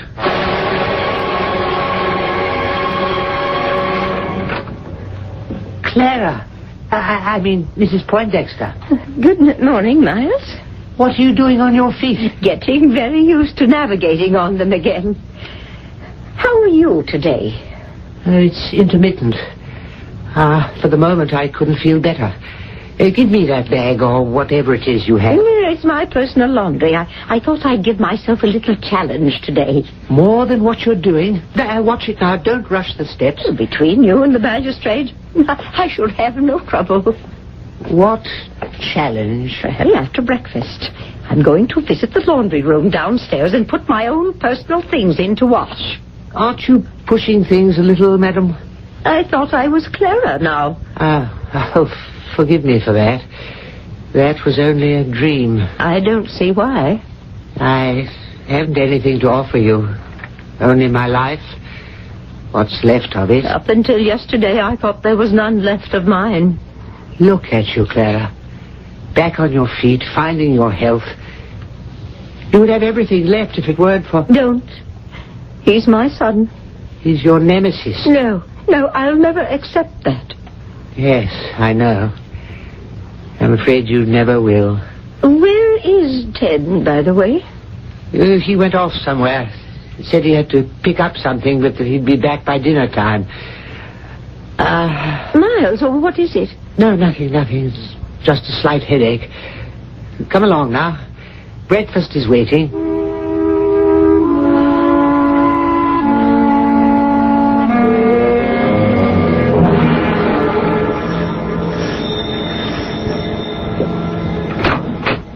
Yes? Pecan repair. You got a clothes dryer on the fritz? Oh, yes. Come in, please. Excuse me. Yes, madam? I heard the doorbell. Is that Ted, Miles? No, madam. The man to fix the dryer. Oh, fine. As soon as he's through, I'd like to dry that stuff of mine in the machine. Very well, madam. This way, please. Right. Now, what's the trouble? It hasn't been turning itself off. The laundress complains that she's getting some slight electric shocks from it. No, this is the laundry. There's the dryer. What kind of shocks? Probably all in her mind. There can't be anything too dangerous about a machine like that. Are you kidding? 220 volts you're messing with here. Now, just a couple of things have to go wrong, and you don't follow instructions. Bye-bye, birdie. What you mean, bye-bye, birdie? A guy could get killed. How? Well, like this, you see. Now, this here is the ground wire. It ain't connected properly. That's why the maid maybe got a shock or two. Which might have killed her? No sweat as long as you're careful. And like I said, follow instructions. But how could it be dangerous? Well, you see, like this, supposing you got a wet floor, no ground wires. You're taking a real chance. If you want to figure curtains, supposing you got a metal plate right here in front of the dryer, and you took this ground wire and hooked it up to that. Boom. You got the perfect murder. What kind of metal plate? Well, most anything. Like the front here I just took off to get inside. Hey, you see, there was just a loose wire. Right. Well, you're all set now. I'll just put the front back on. No, that's all right. Leave it off. I'll put it back.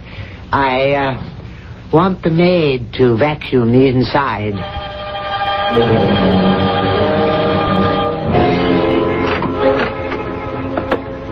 Good evening, Mr. Poindexter. Oh, Miles, so we're back to that again, huh? Crossed swords?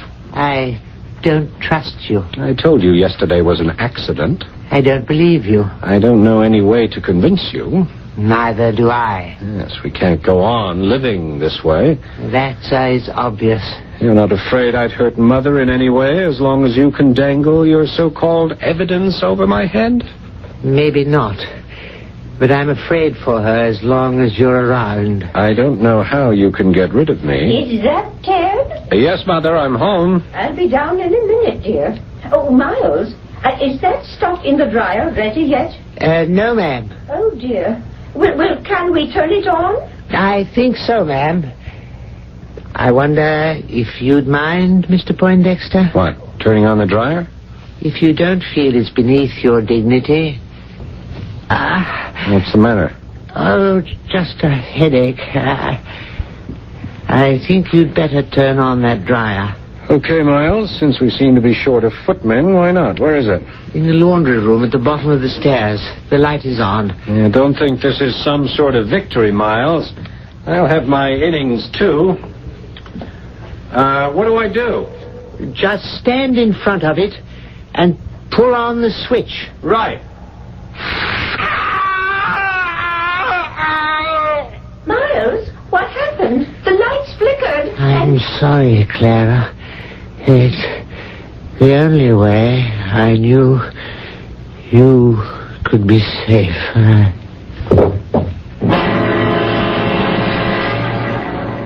You're going to be all right, Miles. They're going to operate. Get that tumor out. Too late. They know that. It doesn't matter. The headaches were so excruciating I couldn't have stood them. This is goodbye, Clara? No, don't leave me. Not alone. Look at you. Standing. It's starting all over again for you. For us. Yeah. It's too late. Clara. What?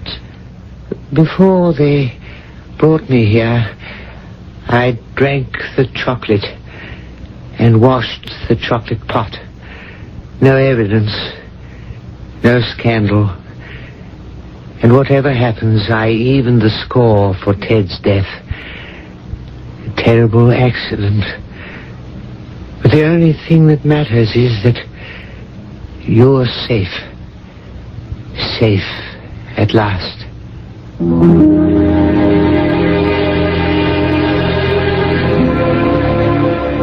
Miles died from cardiac arrest before they could excise the tumor.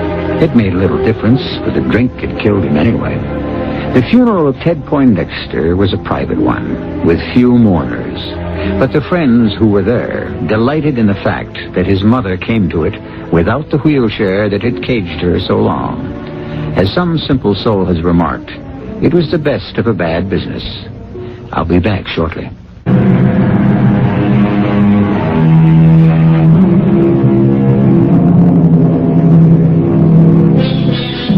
As we said in the beginning, this was the story of The Butler Did It. And of course, in the fashion of mystery stories, we hope to confuse you and that you would never believe it. Only this time, the butler actually did do it. Were you surprised? Our cast included Paul Hecht, Robert Dryden, and Joan Shea. The entire production is under the direction of Hyman Brown. This is E.G. Marshall inviting you to return to our Mystery Theater for another adventure in the macabre.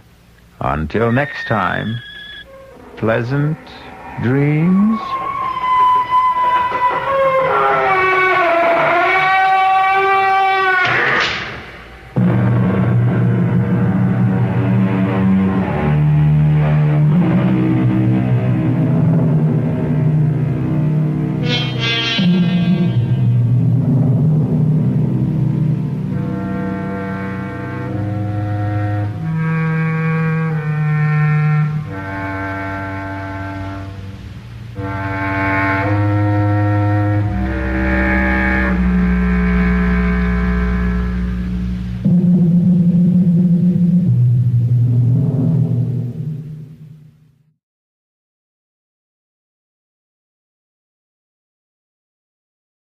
The CBS Radio Mystery Theater presents...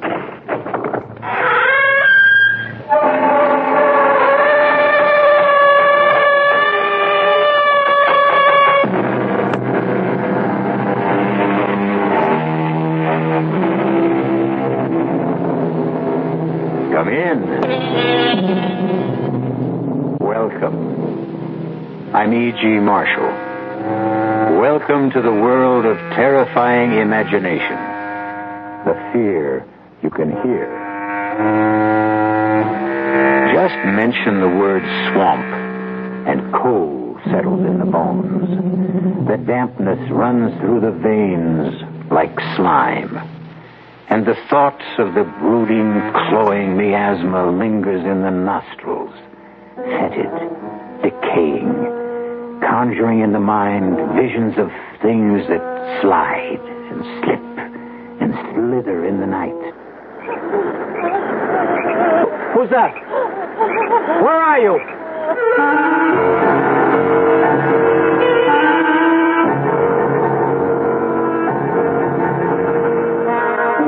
Our mystery drama, The Creature from the Swamp, was written especially for the Mystery Theater by Ian Martin and stars Jack Grimes and Joan Loring.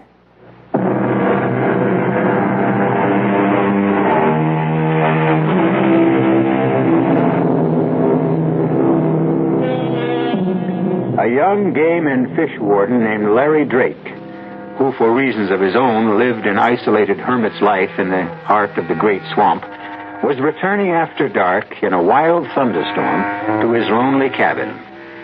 Just as he approached the cup-shaped body of quicksand and swamp water called...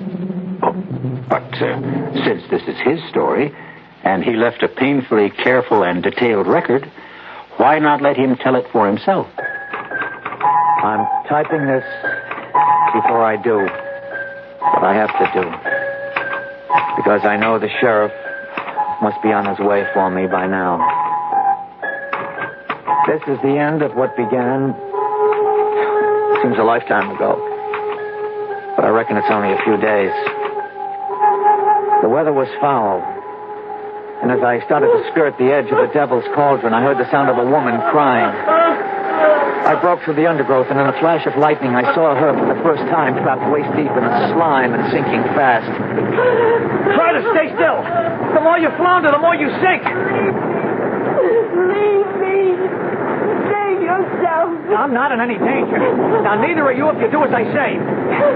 Yeah, grab the end of this tree branch. You steal your soul, too. Let's not fuss over me. Concentrate on you. Grab the branch. That's it. Now, pull it towards you till you get the main stem. All right, now listen. I'm not worth your saving. We'll talk about that later. Now, go on. Grab it. You pull me down. Who? The swamp man. That's just old country talk. Have you got the branch? Yes. Okay. Now, don't you move, you hear me? I'm going to pull you in to me. Don't try to help. You can't do anything without sinking deeper. Just trust me. Trust me. Trust me.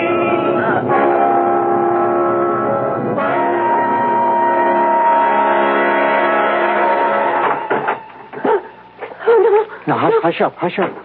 You're all right. Who are you? Just the guy who pulled you out of the swamp. My name's Larry Drake. Here, I brought you some soup. It's so dark in here. It's the middle of the night. Don't you have any light? Just the gas lantern in the other room. Oh. Here, I'll set this down on the table by the bed. Can't you bring the lantern in here? I'd rather not. You have enough light to see. I want to look at you. Why? I want to see the man who had enough courage to risk his life for me. I don't really think you would. Does it matter all that much? No. Who are you? I told you, Larry Drake. What were you doing by the Devil's Cauldron? Coming home. You live here? Yep. If you call it living. Why? I mean, what do you do? I'm a fish and game warden. You see, right here smack in the middle of the great swamp is the last colony of great whooping spoonbills in the world. It's my job to try to keep them living. The blind leading the blind, or the damned trying to preserve the damned. I don't quite understand you. No, I suppose not. See, the spoonbill and me, we're just the same kind of species. Right out of Mr. Darwin. What does that mean? We don't seem to fit our environment. Oh, that makes me sort of the same.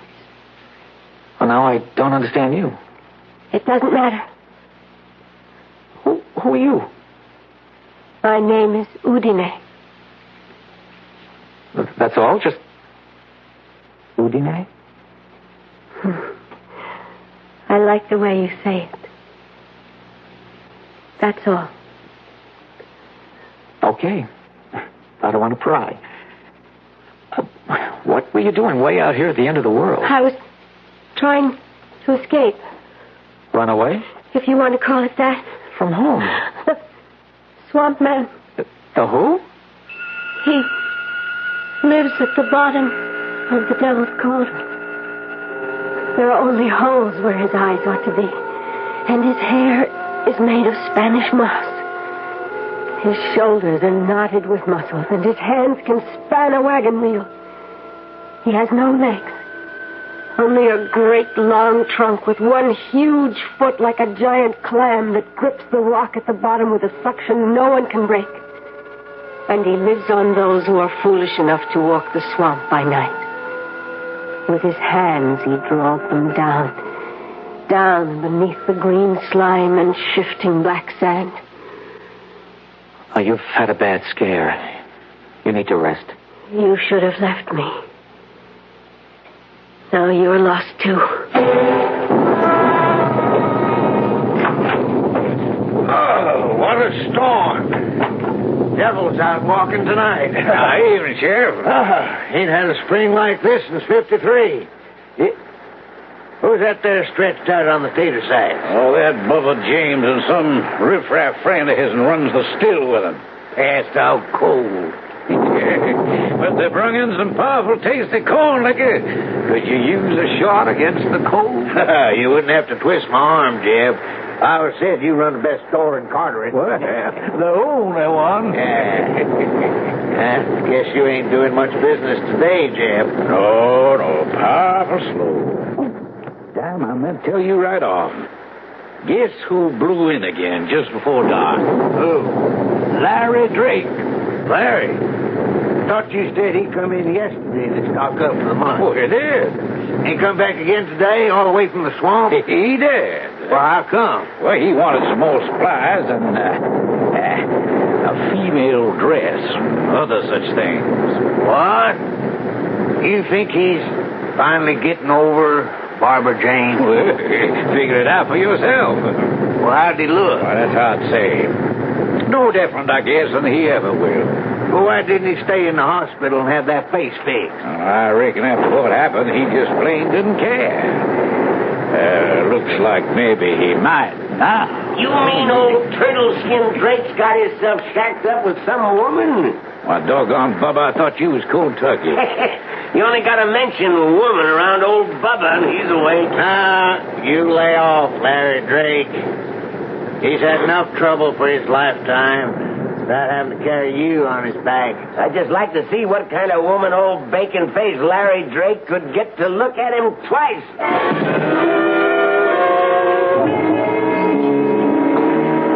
You reckon you can sleep now, Houdinier? You're going to leave me, Larry? Bring the lantern. Why? I want to look at you. Very well. Maybe it's best. I'm shading this light. I wouldn't want you to turn away from me. Uncover it. Let me see. All right. Oh, poor Larry. What happened? I had the world in my pocket, Houdinier. I was going to be married to Barbara Jane, who everybody said would be next Miss America. We were golden boy and golden girl. Wasn't it Byron who said, whom the gods love die young? I got myself all liquored up at a party 2 nights before the wedding and insisted on driving home. We went off the road and into a ditch. I was thrown clear, but she was trapped in the car. I tried to get through the flames to her, but she was burned to a crisp. As you can see, there wasn't much more left of me, except I lived. Your poor face. If they wanted to fix it, I suppose it could have been made better, but I had no money and less interest. I want you to go to the swamp and bring me water from the cauldron and mud from the edge. What for? I'll show you. I don't want to leave you now. I wouldn't let you leave me now. You can only go by daylight. He can only come out of the swamp by night. The swamp man? Yes. I'm not afraid of him. I'll go now. No, please. Larry, don't. Stay with me. Stay with me. Come. Hold me in your arms. What is it? Are you ill? I'm afraid, Larry. I'm only afraid. He came for me once before, on a night like this, before I was... You see, he needs the damp and the wet because he can't walk. He has to crawl like a snake. Please, Larry, please, hold me tight. Houdinier. Oh. Do you know what it's like to hold a woman again? To be warm again. To feel you dry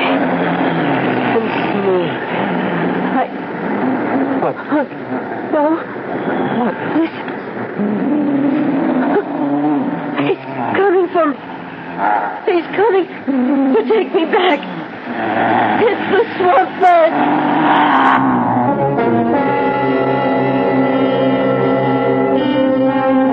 What creatures of the night the mind can form. What faceless horrors that creep and crawl and drag themselves out of the imagination into the world we think safe. Is the sound Larry and Udine strain to hear some unimaginable creature born from the murky deeps of the rotting swamps? Or does he exist only in the forest of the mind? I'll return shortly with Act 2.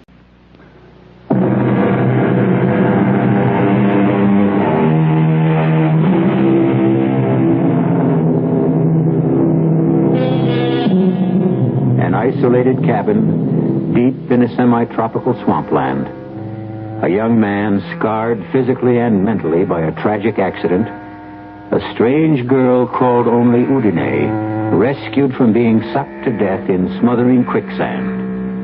And outside, a something that bumps and crawls in the rain-swept night. Listen.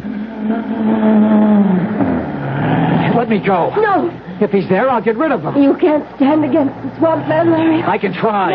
No, it's me he's come for. Don't go out there. Wait. What is it? Listen. Do you hear anything? The rain has stopped. He isn't moving anymore. Damn all, let's settle it. Larry! It's all right, Udine. There's nobody here. The sun is coming up. Oh, he's afraid of light. He can't face the day. Oh. What is it, Udine? I don't know. I'm burning up. Hold me, Larry. Hold me. You want to, don't you? Yes. I don't know why, but yes. Oh, yes. Oh. Is it because I look like her? Who? Barbara Jane. Maybe. No. Yes. I don't know. I need you so. I need you so. As I need you. As I need you.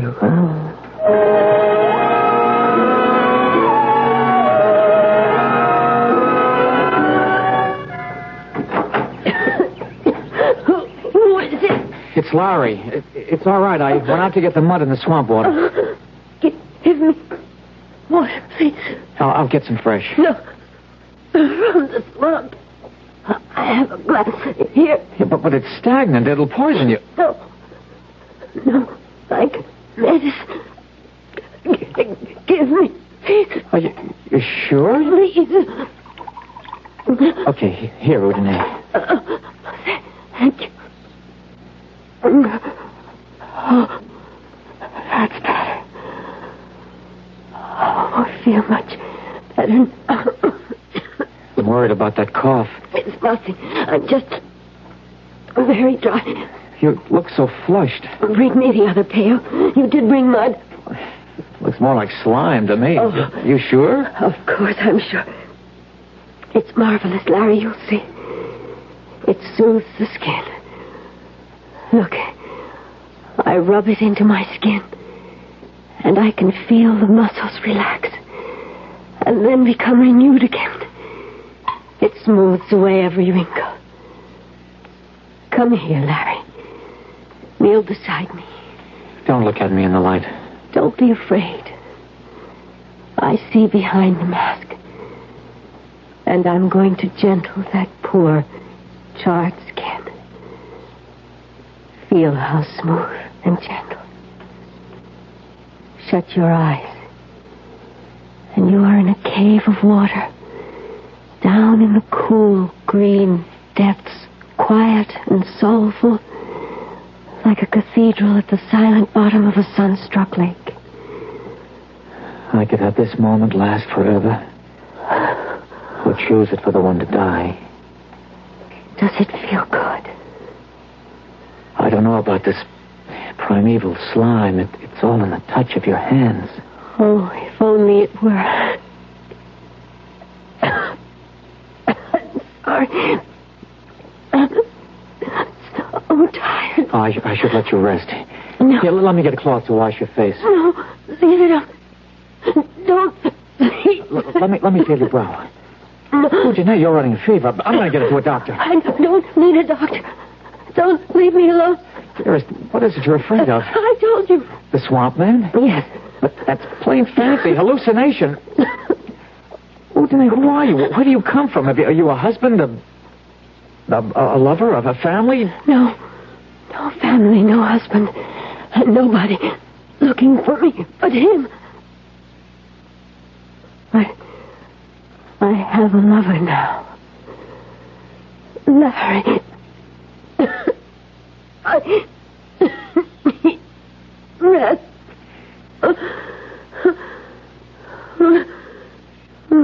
Udine?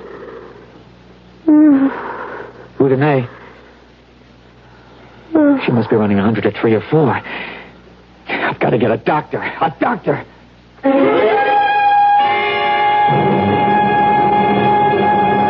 Tarnation, Larry. You can't just bust in here and ask me to go traipsing off into the swamp with you to look at this girl. But she's sick, Dr. Prince. Very sick. It sounds to me like she got a double pneumonia. I can't, son. There's only one of me. Bring her in here. I'll be glad to examine her. I'd have to carry her out of the swamp. You know there's no road into my cabin. Yes, I know it. It's why I can't spare the time. You think this antibiotic will bring the temperature down? Well, I can only hope. I don't dare prescribe anything else sight unseen. Of course, if I knew for a fact that it was the swamp fever, You need a blood test for that. Yeah?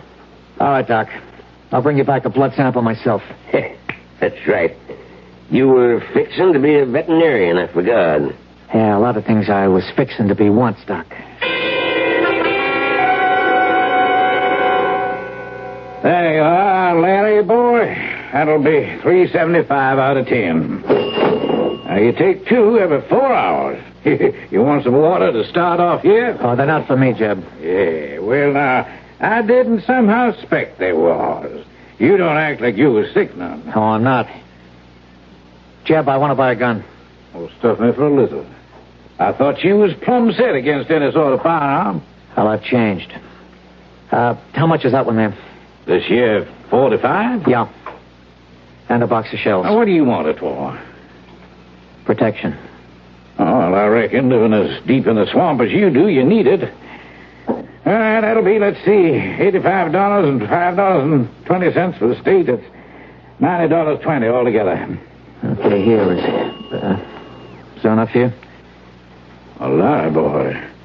Where'd you get money like that? Well, I've been saving it since I went into the swamp, Jeb. Nothing much to spend it on there. Up until the last few days, huh? What does that mean? Oh, come on, son. Here's a change.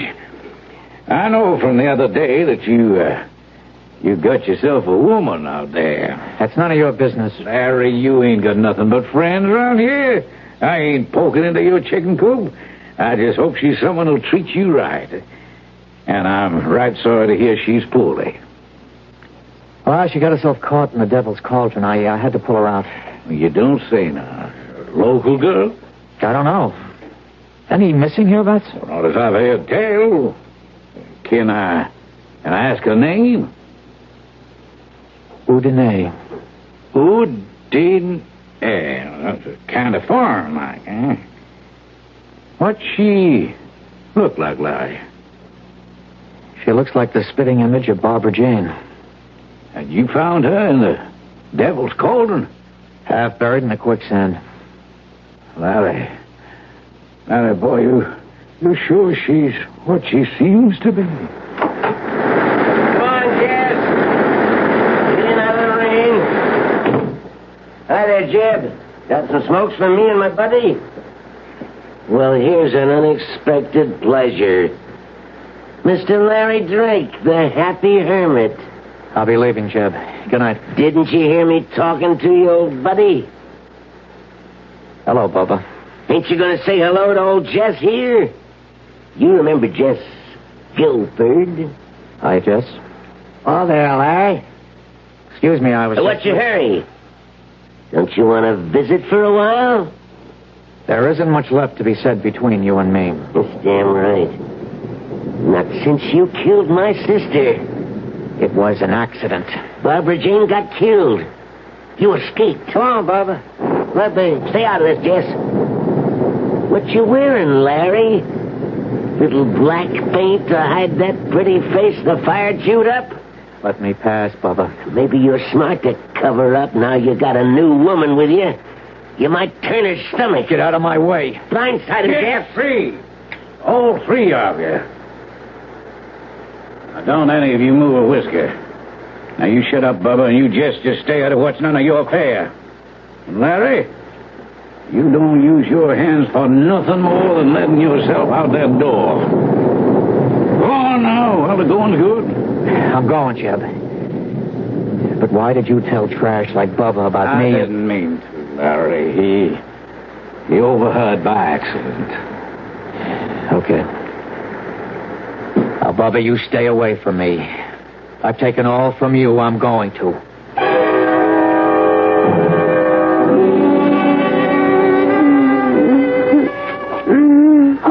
I shouldn't, Larry? Oh, I thought... No, there's nothing to worry about. How do you feel? Some water, please.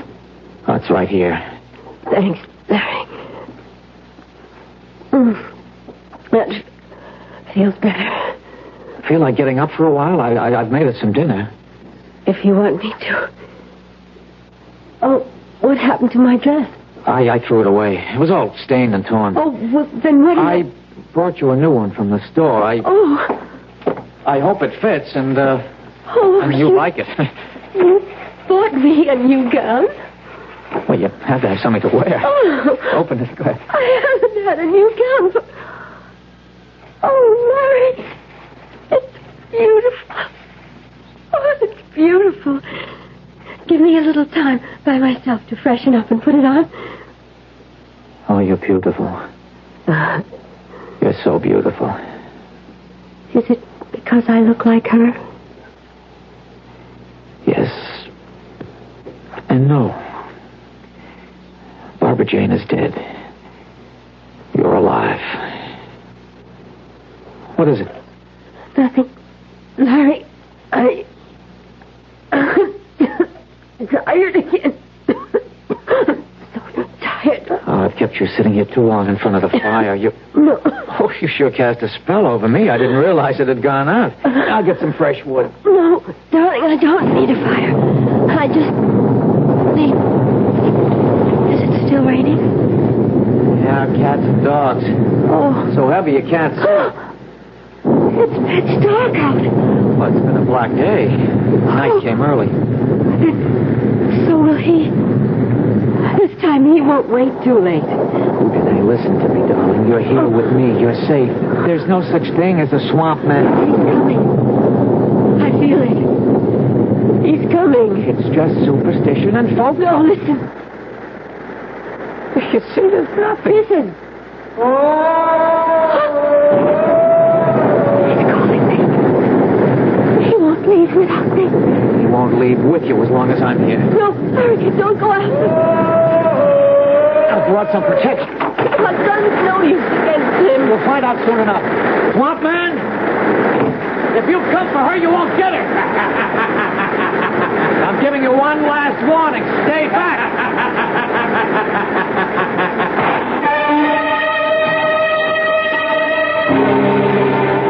An eldritch wail, an eerie cry out of the night, and a shot in self-defense. But what good is a gun against a ghoul or a hobgoblin? Creatures of the mind and dark night fantasies are not laid to rest by a bullet. I'll return shortly with Act 3.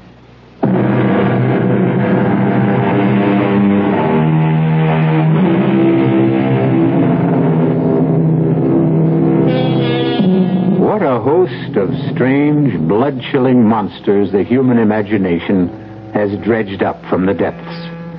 The Loch Ness Monster, mermaids, sea serpents, the merciless Lorelei, the inexorable sirens, the poet Keats' immortal La Belle Dame Sans Merci, the lovely lady without mercy, who lured kings and princes to a watery grave. But in this story, which is the true menace from the swamp?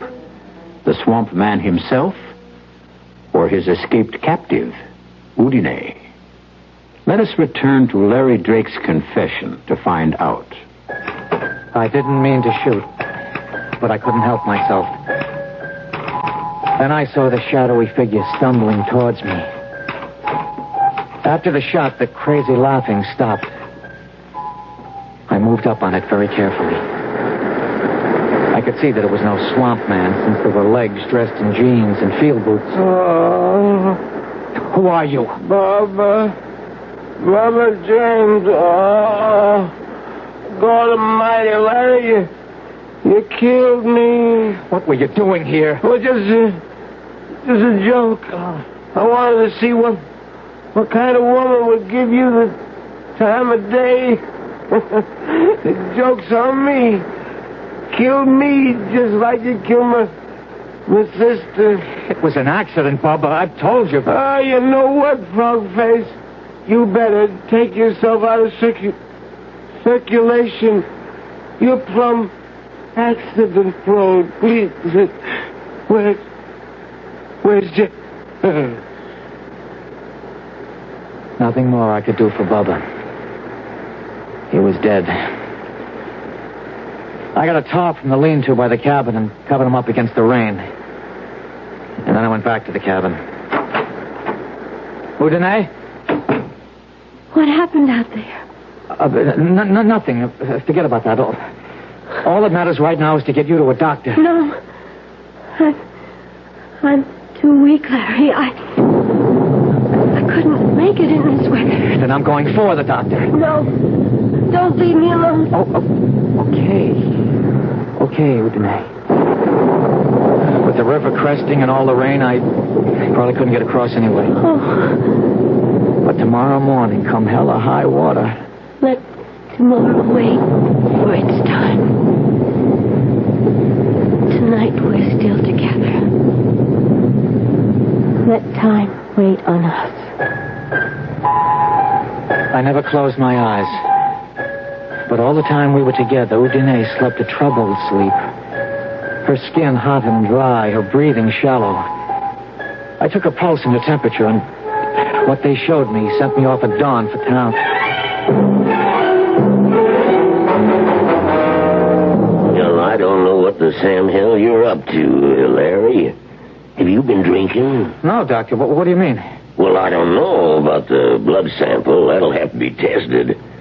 But those other vital signs you described... That's why I'm here, to drag you back to see her. Well, it ain't possible.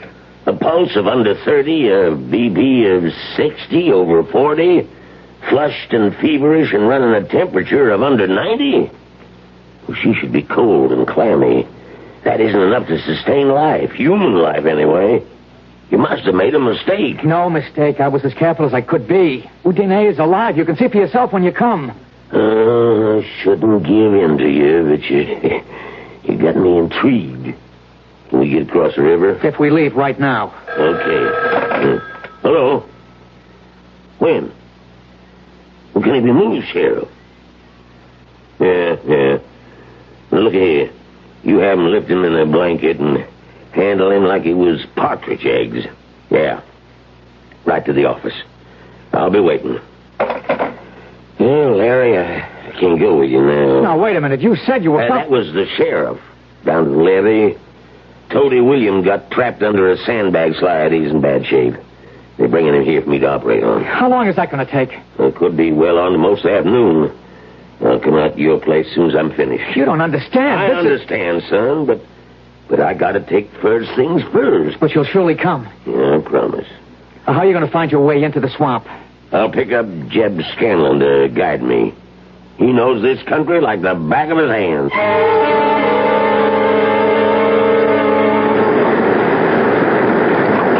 Jeb! Just calling. What ails you, boy? your sidekick, Bubba. Bubba, he's dead, Jeb. He's dead. Larry Drake blew a hole in him with a big old 45. Lord almighty. The sheriff know about this? No, I just got to town. I thought I might find him here. Oh, he's down the river. Crest goes by this afternoon around 4. Here's your drink. Oh, thank you. When did all this happen? Last night. Bubba and me, well, you know, Bubba, he figured he was going to bother Larry some about the woman he was supposed to be shacked up with. We come up on the cabin, and the lights was on. And Bubba, he says, I want to give old frog-faced Larry and his fancy woman some big scare. He just watched me make like old swamp man. And then he started calling kind of ghostly-like, and the next thing I knew... Oh, come on, boy. Pull yourself together. Larry come out on the porch, and he called out. Then he just let rip with that big old cannon. I heard that slug rip right through Bubba, and I took off for the trees like all the devils in hell was on my tail. So you don't know if Bubba's dead? The way I heard him take it, I don't see how it could be anything else. You didn't stay to find out? No, sir, not me. You just took out, yeah? Larry don't know you was with Bubba last night? No, I wouldn't think it. You see, he come out thinking Bubba was the swamp man, and old Bubba, he was just trying to keep up the fun and all that. Yeah, that Bubba was a card. He just picked himself the wrong poker game this time. Sure looks like Larry's got himself mixed up in something mighty strange.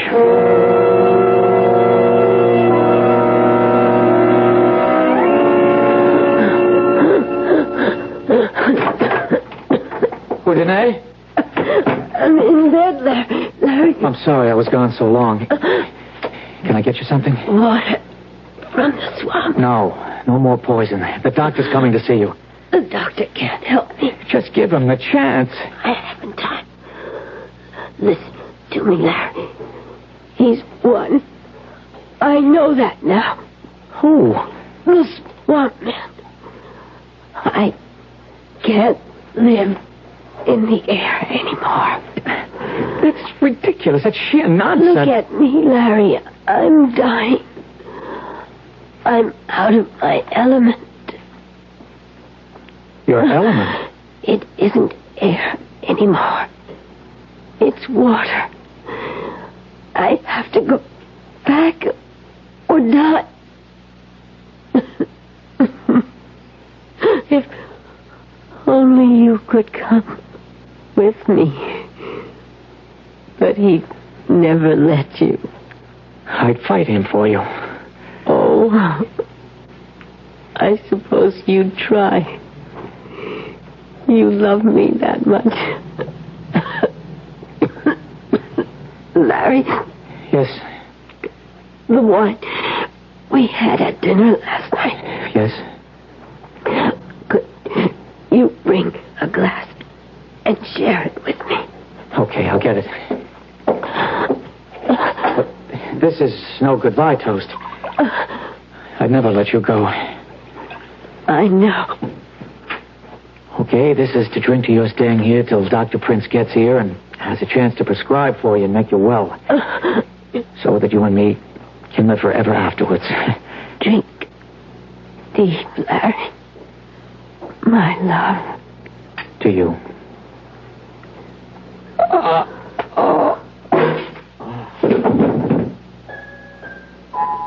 Sleep, my love, till I call for you again. I have to leave you now. The water is green and cool, and it washes the skin like ointment. And the moss dampness makes you whole again. You will be so fair, your skin renewed, your youth returned. So much for so little. What is a soul worth, after all?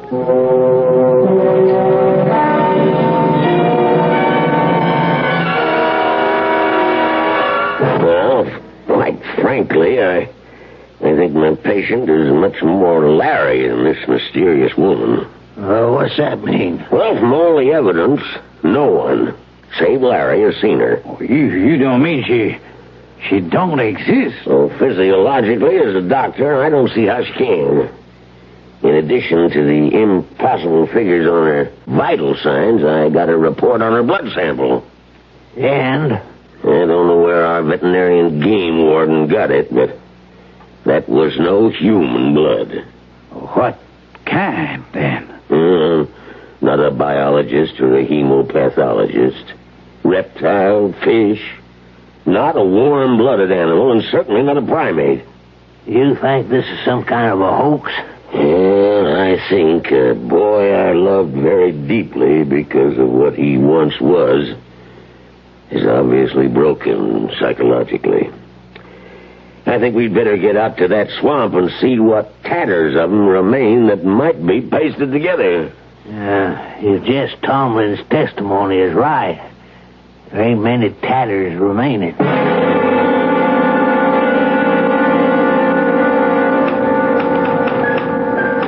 So this is the end of it. I don't know what Undine put in that wine, but I just woke up and she's gone. I intend to follow her now once I finish this. I don't know what I shall find in the Devil's Cauldron. A fight to the death with the Swamp Man, reunion with Undine, peace at last, or eternal damnation. I only know that a moment ago I looked in the mirror and my face is no longer twisted or scarred. The skin is as young and unwrinkled as it was that night so long ago when Barbara Jane and I left a party 2 days before we were to be married. I will step into the sand and wait to sink while death smooths me over. Maybe there's still time. We better head back for the swamp.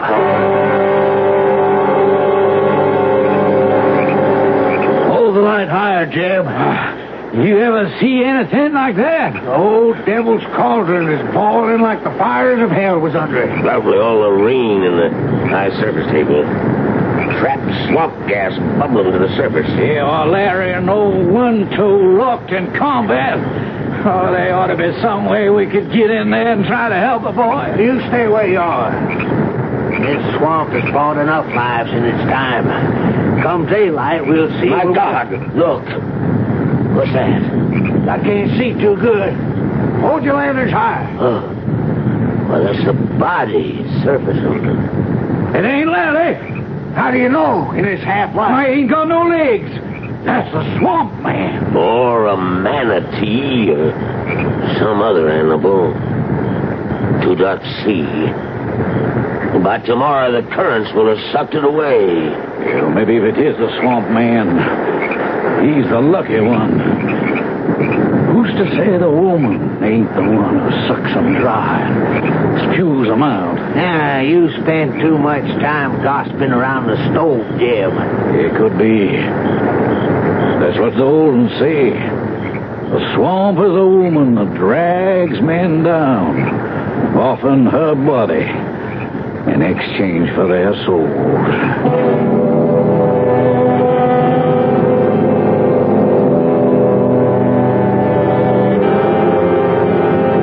The legend goes.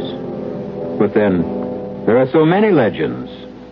The classic fabled water sprites called Undine, who could receive human souls by marrying a mortal La Belle Dame Sans Merci who stole men's souls in exchange for love. Their numbers must be legion. And for that matter, since no one but Larry ever saw her, perhaps Undine was only a figment of the imagination. I'll leave you to make your choice.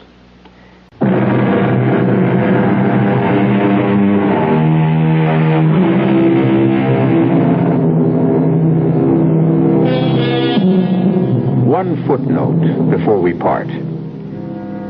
The word of this story having gotten around, the Okefenokee Swamp is avoided by hunters these days like the plague. And as a result, the wildlife, left in peace and quiet, breed happily and prolifically once again. So, like Larry and Undine, let's allow them all to rest in peace.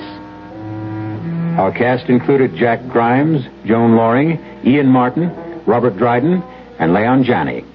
This is E.G. Marshall inviting you to return to our Mystery Theater for another adventure in the macabre. Until next time, pleasant dreams.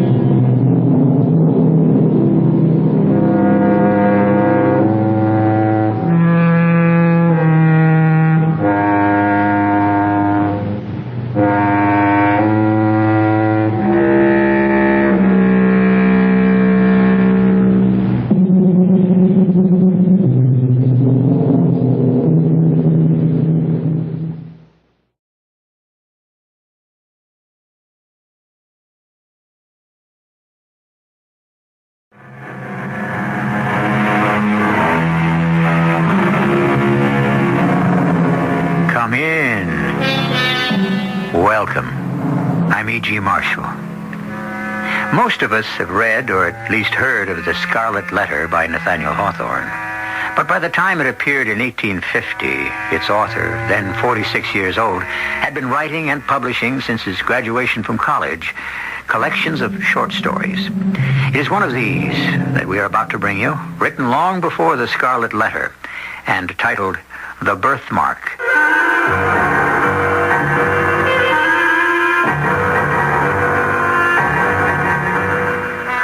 Mystery drama, The Birthmark, was written especially for the Mystery Theater by Elspeth Eric and stars Tony Roberts and Gordon Heath.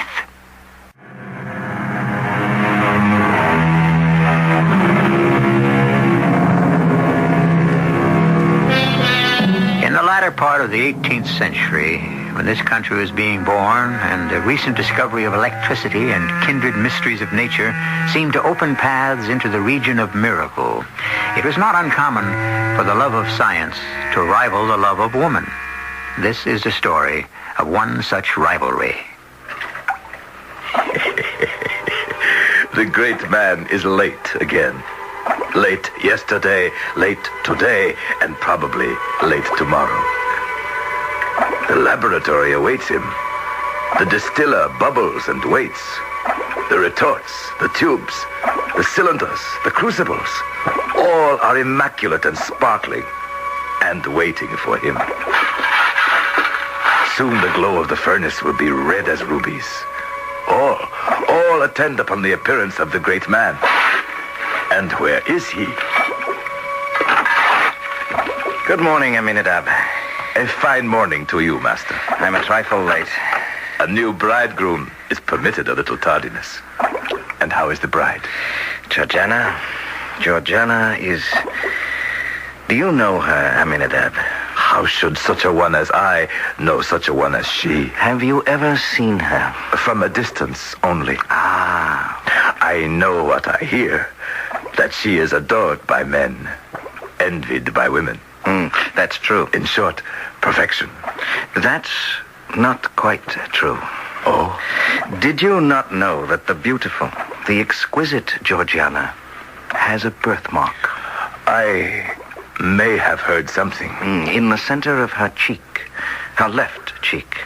A peculiar mark, woven deep, you might say, into the texture and substance of her face. The mark is shaped like a hand, a tiny hand. They say many an enamored swain would have risked his life to press his lips to that hand. I suppose that's true. Conversely, some ladies call it the bloody hand.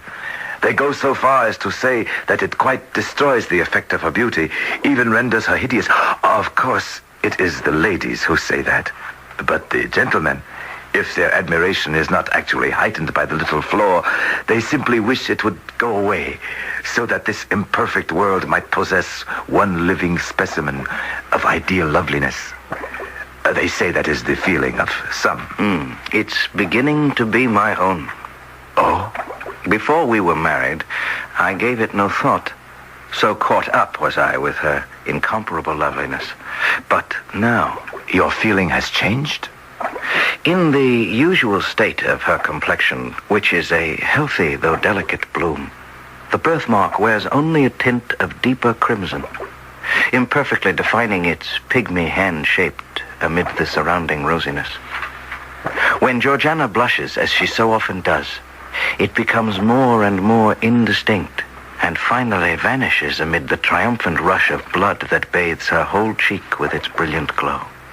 But if any shifting motion causes her to turn pale, there is the mark again, a crimson stain upon the virgin snow. If only she were less beautiful, I could forgive it. She is otherwise so perfect. The birthmark disturbs you. I find it intolerable. Intolerable? And more so with each passing moment.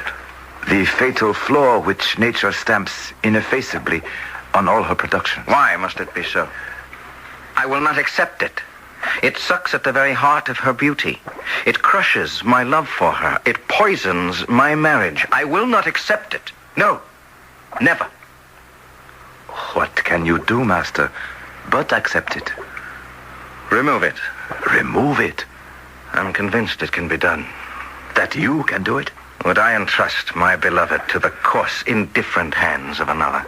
Have you suggested this possibility to your wife? Shortly after we were married, yes. And what was her response? At first she smiled. Then she saw that I was serious.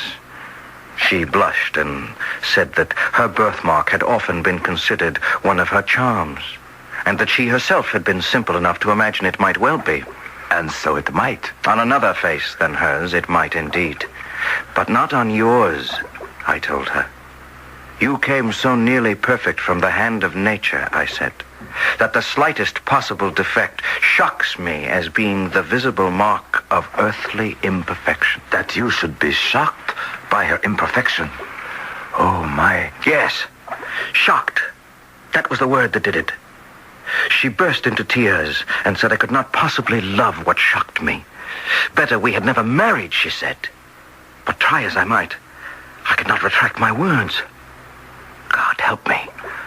God help us both. They were true. With that, the great man turns away from me. To hide tears, perhaps. Who knows? And he applies himself to a study of the notes for his current experiment. I dare not presume further upon our relationship by pursuing the topic, but the demeanor of the great man continues downcast through the next days. Nothing goes right. Nothing. Master, consider resting from your efforts for a brief span. Very well. And you'll rest from yours. Agreed. We'll smoke a pipe together and try to cleanse our minds. Sit down. Thank you, Master. You remember what we talked of a few days back? Your wife, her birthmark, the possibility of removing it. Yes, I remember too well.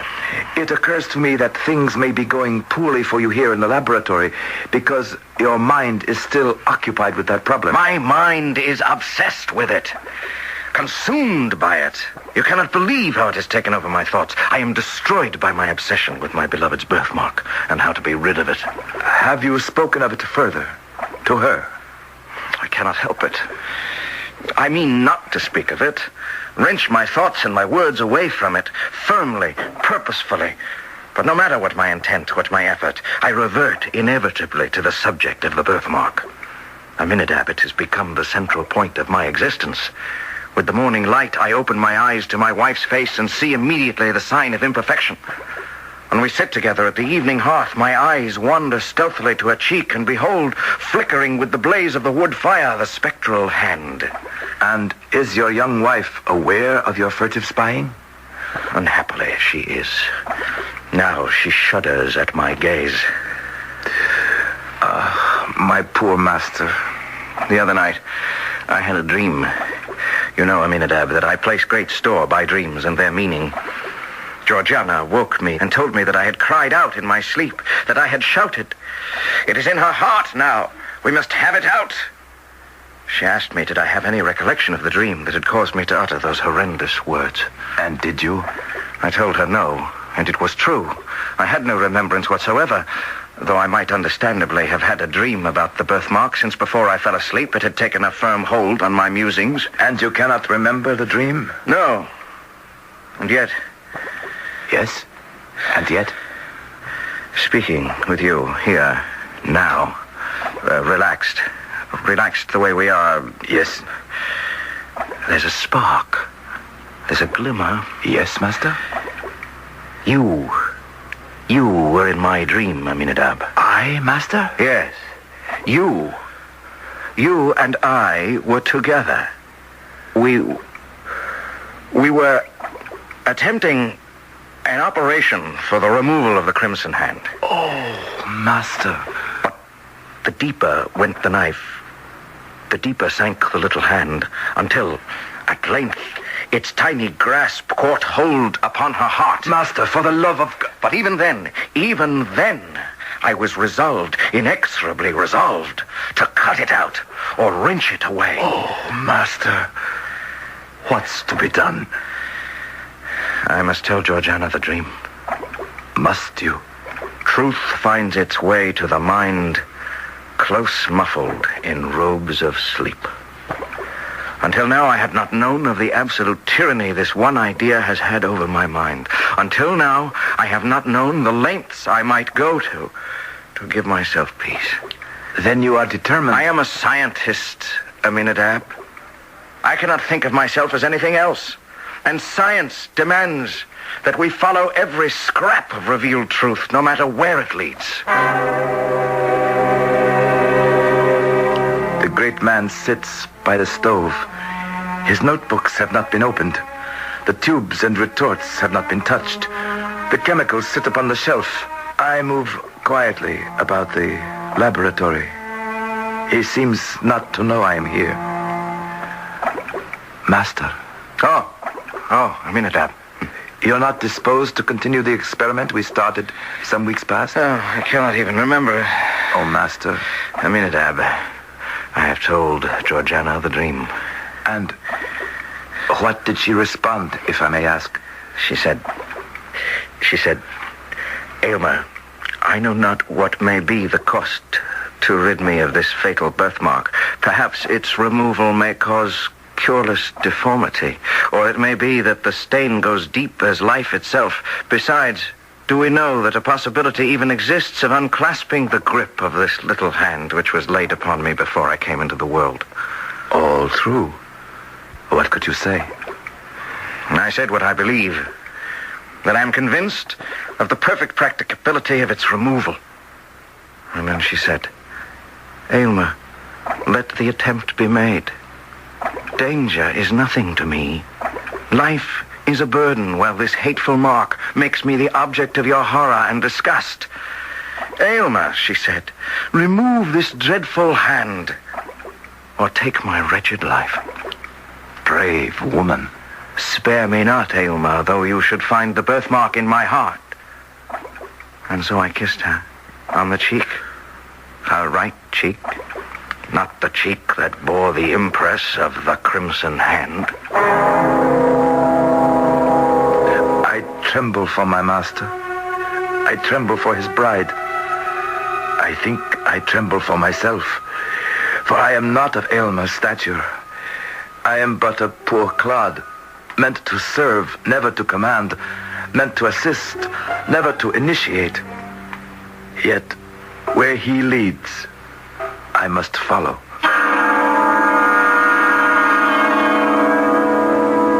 Let me not to the marriage of true minds admit impediment.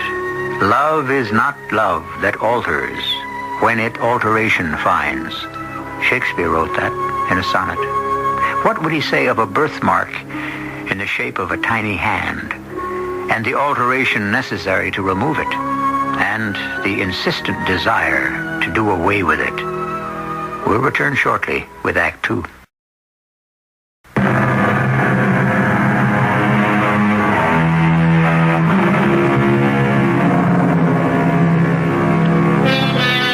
No sooner had the great scientist married the most beautiful of women than his critical eye fastened upon a flaw in her beauty.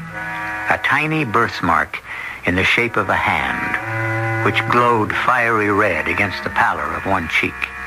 Haunted by the desire to erase the slight blemish, he has attained her consent to attempt the erasure himself, no matter what the consequence. All work on our current experiments has been suspended for a full 2 weeks. We are in a fever of remodeling and refurbishing. You must understand that before he married the lovely Georgiana, my master had occupied certain extensive inner chambers connected to his laboratory. Here he had lived during his toilsome youth, while he made those discoveries that had aroused the admiration of all the learned societies in Europe. Now he proposed to use these apartments for another purpose. It's a perfect plan, Aminadab. It will give me the opportunity for the intense thought and constant watchfulness the coming operation will require. And Georgiana will enjoy the perfect repose essential to its success. You will bring her here? We will live in the inner chambers together, seclude ourselves there. She will not enter the working laboratory until the crucial day. But the adjacent rooms will be a sort of private paradise. I want the walls hung with the most gorgeous curtains. I shall select them myself, since you are scarcely capable. Quite so. It will be all grandeur and grace. The draperies will fall from ceiling to floor in rich and ponderous folds, concealing all angles and straight lines. The sunshine will be excluded, lest it interfere with my chemical processes. But there will be, instead, the most beautiful perfumed lamps, emitting flames of various hues, uniting all in a soft, impurpled radiance. You follow me? Yes, master. Those smoky, dingy, somber rooms will change to an exquisite abode for the loveliest of women. I can scarce contain my excitement. My palms sweat. My breath comes rapidly. My eyes are glazed with anticipation, for soon the door will open and the fabled Georgiana will walk through it. I shall see her. Yes, I, the stunted, the ugly, the hairy, the grimy, the earthy, shall see her. I shall see her close. Enter, my love. What do you think of your new abode? Exquisite. My dear, you're trembling. It can't be helped. Noblest, dearest, tenderest wife, do not doubt my power. I have given this matter the deepest thought. I know. Then why do you tremble? Why are you so cold? Why so pale? You're white as a ghost, my love. Am I? Let me reassure you, dear heart. Come into my arms. Oh, Elmer. There now. No. Oh, do not turn away. Elmer. Aminadab, I'm right here, master. Take her to the boudoir. As Elmer moved close to take her in his arms, the birthmark glowed scarlet on her white cheek, and even as he tried to embrace her, so intense was the glow that he could not hold back a strong convulsive shudder. Seeing the revulsion on her husband's face, Georgiana had cried out and fainted. Now I pick up her still form, cradle it gently in my strong arms, and gently carry it to the boudoir. At last, I stare down into that ineffably lovely face. It is closer to mine than it will ever be again, and I drink in its beauty as I muse to myself, were she my wife, I should never part with that birthmark. Never. I have hardly left her bedside. Aylmer has been working feverishly in the laboratory proper, only summoning me when he needed my brute strength or my delicate accuracy. His slender figure and pale intellectual face bend over his notes, while I, bulky, ungainly, grimed with the vapors of the furnace, crouch in a corner of her boudoir. That is where I am when she wakes from her faint. Elmer. Oh, Elmer. Mistress. Oh, Don't be frightened, mistress. Where's my husband? In his laboratory. Hard at work. Oh, yes. The operation to remove this. Oh, mistress, fear not. Who are you? His servant, Aminadab.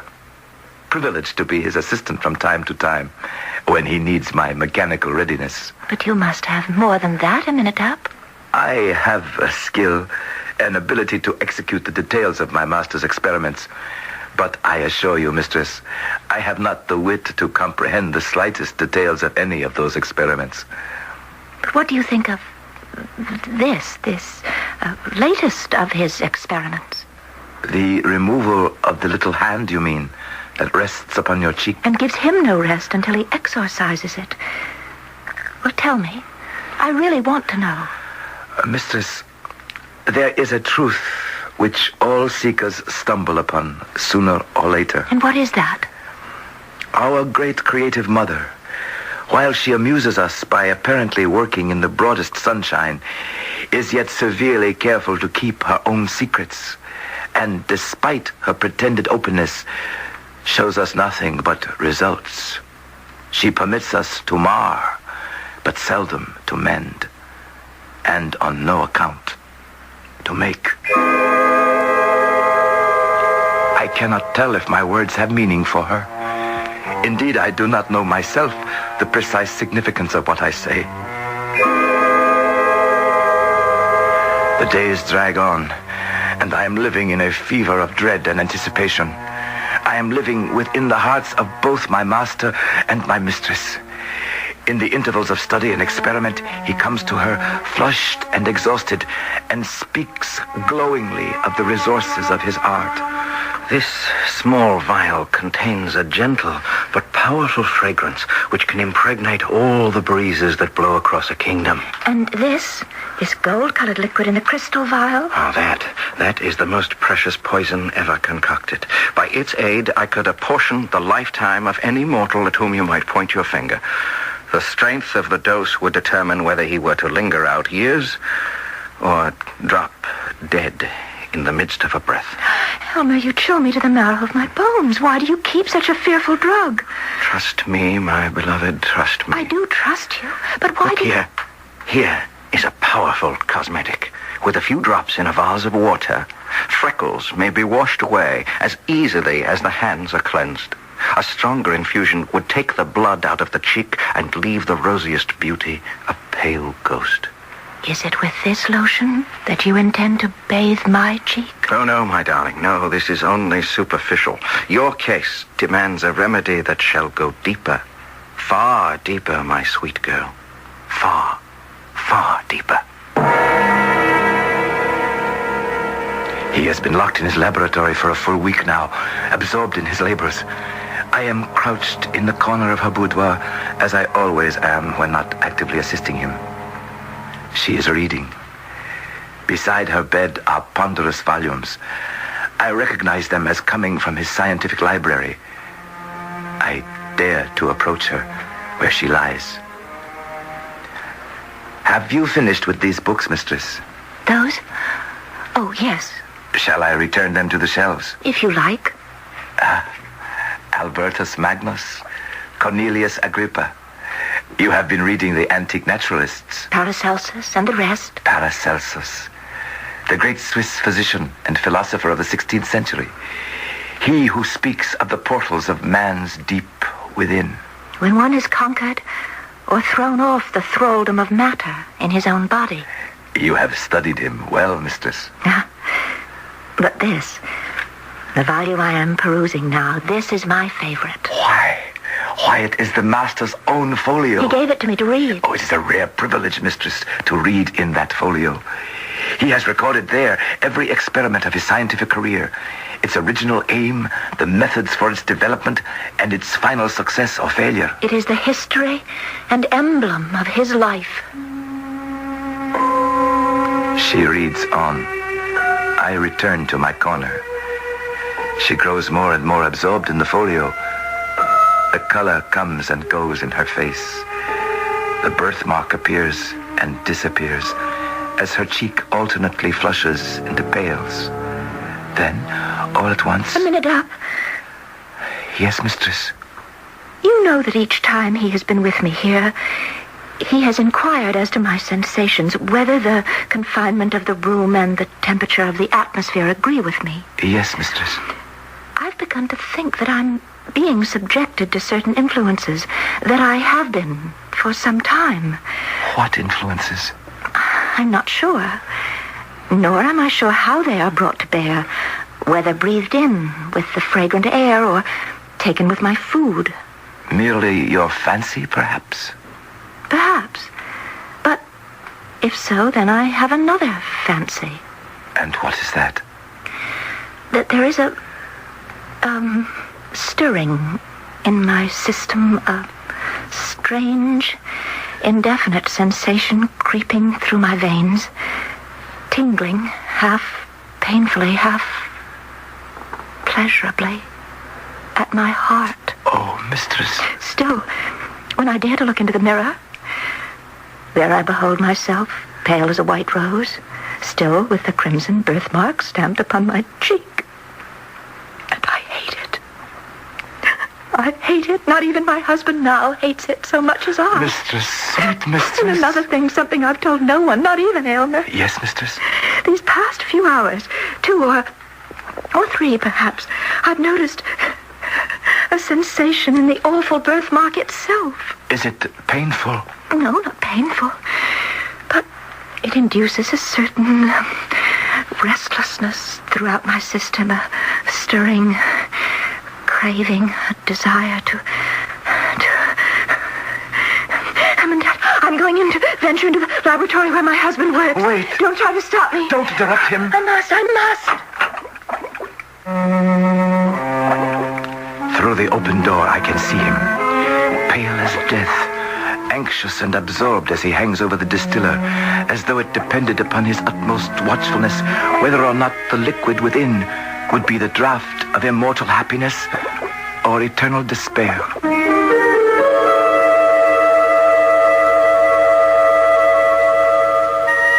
The world of science is one I know little of. The reasoning and the deductions of great scientists are beyond my comprehension. But this I do know. All their arduous journeys to logical deductions, all their fevered experiments along the way, all these descend directly from the ancient, fervid belief in magic. We shall return to you presently with the concluding act.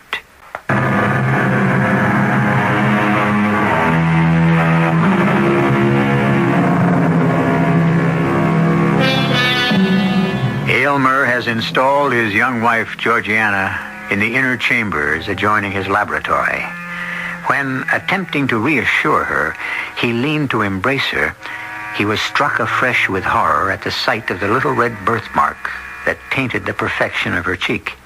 Seeing his revulsion, Georgiana fainted, and it was Aylmer's servant Aminadab who carried her to the sumptuous boudoir so lovingly prepared for her. Since that moment, Aminadab has spent every free moment with Georgiana, until, at last... Aminadab, I'm venturing into the laboratory. Wait, mistress. Don't try to stop me. Don't interrupt him. I must. Aylmer. What? Who dared? Georgiana, why have you come here? It was necessary. Have you no trust in your husband? Oh, Aylmer. Will you throw the blight of that fateful birthmark over my labors? Aylmer, no, never. Go, woman, go! I implore you, tell me all the risk we run. No, Georgiana. Fear not that I shall shrink. My share in it is far less than your own. I can conceal nothing from you, nor will I. I ask no more than that, nor ever did. Know, then, that this crimson hand upon your cheek, superficial as it seems, has clutched its grasp into your being with a strength of which I had no previous conception. I have already administered agents powerful enough to do everything but change your entire physical system. Only one thing remains to be tried. Only one? If that fails us, we are ruined. But why did you hesitate to tell me this? Because, Georgiana, there is danger. Danger? There is but one danger. That this horrible stigma shall be left upon my cheek. Remove it. Whatever the cost, remove it, or we shall both go mad. Heaven knows your words are true. Now, my dear one, return to your boudoir. In a short while, all will be tested. All this I watch from the door of the boudoir. Now he conducts her to her bed, and I watch this too. He takes leave of her with a solemn tenderness which speaks far more than words. How much is now at stake? Aminadab, are you here? I am here, mistress. What is this that hangs over my head? A mirror, mistress. But it is a scant meter from my face. It is a mirror, mistress. The master bade me place it there. Oh, I see now. I see my face, and I see the despicable birthmark as well. Do not dwell upon it. No. I shall muse upon more easeful things. My husband, for example. A great man. His character. His love for me. He does indeed love you. I never knew till now how much he loves me. My heart is exalted, Aminadab, even though it trembles, at the purity, the loftiness of his love. It will accept nothing less than perfection. Oh, mistress. With my whole soul, I pray that for a single moment I may satisfy his highest and deepest conception. Longer than a moment I know it not possible to be, for his spirit is ever on the march, ever ascending, each instant requiring something that lies beyond the scope of the instant before. Georgiana. My dear. Elmer? The concoction of the draft has been perfect. Unless all my science has deceived me, it cannot fail. Were it not for you, my dearest husband, I might wish to put off my birthmark of mortality by relinquishing mortality itself. Life is a sad possession to those who have attained the degree of moral advancement at which I stand. Were I weaker and blinder, it might be happiness. Were I stronger, it might be endured. But being what I find myself to be, methinks I am of all mortals the most fit to die. Why do we speak of dying? The draft cannot fail. Give me the goblet. Georgiana. I joyfully stake all upon your word. Drink, then. Drink. The liquid is like water from a heavenly fountain. Now, my dearest, let me sleep. My earthly senses are closing over my spirit like the leaves around the heart of a rose at sunset. Aminadab. Yes, master. Oh, there you are. Come here. Yes, master. Fetch me my folio volume. It is right there, master, by her bed. She was reading in it. You will inscribe in it what I dictate. I shall watch her for symptoms and relay them to you. Yes, master. I am ready. Her cheeks are flushed. Cheeks flushed. Be sure to note down the precise time of each entry. Yes, master. Breath is slightly irregular. Slightly irregular breath. Left eyelid quivers. Left eyelid. A tremor barely perceptible, but a tremor through the frame. All the while, the great man fails not to gaze at the fatal crimson hand, and not without a shudder of disgust. Aminadab, do my eyes deceive me?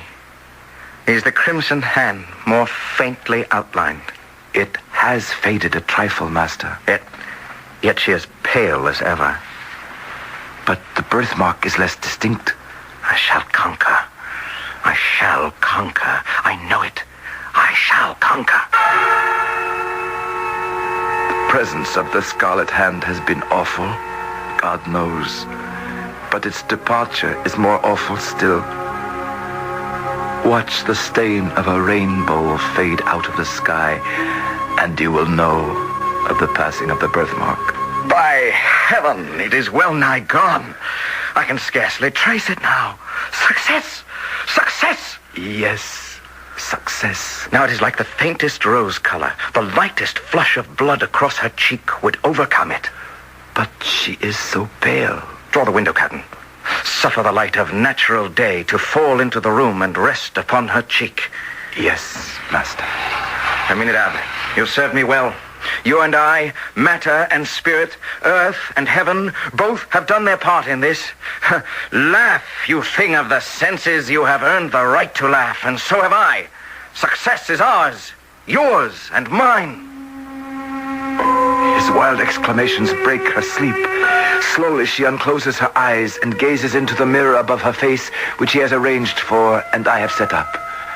A faint smile flits over her lips when she recognizes how barely perceptible is now the crimson hand which had once blazed forth with such disastrous brilliance as to frighten away their happiness. But now her eyes seek his face with a look of trouble and anxiety.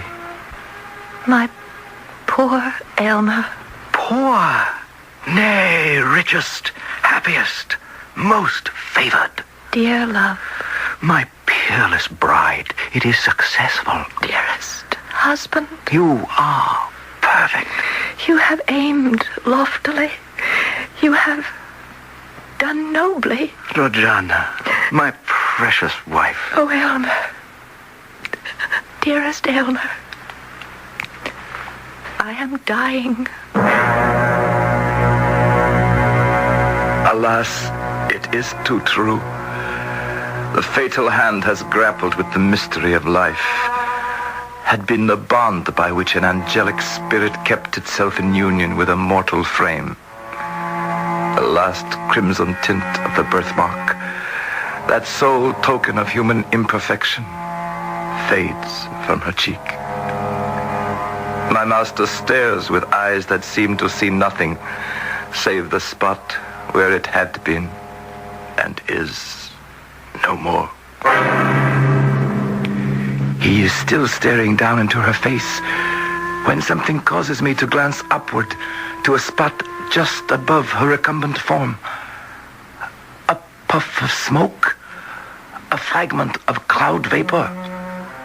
What is it that seems to rise from her body, linger a moment near him, then take its flight toward heaven? She's dead. She's lost to me forever. Where did I fail? Where did I go astray? How can you laugh? You lump of earth. You mass of clay. Oh, man of intellect. Oh, great man of science. Oh, eminent philosopher who seeks to penetrate every secret of our great mother. You see before you the last result of your impudence. Thus ever does the gross fatality of earth exult in its invariable triumph over the immortal essence. I only tried. Had you, oh great man, reached a profounder wisdom, you need not thus have flung away the happiness which would have woven your mortal life of the self-same texture with the celestial. I only wish... A momentary circumstance was too strong for you. You did not look beyond the shadowy scope of time, and living once and for all in eternity, you failed to find the perfect future in the present. I pity you, great man, from the depths of my soul. You loved her. You loved her. You. I loved her. Yes. Just as she was. I loved her. Just as God sent her into this world, I loved her. And would have loved her all my days. What have I done? What have I done? What men of your stamp must inevitably do. You have pursued your dream, followed your star. That is what you have done, master. Given what you are, that is what you must always do.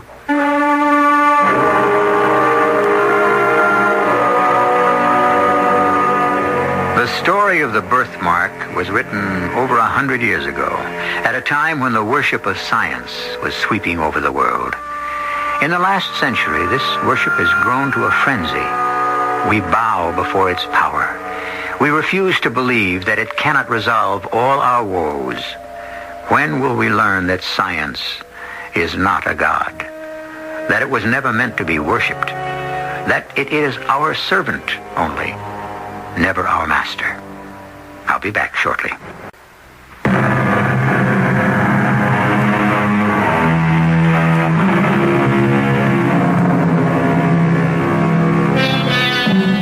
Though Nathaniel Hawthorne lived in relative obscurity until the Scarlet Letter made him famous, he was never ignored by his fellow writers. Longfellow admired him hugely, and so did Herman Melville. And Edgar Allan Poe called him the example par excellence of the privately admired and publicly unappreciated man of genius. Our cast included Tony Roberts, Gordon Heath, and Marion Seldes. The entire production was under the direction of Hyman Brown. This is E.G. Marshall inviting you to return to our Mystery Theater for another adventure in the macabre. Until next time, pleasant dreams.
I'm E.G. Marshall. Welcome to our world of mystery and the macabre, of unbearable suspense. Sit back and lend us your imagination for a while. We'll do some remarkable things with it. Imagine, for instance, an elderly woman, Belle Richwood, alone and forgotten, except for her nephew Charles, her only living relative, and the only human being she ever sees, until one lonely night. You're back. I can't believe it. Look, I've had just about enough of this. You people simply have to stop coming into my apartment.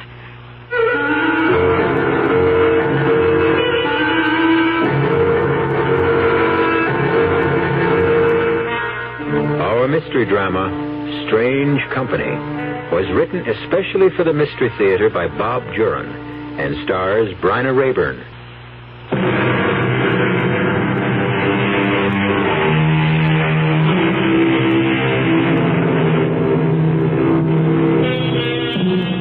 As we grow older, very often our fears darken, our anxieties deepen, and our thoughts indulge in some strange tricks. Belle Richwood and her sister Julia lived their whole lives together, almost recluses, until the neighborhood around them deteriorated to the point where their nephew Charles was forced to move them from the city to a peaceful apartment in the country. But for Belle and Julia, there was to be no peace. Hello? Oh, Charles, it's about time you answered. What's the matter now, Aunt Belle? Julia's fallen again. Can you get right over? All right, Aunt Belle. Cover her up. I'll be right there. Oh, for heaven's sake, hurry up. She's not moving this time. I think she's unconscious. Julia's fallen again. Third time this week. Charles, Julia simply has got to go to a nursing home. Whether Belle likes it or not, she can't take care of Julia anymore, and we can't go on like this. I know, Linda, I know. What are we going to use for money? All they've got is their Social Security. And I'm so deep in hock myself, I can't pay for a nursing home. Well, I'm sick of you running over there at all hours to pick Julia off the floor. Or get her out of a bathtub. She's too old to be getting into a tub anyway. I'm fed up, too. I don't see why you bothered with them after your mother died. I'm their only blood relative. I had to get involved. Well, go pick Julia off the floor. And hurry back. Dinner's almost ready.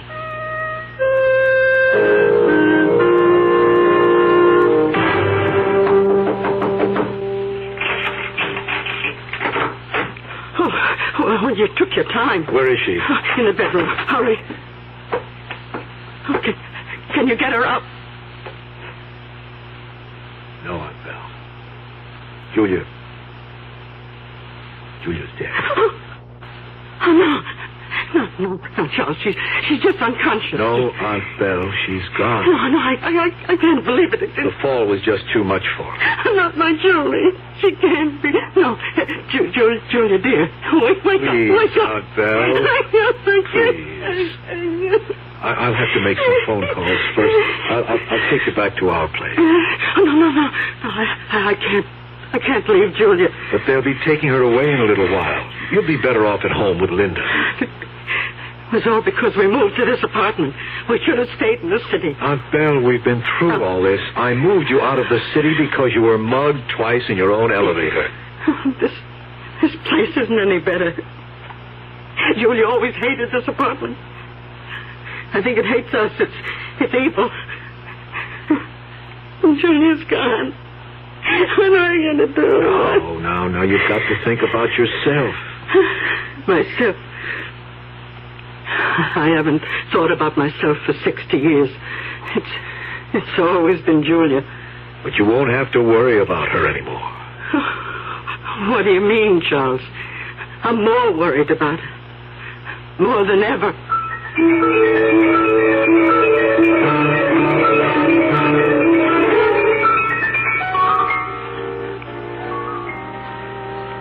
Time to leave, Aunt Belle. Oh, couldn't I stay with her a little while longer? She looks just as though she's asleep. A few minutes more. We'll wait in the lobby. Julia, dear, do you want to wake up now? Aunt Belle. It's all right, Linda. Perhaps you're better off sleeping, dear. I'll have a nice snack ready for you when you wake. Come on, Linda. But George. I said come on. She shouldn't be alone in there. She doesn't believe Julia's dead. Yes, she does. But you heard her. Belle's been a sister to Julia for 60 years. And a mother for 10. It'll take her time to get over Julia's death. Gives me the chills. Don't worry about it. I suppose we'd better go now. You'll have to be getting back to work. I'm not working today, Aunt Belle. I got the day off. You're coming back to the house with us. Charles, I have to settle with you about the funeral expense. I'll take care of them, of course. Plenty of time for that later. Now, I want you to watch your head. Oh, That's thank it. you, Charles. Yes, I'm in. Well, Linda, would you want her any more rational than that? I suppose not. What a relief.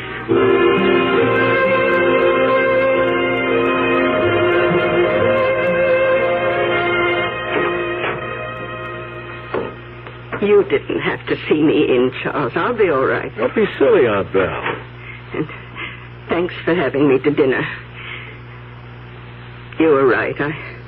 I wouldn't have wanted to be alone today. I hate leaving you now, but... Oh, I'll be all right. I have to get used to it. I'll stop in tomorrow night after work. Yes, do. And I'll give you the money for the expenses. Do you know how much they are? Well, that can wait, Aunt Belle. In fact, I didn't think you'd be able to cover it. I was planning to take out a loan. Oh, nonsense. I have it, and I'll pay it. Well, it's $1,500. All right. I'll have it counted out for you tomorrow. You mean you have that much in cash here? I don't think that's a wise thing to do. No, nonsense. I've always had cash on hand. Well, that's up to you. You'll be all right tonight? Don't worry about me. Come by tomorrow. Lock the door behind me. I always do.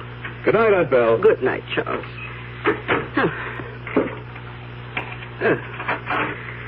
I wonder if there's any ginger ale in the refrigerator.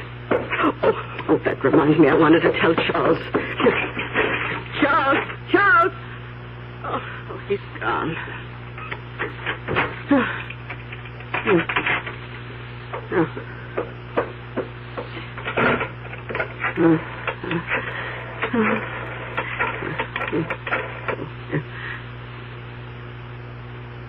Hello, Linda.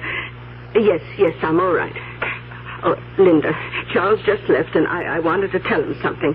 Would you please have him call when he gets in? Yes. Thank you. I may as well start. Oh, you. How did you get in here? Answer me. What do you want? I order you to leave my apartment. Why don't you say something? Stop sitting there smiling. How dare you just come in and sit on my furniture? Tell me what you want. If you don't, I'll get you out of here. I'm calling my nephew. Oh, dear, I remember he isn't home. Please, what do you want? Why won't you answer me? I'll give you whatever you want if you please leave. Please. Oh, thank you, Charles. I just got in and Linda said you wanted to see me. Oh, Charles, there's a strange man in my apartment. What? He's sitting on the sofa. He won't say anything and he won't leave. Did he threaten you? No, he isn't doing anything, but he won't go. I'll be right there. Now, don't do anything to antagonize him.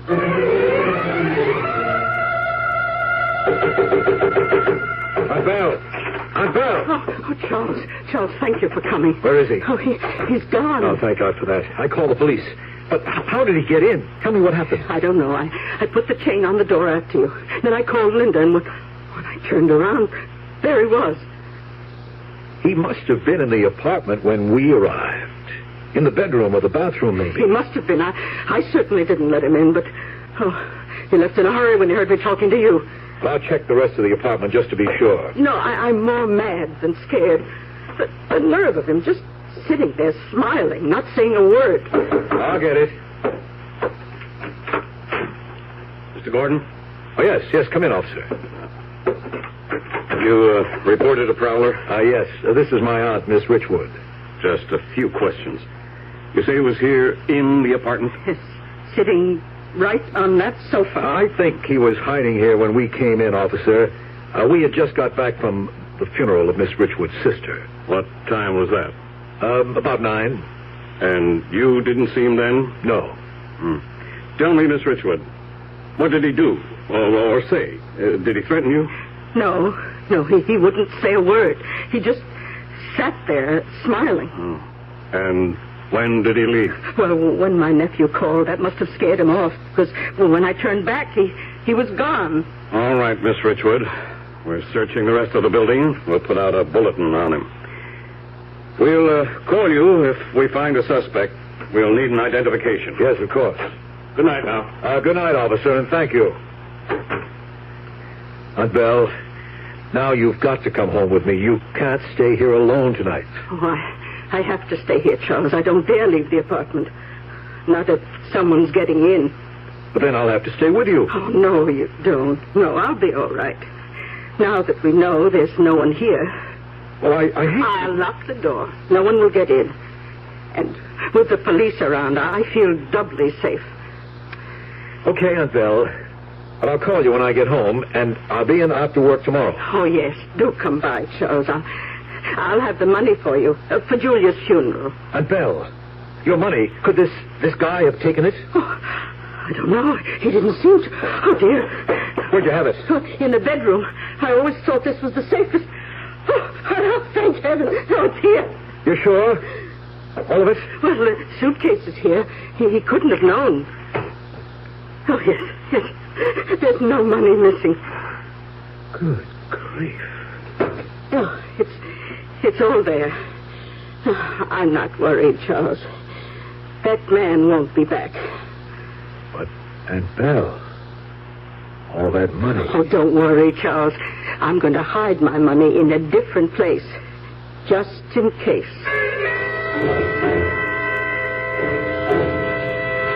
Charles, it's time Belle went into a nursing home. Or at least a home for the aging. That man last week could have killed her. She shouldn't be living alone. She's doing all right. She's doing all right. And what about us? I'm sick of sharing you with them. Or her now. For 2 years you've been nursemaid to Belle and Julia. Linda, it had to be that way. I'm sick of it. I'm sick of everything. And if you won't put her in a nursing home, I'll leave you, Charlie. No, you won't. You just see. Belle's not going to a nursing home, Linda. Those homes cost money. The state takes care of old people who don't have money. But Belle has money, Linda. Lots of it. What do you mean, lots of it? A suitcase so full of hundreds she can hardly close it. I saw it that night the man got in. She opened it in front of my eyes and counted out the $1,500 for the undertaker. So great, she's got some money. She can afford a nursing home. Oh, no, Linda, I'm not going to see that money go into a nursing home. That money is going to be ours.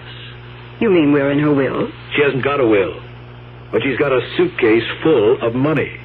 And I'm her only next of kin. So? What good is it to you? I'm the only one who knows it's there. When she dies, Linda, that money is ours. The way I feel now, every cent she spends is coming out of my pocket. But she might live for years. She might. And that's why I want to keep her in her nice little cheap apartment. She doesn't spend more than $15 a week for food. We're going to be extra nice to Aunt Belle, Linda. After all, we're protecting an investment.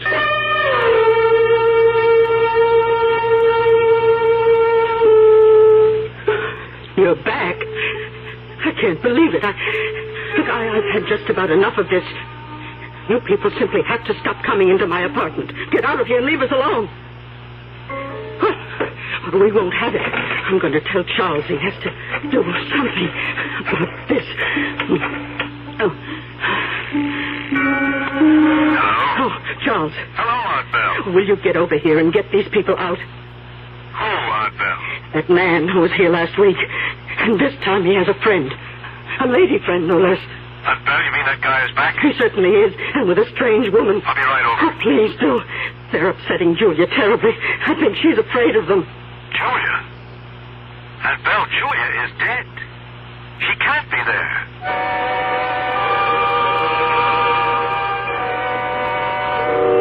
Strange company indeed. That suspicious man is back, and with a lady friend. An accomplice, no doubt. It's not easy being alone and old and rich. But Julia, that sort of thing doesn't happen. Belle must be imagining things. I'll be back shortly with Act 2.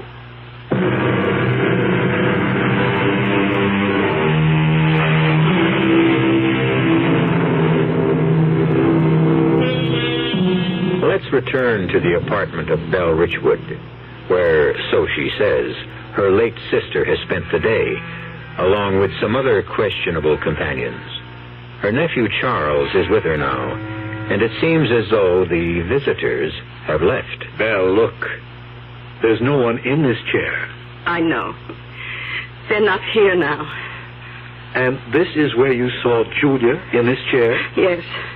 Yes, and I'm so worried. Where can she be? Aunt Belle, you know Julia passed away.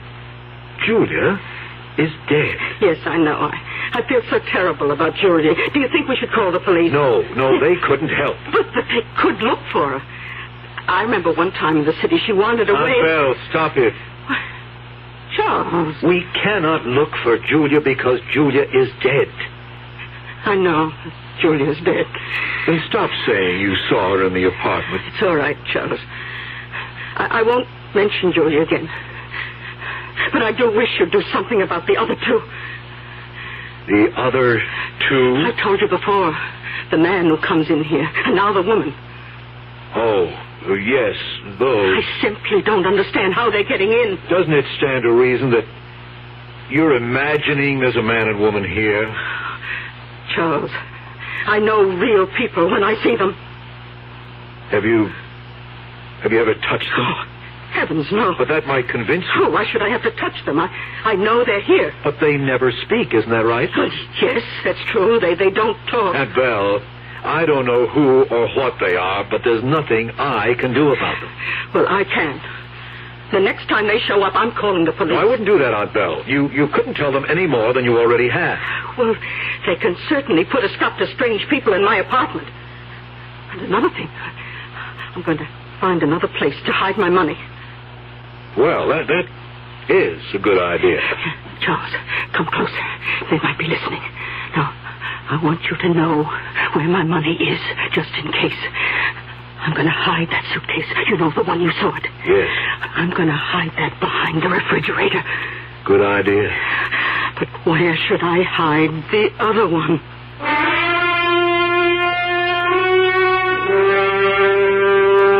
Two suitcases full of money? And who knows if that's even all.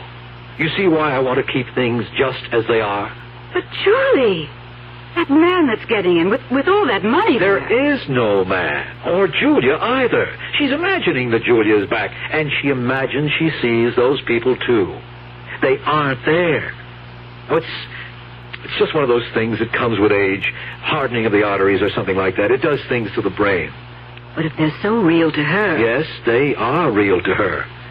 And all that money is real to me. All ours when Belle... dies? Yes. As long as no one else knows the money's there. No one does. And you better make sure she doesn't talk to anyone. Like whom? I'm the only person she ever sees. She wanted to call the police about Julia. Don't worry. I see her every night now. I'll keep her under control.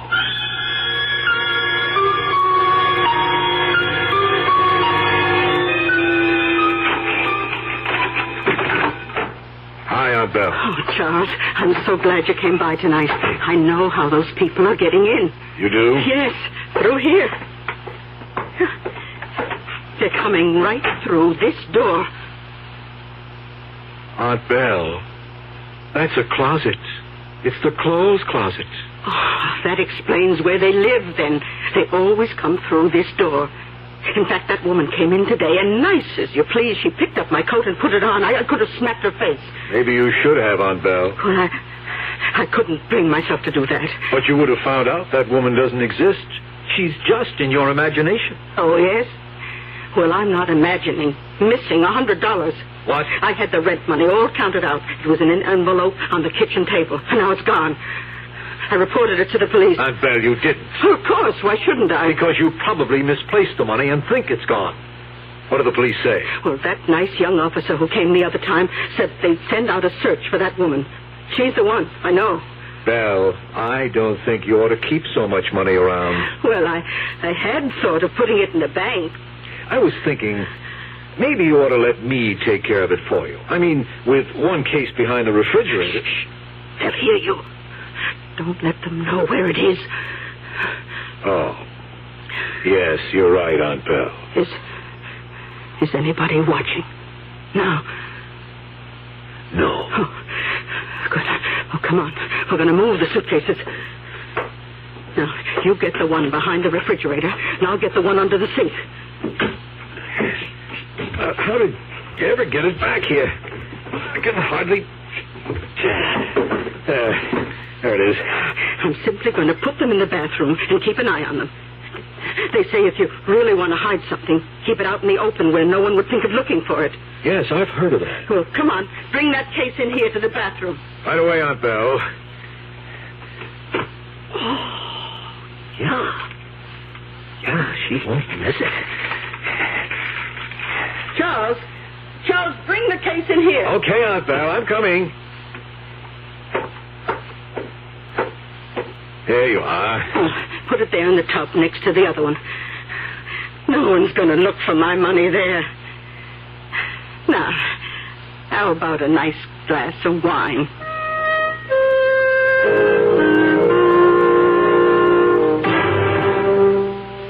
Good boy, Charlie. Now you're using your head. She'll never miss it. But if she does, we know who to blame it on. A bunch of people who don't even exist. The only thing that worries me, What? they exist for her. They're real to her. Well, so what? She count her money every day? She probably will now. Like you said, Charlie, you're her next of kin. The money's ours anyway when she dies. We're just taking a little advance. I ordered that bracelet I've been wanting at Wilson's Jewelers. But if she finds any more missing, she might go to the police. Well, then, why don't you get there before she does?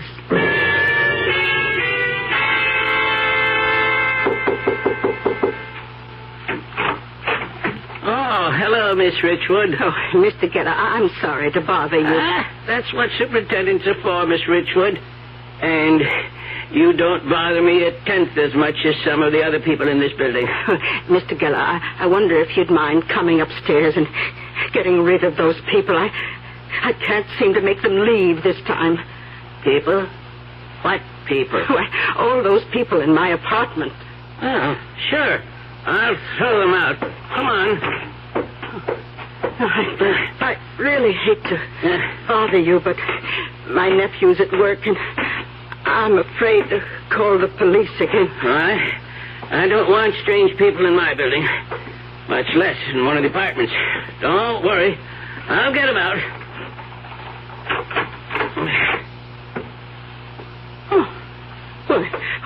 Oh, where did they all go?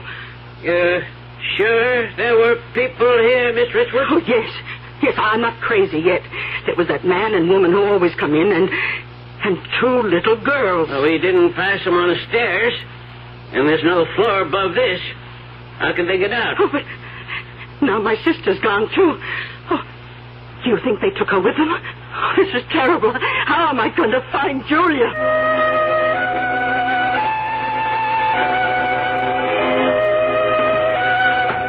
Mr. Gordon? Yes? Oh, hello, Mr. Geller. Mr. Gordon, this isn't my business, really, but I don't think your aunt ought to be living alone. What happened? She called me up today to throw some people out of her apartment. And there wasn't anybody there. That's right. And then she started looking for her sister. Yes, she shouldn't be living alone. I'm trying to get another living arrangement for her. I think that's a good idea. I wouldn't want her to be embarrassed, you know, by other tenants. I know. Just thought I'd mention it. Oh, yes. Thank you, Mr. Geller.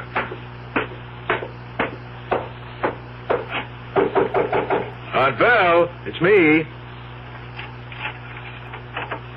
Oh, come in, Charles.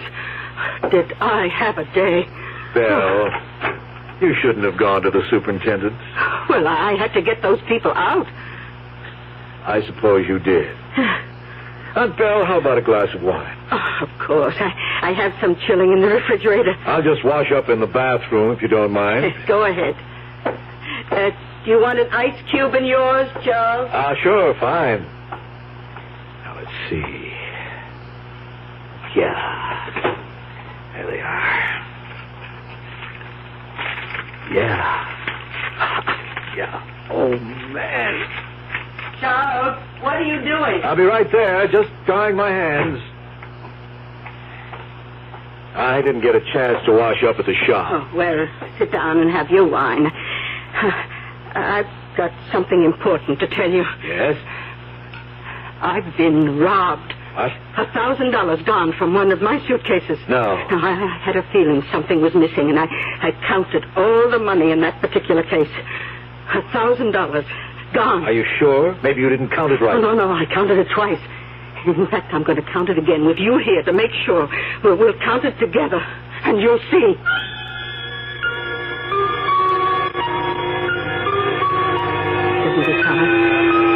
$7,600. Well, that's right. But it should be 8,000, even with that 1,000 gone. You mean there's more missing? Yes, 400 more. I just don't know what to do. I'm running out of hiding places. Those awful people. Aunt Belle, why don't you let me take care of it for you? You? Yes, I'll keep the suitcases. They'll be safe with me. Those people are stealing from you. You can't keep all that money around anymore. Oh, yeah. Yes, you're right, Charles. I've never done this before. But on Friday, I'm putting it all in the bank.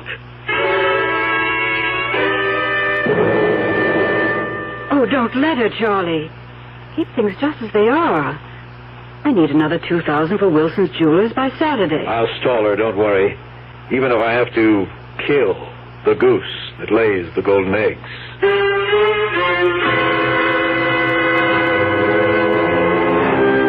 It's not safe to have cash lying around these days, particularly when you have unscrupulous relatives. Strange how the smell of money can drive people to acts they'd never dream of committing. We'll see just how far Charles Gordon is willing to go when I return shortly with Act 3.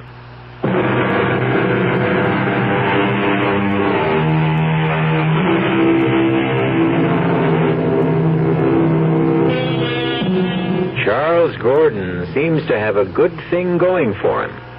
An almost unlimited supply of cash, thanks to his aunt and a few suspicious visitors. But now Belle threatens to spoil all that by putting her money in the bank. And Charles did say he was going to protect his investment.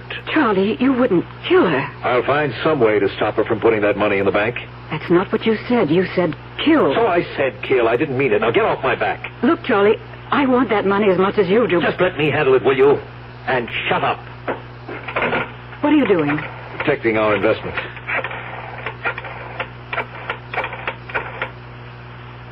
Hello, Mr. Geller. This is Mr. Gordon. Miss Richwood's nephew. Fine, thanks. I hate to bother you, but I wonder if you'd mind running upstairs and seeing if my aunt is okay. She doesn't answer the phone. No, and she wouldn't be in bed at this hour.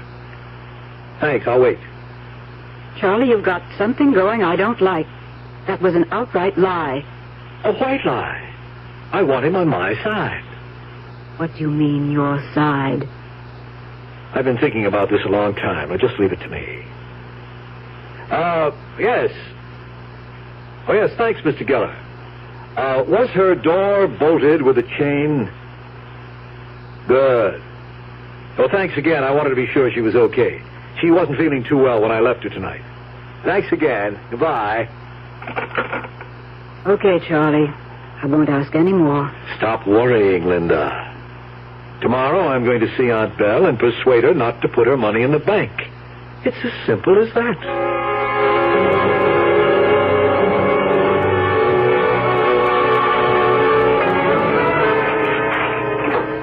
Oh, I thought you weren't coming by tonight. I just wanted to drop in and talk. Well, Charles, what are you up to? What do you mean? Why did you have the superintendent come up and check on me last night? I just wanted to make sure you were all right. I was all right, and you knew it. Charles, I know you took the money. The money you said they must have taken. Aunt Belle, I didn't take your money. Why do you think I did? They told me. The little man who wasn't there and his girlfriend? They saw you take it, and they told me. Aunt Belle, I can't reason with you. I can't argue with hallucinations. You just think what you want. Well, I'm getting all the money into the bank, where it will be safe from you. Charles, I'll give you a chance to give it back before I go to the police. The police? Well, of course. You stole from me, and I have witnesses. Such as they are. Anyway, you'll have your money safe in the bank soon, won't you? You bet I will. Yes, well, I have to be getting home. You want me to drive you to the bank on Friday? I'll get a cab. Thank you. I'm sorry you feel this way, Aunt Belle. You should have thought of that before you took the money. Aunt Belle, you'll be sure to lock the door behind me. I always do. And particularly the chain bolts. That's very important. I know that. I'll call you tomorrow. All right. I'll be waiting for you to return the money. Be sure and put the chain bolt on. I will. Good night, Charles.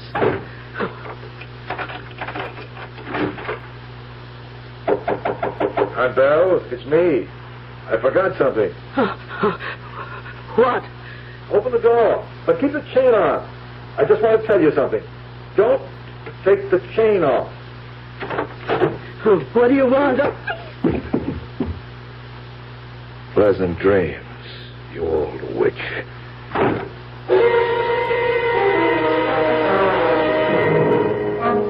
Well, did you persuade her? She won't be putting her money in the bank. She changed her mind. How come? Well, I made her see there wasn't anything to worry about. I finally convinced her the people she was seeing were in her imagination. Ren, you didn't Didn't what? hurt her. Linda, what do you think I am? Would I hurt a frightened old woman, much less my own aunt? I just can't help thinking what you said about the goose that lays the golden eggs. Oh, come on, Linda. Belle's all right. You want me to prove it to you? Call her? No, Charlie, I'll take your word. Oh, I want to prove it to you. You think I've turned into an ogre or something? Just over a few lousy bucks? I didn't mean that, Charlie. Well, I'll show you. Hello, Aunt Belle. Everything all right? Well, Linda and I were just talking about you, and we wanted to be sure everything was okay. Good. Good to see you tomorrow night, Aunt Belle. She's fine.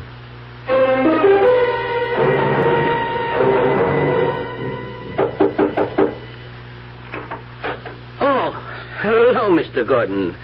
Oh, anything wrong? I don't know. My aunt doesn't answer the door. Could you come up and open it with your key? I'm worried. Oh, sure, Mr. Gordon. Now, she might be asleep, but she hasn't been feeling too well lately, and I'm a little concerned. Well, like I said before, a lady like your aunt shouldn't be living alone. Yes, I know. I've got to do something about her. She's got the chain on. Aunt Belle? But, Mr. Gordon, look. She's on the floor, right by the door. We'll have to break it in. Let's go. Aunt Belle. I think she's dead, Mr. Gordon. She is. Look at her head. She must have hit this table. We never should have left her alone last night. She was feeling weak. I'd better call the police. Yes, please. I'll go downstairs and call them. I'm sure sorry, Mr. Gordon. Yes, hurry, please. Well, dear Aunt Belle, I'm sorry, too. Sorry I didn't do this sooner. It's all you deserve for the trouble you've given me for months. Now, I'm going to get what I deserve. I'll try out of the bed first. Yeah, not there. Empty. You clever old bird. I bet you would think of that. Back under the sink. And the other must be behind the refrigerator. Where I'd never think of looking for them, eh? Aunt Belle? Mr. Gordon, the police are on the way. Thanks. They said not to touch anything. No, we mustn't touch anything. That hit on the head must have done it.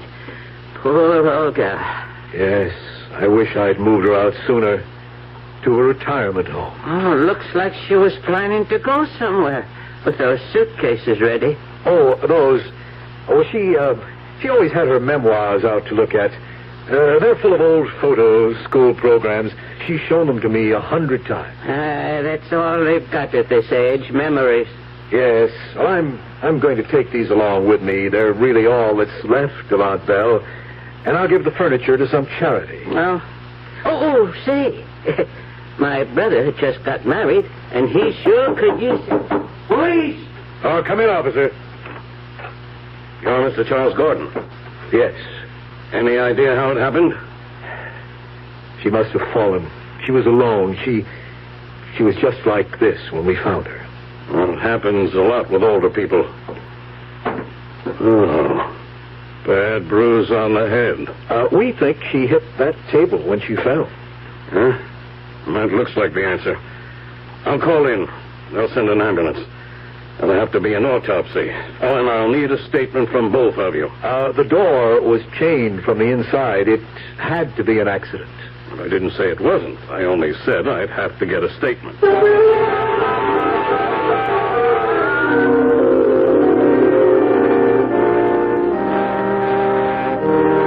She's at peace now. still nervous about all that money back at the house. Why? No one knows it's there. No one knew she had anything. Little by little, I'm going to bank it, invest it, slowly, so nobody gets suspicious. I'm still nervous about $90,000 in the fireplace chimney. Oh, come on, Linda, I'll take you home. I'm going to Belle's apartment and pack up her personal things. Okay. But don't be all afternoon. I don't like being alone with all that money.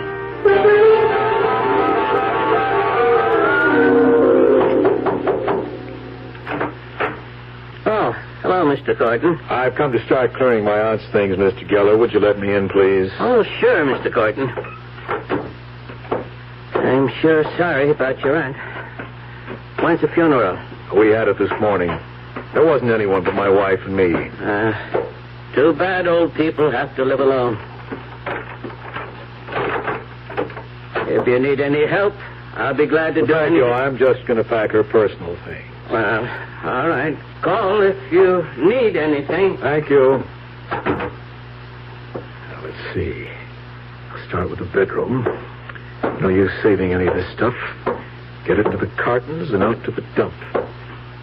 Oh, Linda might want these blankets, though. Ah, poor Aunt Belle. 2 torn slips in an empty drawer. I'll have to... What was that? Someone there? Is that you, Mr. Geller? No, that must have been the people upstairs. Completely empty. I never realized Aunt Belle was... There is someone out there. There's no one here. I'm letting my imagination get me. It is kind of spooky in here, all alone. Oh, that poor old thing, what she must have gone through, alone all the time. No wonder she started seeing things. I'll get all the stuff from the bedroom and... That was something. Who's there? Answer me, who's there?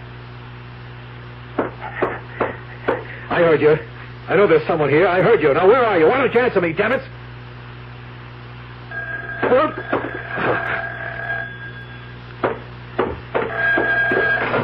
Hello? Oh, Charles, thank God you answered. Linda.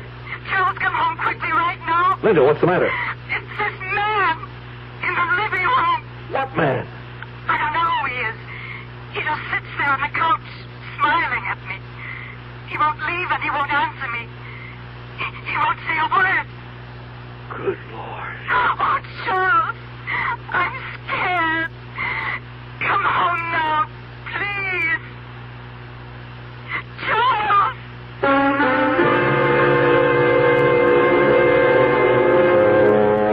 Funny how word gets around when there's money hidden somewhere.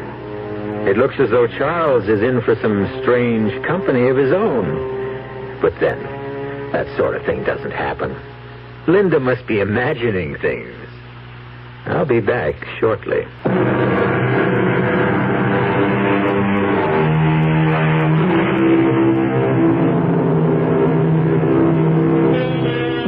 The imagination is a curious thing. It can haunt us, help us, even hurt those who cross the line between imagination and reality. Imagination, the stuff of which dreams and radio mystery theater plays are made. We hope we've teased yours with tonight's story, and hope you'll be back for more. Our cast included Bryna Rayburn, Laurie March, George Petrie, and Gilbert Mack. The entire production was under the direction of Hyman Brown. This is E.G. Marshall inviting you to return to our Mystery Theater for another adventure in the macabre. Until next time, pleasant dreams.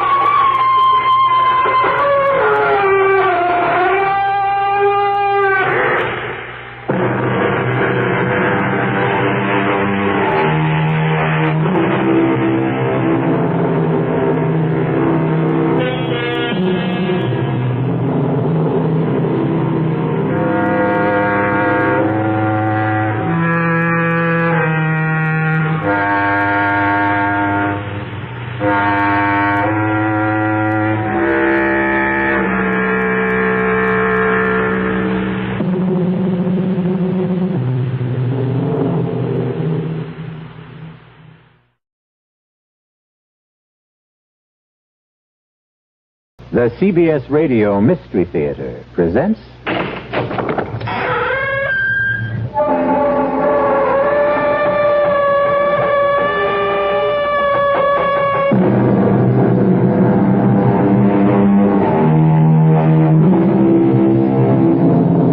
Come in. Welcome. I'm E.G. Marshall. I'm afraid the chairs aren't very comfortable, but that doesn't matter because in just a moment, you'll be sitting on the edge of them. For we'll be bringing you the tale of the thing inside. A strange and potent force sealed up and held in check that cried to be released.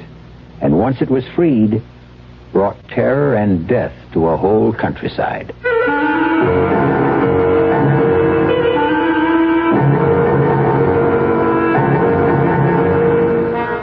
Our mystery drama, The Thing Inside, was written especially for the Mystery Theater by Robert Newman and stars Ralph Bell and Bryna Rayburn.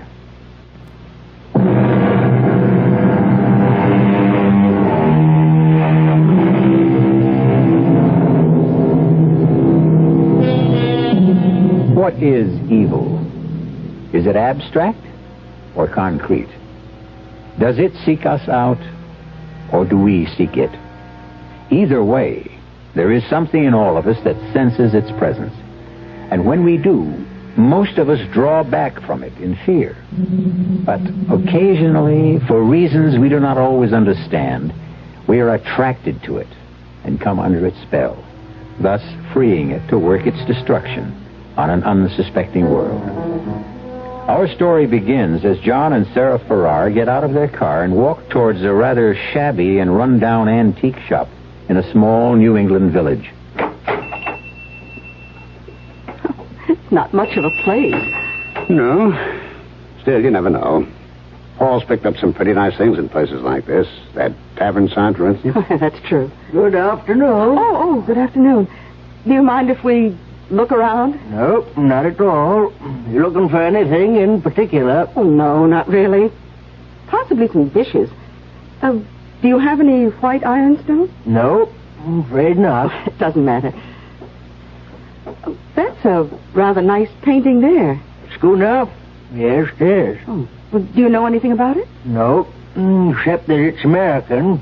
Early 19th century. John, look at this. What? Oh, yes. Did you say early 19th century? Yeah. I don't think so. I'd say it wasn't more than 20 years old. A copy of something earlier. Why do you say that? Because of the condition of the canvas and the varnish. You a dealer? No, I'm a painter. Oh, well, you may be right. I'm sure I am. Oh, hello. Oh, have you found something? Yes. Can you tell us anything about this? Oh, a glass paperweight? Oh, is that what it is? Yeah. At least I think so. What do you think of it, Sarah? Well, it's interesting. Yes, it is. Especially when you hold it up to the light. When you turn the ball, it moves. I've never seen anything quite like it. Neither have I. Paul would probably know what it is. He might. How much do you want for it? $5. What do you say, Sarah? Shall we buy it? Oh, I don't know, John. It just looks like a glass ball to me. Well, I like it. I like looking at it. Yes, but $5 for something that may be nothing at all. Well, why do you say it's nothing when I say I like it? Well, because $5 is a lot of money. For us, anyway.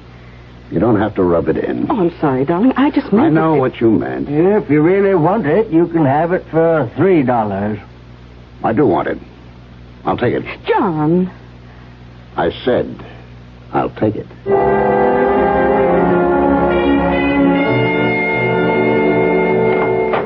Hello?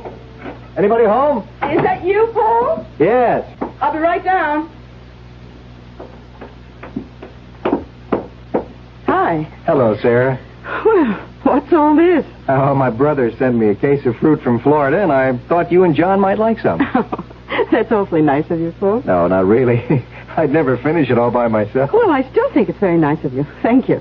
Well, you're very welcome. Where's John? In the studio. Oh. How is he? Oh, about the same. Not very good. Still not working, huh? No. He's trying. He goes in there every day. Well, it's happened to almost every painter at some time or another. You hit a bad period, just can't seem to do anything. He's been... Oh, I thought I heard your voice. How are you? Fine, John. And you? Okay. Where'd all this fruit come from? Paul brought it over. My brother sent me a whole case of it, and I thought you might like some. It's very nice of you. I was hoping you'd stop by. There's something I wanted to show you, ask you about. Oh, what's that? This glass ball. Oh, where'd you get it? In a crummy little antique shop in Preston. Oh, yes, I know the place. The guy said it was a paperweight. Well, it can't be. It doesn't have a base. It isn't even flat on one side. Well, that's what I thought. What do you think it is, then? Hey, I have no idea. The only thing I've ever seen that's even vaguely like this are witch balls. Witch balls? Yeah, you sometimes find them down in Pennsylvania. They're like hex signs, supposed to keep witches away. Oh, yes. It's a very interesting thing. Beautiful piece of glass blowing. Yes, isn't it?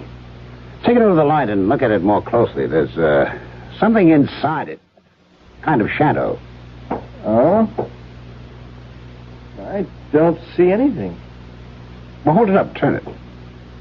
Oh, you mean that kind of a swirl? Mm-hmm. I think that's just an air bubble or maybe an imperfection in the glass. I don't. I think there's something inside it that the glass was blown around it. Here, give it to me. Oh, John! Slipped out of my hands. Well, it didn't break. Did it crack? No. Look at that. Dropped on the fireplace and there's not a mark or a scratch on it. Well, that's impossible. Well, look at it. Well, you're right. I've never seen anything like it. It can't be ordinary glass. I'll tell you what, John. I've got a friend who's an expert. Collects paperweights. If you like, I'll take it and show it to you. No. It's not leaving this house. John! Well, I just thought that... I say it's not leaving this house. All right, John. I'm going back inside. I'll see you, Paul. Yes, John. Well, he really has a thing about it, hasn't he? Yes. When did he get it? Oh, just yesterday. I don't like it. Why not? I don't know. I just have a funny feeling about it. I have had from the first time I saw it.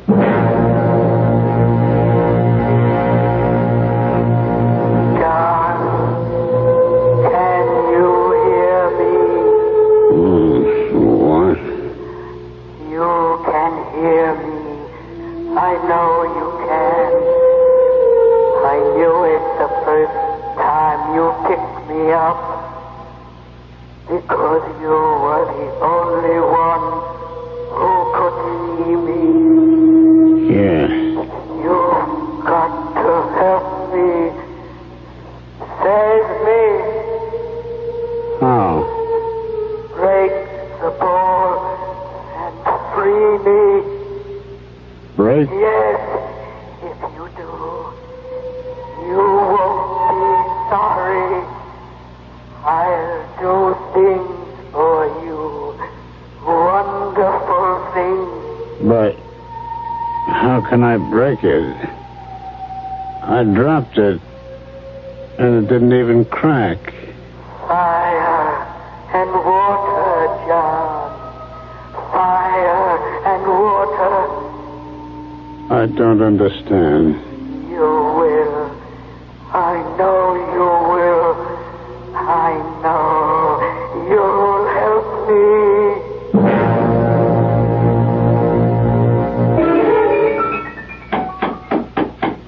Just a second. Oh, hello, Paul. Sarah, can I come in for a few minutes? Oh, yes, of course. Well, how are you? A little down at the moment. Why? I just got some rather upsetting news. That's why I came over. Oh, I'm sorry, Paul. Well, what's the news? Well, it'll affect you and John more than it does anyone else. Hmm? You know those rumors that Ezra Tate was going to sell that 200-acre parcel of his to a developer? Well, apparently they're true. Oh, no. But how do you know? Well, I was just at the bank and Peterson told me. Well, that's certainly not good that Ezra is going to sell. But that doesn't mean that they can go ahead and build there. Well, they'd have to get the approval of the zoning board. Have you forgotten that Harry Walker, the board chairman, is his nephew? Yeah, but he wouldn't dare. You mean you think it really may go through? I'm afraid so. Oh, but that's awful. You know, we bought this place, put every cent we have into it, mostly because of the location and the view. And if the deal does go through, that will be the end of it. I know. And that's not all. But I wouldn't want to go on living here with a development right under our noses. And I don't think anyone else would want to either. Well, I'm afraid you'd take a bad licking if you tried to sell the place. Well, don't say anything about it to John until we really do know what's going to happen.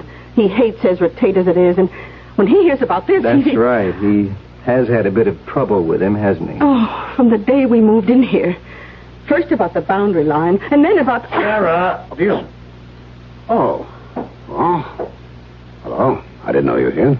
I was just passing by, and I thought I'd drop in. I'm glad you did. As a matter of fact, I was going to call you. Oh, about what? You know that glass ball I showed you yesterday? Well, yes, of course. If you wanted to break it, really break it, how'd you go about it? Well, why on earth would you want to break it? It's a beautiful thing. Well, yes, it is. But suppose I did want to break it. I really don't know, John. Can you think of any way it can be done with fire and water? Fire and water? Yes.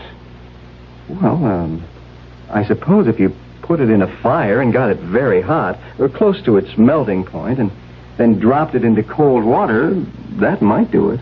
Of course. Thanks, Paul. John, wait. You mean you're really going to... Yes. Why? Because I've got to. I got a feeling that if I do break it, can break it. What? Never mind. I'll see you, Paul. Don't look that way, Sarah. I know it doesn't make sense, but after all, there's no harm in it. I'm not so sure about that. Why do you say that? I told you, I had a funny feeling about the thing from the first time I saw it.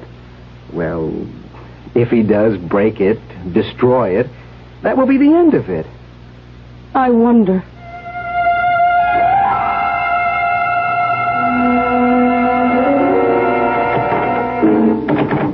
John? Yes. Why have you got the door locked? I didn't realize I had. Hi. May I come in? Of course. Oh, it's awfully hot in here. I know, it's the fire. Oh, yes. Then you're really going to do it? Yes. I've had the ball on the fire for about a half hour now. I was just about to take it out. Darling, I don't like this. I know you don't. What'd I do with the tongs? Over there. Oh, yes. Now, stand back. I'm going to take it out. And drop it in the pail of water? Yes. Come on now. There we are. Darling, be careful. I will. Ready? Yes. Here goes.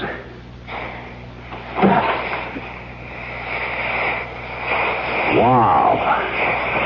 I really think I did it. What happened to the ball? Well, see for yourself. It practically exploded into 100 pieces. Oh, yes. Well, are you satisfied now? Yes. Now, wait a minute. Look at this. This is what was inside it. Its center.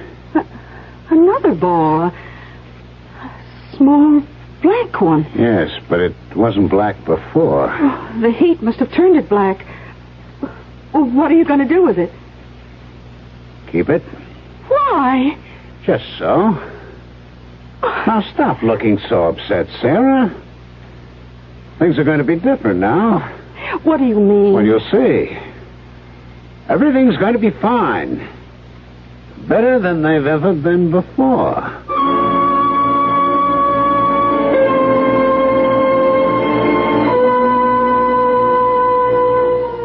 With the help of fire and water, the mysterious glass ball has been broken. And though he should know better, John Farrar seems pleased about it.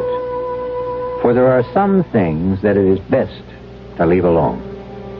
Was he right in thinking there was something sealed in the ball?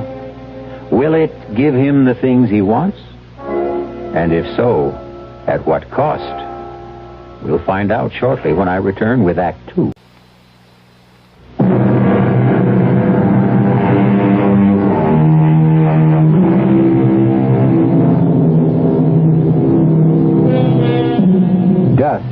Is a time of uncertainty. And though she could not have said why, Sarah Farrar was not just uncertain, but anxious as she stood beside her husband and saw the glass ball shatter. But now she's beginning to feel that perhaps she was mistaken. For when John woke this morning, he was in better spirits than he has been for months. He went into his studio early and has been in there all day. It's evening now, almost supper time. And he still has not come out. Yes? Darling, it's almost 6 o'clock, and I wondered if... It's what? Almost 6 o'clock. You're kidding. It can't be. But it is. Oh, good Lord. I had no idea. I kept thinking while I had it, I'd stay with it. Keep on going for just a little while longer. You mean you've been working? Have I ever? Oh, can I look? Of course. It's not quite finished. I want to do a little more with the background, but, what do you think? Oh, darling, it's good. It's terribly good. You really think so? Oh, yes. It's the best thing you've ever done. In some ways, like summer morning, but different, stronger. You're right. It is something like summer morning, and it is different, but, well, it would have to be, because I'm suddenly seeing everything differently. Feeling differently. As if I'd been handcuffed for months and I was suddenly free. Oh, darling, I'm so glad. Oh, 6 o'clock. No wonder I'm starving. Well, didn't you have any lunch? I went out around noon. No, I forgot about it. What's for supper? Oh, beef stew. Oh, good. And wine? Well, there's that bottle we were saving for a special occasion. I think this is it, don't you? Oh, I certainly do. Oh, darling, why don't you wash up and... Oh, I'll get it. Hello? Hello, Sarah. Oh, Paul, hello. Well, you sound pretty good. Oh, I feel that way. John finally broke through, and he's working. Working beautifully. Oh, I'm glad to hear it. Oh, you don't sound so good. Is anything wrong? I'm afraid so. I just heard that the deal on Ezra Tate's land is definitely going through. The closing's tomorrow. Oh, no. And there's no way of stopping it? None that I know of. Oh, well, I guess I'll have to tell John. Tell me what? Are you going to do it now? Yes. I'm sorry, Sarah. So am I. But it can't be helped. Goodbye, Paul. What was that all about? Oh, some rather bad news.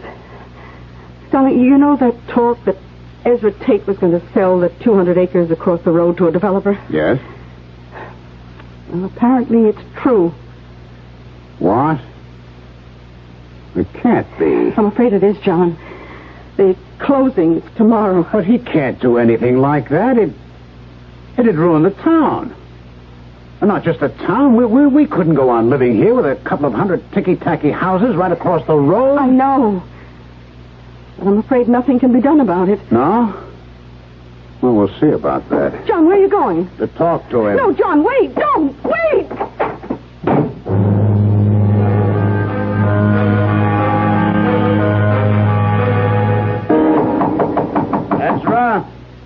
Ezra Tate. Who's there? Who's there? John Farrar. What do you want? I want to talk to you. Well, you can't right now. I'm eating supper. Oh, damn it all, Ezra. It's important. Okay, just a second. Now, what is all this? Is what I heard true? That you're selling the land across the road from us to a developer? It sure is. But you can't do that. Says who? It's my land. I can sell it to anyone I want. Haven't you any feeling at all for anyone else? Don't you realize what it'll do, not just to me, my place, but the whole town? It can't take another couple of hundred people. The deal's set, and that's that. But can't you see? Okay, how much are they offering you for it? Why do you want to know? Because I'll buy it from you. I'll give you a couple of thousand over their price. What? That's really funny. What's funny about it? Yeah, it just is. You haven't got a dime. You owe everyone in town money, and you want to buy... Never mind about that. I'll get it somewhere. Yeah? Where? From your friend Paul Chandler? What's it to you where I get it? Well, I'd like to know, that's all. Just because he's got a thing about your wife, comes around with fruit and groceries for you, I imagine... You keep away from me, Farrar. You think I'd let you in here without precautions? This gun's loaded. Come any closer and I'll let you have a load of bird shots. For 2 cents... 2 cents is just about what you can afford. Now, you get out of here. Okay. But this isn't the end of it, Ezra.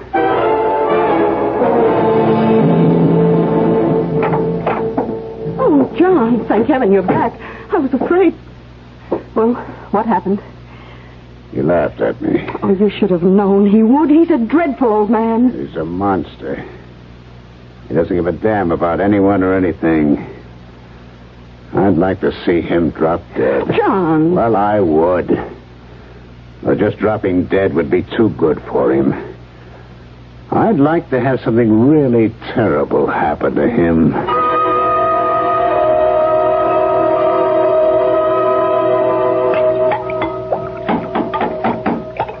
Just a second. Good morning. Mrs. Farrar? Yes? My name's Osborne. Sergeant Osborne, State Police. Oh, how do you do? Is your husband around? Yes, he's in his studio. Could I talk to him for a few minutes? Well, he's working, but I think so. Come in. Thank you.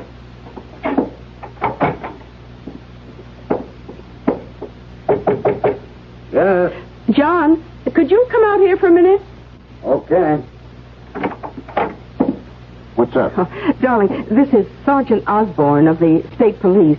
Oh. Good morning, Sergeant. Good morning, Mr. Farrar. I'm sorry to disturb you, but I wondered if you could help us. With what, Sergeant? Were you home last night? Yes, we were. We're here most nights. What time did you get to bed? Fairly early. About 10. Yes, that's right. And did you get up for any reason, or did you sleep right through the night?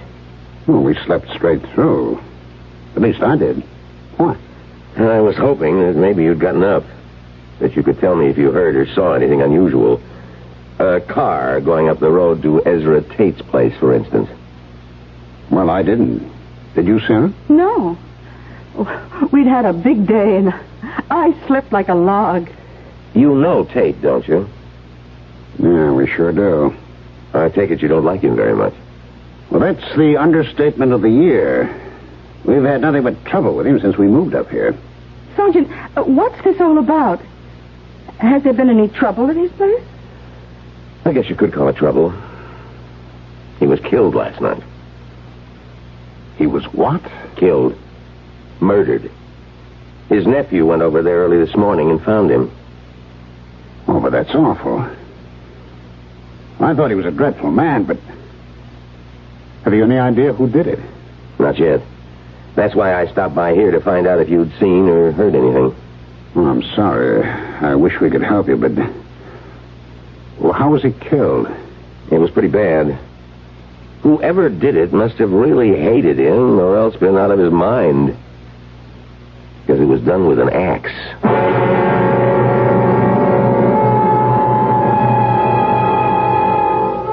No, that's not a nice way to kill someone, not at all. And whoever or whatever did it didn't waste very much time. For it was only last night that John Farrar said, "I'd like to see something really terrible happen to him." And what did happen was horrible enough to shock even him. The question is, was it a coincidence Or is there more to it than that? Could it have something to do with the shattering of the glass ball? We'll find out shortly when I return with Act 3.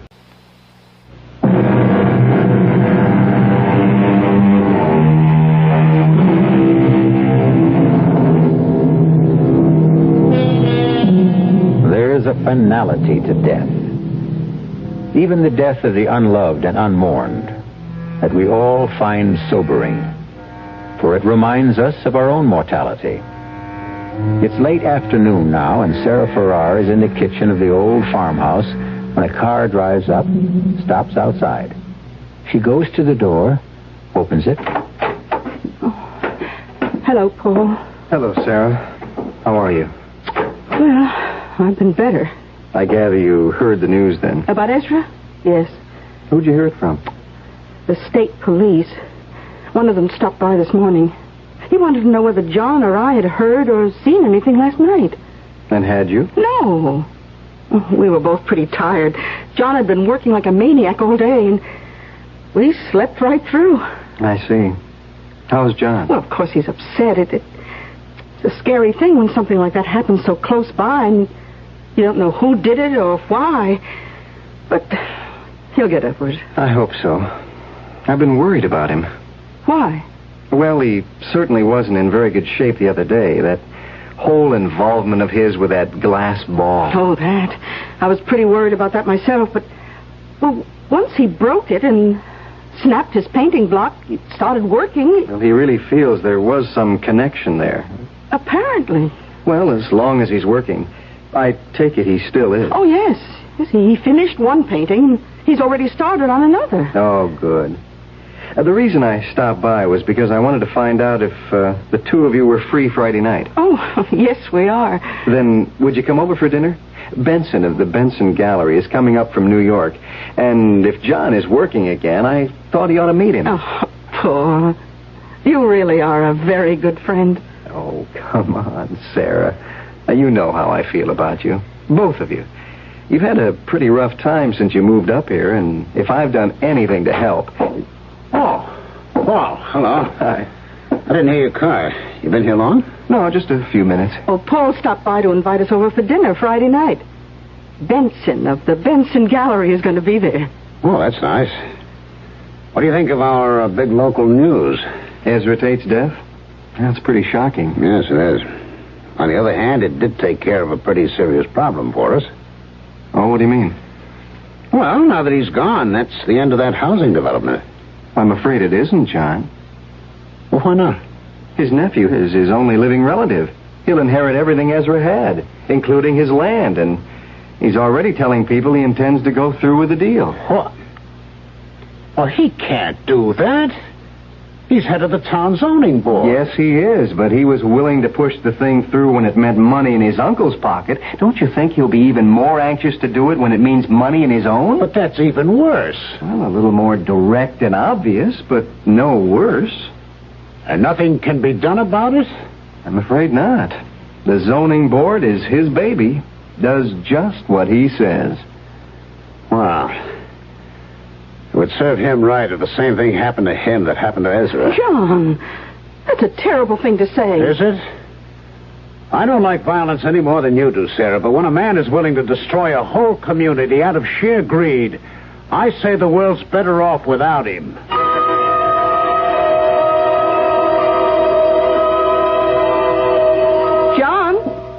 John? Oh, you are in here. Oh, yes, of course I am. Why? Well, I couldn't imagine what had happened to you. You said you were going into work for just a half hour or That's so. right. What time is it? Almost 11. It's not. Yes, it is. I must have fallen asleep again. I worked for a while and started feeling tired and sat down here. Well, you've really been at it these last few days. I guess I have. John, why are you keeping this thing here? What thing? This black thing that was in the center of the glass bowl. I told you I was going to keep it. But why? Because I like it. I like looking at it. What? Was that what you were doing before you fell asleep? Yes. Oh, I wish you wouldn't. I wish you'd get rid of it. Oh, don't be silly, Sarah. The day I found the ball, or rather the day I broke it open, was one of the most important days of my life. Hasn't everything been different since then? Well, if you mean you've been working well, yes, but I... But what? Oh, never mind. Are you coming up to bed now? I guess so. Just let me clean my brushes and put them away. Oh, who on earth is that? I have no idea. I'll get it. Hello? Hello, Sarah. Did I wake you? No, Paul. I was upstairs reading. I just came down to see what was keeping John. Is he there with you? Oh, he's in the studio. Why? Well, I wasn't sure whether I should call or not, but I finally decided I would. Sarah, I've got some more news that's just as shocking as the last. Harry Walker was killed tonight. What? Where? And how? In his home. His wife was out, came back, and found him dead in the kitchen. Oh, no. And they don't know who did it? Not any more than they do who killed Ezra.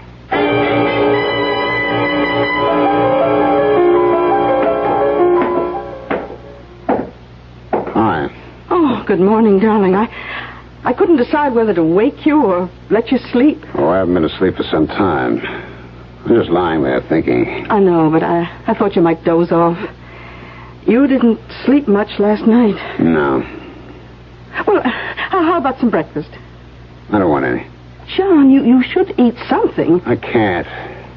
I feel awful. Because of what you said when Paul was here about how Harry Walker deserved to die too? Partly. Well, you shouldn't.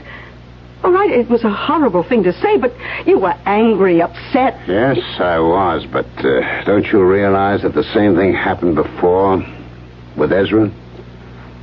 I said I hoped something terrible would happen to him, and it did. Yes, it did, but we often say things we don't really mean. But I did mean it. I meant it both times. That's what makes it so frightening. Why frightening? Look, you don't think that just saying it had anything to do with their deaths, do you? Yes, I do. John! Well, I do. Do you remember what I told you about the glass ball? That there was something in it? Yes. What if there was? And what if, when I released it, it began doing things for me in return? Oh, John, that's ridiculous. It was just a glass ball. Was it? I told you that I had to break it, that it was very important. And it was right after I did that I started working again. Yeah, but that could have happened anyway. Maybe. But then twice after that, when I said I hoped something would happen to someone, it did. That was just a coincidence. When the same thing happens twice in the same way, it's not a coincidence. But that's not the worst of it. What if the same thing happens still again? Oh, John, that's insane.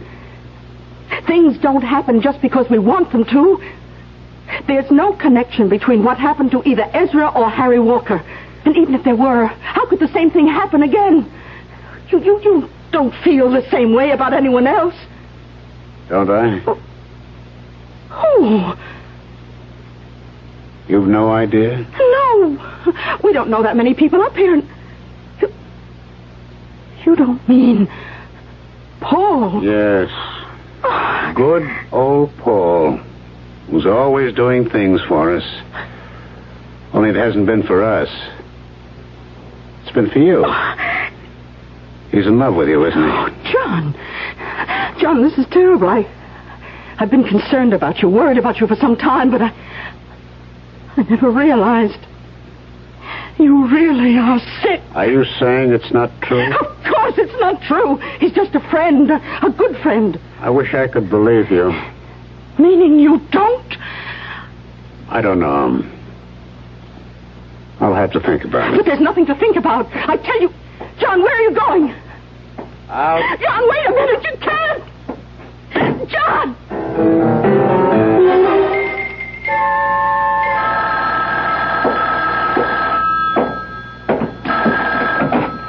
Hello? Oh, Paul, it's me again. any sign of him? No, Sarah. But it's been over 2 hours. Well, you said he didn't take the car. If he walked, it would take him some time to get over here. Not this long, Paul. I'm scared. I told you what he said. I know, but I don't think there's anything to be concerned about. The longer he has to think about, the more chance there is that he'll realize it's ridiculous. But suppose it's just the opposite. Suppose Now, don't do that, Sarah. I'm not worried. I hope he does come here. I told you there's something I want to tell him. What? I don't want to go into it now, but I think it may make a difference. Help him. All right. But if he does come to your place, will you call me? Let me know. Of course, Sarah. Thank you, Paul.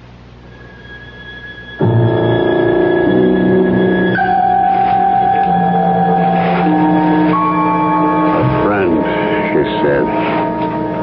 Just a good friend. Can I believe her?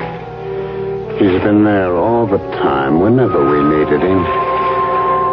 No, not just when we needed him. Whenever he could do anything to help. Why? There's only one way to find out.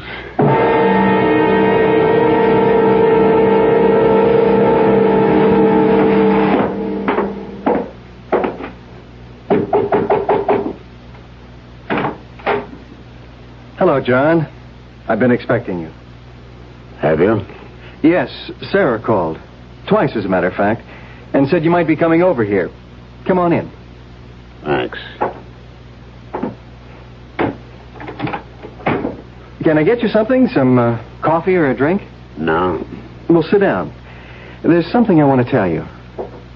About you and Sarah?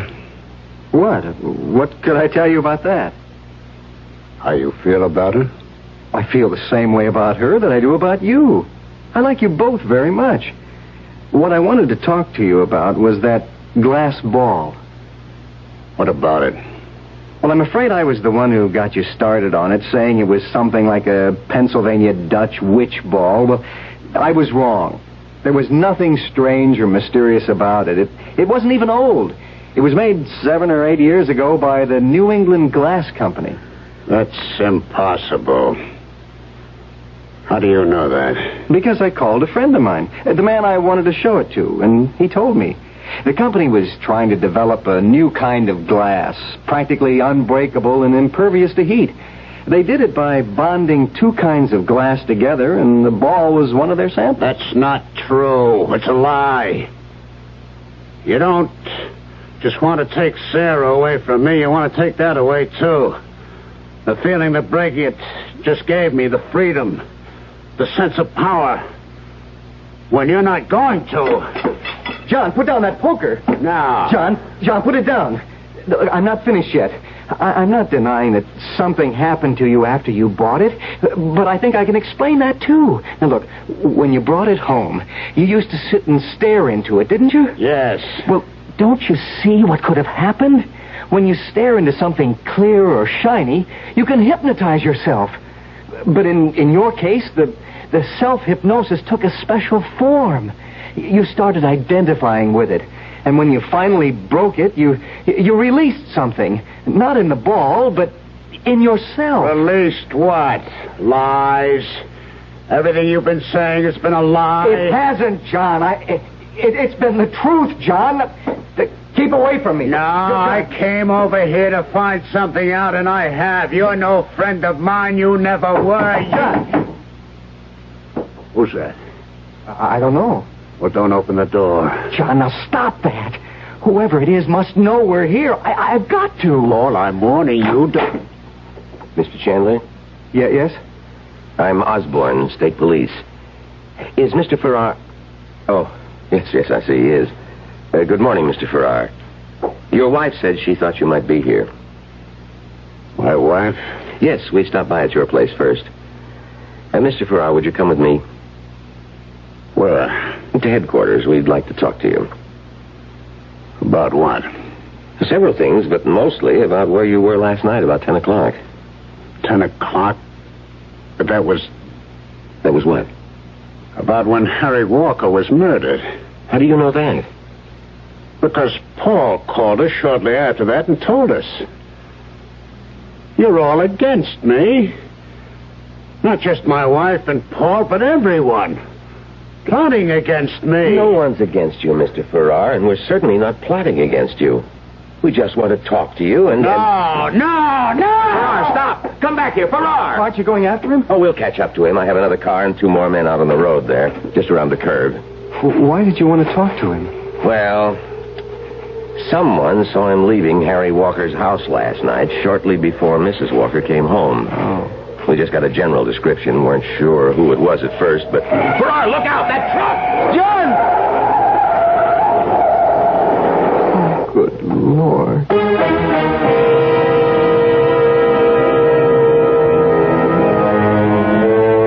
Seek, and you shall find. John Farrar came to his friend's house seeking what?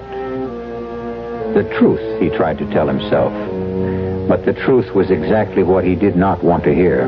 Not when it stripped away his illusions and did not confirm his jealous imaginings. And so he found what we find so often when we reject the truth and everything else of value. Death. I'll be back shortly.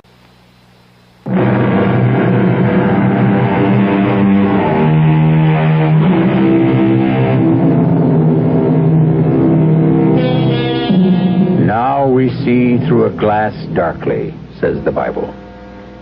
That was what John Farrar was doing, seeing something in the strange glass ball that wasn't there. But he wasn't completely wrong. At least it wasn't all imaginary. For as his friend Paul said, there was a thing inside. Not inside the glass ball, but inside John himself, that never should have been tampered with. Our cast included Ralph Bell, Bryna Rayburn, Bob Caliban, and Leon Janney. The entire production was under the direction of Hyman Brown.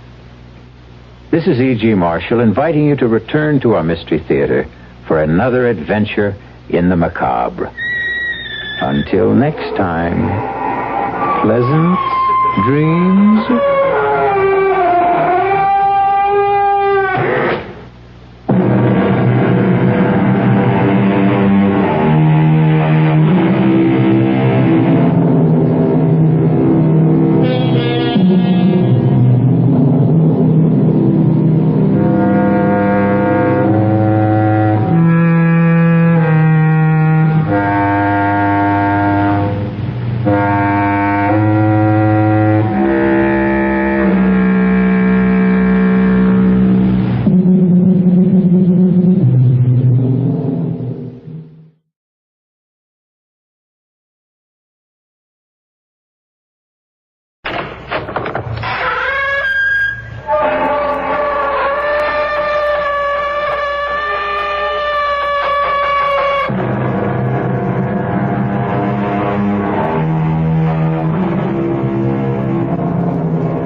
Marshall.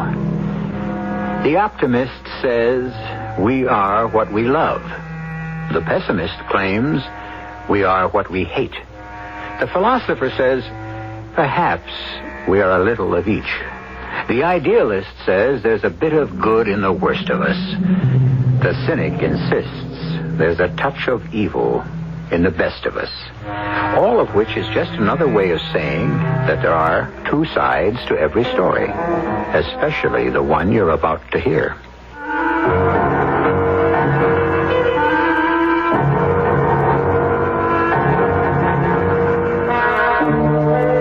Our mystery drama, Don't Play with Matches, was written especially for the Mystery Theater by Sam Dan and stars Mandel Kramer.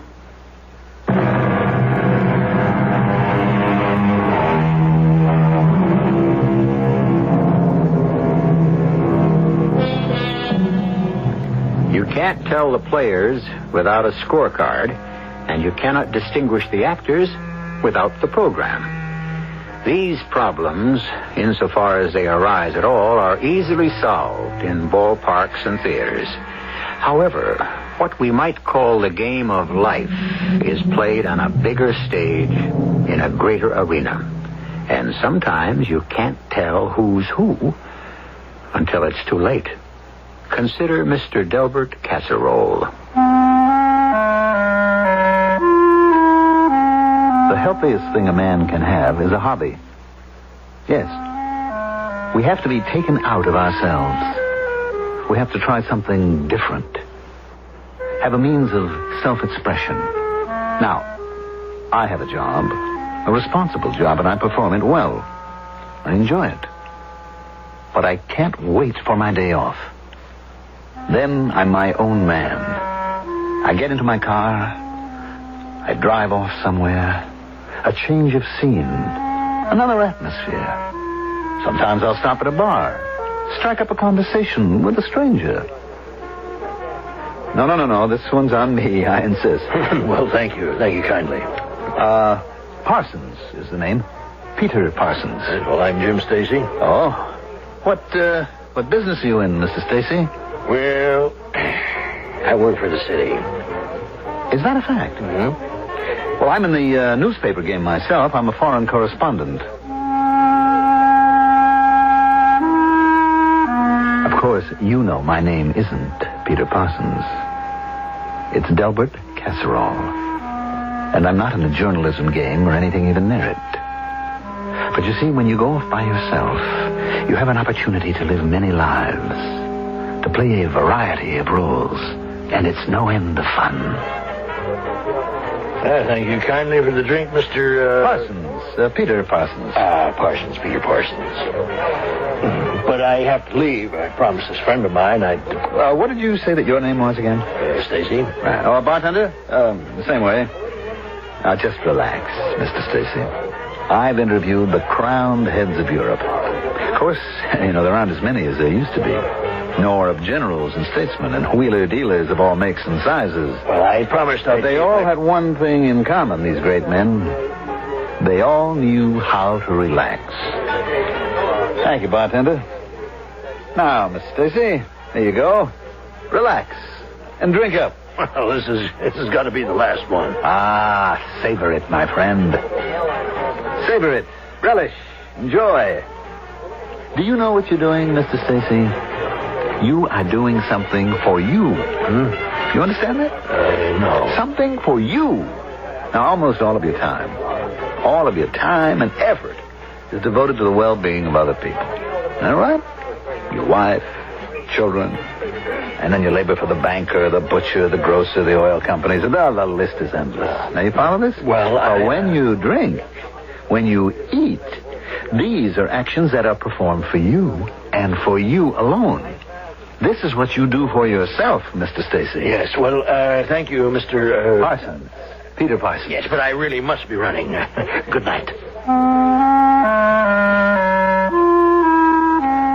Now the evening has begun, and I am properly primed. I'm intellectually stimulated.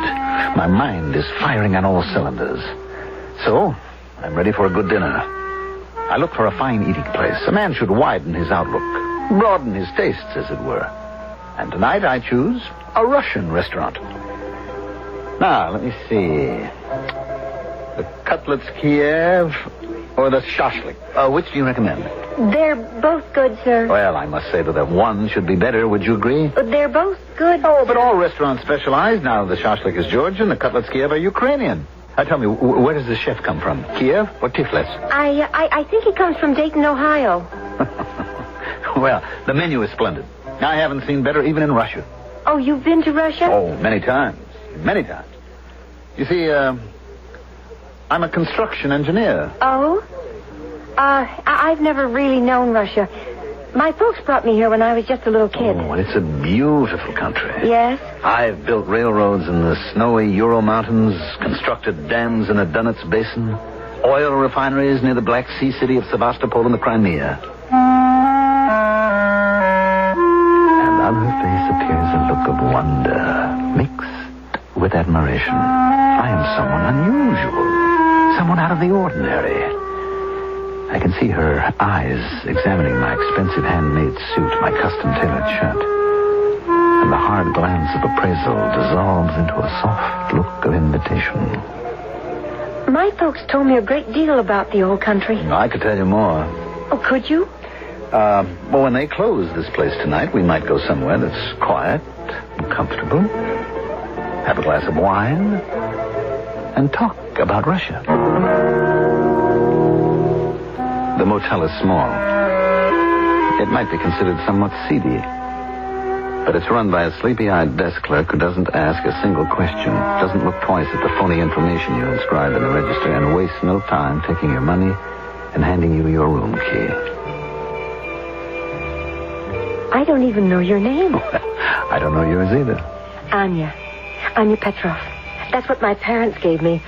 I call myself Anna Peters. Well, my name is Woodrow Wilson. That sounds familiar. Yes, I'm named after President Woodrow Wilson. Oh. Well, we're distantly related. Our family name is Wilson, so Woodrow comes quite naturally. Oh, that was a long time ago, wasn't it? I mean, he was one of those World War I-ish presidents, wasn't he? Yes. Woodrow, I hope you don't think I do this all the time. Do what? This. Go to a motel with the man I just met. There's just something about you so different. Different? How? I don't know. I just feel you're an unusual person. That even what you're doing now is something serious and important to you. It is, isn't it? Yes. I'm very serious. Oh, and I'm very lonesome. I don't see why. No, it's more than lonesome. I'm lonely. Do you know what it is to be lonely? I don't see why you should be lonely. You're a very beautiful woman. Oh, yes. Yeah, there are plenty of men who'd want to be with me. But you're the first one, the only one, who ever made me feel important. Do you know what I'm talking about? Yes. Oh, Woodrow, hold me. Kiss me. All I knew was desire. All I wanted was to take her in my arms. And then as I kissed her, there was a feeling of... Let me make sure that I say this right. There was a feeling of nothing. I felt nothing. A moment before, my heart had been pounding, my pulse racing, and now, suddenly, without warning, the excitement was ended. As if the frantic desire that had been surging within me had either died or disappeared. And then did I hear a laugh? A low, mocking laugh. What are you laughing at? I'm not laughing. Yes, you are. All right. I'm laughing. Why are you laughing? Oh, it's better than crying. Now, cut that out. I'm sorry. Well, what's so funny? Well, I guess nothing. Then why did you laugh? Oh, well, I said I was sorry. I want to go home. Why? We shouldn't have come here. Why? You shouldn't have asked me. Because I'm somebody you can laugh at, is that it? Please, I want to go home. You'll be sorry you laughed at me. You don't have to take me home. I can get a cab. You're laughing at me. No, I'm not. I can hear it in your voice. I swear You have that grin on your face. I don't. Look in the mirror. Please, let go of me. Turn your head. Please. Turn your head and look in the mirror. Let go of me. You see that grin like an obscene, filthy little rat? Let go of me. Take that grin off your face. Take it off. I'll teach you to laugh at me. I'll teach you. The grin vanishes from her mouth. Her eyes bulge. A look of horror contorts her face. A shudder racks her body. And now she becomes limp. I take my hands away from her throat and she slides noiselessly to the floor. I leave the room, close the door behind me. There's no one in sight. I get into my car, back out of the parking lot into the highway. I floor the accelerator until the needle reads 90. The night is cold, the sky is clear, the air is crisp. I thrill to the chill of the wind that sweeps over me. I am at peace, because I know now what it is I must do to find fulfillment. Up ahead about 100 yards, I see the lights of a gas station. I pull over to the side of the road and I get out of the car. I approach the station on foot. Can you help me? I ran out of gas a couple of miles down the road. I can give you a couple of gallons in a can. How many gallons that can hold? 5. Oh, you might as well fill it up. Be heavy to carry. I don't mind. I'd give you a lift, but the kid's out with the tow truck. Oh, that's perfectly all right. If you're just a couple of miles down the road, you don't need 5 gallons to get back here. Well, once bitten, twice shy. I just don't want to run dry again. Okay. 5 years. Very good. Now, what do I owe you? That's $2.70 for the gas. And I got to charge you a $3 deposit for the can. Just give me the $2.70. I trust you. You got an honest face. Well, thank you. I can't tell you how wonderful you make me feel. I'm a minister. And to meet a man who truly lives the word. God bless you. Well, thank you, Reverend. I walk back to the car. I make a U-turn. I tingle all over. I know now that I am accepting the truth, and I shall be truly committed. In a few minutes, I see exactly what I'm looking for. I turn off the highway, and I drive slowly, cautiously, because it's the most deserted part of town. Still, I must take no chances. I pull up in front of the building. A large, rambling 2-story warehouse made of wood, ramshackle, old, obviously deserted. I move quickly to the rear, carrying the 5-gallon can. I have never felt so alive, so vital. I find a broken window. In a moment, I'm inside, and the floor is covered with piles of rags and papers. I pour the gasoline. Soak everything thoroughly. Now, I strike a match, and I feel a shock run through my entire body. There's a burst of flame. I run to the window. I jump clear. On the corner near my car, a firebox. I pull the alarm, and I get back into the car. I drive down the block, park in an alleyway where I can watch. By now, the flames from the burning building are shooting up to the sky. And here they come, the engines. The engines, the gleaming red engines. And a crowd begins to gather. Where do they come from? Why do they want to watch? Are they like me? Oh, it's so warm, so pleasant, so relaxing. There's nothing like this. Nothing in the world.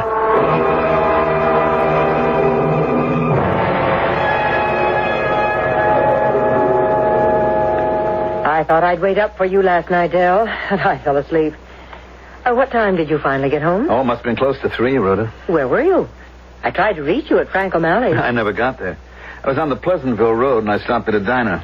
Oh, Porgy's? I remembered I was supposed to see Frank next week. As long as I was out that way, I decided to drop in on Joe Stevens. Well, that's 40 miles further up the road. Oh, I just thought I'd surprise him, but there was no one home. Oh, that whole drive for nothing. And then on the way back, I had a flat. I guess it just wasn't your night. No, it wouldn't have been so bad, except that I didn't have that, the thing you need to change the tire. You mean the jack? No, the lug wrench. There it was, pitch dark, miles from anywhere, and I'm trying to flag down cars. Oh, poor Del. Anyway, finally somebody stopped, and I was able to change the tire. Oh, what a night. Why did you try to reach me at Frank O'Malley's? Well, I didn't have a moment's peace last night. As I said, that phone wouldn't stop ringing. Well, couldn't you tell people it was my night off? I mean, everyone's entitled to a night off. Oh, yes, dear, everyone but you. Evidently, you're not supposed to have one. Why? Because you're the fire chief.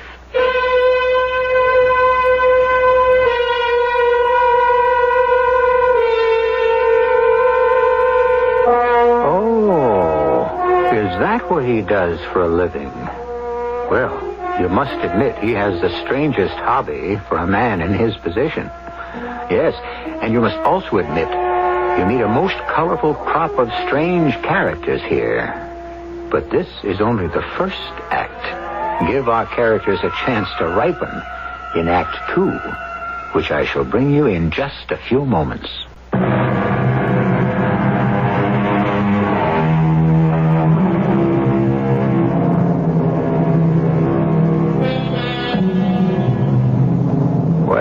Obviously, what we're concerned with here is what might be called the double life of Delbert Casserole.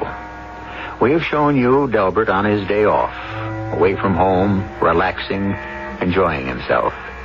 Now we would like to show you the serious workaday Delbert as an important member and a concerned citizen of his community. Good morning. I'm Jerry Behagan, and this is the program where you meet the people who make the world go round. Today's guest is a man you never think about until you meet him. But when you do need him, you simply can't think of anyone else. He is fireman. Actually, he's the fire chief of Casserole's Corners, Delbert Casserole.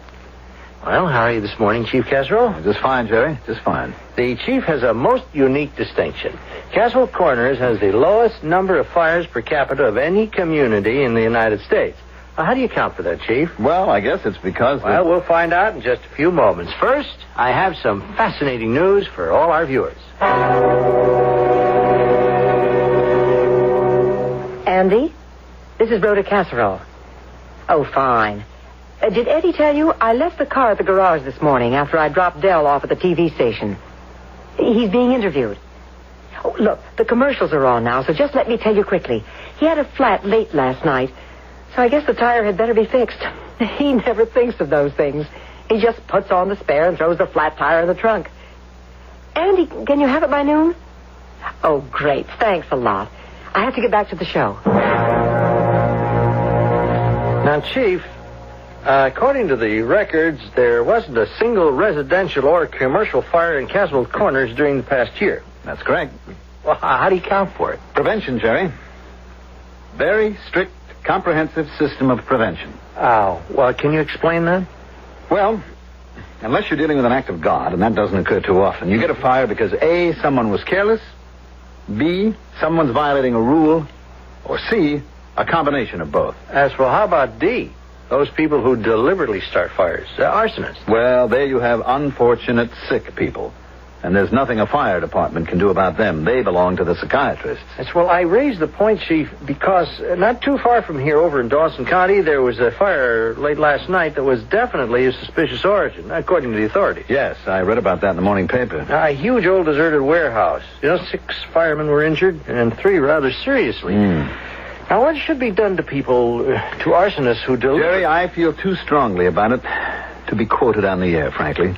The only words that I could possibly use would have to be censored. Yes, well, now about your program of prevention. Yes. Well, now we have... Oh, I'm sorry, I must interrupt again. We'll be right back with Chief Casserole, but first...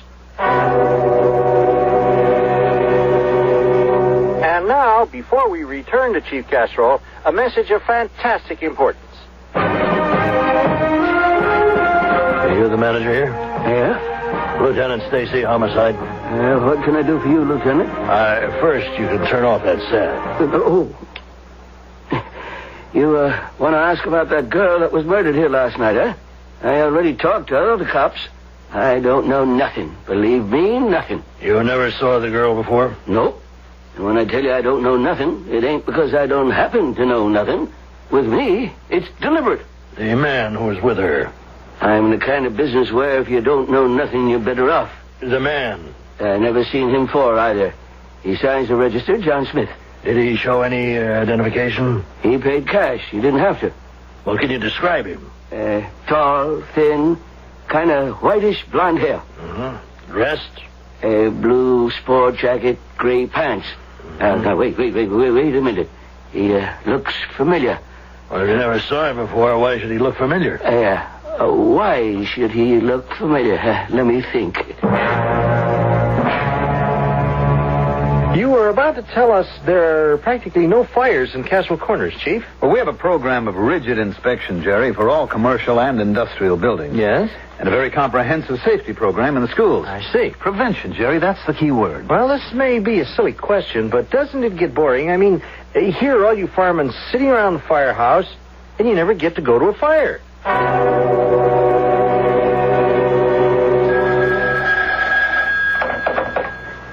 Hello? Yes, this is Mrs. Casserole. Oh, Andy. Yes? What's that? What do you mean, which tire do I want you to fix? The one that has the flat in it. But that's impossible. Delbert said he had a flat... Oh. Well, well, maybe I made a mistake. I'll be by to pick up the car.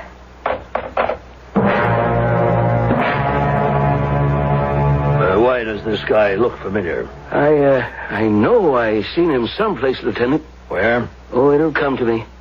Crazy. It's on the tip of my tongue. A tall, kind of slender guy with whitish blonde hair. Make that grayish blonde. That's funny. Yeah? What's funny, Lieutenant? Sounds like a guy I think I saw myself. Where? You say you seen this guy too, Lieutenant? Now, look. You keep thinking. And when you remember where you saw him, call headquarters. We were asking Chief Delbert Casserole if life didn't get boring around the firehouse. Well, Chief, does it? No, not a bit. Well, don't you miss the excitement of racing down the streets full speed, with the sirens screaming, the bells clanging? No. And the thrill of conquering the fire itself, of subduing the flames, the adventure of rescuing trapped people from burning buildings. No. No, the greatest excitement a fireman can experience, Jerry, is the quiet excitement of sitting in the firehouse and knowing that all is well, all is safe in the city. I'm Lieutenant Stacy, homicide? No, it's homicide. Look, I told the other cops Wait, what are the cops? The arson cops. What arson cops? Oh, they had this fire last night. I don't know if I'm in a jam or not. Which fire? Over in Southland. The old Magruder warehouse went up like a Roman candle. Well, that's not what I'm here for. I'm looking for a guy who might have stopped off to buy gasoline here. He spent the night at Plum's Motel down the line. Well, how would I know? He was a tall, thin guy with whitish blonde hair. He could have worn a blue sport jacket with gray pants. Yes, that's the one. Tell me about him. What make car was he driving? I don't know. This guy said he was a preacher. How could he have been a preacher? Well, anyhow, he says he run out of gas. So I fill him up a 5-gallon can. And he got such an honest face, I don't even ask him a deposit. He'll keep telling me about him. What can I tell you? Next I know, the arson cops are here. This 5-gallon can of gas, turns up, guess where? In the burnt-out ruins of the warehouse. Were they sure it was the same can? Oh, yeah. It was kind of twisted out of shape by the flames and all. But you could read where I scratched my name on it, Paul's service station. This tall, whitish, blonde-haired guy with the blue sports jacket and gray pants. Oh, yeah. That's him. You mean he done something else last night? Chief Casserole, now in conclusion, do you have any parting words for our audience? Well, Jerry, I'd just like to say that fire can be the most tragic loss of all because it's the most needless. Well, thank you, Chief. Folks, our guest this morning has been Chief Delbert Casserole of the Caswell Corners Fire Department, a fireman who very rarely gets a chance to go to a fire.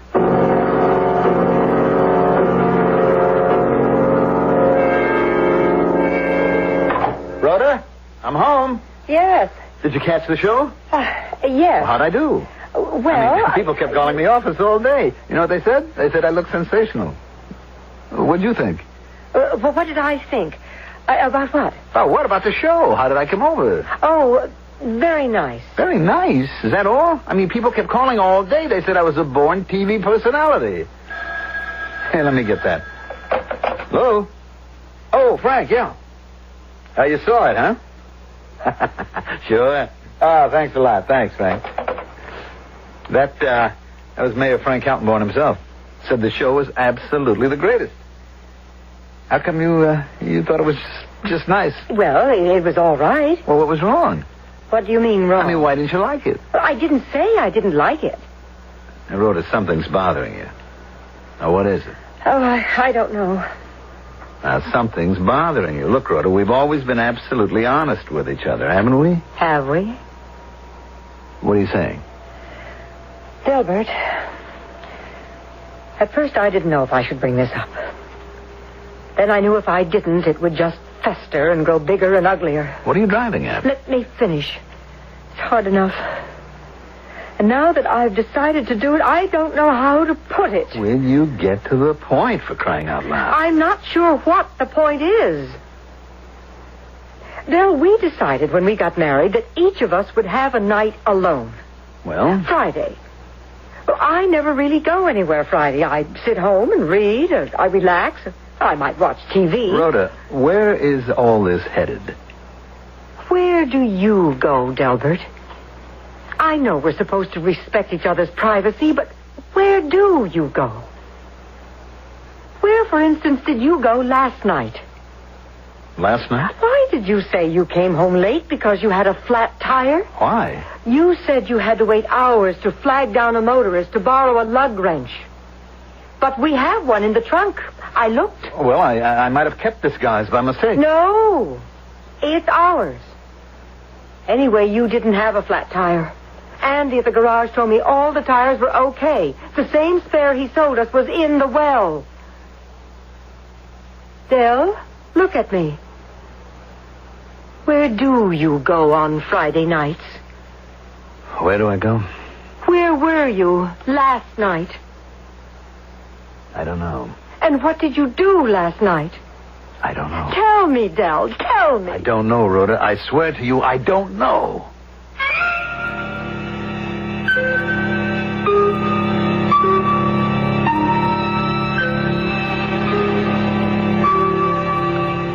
All right, that's an answer. He either does or he doesn't know. We, however, do know.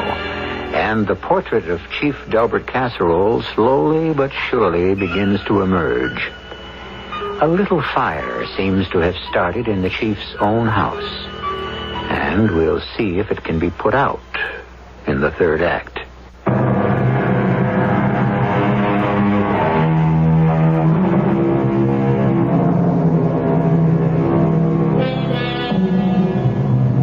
It is accurate, if somewhat redundant, to say that an honest relationship between a man and a woman must be based on the truth.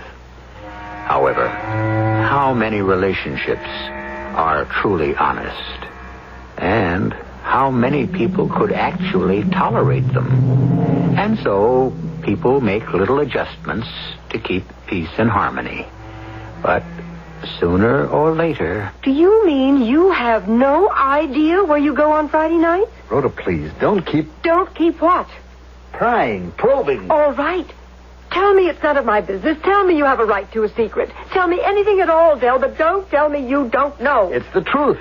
And you don't know where you were last night either? I've already told you that. And the story of the tire, the flat tire. That was a lie. All right, it was a lie. Why? Why? I don't know. I just thought I'd give you a reason why I was so late. Well, where were you last night? You're beginning to sound like a broken record. Well, where? I don't know where I was. There are some things we'll never know. There are mysteries. Del, I want you to go to the doctor. I went to the doctor. Golden says there's nothing wrong with me. You know the kind of doctor I mean. No. Why not? You know why not. I can't afford it. You have to go. A man who holds public office the way I do cannot afford to go to a psychiatrist. Period.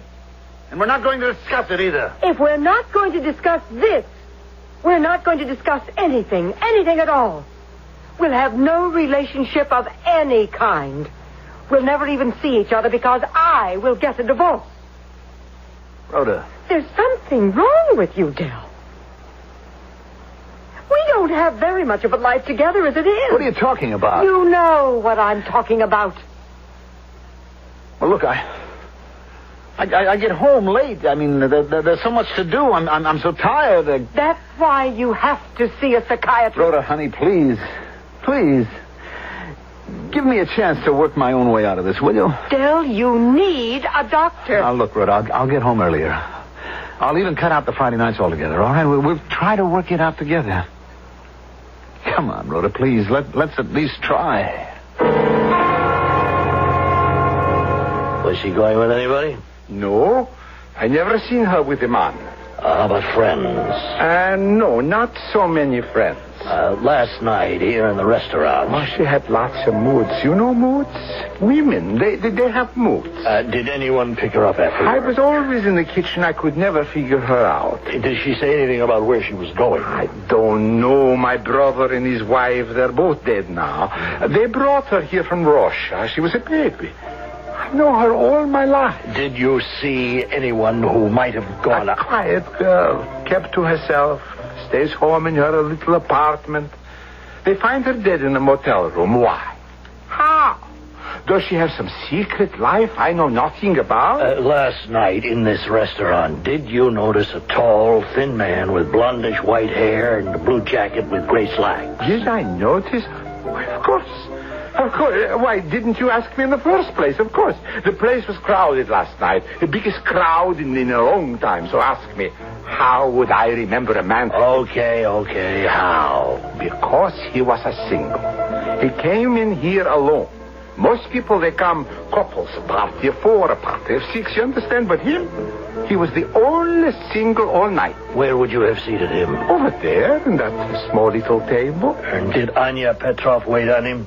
Sure, why not? It was her station. Have you ever seen him before? No. Well, did Anya ever speak of anyone who may have looked like him? Told you, she never talked about anybody. All right. This person, this man, do you think he's the one who... Thank you for your help.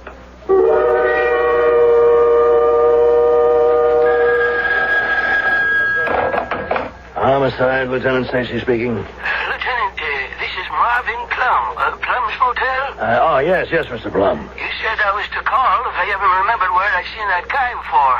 You know, the one who... Yes, Mr. Plum. Well, Lieutenant, what's the hardest thing in the world to find? I don't know. Something that's been right under your nose all along. About the man... Yes, sir. The thing, it wasn't where I'd seen him before. That's what threw me. I'd never seen him before. Then why did you say you'd seen him before? 'Twas where I'd seen him since. Since? Since the murder. But the murder had only taken place the night before. This was the next morning. Now, where would you have seen him since? He was right in front of my eyes. Where? He'd have been right in front of your eyes, too, if you'd have been facing the TV set. He was on the program. Who? This guy, who is a dead ringer for the one you're looking for. The guy who checked into the motel. The guy who killed the waitress. Who? It's got to be his double or his twin brother. He was on the show. He's the guy, the fire chief over at Caswell's Corners.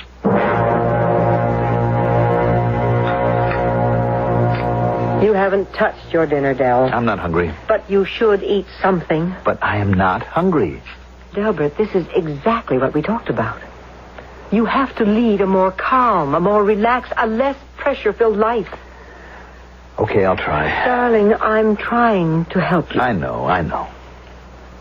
Oh, I still think you should see a psychiatrist. Let's not talk about it right now. But when should we talk about it? Tomorrow. Now I have to go out. Where? Where? It's Friday night. We never ask each other about Friday night. Wait a minute, Del. We agreed there would be no more Friday nights. When did we agree? Last week. Don't you remember? Well, I just thought I'd go out for a drive and relax and have a few drinks. No, Del. No, you're going to stay home and relax from now on. Rhoda, we agreed when we got married that... Del, you're in trouble. You won't let a psychiatrist help you, and if you won't let me help you, I'll walk out. No, Rhoda, no. Now, we're going to spend a quiet, relaxing evening at home.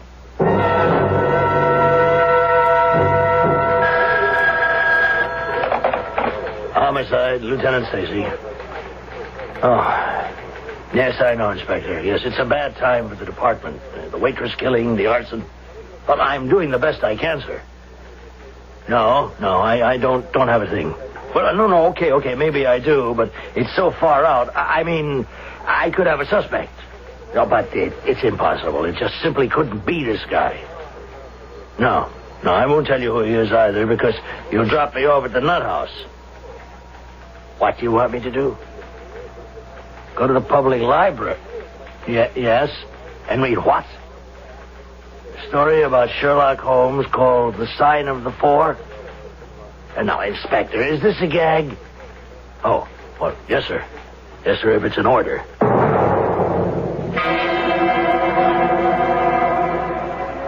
Now, darling, isn't this pleasant? Yeah, I just, You just what? No, I'm just not used to being home on a Friday night, that's all. Why? Why do you find it so necessary to go out? I don't know. Well, try to think. Del, is something lacking in our relationship that you have to find it elsewhere? Is something lacking? Well? Yes. You know what it is.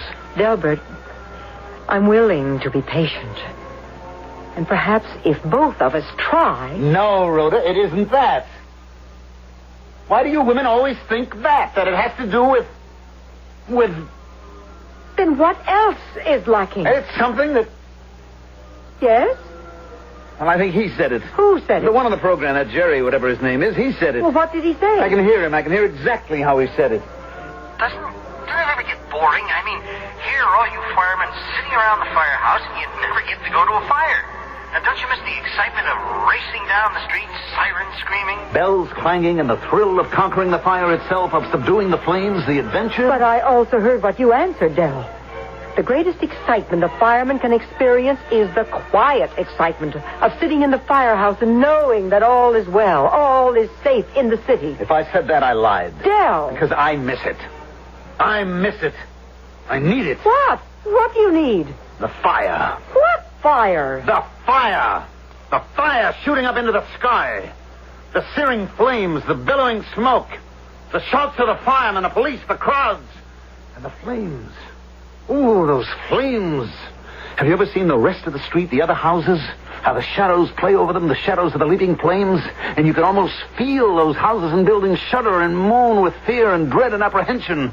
Shall they be destroyed or shall they be saved? Del, don't say any more. Just sit here with me. Let me put my arms around you. No, that won't help. She tried that. They all try that. It's the same as it is with you. It's no good. A doctor. Del, you'll have to see a doctor. No. A fire. I want to see a fire. You know, you never see a fire in this town. And it's my fault. Because I'm too good a fire chief. That's why we have no fires. Because I'm too smart, too conscientious. I'm being cheated. Let me go get you something. I need a fire. That's what I need. You understand? A fire. Any fire. In here. Where's my cigarette lighter? No. You see, I light up this pile of newspapers. David! Yes, and I'll scatter them around the room. Oh, we're going to have a fire in here. We're going to have a real fire. No! Shut up.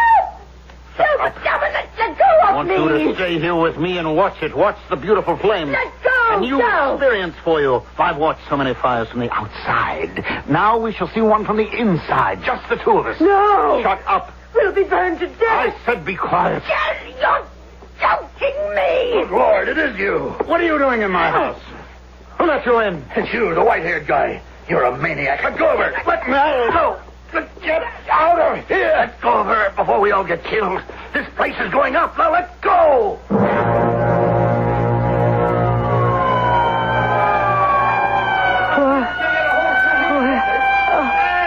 Oh, the house. Oh, it's in flames. Now, take it easy, ma'am. Take it easy. Oh, I remember now. My husband's in there. I'm sorry. I was able to get you out. I was not able to make it back for him. He tried to kill me. Oh, why? I don't know. I thought I'd come here on a fool's errand. I guess the inspector was right. He set fire to the house. Oh, I can't believe he'd do such a thing. Neither would anybody else, ma'am. Neither would anybody else. But it's impossible. Impossible. Yes, that reminds me. I have to make a call.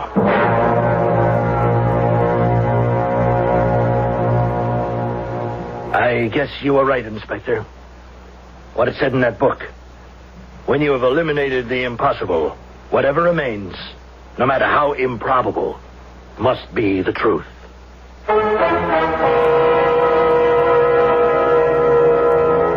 What is the impossible? Is it something that cannot happen under any conditions? Or is it something that we believe cannot happen? The longer we live, the less firm we are in our beliefs about the impossible. Soon, who knows, that very word impossible shall disappear from our language. But I won't disappear. I shall return shortly.